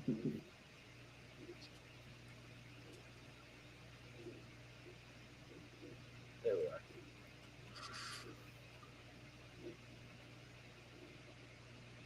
She looks good in that outfit. Keller? Mm-hmm. I mean, you know, the right leather jacket, anybody's a badass. Yeah. You put it on a good, like, a heroine, like, obviously, like, a hero, but you know what I mean? It typically increases the badassery by a great degree. Yeah, it does. And I guess Ronan's got his leather, like, he doesn't have a jacket on, he's got a leather vest. Yeah. Which, you know, badass.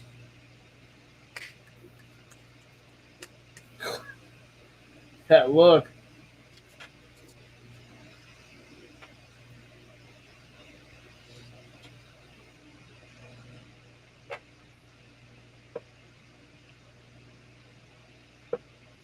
Just have to let Bailey out for a pee. No worries. I'm just watching. Great thing. I've got to let him out for a pee. Top down the veneer. Bailey's pulling a J.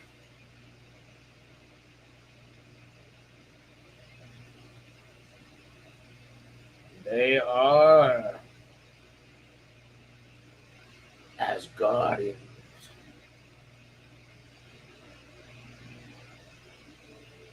For the most part.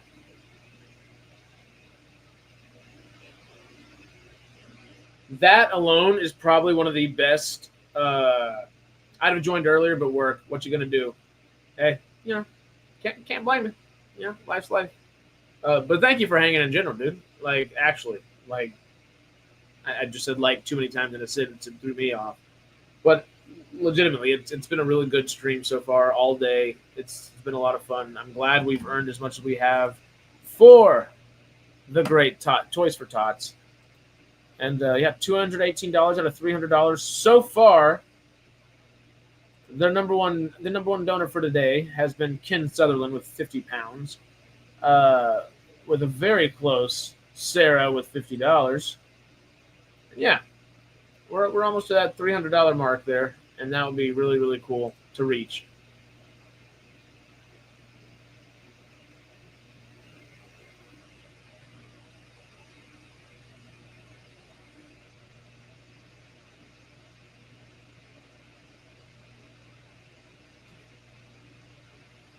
How much I did just turn around or turn away from the screen right as he started talking about it. I forget the level of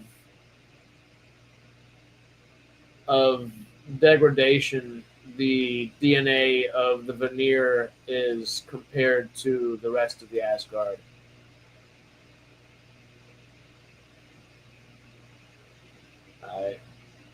Ends justify the means. Oh. Killed their whole species, yep.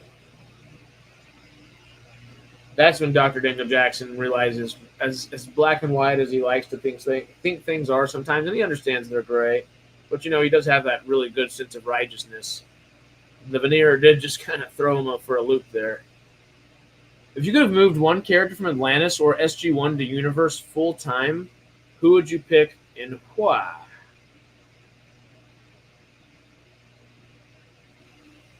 Zelenka came on screen, and I thought that would actually be a good character because it would be someone that would actually be able to help out a lot, and he'd be funny and add a lot of levity that is kind of necessary over there, just because he's a kind of a bit of a silly guy.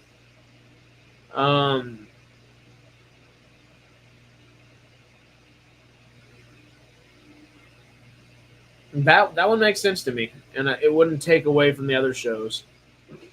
Melvin Monk asked us, if you could have moved one character from Atlantis or SG-1 to Universe full time, who would you pick and why? Zelenka came on screen right as you said that, or right as I was reading that, and I thought about that, and I kind of like that idea because he's smart. He wouldn't necessarily, he as much as I hate to say it, he could be replaced in Atlantis, but he would be invaluable on the Destiny, and he would also bring levity to the Destiny a lot, just because he's a silly kind of guy, Well, that would make sense because he's probably got more hands-on experience working with ancient tech than most anybody. Yeah, true. Other than Rodney and a few of the others, maybe, but yeah. Oh, they've gone with Zelenka as well. Maybe somebody like Beckett, because Beckett could be just a little bit silly enough to add some levity, but also serious enough. And that's the thing. After Beckett was blown up, he was already replaced with Keller. So, really and truly, it wouldn't have hurt the show if Beckett didn't come back. Beckett or Zelenka easily could have been there and made a huge mark on Destiny. Yeah. And as much as it sucks to say, they both could have their roles in the stories could have been replaced by a different character. Yeah, they're not necessarily replaced, but done in a different way from somebody else's point of view, I guess. Yeah, definitely. Yeah, those are two good options. I'm trying to think of somebody from SG-1 for you.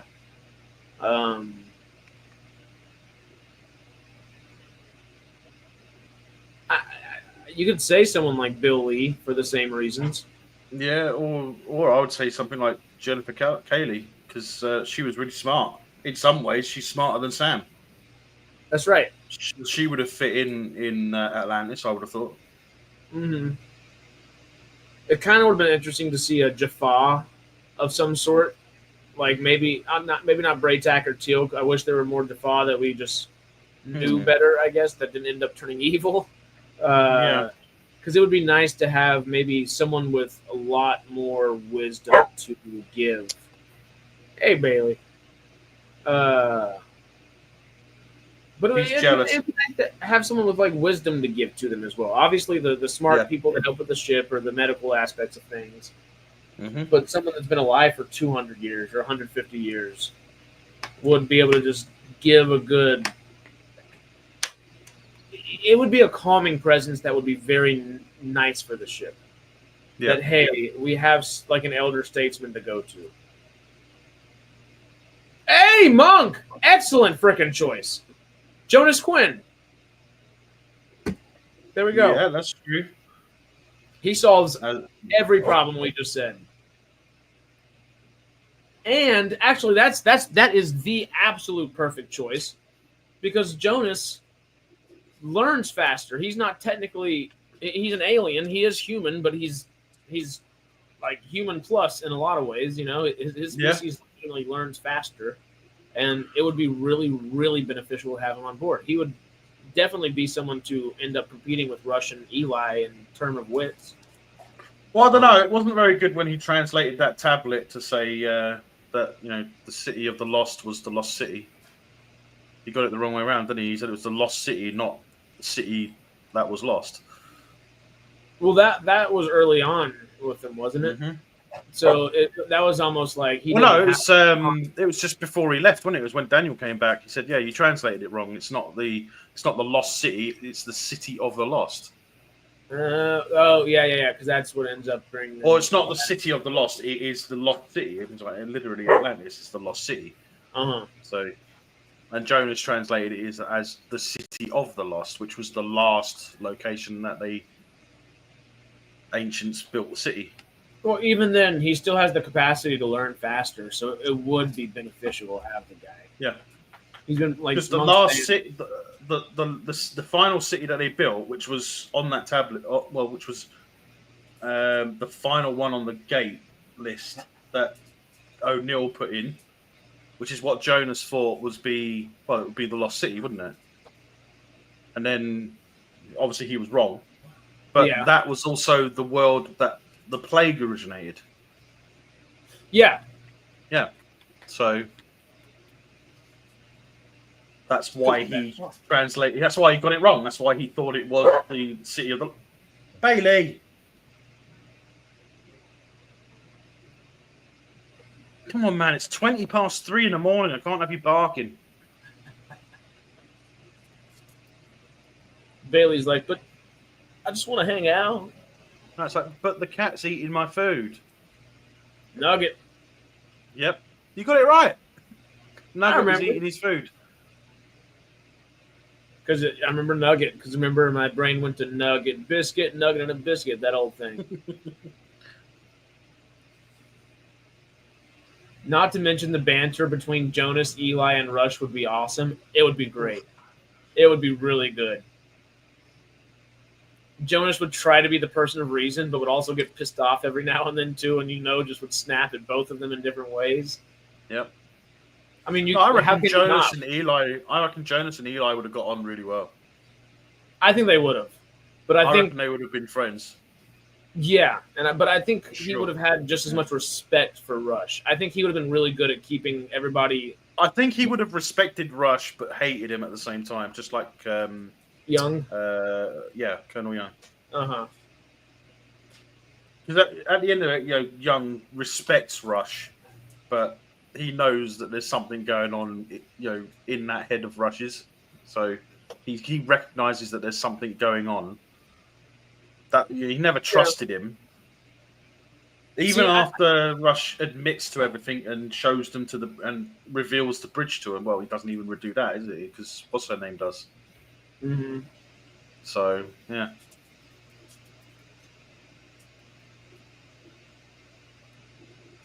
This is why I have a cat. Well, I have two cats and a dog. Well, that's the thing. The cat was eating the dog's food. Yep. The dog said, nope, nope, nope. Speaking of cats, both the little ones that were in here now, Don. I'm thinking a dog within the year, but got to get roommates on board with that, you know. Yeah.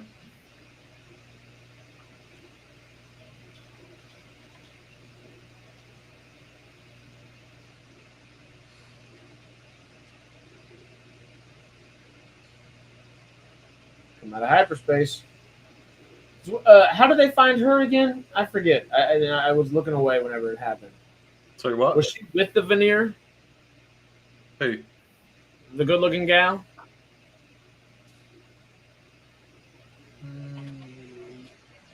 I don't think so. Were the veneer chasing her?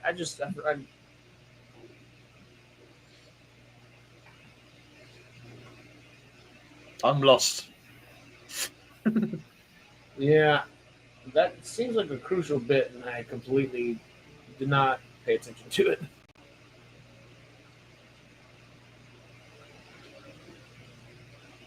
I like these space battles right here, though. Mm-hmm.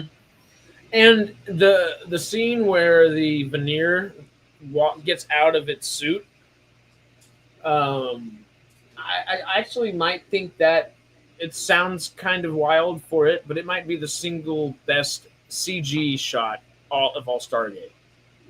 I don't know about SGU. I got to think about something in there, but it's a really simple scene, but it legitimately looks like the little gray alien is crawling out of a suit. It looks very, very lifelike, which is good. Yeah. It's a super subtle scene. I think that might be one of the reasons why it works so well is the subtlety, and it can kind of work with it, and like a little bit of the steam and the gizmos from the suit kind of coming off of it as well, kind of gloss the imperfections and impurities. That's one of the things. There's an anime that I've watched again and again recently, Full Metal Panic, and they do that every time one of their giant robots is moving. When it stops, big plumes of steam come out where the joints are. So it's like it's quite a good detail to have in anything really. Oh yeah, I always like that. The animation, the attention to detail that you can play with and pay attention to is. Mm-hmm. Hey, that is a great shot. That is a great shot. That is the sort of thing that Jay should have said about the space battles earlier when he was talking about space battles. That's the type of thing that would be happening. And that's why the show did get a bit more expensive as well, but damn, it's fun. So much CGI. As soon as they started using ships, it just skyrocketed the budget.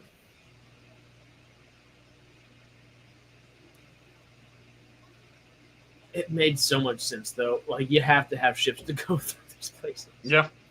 I actually liked the way that they changed the color of hyperspace and the color of the wormhole for the different galaxies. Mm-hmm. Because it was always blue or whitish blue for the Milky Way, and then when you get to the Pegasus, it was like a blue, teal. Yeah, like a teal. Oh, no, ocean green, ocean blue, or whatever, you know. But I was disappointed when they went to the Ori galaxy and they didn't do it a different color. I mean, it should have been I reckon they should have done that a different color as well. Maybe a bit of like a red tint or something to it. Yeah.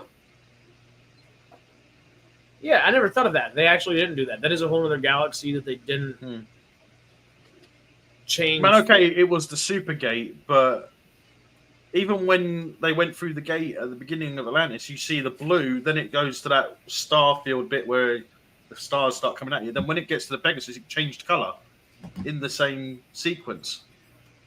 It went from blue to the green color, didn't it? Or the teal. Yeah. And is the Stargate on the Destiny? Does it change that much? I kind of feel like there's a bit of a yellow to it, but I also feel like that might just be the room around it. I think that's the room.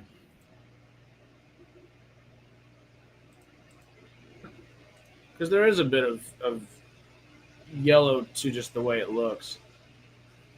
Nugget? No, this is blue. Blue. This is the older cat. I see.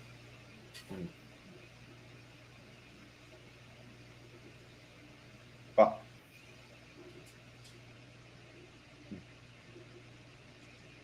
They're little earpieces.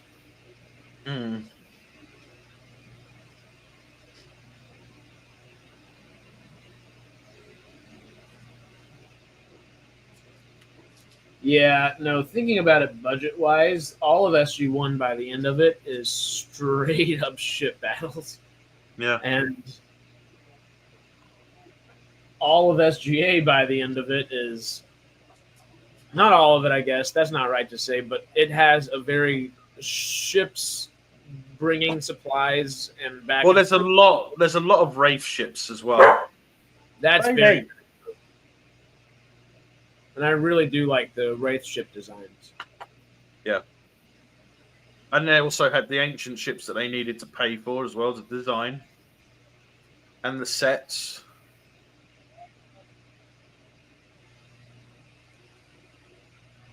Can get a bit pricey. And especially whenever they went from the point where they weren't sharing their sets with SG-1 anymore, and that cost went up.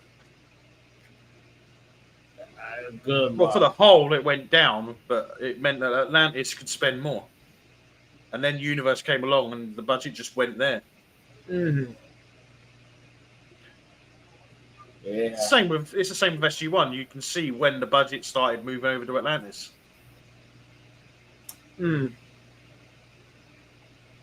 It goes kind of like back down at the end with the Ori a little bit. Yeah. Spend more time on planets again.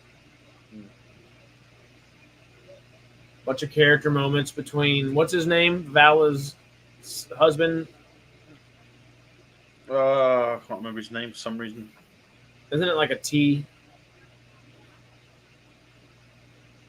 Talus? No. Was Torin, Tolus, Tolan. Tolan are the people. That's the planet. Oh, is that? Oh, yeah. I'm gonna Google it. Vala Ori husband. Tobin. We were both completely wrong. Yeah. Close. We had the T. Oh wow. What do you think would have happened to Daniel had he gone to Atlantis the first time? Oh, I don't know, but he would have been in charge from day one. That would have been. It wouldn't have been weird. It would have been him if that was the case. Yeah. And if it wasn't, I don't know. I don't know actually. What would have happened if Daniel actually went through the gene therapy? Because even though he was ascended, then when he came back, he was never given the gene, was he? So I wonder if they would have done something to him that would prevent that from working.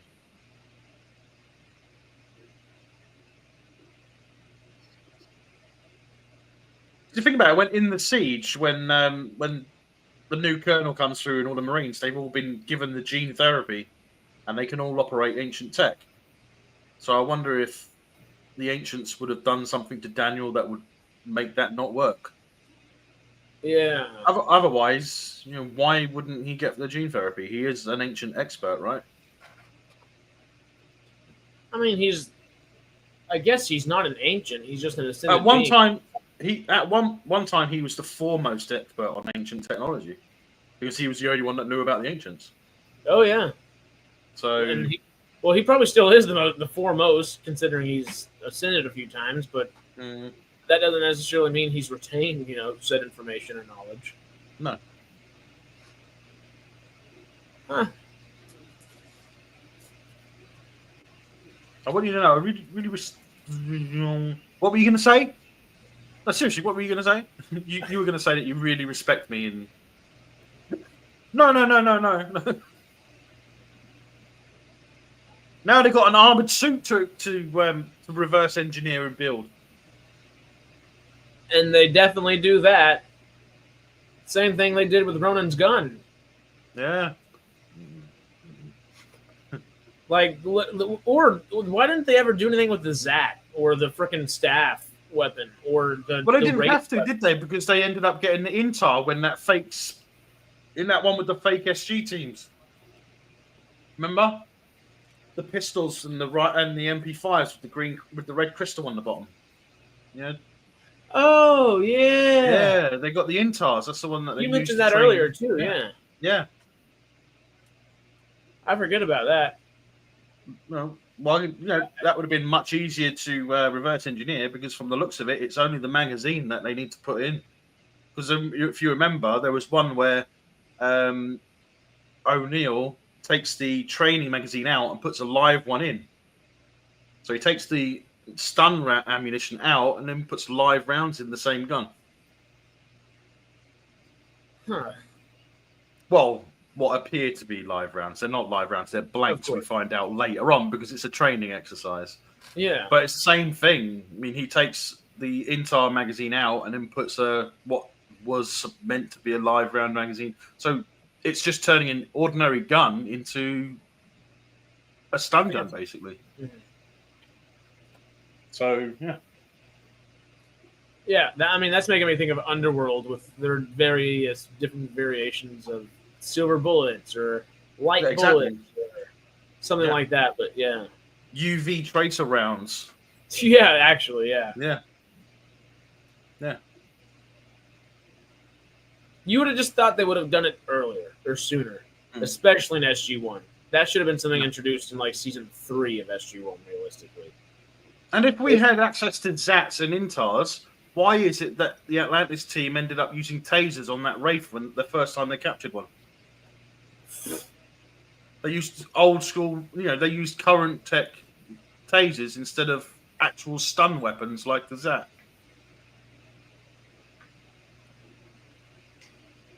Does that make sense? And they even have that whole scene where Ford explains what it is and how it works.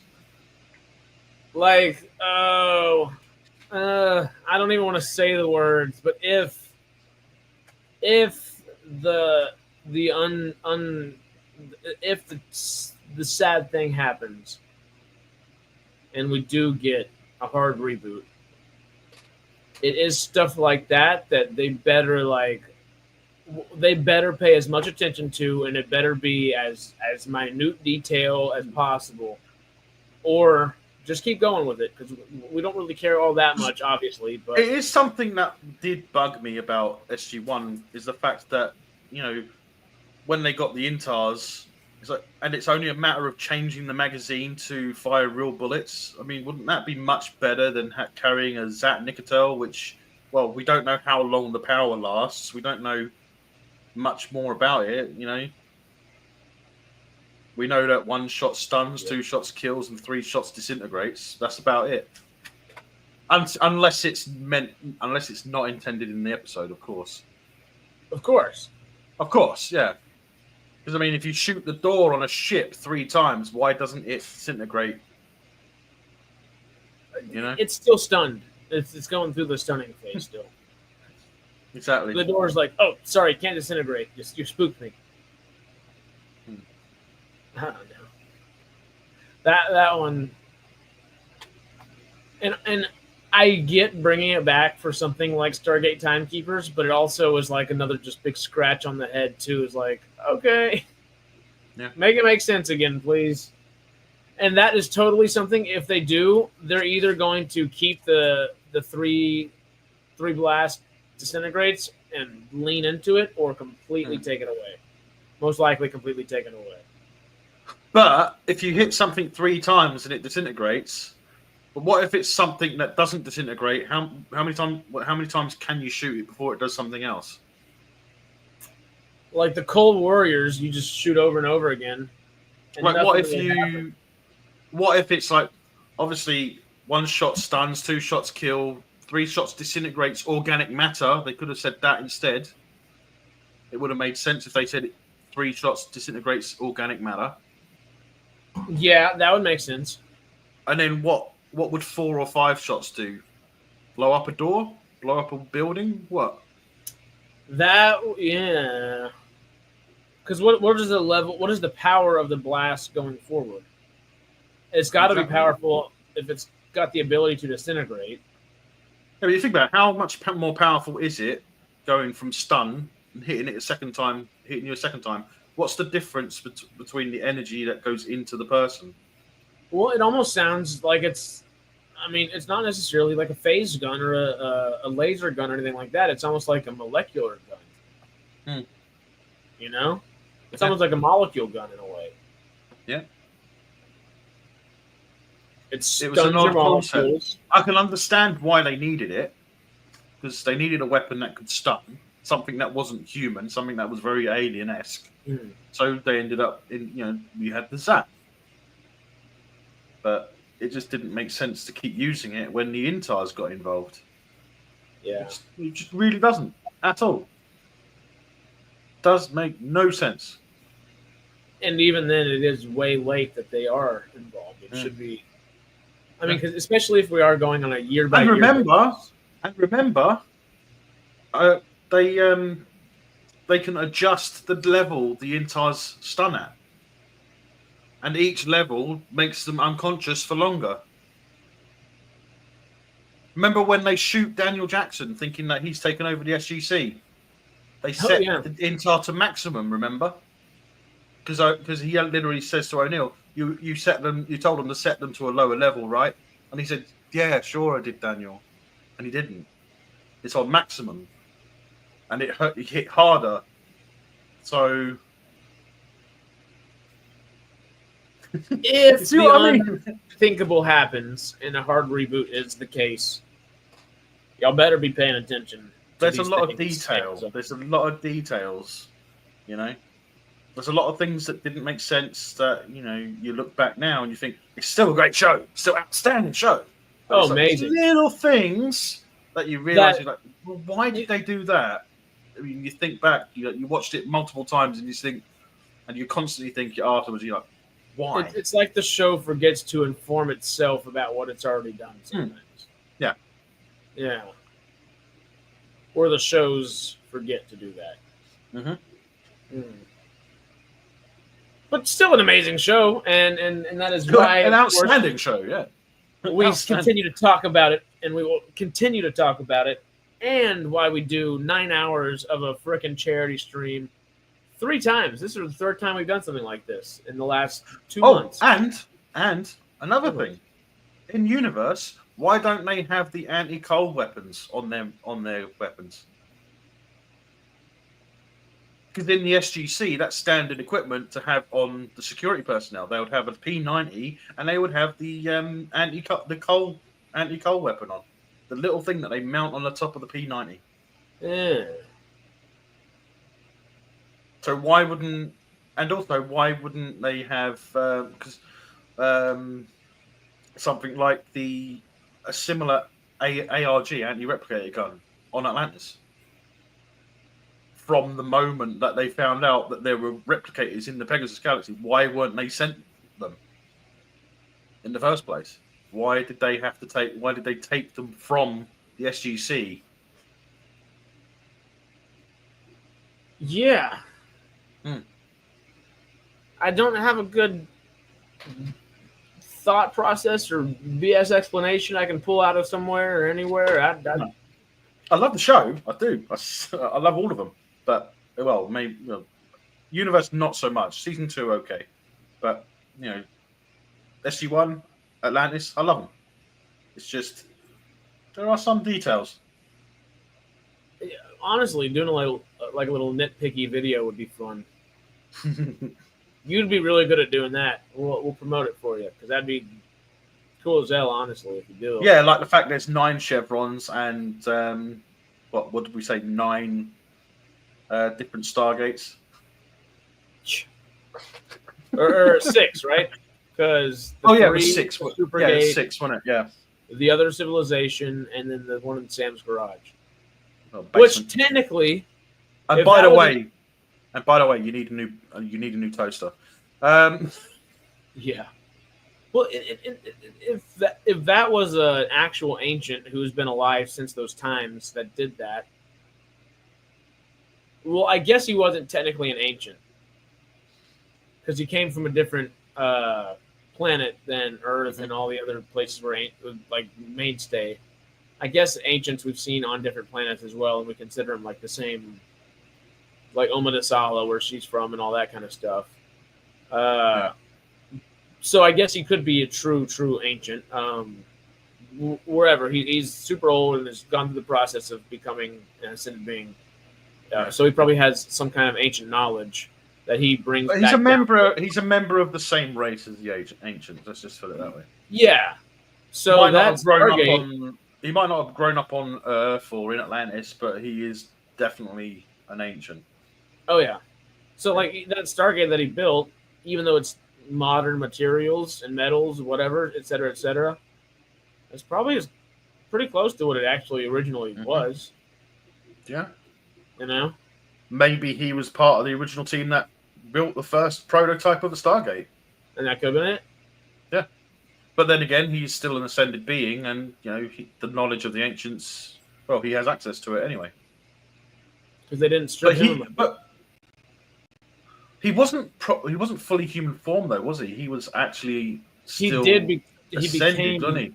Because when he goes through the Stargate, doesn't he turn into the light, the energy being?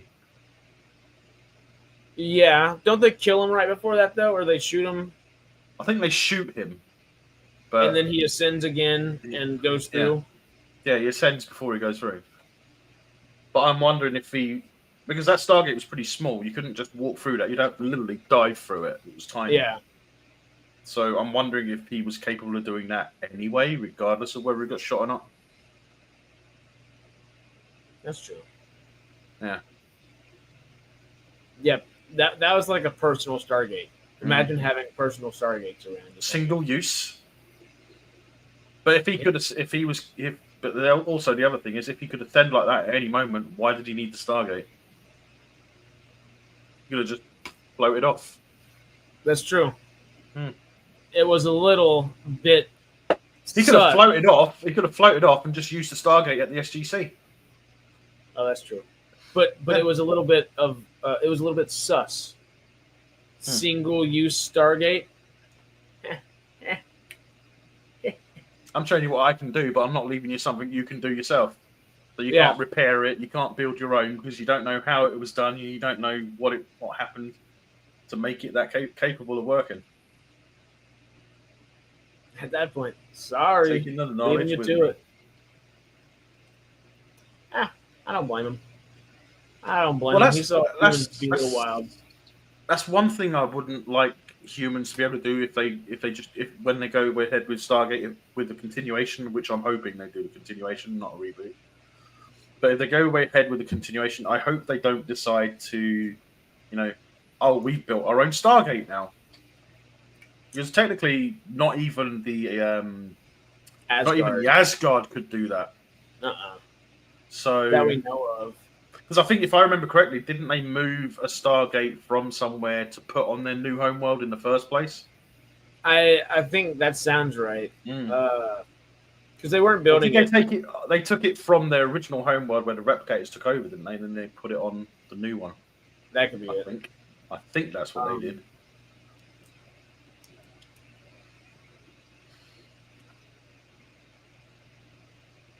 Yeah. Because, they weren't able to build it. The Nox aren't able to build it. Also, we never returned to the Nox. No. The Nox showed up a couple of times. Once after that. Did we see the Nox again? Yeah, when Skara was being separated, when Skara and the Gwald was being put on trial to decide who keeps the body. Was there a Nox there? One Nox came along to be like the neutral party. Oh yeah, that's right. Yeah, okay. Yeah, their intermediary. Yeah, that's the one. But after that, we don't see him after that.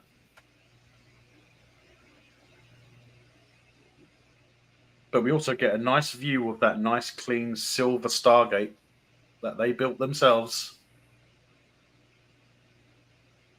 That was the Tolan, wasn't it? I think we confirmed that earlier. Well, that was the Tolan. They just have their city in the sky. which I'm sure has their own Stargates and whatever, you know. Well, they don't need it. I can't imagine the Nox needing it, 'cause it doesn't look like they go anywhere or do anything. No. They just protect the planet they have. Or maybe they're on all kinds of planets and we just don't know. Well, maybe they are, but yeah. Maybe they are on a bunch of planets that don't have Stargates. Because if they were around when the ancients were around, I could pretty sure say that you didn't ask us for permission. You didn't ask us if we wanted Stargates on our planets. Well, with the way that their seemingly city ships are flying in the sky like that, it would seem like, yeah, they've been around that long. It'd be interesting to find out how young the Nox were when the ancients were thriving.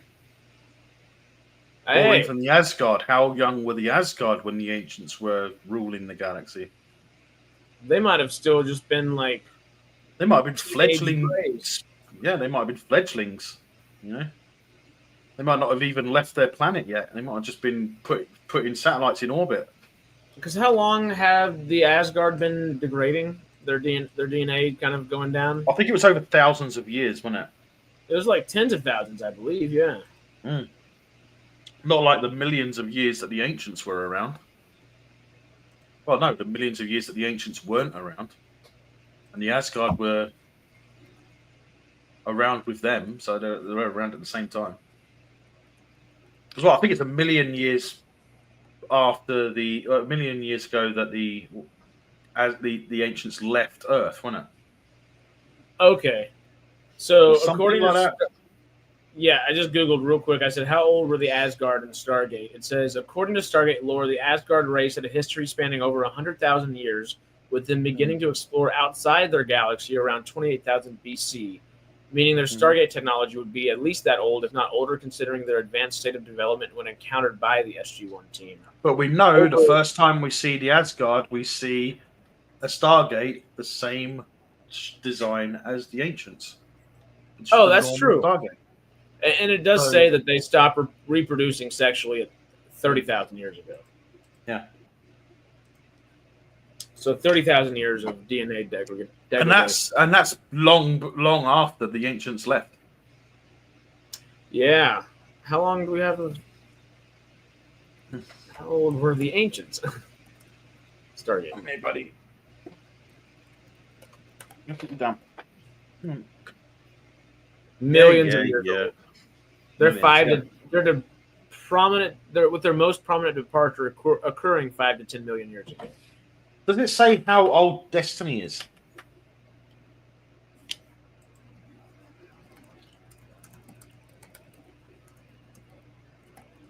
Because I think the Destiny Stargate is the second modification, second version of the Stargate. And the Pegasus one is the third.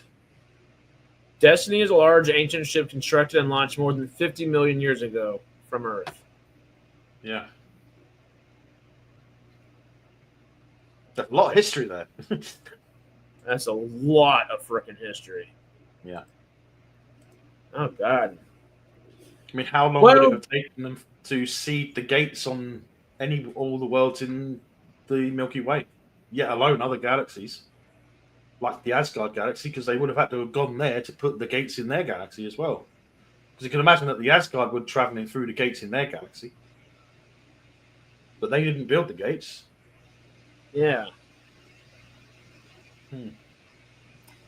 There's Destiny gates are the original gates. That makes sense. Yeah. Okay. The first. Yeah. That's just the history is so complex. Blue.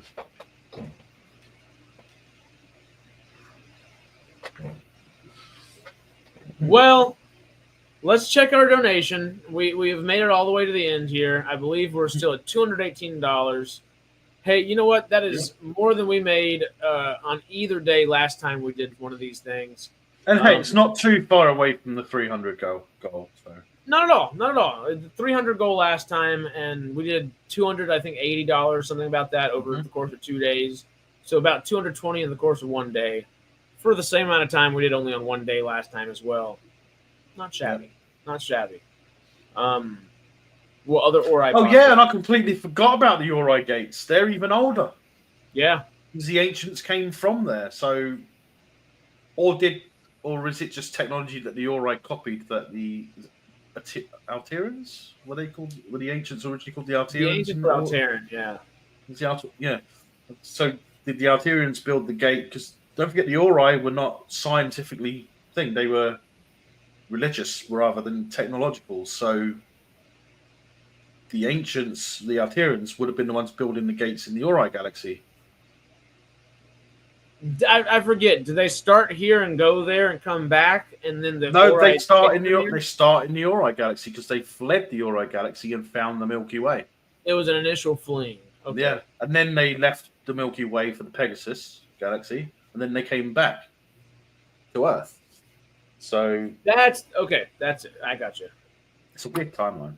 It's like they just, oh no, we need to figure out, what can we do for a new big bad for like season 8 or whatever.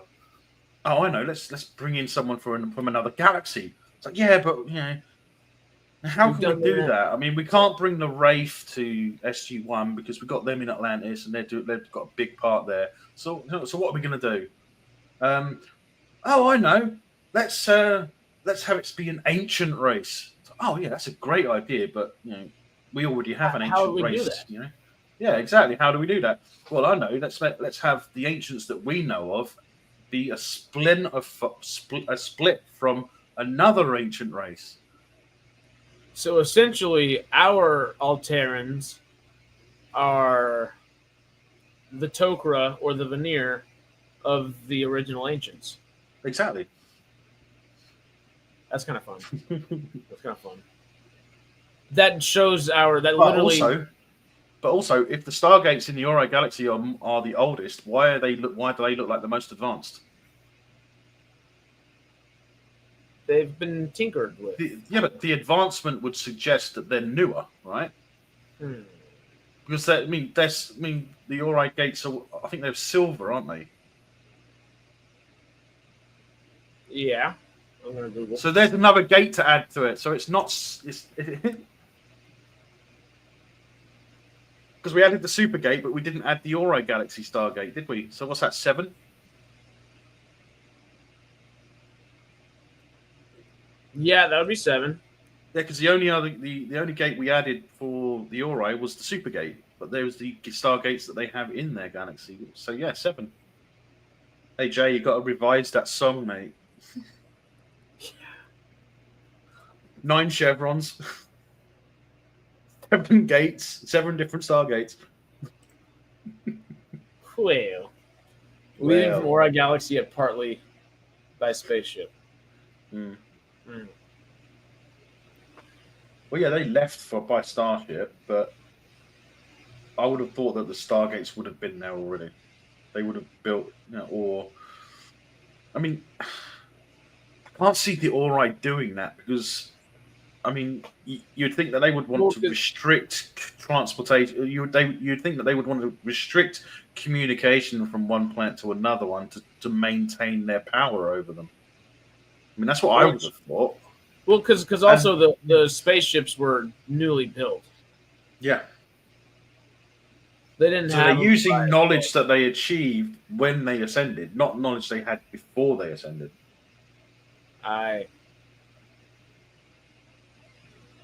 Well, the Ori could have gone very badly. Bring in a very sci-fi focused show. I guess the ancients do bring a little bit of fantasy, a little bit of religion into it and stuff like that. But the Ori were a ballsy and gutsy move to go out on, and I think they worked out. It definitely turned some people off, but I think overall the general audience still loves them, and we're like. But technically, they didn't go out on the Ori, they went out on Ball again with the final movie. The Stargate Continuum. Oh yeah, I was about to say. Yeah. So the final big bad was one of the mediocre bads in the show. Yeah. And Ball was a mediocre baddie at most in the show, wasn't he? So he wasn't successful but he wasn't, he started so off bad at it. scary. Yeah. Like whenever he's introduced, torturing O'Neill for that episode was one of the probably scariest, like actual, like real torture-y, like terrifying moments that I guess Stargate does have, and it goes back to it over and over because you need that emotionality for Daniel Jackson as well there to make sense coming back in there. I think that the ancients actually blew it up themselves to prevent their technology getting in the hands of the Ori. Because if you think about it, as soon as they took it up, it blew up. The Ori weren't even there yet. They were approaching, if I remember right. They were on their way, but there's nothing to suggest that the Ori were using ships. Just building one Stargate at a time. But I guess you couldn't do that because you don't have a place to get to. No. Unless they have a seed ship ahead of them of some sort. Yeah. I can probably imagine that the Ori, as the religious part, was probably maybe came late in their civilization. Maybe before that they were all the same and they all were striving for technology and stuff like that, and they advanced. And then the Ori came along, created that religion. Maybe it started as an experiment. Yeah. And they were like testing to see, what will happen if we decide to rule over the people instead of help them or whatever, Oh yeah, and but Ball replaced Anubis. Definitely. In Continuum, doesn't Ball kill Anubis? I can't remember. I think he does. Oh no, Tip does. Yeah. But Ball's also great. He is an actual legitimate villain that does turn a little bit more zany. He's a more lovable villain Very by much the so. end of it, I think. Like before, it's like you hate him, and then during the middle, it's like you feel sorry for him because he always loses despite everything. And you still enjoy disliking him too. He's like, Yeah. oh, I want to root against him, but I want him to come back too. But he's the lovable bad guy, like the Joker. Mm-hmm. The Heath Ledger Joker. You love to hate him because he's such a vibrant character. Oh yeah, it's a different reason, obviously. You don't necessarily want the characters you love to be on screen with him ever, but you love every moment of screen you get to see. Yeah, so entertaining. Especially that bit that was where he blows up the hospital and we find out that it was actually a mistake. It wasn't supposed to happen like that. It was all meant to go up, but when Heath Ledger stopped, so good. And then it starts going. It's like that actually happened, and it wasn't meant to happen. It wasn't what was planned. It was outstanding. I love that. Heath Ledger with his carry on blooper. I couldn't think of blooper for a while. I must be getting tired. Well, it is 8:00 right now. We're just about 9.5 hours into this thing. That means it is about 4 o'clock. Yeah, 4. Yeah, 4. Dang. Well, 3:59. I think the way I'm going to do this, if anybody wants to do a final rapid round of donations, we will always be very, very grateful. But I think just for shits and giggles, for lack of a better term, we will play the great, beautiful songs of the Songbird of Side Trek. Jay, once more. Just to end us out. We did them in an intermission. We did them at the beginning. I hope Jay watches this and listens to my nitpick. 9 chevrons, 7 Stargates. But one thing that I have not done this entire time, which is kind of crazy of me because I should have done it a couple times.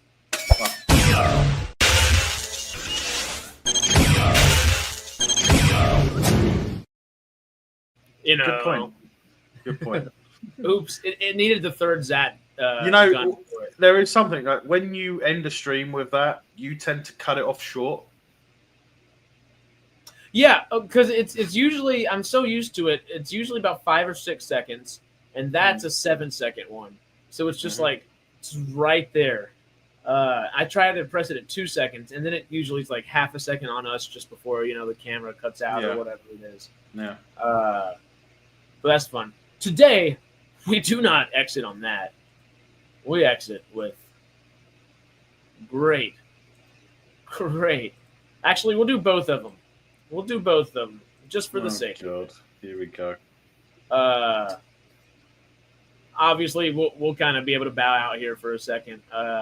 But we'll come back in between the two and to give you one final goodbye. I might use this time to go to the bathroom. Sure you will. It might be time. But thank y'all again. We're going to leave y'all with this. We'll be back momentarily. Enjoy.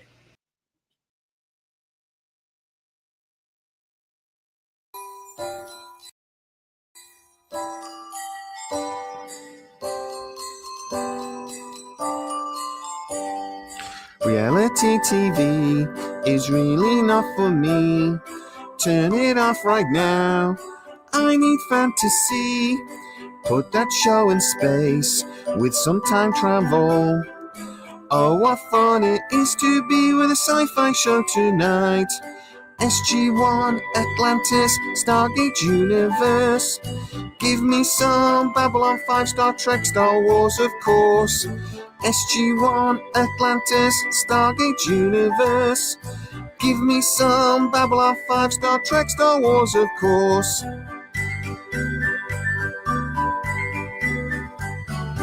Documentaries, they can be quite good. I don't need to learn, I need Quantum Leap. Let's get lost in space, fight some aliens. Oh, what fun it is to be enjoying my TV. Oh, SG-1, Atlantis, Stargate Universe. Give me some Babylon 5, Star Trek, Star Wars, of course. SG-1, Atlantis, Stargate Universe.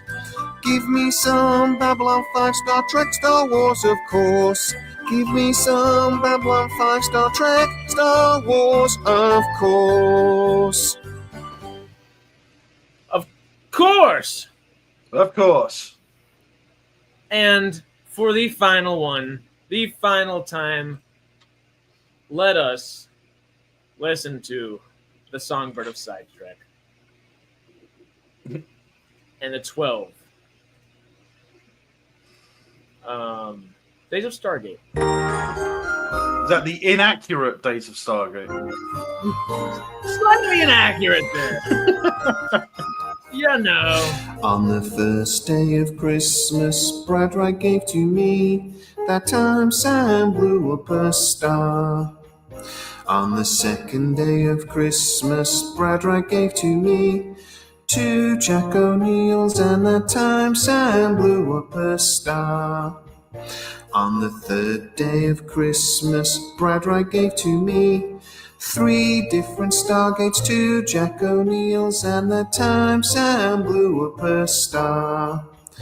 On the fourth day of Christmas, Brad Wright gave to me 4 times Daniel died, 3 different Stargates, 2 Jack O'Neills, and that time Sam blew up a star. On the 5th day of Christmas, Brad Wright gave to me 5 indeeds. 4 times Daniel died, 3 different Stargates, 2 Jack O'Neills, and that time Sam blew up a star. On the 6th day of Christmas, Brad Wright gave to me 6 attacks crashing, 5 indeeds. 4 times Daniel died, 3 different Stargates, 2 Jack O'Neills, and that time Sam blew up a star. On the 7th day of Christmas, Brad Wright gave to me 7 chevrons locking, 6 attacks crashing, 5 indeeds. 4 times Daniel died, 3 different Stargates, 2 Jack O'Neills, and that time Sam blew up a star. On the 8th day of Christmas, Brad Wright gave to me 8. Asgard's beaming. 7. Chevrons locking. 6. Hattacks crashing. 5. Indeeds. 4 times Daniel died. 3 different Stargates. 2 Jack O'Neill's. And that time Sam blew up a star. On the 9th day of Christmas, Bradright gave to me 9 Wraith of feeding, 8 Asgard's beaming, 7 Chevrons locking, 6 Hattacks crashing, 5 Indeeds. 4 times Daniel died, 3 different Stargates, 2 Jack O'Neill's, and that time Sam blew up a star. On the 10th day of Christmas, Bradright gave to me 10 Zats a stunning, 9th Wraith of feeding, 8 Asgard's beaming, 7 Chevrons locking, 6 Hattacks crashing, 5 Indeeds. 4 times Daniel died, 3 different Stargates, 2 Jack O'Neill's, and that time Sam blew up a star. On the 11th day of Christmas, Bradright gave to me 11 Alright burning, 10 Zats a stunning, 9 Wraith of feeding, 8 Asgard beaming, 7 Chevrons locking, 6 Hattacks crashing, 5 Indeeds. 4 times Daniel died, 3 different Stargates, 2 Jack O'Neill's, and that time Sam blew up a star. On the 12th day of Christmas, Bradright gave to me 12 balls a plotting, 11 Alright burning, 10 Zats a stunning, 9th Wraith of feeding, 8 Asgard's beaming, 7 Chevrons locking, 6 Hattacks crashing, 5 Indeeds. 4 times Daniel died, 3 different Stargates, 2 Jack O'Neill's, and that time Sam blew up a star. Merry Christmas, Sci-Trekkers, and let's hope for a very, very happy new year, where we maybe get a Christmas present from Amazon and MGM? We can but hope. We're going to play that part of the clip over and over until we get the thing. I will clarify. I know he's talking about 3 separate shows, but I'm just taking the piss. All right. But that was the best song ever. You're going to leave them up, right? They are up. If you search Stargate Christmas, that should be the one that's 12 Days of Stargate. And then the other one, I believe, is the best Christmas song, whatever it's titled, something along those lines. It's 2 minutes versus the 5-minute one, or just shy of 5 minutes. Yep. But Michael, thank you for hanging out. Jamie, thank you for hanging out. I bet you David's up there. Me Nails, thank you for hanging out. I know David's up there somewhere. He probably fell asleep with us on if I had to guess. Monk, thank you. Everybody, Sarah, I know Sarah's gone. Everybody that's up in here and has been here at any point, gig-wise, everybody that's been here throughout the day, thank y'all so much. We really appreciate you. You know Toys for Tots appreciates you. Thank you. Appreciates you, whatever English I'm trying to say here. And it's American English is fine. You know, it's something like that. I'll figure it out one day. Maybe. Hopefully. Fingers crossed. But yeah. Hey! He's still good. We woke him up. He was like, I heard my name. Someone said my name. What do you want, fool? We do love y'all. We appreciate y'all. We will see y'all Sunday for Sci-Fi Sundays, of course. I don't believe we'll be able to do a Radical Wasteland podcast on Friday. I won't be able to, at least. If Greg is able to somehow, some way, that would be awesome. But we will see. I will let y'all know about that shortly on our community page. Thank y'all so much again for being here today, for doing everything you did, and for doing everything you do on a daily basis. We'll catch you soon. And I think that's it. Adios. Take it easy, guys. Stay I'm going to get this one right. You ready? Let's do it. Later, guys. There's 7 seconds. It's going to be on the 2. Math is going to be good this time. We'll see you Sunday, Michael. Booyah.